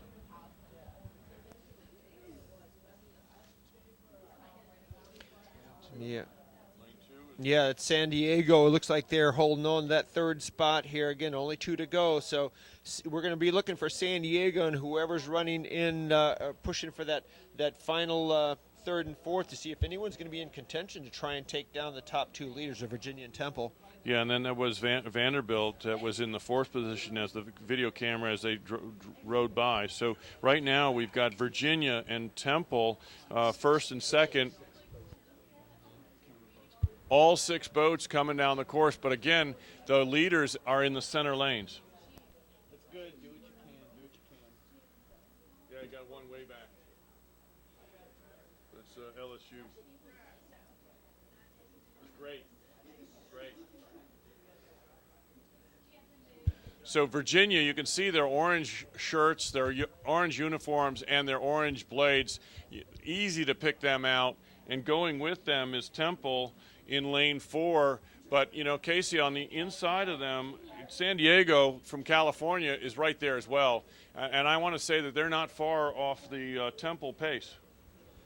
I would venture to say you're right. I mean, clearly Virginia has that edge out there, but it could be quite the fight between Temple and San Diego to try and make it in that grand final. Again, San Diego, they've got nothing to lose. They came all the way across the country to come here for this competition. Boy, they're getting some competition, aren't they? Yeah, Temple's at a rate of striking at 38, so they're serious at this venture at 500 meters to go. And I had San Diego at 36.5, so fire's getting built up. They're not going to, this is a 2-boat final that we've got to get to, and one of those 3 crews is not going to make it.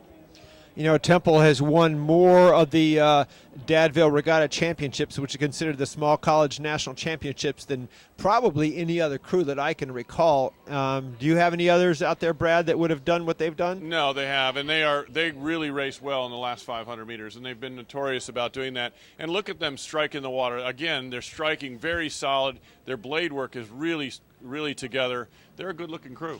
They are, but you know what? They're not going to catch Virginia. Virginia's got that open water lead. If it's not open, it's certainly bow to stern, and they can control the whole field from where they are. Absolutely, but we look at that outside, which is San Diego. I was concerned that San Diego might come in and knock on Temple's door, but I don't think that's going to be the case. Not going to happen. Temple's too savvy a crew to let that happen. You had Temple back there, 300-400 meters ago at 38 strokes a minute. Do you still see them about that? I have Temple at 38. They've been at 38 right from 500 to go.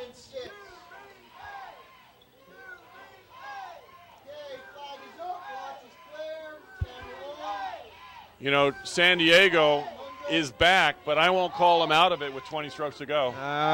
Yeah, but not enough real estate now. We're under 10 strokes.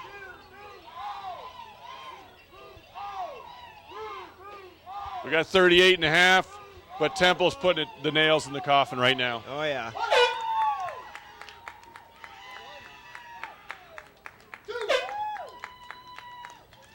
Open water, Virginia, over Temple University out of Philadelphia. Yeah, that gives you some relative speed. We saw what we thought. Virginia just, took it away, but it's about one length. Now, how do you think that measures up to Florida Tech? We saw a similar situation 2 heats ago. Well, these two crews here, Temple and Virginia, they were seated third and fourth, and Temple's had an open water lead. But if you go back to FIT in the earlier race, they had the seeds of Delaware and UNC at 8 and 9 and Notre Dame at 6, and it wasn't that much difference in the open water, was it? It was very similar. Right, so it's going to be interesting to see how Temple's time, Virginia's time, and Florida Tech's time is, because obviously Virginia and Florida Tech led by about the same length of open, maybe a seat. Yeah. And so, if all being equal, you'd say that they're about the same speed. So you would ask, and I would ask, I didn't have my stroke watch on Virginia here, but it looked like they popped a little bit at the end there, maybe 36 or so. I don't recall what FIT was running. I don't know if you recall what they were running at the end. I know they jacked it right at the end just to give a little bit of burst there, but I think you said they were more in the 33 range or something like that. Do you recall? Yeah, and exactly right. Virginia ran for the first time today, being in the heat. They ran at 35.5 down here in the last 500 meters.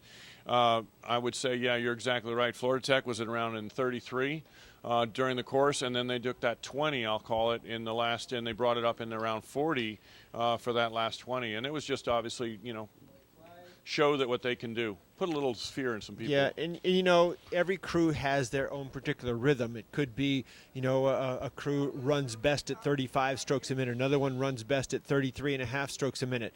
And when you change that rating, you go up to, 3 or 4 beats, or you start sprinting it up. We saw that one crew go to, JU, I think, went to 43 at the end there, right? They did. Trying to maintain your composure when you run from your standard body rhythm up to a rate like that is pretty tough to do. Yeah, and, it's something that you have to practice. You can't just row, I'm going to say 34, 34, 34, and then go to 44 like that without having some practice. But, it's really hard to practice that. I mean, how many times and when can you do that? Well, you can't do it all year long. It burns up too much. There's a time for everything out there.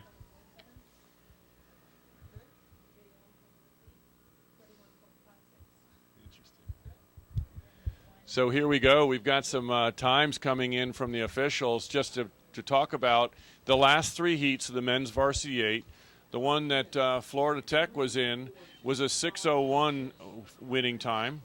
We've got GW's winning time at 5:55, and then we've got the Virginia time at 5:55. So, interesting, yes. You've got 2 heats that were dead on the same, right down to the second. And, we had Florida Tech was out in front and pretty comfortable. Is that worth 6 seconds? 6 seconds is a pretty long distance under, Varsity 8 circumstances. Yeah. That's a boat and a half. Yeah, you'd say somewhere in the 3 to 3.5 seconds to a full length. So, that's going to be an interesting situation because I felt really confident in what Florida Tech did earlier today. Oh, yeah. But, you got Virginia and GW. But, that's what racing's all about. Tomorrow's a new day. New day, new conditions. You don't know whether it's going to be flat water, tailwind, headwind. I mean, everything changes day to day. And it does. And, that it makes it fun. They sit down and they'll compose themselves and, they'll come out with a new race plan, just like I'm going to say basketball teams do at halftime. They come out with a little different strategy because the coaches are watching these videos and listening to what we're saying, and they see that, they got a mid-course sprint, or they're taking it up at 500 out, or they're taking it up at 600 out, or they got a last gear that you got to be careful of in the last 10 strokes. Those things all start to get into that race plan that they'll come out tomorrow with. Well, you don't think we're giving away any secrets out here when we're talking about, this crew going down the course at 29 strokes a minute in the heats, and other ones are going at a different rate. Do you think we're giving away anything here? I think that all the coaches know what's going on out here. I think that we're telling them something they already know. You're probably right, Brad. When your crew is out there, you're paying attention to all that stuff. We're just documenting it. Well, I see, you see some of the coaches that they go up the starting line and they get on their bikes and they ride alongside and they're in it. They're racing themselves or whatever. And you'll see other coaches that just stand still at one spot, and some will just kind of get away from everybody and just watch on their own. I mean, everyone has their own style for doing things. You're certainly not allowed to coach from the shoreline, whether you're sitting still or whether you're riding a bike. But you see an awful lot of coaches riding their bikes. They do. I think it was a very tough transition for me. I don't know about you, but it was a tough transition to get out of the boat and move into the coach's launch and ride beside them. You wanted to get in the boat and let me show you how to do it, that kind of attitude, and you missed that competition. So we've got another, the Women's Novice 4 C Final. This is actually a final. In case you can kind of go through what's going on there. Well, the C Final, this is between Lane 1, James Madison, Samford out of Birmingham, Alabama, Lane 2, Tennessee, Lane 3, Murray State, Lane 4, Texas, Lane 5, and Berry College, that's down at Gainesville, Georgia, in Lane 6. Now, these ladies are the ones in the Novice 4 that would be considered your in the Novice 4 categories, the third level final. You have the grand final that has top 6, your petite final, the 7 through 12, and this would be number 13 through 18. And, of course, a race is a race is a race, Brad. It doesn't make a difference. These girls now, they want to win this thing. That's right. And if you look back, there were a great number of Novice 4s. So, it's great that, even Lane 3, the leader, as they come out here, that's Tennessee, and this is a big race for them. They still have a race to win. This is not, someone's going to come across the line first here. So this is another race, and obviously they've had 2 today already. Now this Tennessee, we've seen UTK, which is University of Tennessee Knoxville. We've seen UTC, which is University of Tennessee Chattanooga. This one here says Tennessee. And I'm assuming this could be their club version out of Knoxville. Well, I would think that we had Tennessee K, which I'm thinking is Tennessee Knoxville. So we've got to clarify this University of Tennessee. And it is the University of Tennessee, which would be the football program, University of Tennessee. So that's just around the corner over there in Knoxville. Again, there's a distinction between the club programs at some of these universities and their varsity programs. I'm sure someone will come up and correct us. That's why we asked. That's right. But what's exciting, and we talked about this, I had a girl come up to me, a young lady from Samford, and, second-year program, and they were so excited to be here. And I just want to mention that, new program, and here they are. They're racing and enjoying this, and they're in the C Final. So that's Lane 4. Murray State currently in second. We have a nice shot here of the Tennessee Vols. with the checkerboard orange Oh, I and like white. those. I like those checkered oars. Yeah, the part I don't like is having to paint them. Oh, I was thinking that too. I'm sure they're wondering. Well, they would be wondering it now, but That's a tough situation, you paint them like that, takes a long time, and then the kids drag them on the dock or whatever, and they get all scratched up. Oh boy, you got to redo it. But you got Murray State right here beside them. That's a great camera angle. If people are able to watch this, you're on board with these young athletes. And this is a women's novice 4. You can see heads moving around. You can see shoulders moving around. They're not as polished as some of the Varsity 8s we just saw go by. well, what you're speaking about, the heads and shoulders moving around. That's maintaining posture when you're exhausted.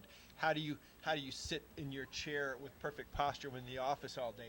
We slump. We do. We forget about it. And the same thing out here. It takes a lot of discipline to keep your posture in the boat as a rower. And even more so when you get tired. Yeah, and we're talking about novice.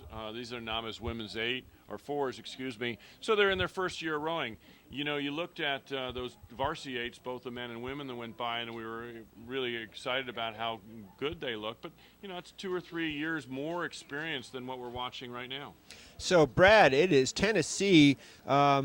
And Murray State, from what I can tell here, we got confirmation. This is the University of Tennessee Knoxville, but it's the club version there. That is difference between the varsity, where varsity is a athletic department funded program, where the clubs are like other clubs, the other sport clubs at the university. The students usually run that organization. So here they are, vying for the lead of the C final. There are no medals here, but I tell you what, it's an awful lot of fun to win one of these. It is, and they're going to come across the line. They're going to feel as accomplished as any other race for them.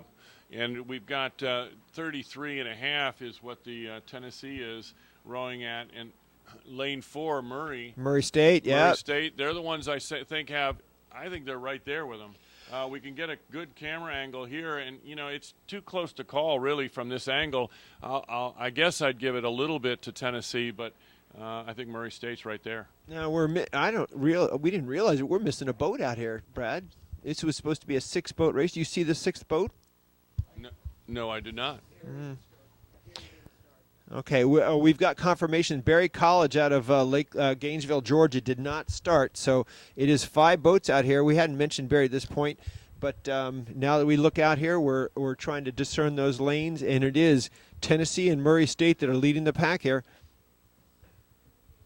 With 350 meters, I think that there's a slight advantage to Tennessee, but Murray may come on here and could really cause some disappointment in Tennessee's boat. You saw how tired Tennessee looked early in the race.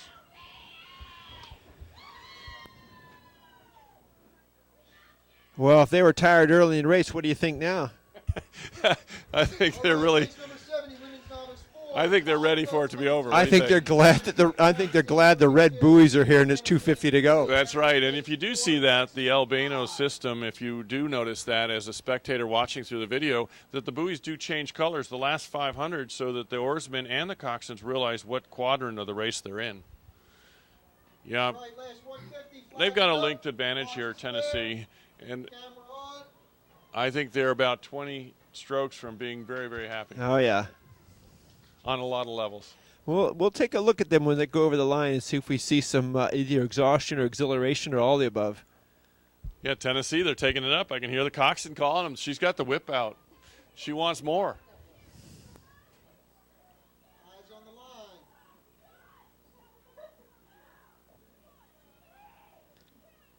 One. Tennessee across the line. Murray State coming in second. Good-looking crew, Murray State. They did a nice job all the way down the course. Well, I don't see any splashing or celebration going on, but I'm sure they're happy they crossed that line first. But good job by the ladies there from Tennessee Club. Here's Texas coming across. You got the Lone Star State with the blue tip with a white star on the end. Always a fantastic-looking oar design.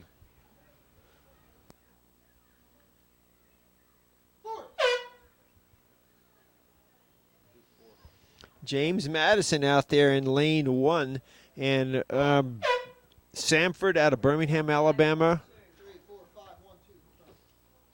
was in our 5th place position here.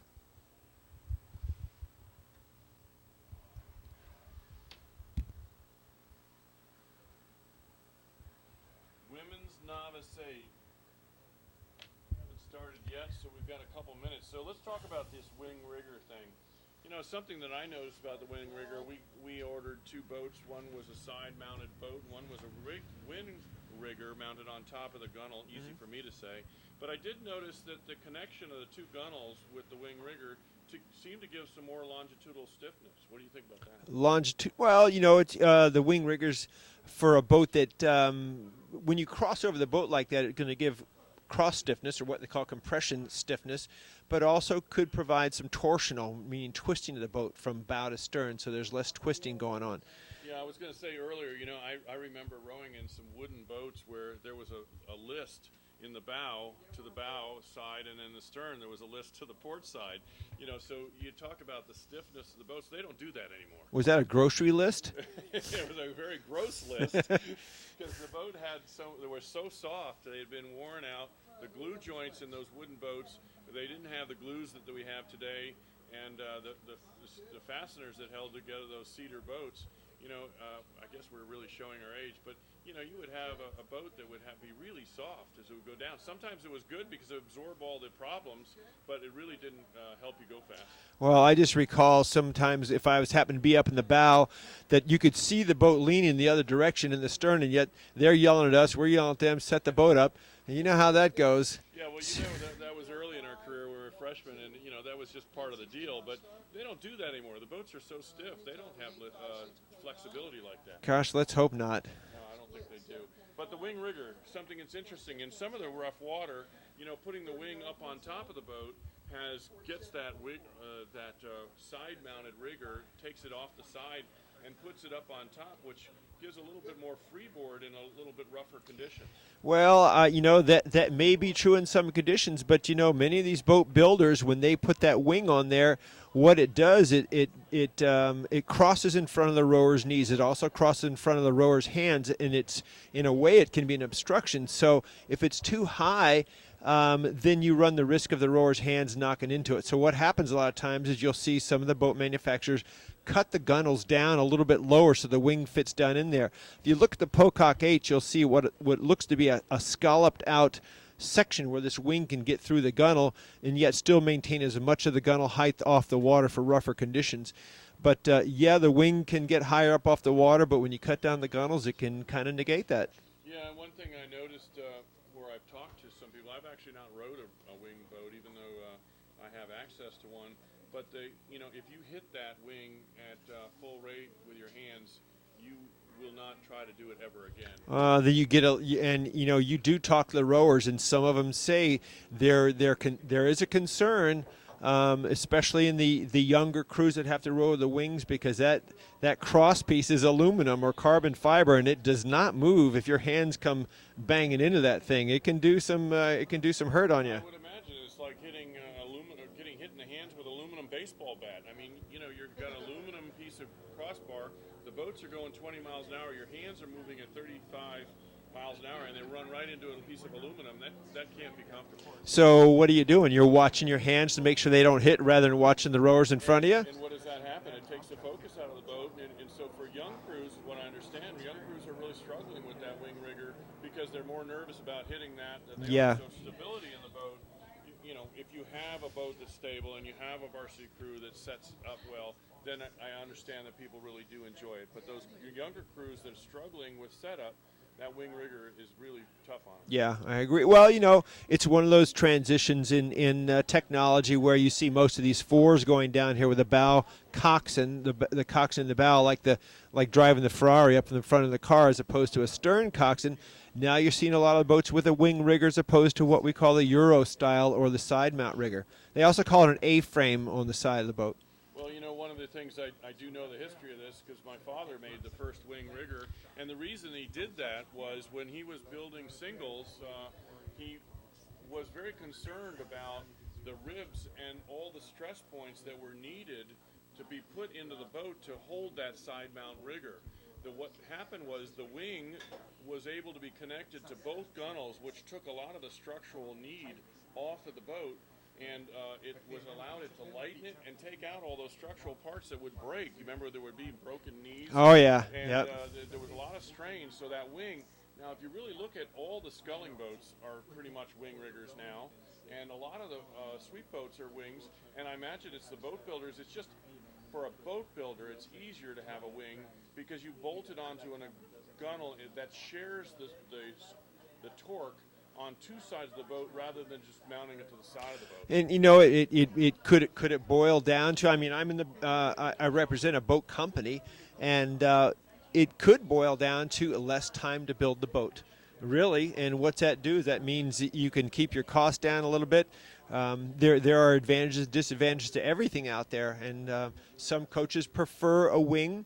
Usually, it's clearance off the water issue, or could it be that it's aerodynamic? Well, there's only one wing I know of that has ever been wind tunnel tested, and that's the Ted Van Duzen, one of the boat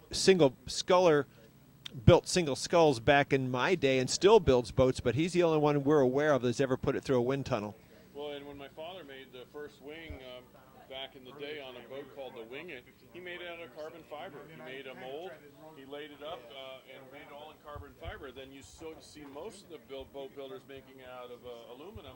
And last night, it was over by your trailer. We put a single away that had a carbon fiber wing on it. Yeah, in the sculling era end of things, the carbon fibers can sustain the loads without failure easier than, say, a sweep boat. You don't see much in the way of sweep carbon wings, although they are still being engineered and they're still being worked on. I think if there was a wing that you could depend on in sweep rowing, it would probably replace an aluminum one, but then again, weight comes into factor. So there's all kinds of things to take into account here. Carbon wings, aluminum wings. Why not titanium wings? Well, it's probably too expensive. You know, just there's things you have to take into account because not everybody can throw $100,000 out there to a boat, you know. Right, and I have been very aware that the aluminum wings do fatigue over time. They do have a certain number of strokes or a certain amount of flex before they do fracture. I've seen wings break, and I've seen side mount riggers break, you know, but it's interesting how they break. It's just fatigue. Well, if you ever walk by one of these rowers out here, and you see this kid who's 6'6" and 220 pounds, and you think how he's going to put all of his power and weight onto that rigger 240 times in a race, much less all year long, there's no wonder some of these things can break. Yeah, and we have a breakage rule early in the race. That isn't something that we talked about, but we've got 20 seconds early on, and that's taking a boat. Let's take those 200-pound guys, and let's just use the round number of 200. You've got 8 of those. That's 1,600 pounds of oarsmen. You've got 120-pound coxswain, so that's 1,720 pounds, and then you put a 200-pound boat in there. So you know, from going from dead stop, and then you're taking that 200-pound guy, 6'8", and he's cranking on it. There's a lot of strain there. Yeah, can you imagine? I mean, you're almost you're coming close to 2,000 pounds worth of muscle and drive out there, and you're driving this 200-pound boat through the water that's 55 feet long. I mean, that's extraordinary engineering. It's like your carbon wings on some of the airplanes out there. They have to be engineered to the max to sustain these loads and hold their stiffness over a period of time. Yeah, and it comes down to a little swivel, little pin bolted onto that wing, and it's got to sustain that pressure. And when you're talking 2,000 pounds, I mean, that's a ton. That's as much as a lot of automobiles weigh. Yeah. You know, and you sit there and say, well, how hard is it to push a car? I mean, you can't do that by yourself, but, you know, when they say ready, get, set, go at the starting line, that 2,000 pounds is going from dead stop to going in a few strokes. Oh, yeah. It probably takes, 10 strokes to get that boat up to speed? Yeah, and it really does go up to speed. And early on in the race, you know, the crews come out in a starting sequence that's usually 20, 25 strokes, and they're up at a high rating, you know, I'm going to say approaching 35, 36, 40 strokes a minute, 45 strokes a minute sometimes, and then they shift down and get into a body of the race. We haven't really talked about that a whole bunch, but there is, just like a running race, you kind of get a little sprint start to get the boat up and going while you got some energy to expend. You know, and you talk about how much load is out there. Back in the old days, we have to always go back to the old days, Brad, but we had wooden oars, and the goal there was if you could break your oar, you got to keep it and put it on your wall. Well, there's an awful lot of oarsmen from back then have oars over their mantelpieces that they broke, and now try to break one of those carbon oars, it's a little bit more difficult, isn't it? Yeah, it is. And if you have the opportunity, one thing that was a huge change for me is the oars weighed so much. They were 10, 12 pounds. Now they're 3 or 4 pounds, maybe 5. But you used to use those for stability about that tightrope walker. When you push down on the handle a little bit, you got some stability. You don't do that with these new oars. Yeah, let's go to the races now, Brad, at the women's Novice 8. This is, again, the C final. This is a third-level final with Lane 1, Georgia, Lane 2, Stetson, Lane 3, Wake Forest, Lane 4, Virginia Tech, Lane 5, Florida State, and Lane 6, Miami University out of Ohio. 3 and 4, KC, Wake Forest, and Virginia Tech. They're just seesawing back and forth for that, vying for that lead as we're about 750 meters in. It's Lane Wake Forest and Virginia Tech. Camera trying to pick that up for you, but they're really battling it out right in the middle of the course, as you would expect. I mean, this is the Novice Women's 4, Lane 3, the leader. We've got them on video there. Good shot of Wake Forest there. And nice look water. how level their heads are. I mean, they are that C shape, especially up in the bow, little break up there, but their bodies are moving very, very linearly forward and back. And there's number 4, about 1 length back, apparently. Well, back to the C final, what would be going through these girls' heads in Wake Forest? Well, we need to row fast enough to say we could have been in the B final. And how far up into that group of the B final could you get? Can you get to 6th place? Can you get to 5th place? Can you get up into the top 3? Yeah, and that is the point is, again, you got pride on here. Again, it is the C final. So this is, 13 through 18 as far as the ranking is. But these athletes are competitive. They want to win this race. Well, and now that's a great angle there. You can see the leader out in front and then the pack right behind them ready to pounce at any moment. Yeah, that's Wake Forest. You see in the background out there as the camera pans across the nearer cruise, the yellow boat being Virginia Tech. And then it looks like Florida State would have been the next boat in. Now we're going to pan back. You can see on the far side of the course that is Stetson in the green boat. Yes, that's, of course, that's Stetson out there in the green boat in lane 2. Yeah, and Wake Forest, they're out in front, so they obviously were somehow knocked out of that B final because they're out in front nicely over the rest of the field. I mean, they're rowing well. And I don't recall if those earlier races had the next fastest times. Remember we were talking about earlier where some of the crews you would have so many go on, but they would take the next group of fastest times, and it could be it was very, very close and they got knocked out. But they sure are showing what they want here. Yeah, one thing that I haven't seen, and I just saw it there, that lead crew, Wake Forest, had a really pretty severe course correction. Coxon got on the rudder pretty hard, turning the boat to the starboard side and then turned back to straight. So you don't see that a lot, but I picked up on that course correction there. And again, these are novice women. Well, that's one of the main attributes of a good coxswain is be able to steer a straight line. So for every 1 meter you divert from that straight line, you've got a meter to get back to that straight line. So you're adding distance to your 2,000 meters. So, is it going to be 2,000 meters or going to be 2,020?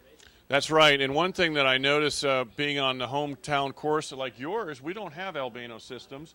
You don't have opportunity to practice driving a boat dead straight down a buoy course. If you're in a big body of water, it feels like you're going straight, but are you really going straight? So what do you do there? You just have to point for my girls that I used to coach will laugh at me because I told them point for that cloud over there. Of course, the clouds are moving. Well, and what we do in this time of the season is we put a string of buoys down the water and let them row straight because when you're doing a head race, that's one thing, but when you've got to race down an Albano system, you may be on the rudder a lot more than you want to be. Down where we live in the Indian River on the Intercoastal Waterway, there's a lot of crab traps down there. And I tell you what, in my single, I follow a very good line hitting those crab traps one after the other for mile after mile. I can't seem to get away from them. I think they got magnets in them. Well, here we go. We've got Wake Forest out in front by open water. They're ready to win. They're rowing at a 36 with 400 meters to go, 300 meters to go. It's Wake Forest from the beginning. Georgia Tech second. But, you know, I feel a little bit of pressure. Virginia Tech there. I'm sorry. But I feel that Florida State has got a little pressure to give them. You know, I don't know if it's got enough real estate to really make any pressure there, but Florida State, impressive that they're right in the thick of that. Yeah. We've got that green machine, Stetson, out there in lane 2. Florida State and Stetson, 2 Florida schools Look side by at Wake side. Forest now. They're continuing to open up their lead in the last 250 meters. For a C-level crew, they're making the statement. They said they belong in that B final, and if I was them, I'd be pushing everything I have to make that boat get to that line. Rate of striking 36, and they look really good. They do. They look very nice. This is a novice women's crew or freshman novice crew. Wake Forest coming to the line. Good-looking crew. Really showed that they really out in front by three open lengths.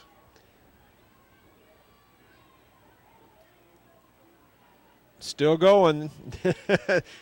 They haven't. Oh, now they're stopping about 4 strokes past the line. They had plenty of energy. And they're sitting tall, keeping rowing, no collapsing there. They're doing a great job. Feels good. Feels good to win at any level.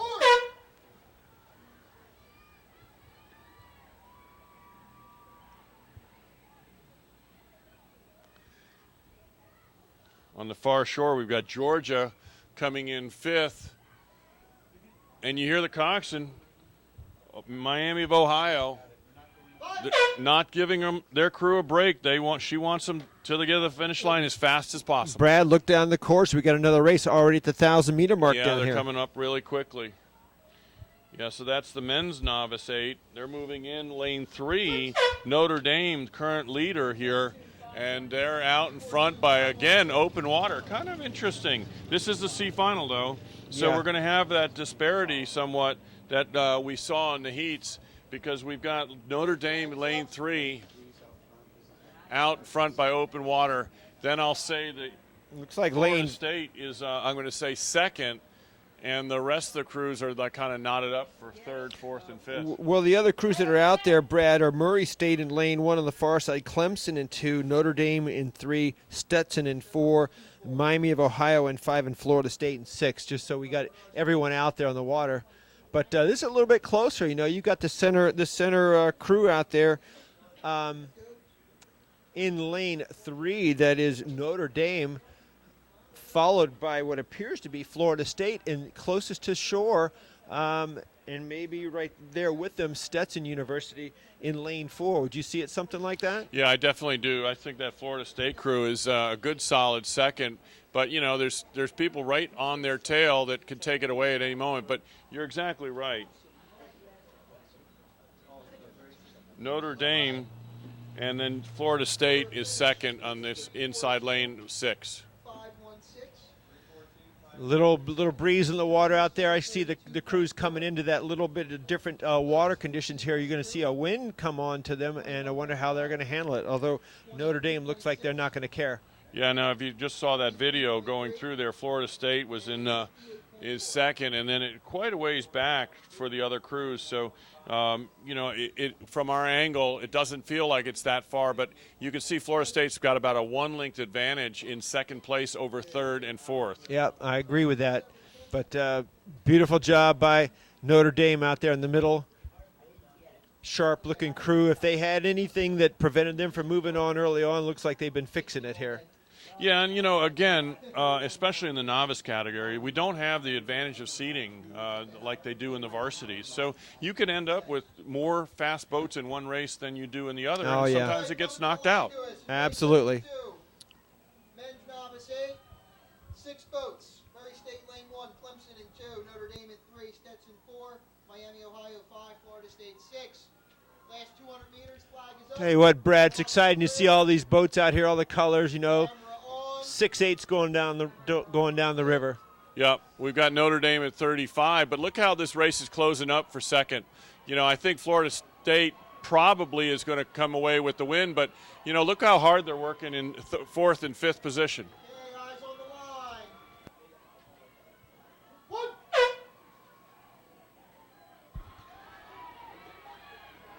Florida State looking over at the other crew there. They got their head turned sideways. Florida State and Stetson, crosstown rivalries. Yep, yep.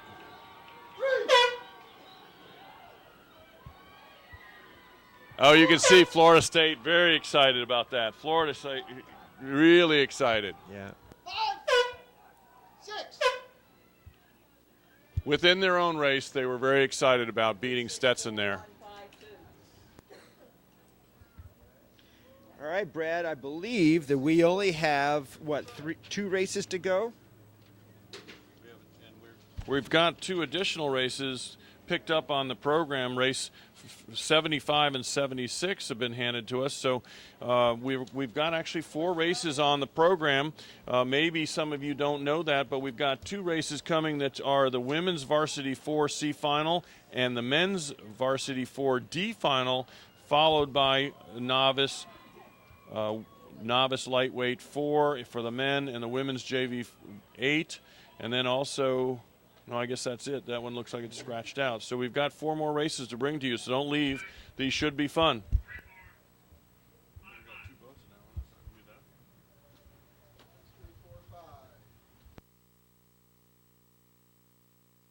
Race on the course. This is the race for the Women's Varsity 4 C Final. Again, we're seeing a lot of the C Finals out of the way today. Tomorrow will be the Petite Finals and the Grand Finals. In Lane 1 from Birmingham, Alabama, Samford University. In Lane 2, University of Florida. In Lane 3, Northwestern State University out of Natchitoches, Louisiana.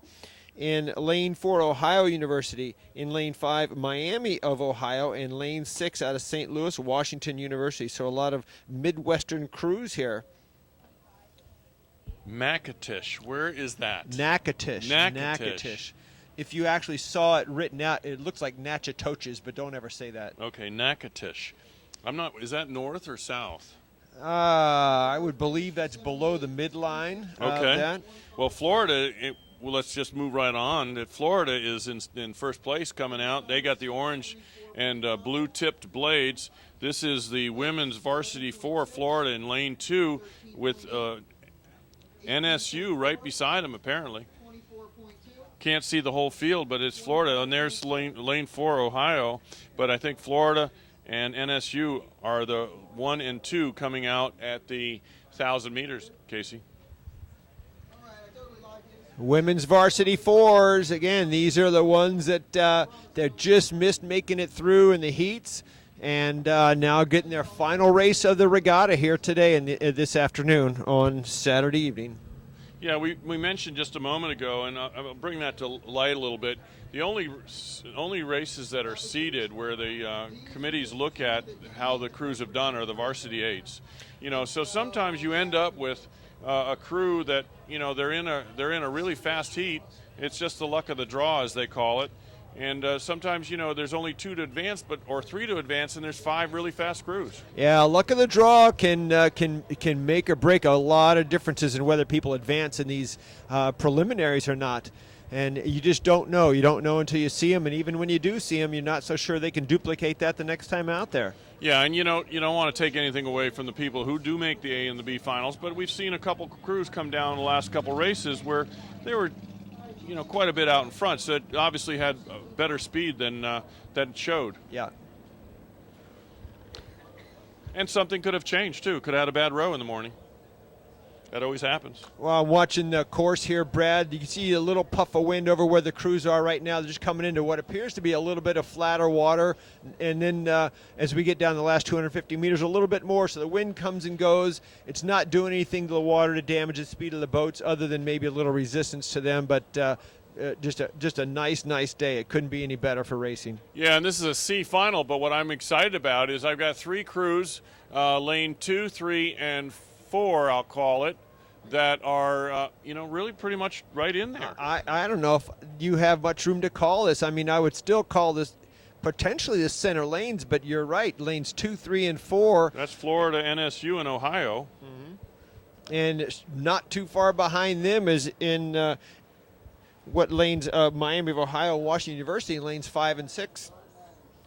Yeah, so I think, this is going to work out to be really fun. We're 500 meters to go, and there's a lot of racing here. And matter of fact, I want to say now, look how it's tightening up. Look at how it's tightening WashU up in lane 6. Yeah, they're coming through. They are coming up. They're passing lane 5 and tightening up with 4, 3, and 2. I mean, this is going to be a great finish. Oh yeah. Still, to me, looks like University of Florida out there in lane. Yeah, lane 2. University of Florida out there in lane 2 looks like they have the edge on the field there, but I don't know if that's callable, Brad, for the next set of boats there. We've got 250 meters, so I think a lot can change here. We've seen that now. Northwestern we are dealing with varsity women, so this could happen. Northwestern State there in lane 3, Ohio University in lane 4. You got Washington University in lane 6. I believe that it's. I'm not going to call it between Northwestern State and Ohio. It looks like they're bow to bow. Well, we got Northwestern State and Ohio both at 37. So, they're cranking up. But Florida, you're right, is about 3/4 a length advantage there as they come into the last 150 meters. Okay, flag is up, watch is clear, camera on. Florida doing a nice job to holding off everybody. And Washington University here on the inside in lane 6. Looks like they're a solid 4th. Looks like they have the lead on the next 2-place cruise.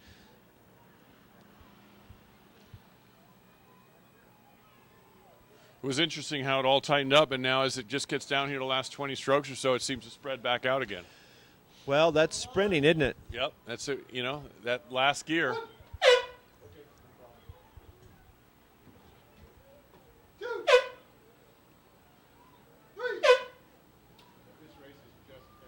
Here comes Washington over the line. 5, 6. Samford. Good racing. See some people laying down on the boat, sitting right back up again. They know they can't stay there. We have another race already at the 1,000-meter mark. This is the men's varsity 4, the D-level final. There was a whole bunch of men's varsity 4s out there, and it appears to be lane 4. Embry-Riddle in the lead at the moment. But Yeah. you look at the bows across there, right behind them. That is lane 3, Dayton. Lane 2, Liberty. I don't know if there'd be anyone really be able to push this out, but I would venture to say it is lane 3, lane 4, Embry-Riddle, that may have a slight edge. Although look to the outside. Yeah, that there. Texas A&M. Texas A&M. Or You've either got that the or- yellow boat and the red boat in between them. That's Liberty and Dayton. And Embry-Riddle in lane 4 had the lead there, but Texas A&M was coming on right there as we saw them at the about 500 meters to go. We're about 650 out, so. Yeah, so Embry-Riddle getting pressed here, They're only a deck length out on Dayton there. Dayton probably only a deck length out on Liberty. So you got 3 boats there all pushing hard. Again, this is the D-level final. It makes no difference to these kids. They just want to win this race. They want to show that they're. Oh, look at this, and it's all tightening up all the way across. Look at number 5 and 6 coming right in. That's Miami of Ohio and Virginia Tech. The And we've video got here, this is 6 probably boats the closest overlapping. race of the entire day. 6 boats overlapping here. All 6 boats right there. This is 500 meters to go, and in the camera angle we saw, this is the first time we've seen today. We've got 6 boats that are all within a boat length. Now, I'm sure it's going to change here very shortly as they go into their sprints. But as we saw that last run there, it was Embry-Riddle Aeronautical University out of Daytona Beach that had that lead. Don't know if they still have it. It was so close. Yeah, there you go. The 500-meter mark just went by. But, Casey, there isn't one length between first and sixth. No, and Embry-Riddle still has it, but they're being pushed by Dayton just to the outside of them, that yellow boat. Dayton still only a deck length off of them, and come back to the lane 5, Miami of Ohio. It is really, really close, Brad, really close. Embry-Riddle at 36, and they are out at Daytona. It's fun to see them. I've seen them periodically around the state of Florida. They're having a good row today. We've got to watch this yellow boat here of Dayton to see if they start cranking that rating up. I don't know whether Embry-Riddle can run the rating up like some of these other crews, but then again, these are varsity crews. They should be able to just run it all the way up if they need to. Yeah, Dayton's at 33, so they got room. Everybody's got room. So at the moment, it is Embry-Riddle with a deck length lead with 250 meters to go, less than 250 to go. That is 25, 26 strokes to the end as they sprinted out. Dayton trying to pull out that lead in this D final of the men's varsity 4. Yeah, Liberty has increased its rating first, but nobody's really jumped on it. They all come into the line about the same, about 34. Here goes Embry-Riddle up. See if Dayton's going to go with him. Embry-Riddle up a bit. It's really, really close, Brad. I mean, it's only feet. It's only feet. Dayton coming up on them hard. They were only a deck Embry-Riddle length at off 36. earlier. Dayton pushing up now. They're at 38. It's 3 feet. It's 3 feet as they're coming into the last 5 strokes. It's Embry-Riddle by 3 feet. Look at that. Great job. Embry-Riddle holding on, holding on. Nice job, Dayton.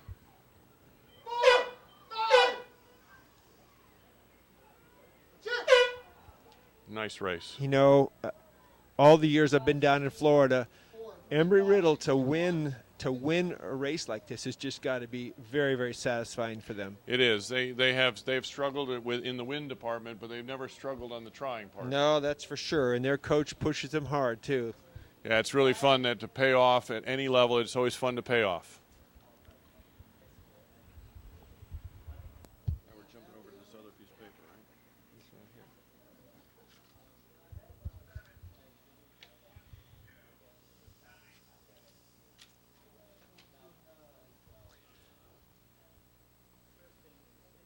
That was a really good run down there for those men's varsity 4D finals. If that has anything to say about what's going to happen to C, B, and the A finals, oh my gosh. Yeah, it's going to be fun. Those are the races, that's the fun of watching a race. You know, if you don't get excited about that as a spectator, even if you don't know the sport, to realize that it comes down to the last stroke or two, and you were exactly right. You called it just perfect, 3 feet as they were coming in, and I wouldn't have given you 3 feet if it was 100 meters to go. I didn't think it was that close. Well, you I know, thought it was closer. When we first could catch a glimpse across them down there, and it was Embry-Riddle by a deck length. So how long's a deck length on a boat like that? It's about 10 feet? Absolutely. So the whole second half of the race was probably moving back and forth within 7 feet, with Dayton closing down to 3 feet at the end. Yeah, and that was a 7-minute race roughly, and we've got men's 4s, and they're going a mile and 5/16, 2,000 meters, and it comes down to 3 feet, 2 so feet. 7 feet, you know, from a 10-foot deck from what we saw, that's a foot a minute. Right, And right. how many strokes per minute? At 35. So how many is that? That's like a ½ inch per stroke or That's less? it. That's right. That's it. And that's the difference. That's the difference. But you can Inch per stroke. a ½ inch, and that's what as coaches are striving for is that centimeter, that quarter centimeter at sometimes. I mean, look at we've got, we talked about those varsity 8s at 5:55. We got 2 crews that came out. We're looking now for millimeters. A millimeter per stroke will make a difference. We're crazy here, I think. Order of finish was 4:35, 6:21. Brad, this next event we have coming up here is the men's novice lightweight 4. Again, these are the guys that are 155 pounds or right around there. And we have on a schedule 3 boats in here, Georgia, Tampa, and Texas, but we only see 2 out on the course. So I see the Texas blades for sure. I got to see who the other boat is. That is Texas. It is in the lead. That would tell me that it is University of Tampa. I think it is Tampa in lane because they're 3. in the lanes side by side. There's no gap between them unless they move them over. Yeah, and I would say, you know, if history serves any purpose, Tampa's always very competitive in this novice lightweight 4, and they're fun. You know, they're young guys. You know, they weigh 160 pounds. Hopefully they're, and it appears to me they're side by side. Looking at the camera now, it looks like we've got, I'm going to say Texas out in front a bit. Looks like by water, a length and a quarter. Yeah, something like that. You can see the buoy line going across there. I think that's a proper buoy line, but it's hard to tell. But Texas with a little bit open water there. Yep. And that Texas crew rowing nicely. I always get a kick out of lightweight racing. I've said this before. This may not be the only one to watch, but when we get into lightweight varsity racing, they're all the same size. It's like little Indy cars. They're feisty. They're big guys that don't eat a lot.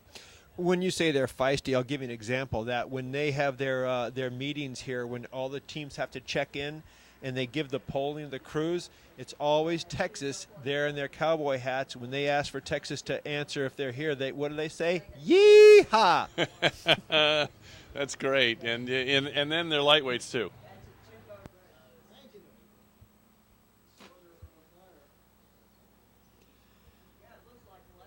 So a two-boat race here, the strategy is a little bit different than six boats. A two-boat, when you get out in front, you really have the ability to control things to a point. I mean, if you can get a boat length out, maybe a little bit open water, you can get a tiny, tiny bit of comfort there.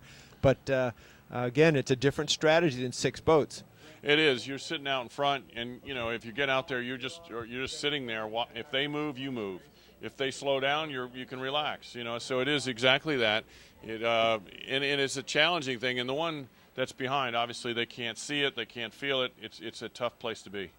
I'm looking further down the course, and it can't be more than 750 meters away. But the women's JV 8B final is in progress right now between Purdue Lightweights and Central Oklahoma. Yeah, so we're not going to go. Well, the TV camera has turned back around, so we will be picking them up just after the 1,000, I'd say. So we'll try to bring color to both races at the same time. Well, if I look down here, I look at the race we're looking at right now with Texas out in front in lane 4 and Tampa following lane 3, scan back down to the other end of the course, and it looks like Central Oklahoma in lane 4 ahead of Purdue Lightweights. So that's a long way away, but I'm gonna still say Central Oklahoma has the lead over Purdue Lightweights in that women's 8 race. Fairly significant. And we're looking 3/4 of a mile, and it looks like they're open water. Yep. They're out there in front pretty strong. So coming into the red buoys here with 250 meters to go, it is in the men's novice lightweight 4, University of Texas, followed by University of Tampa. Yeah, they've got that black hull with the orange stripe on there. Very easy to pick that boat out. And you've got the I'm not sure what color, brownish orange shirt. Is that a name of a color? You're asking me colors? Burnt orange. Burnt orange. Oh, that's right. You're colorblind. Burnt orange. Novice lightweight 4s. Count two color boats gray coming is to us. Tampa in 3, Texas in 4. So the burnt orange Texas lightweight novice 4, open water over Tampa. 10 strokes to go max for both crews. Texas coming along looking strong as they finish up. Here they go. Coxon the Lone taking Star them to the line. Blades. Yep. There goes Texas over the line. First for in this race, followed by Tampa.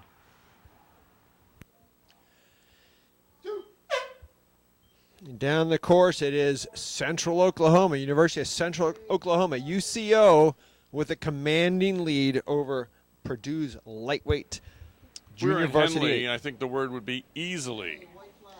In the British terminology, that's correct. If easily. it's rather than commanding, it would be won easily.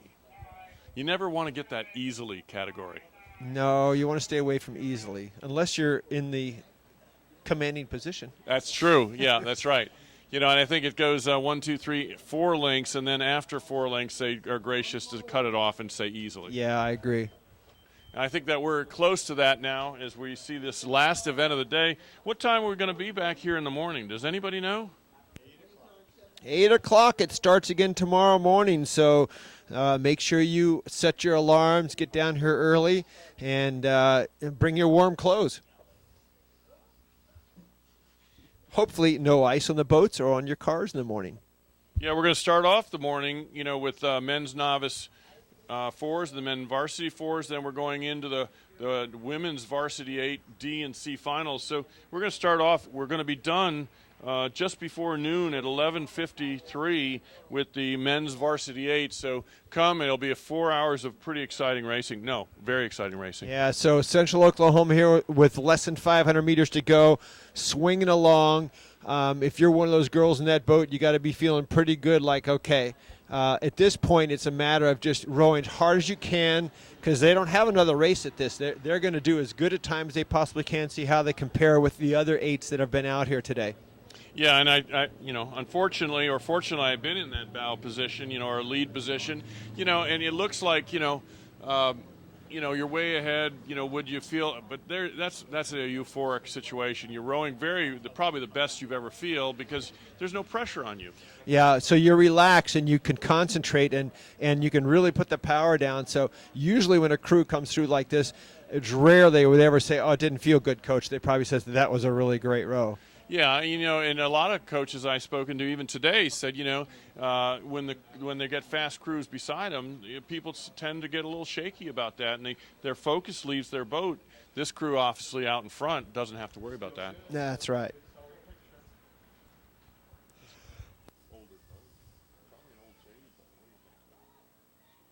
They're actually swinging very well together. You look at the body angles, how the body's what I call in the rocking chair, how they rock forward and backwards from the hips. It's like they have a little rod running across there, and they're just sitting in the rocking chair. Yeah, and they're not done. Look, they're taking the rating up. They're racing this, and they're going to have a good time and enjoy it right here, as they should. Flag is up, watch is square, camera on.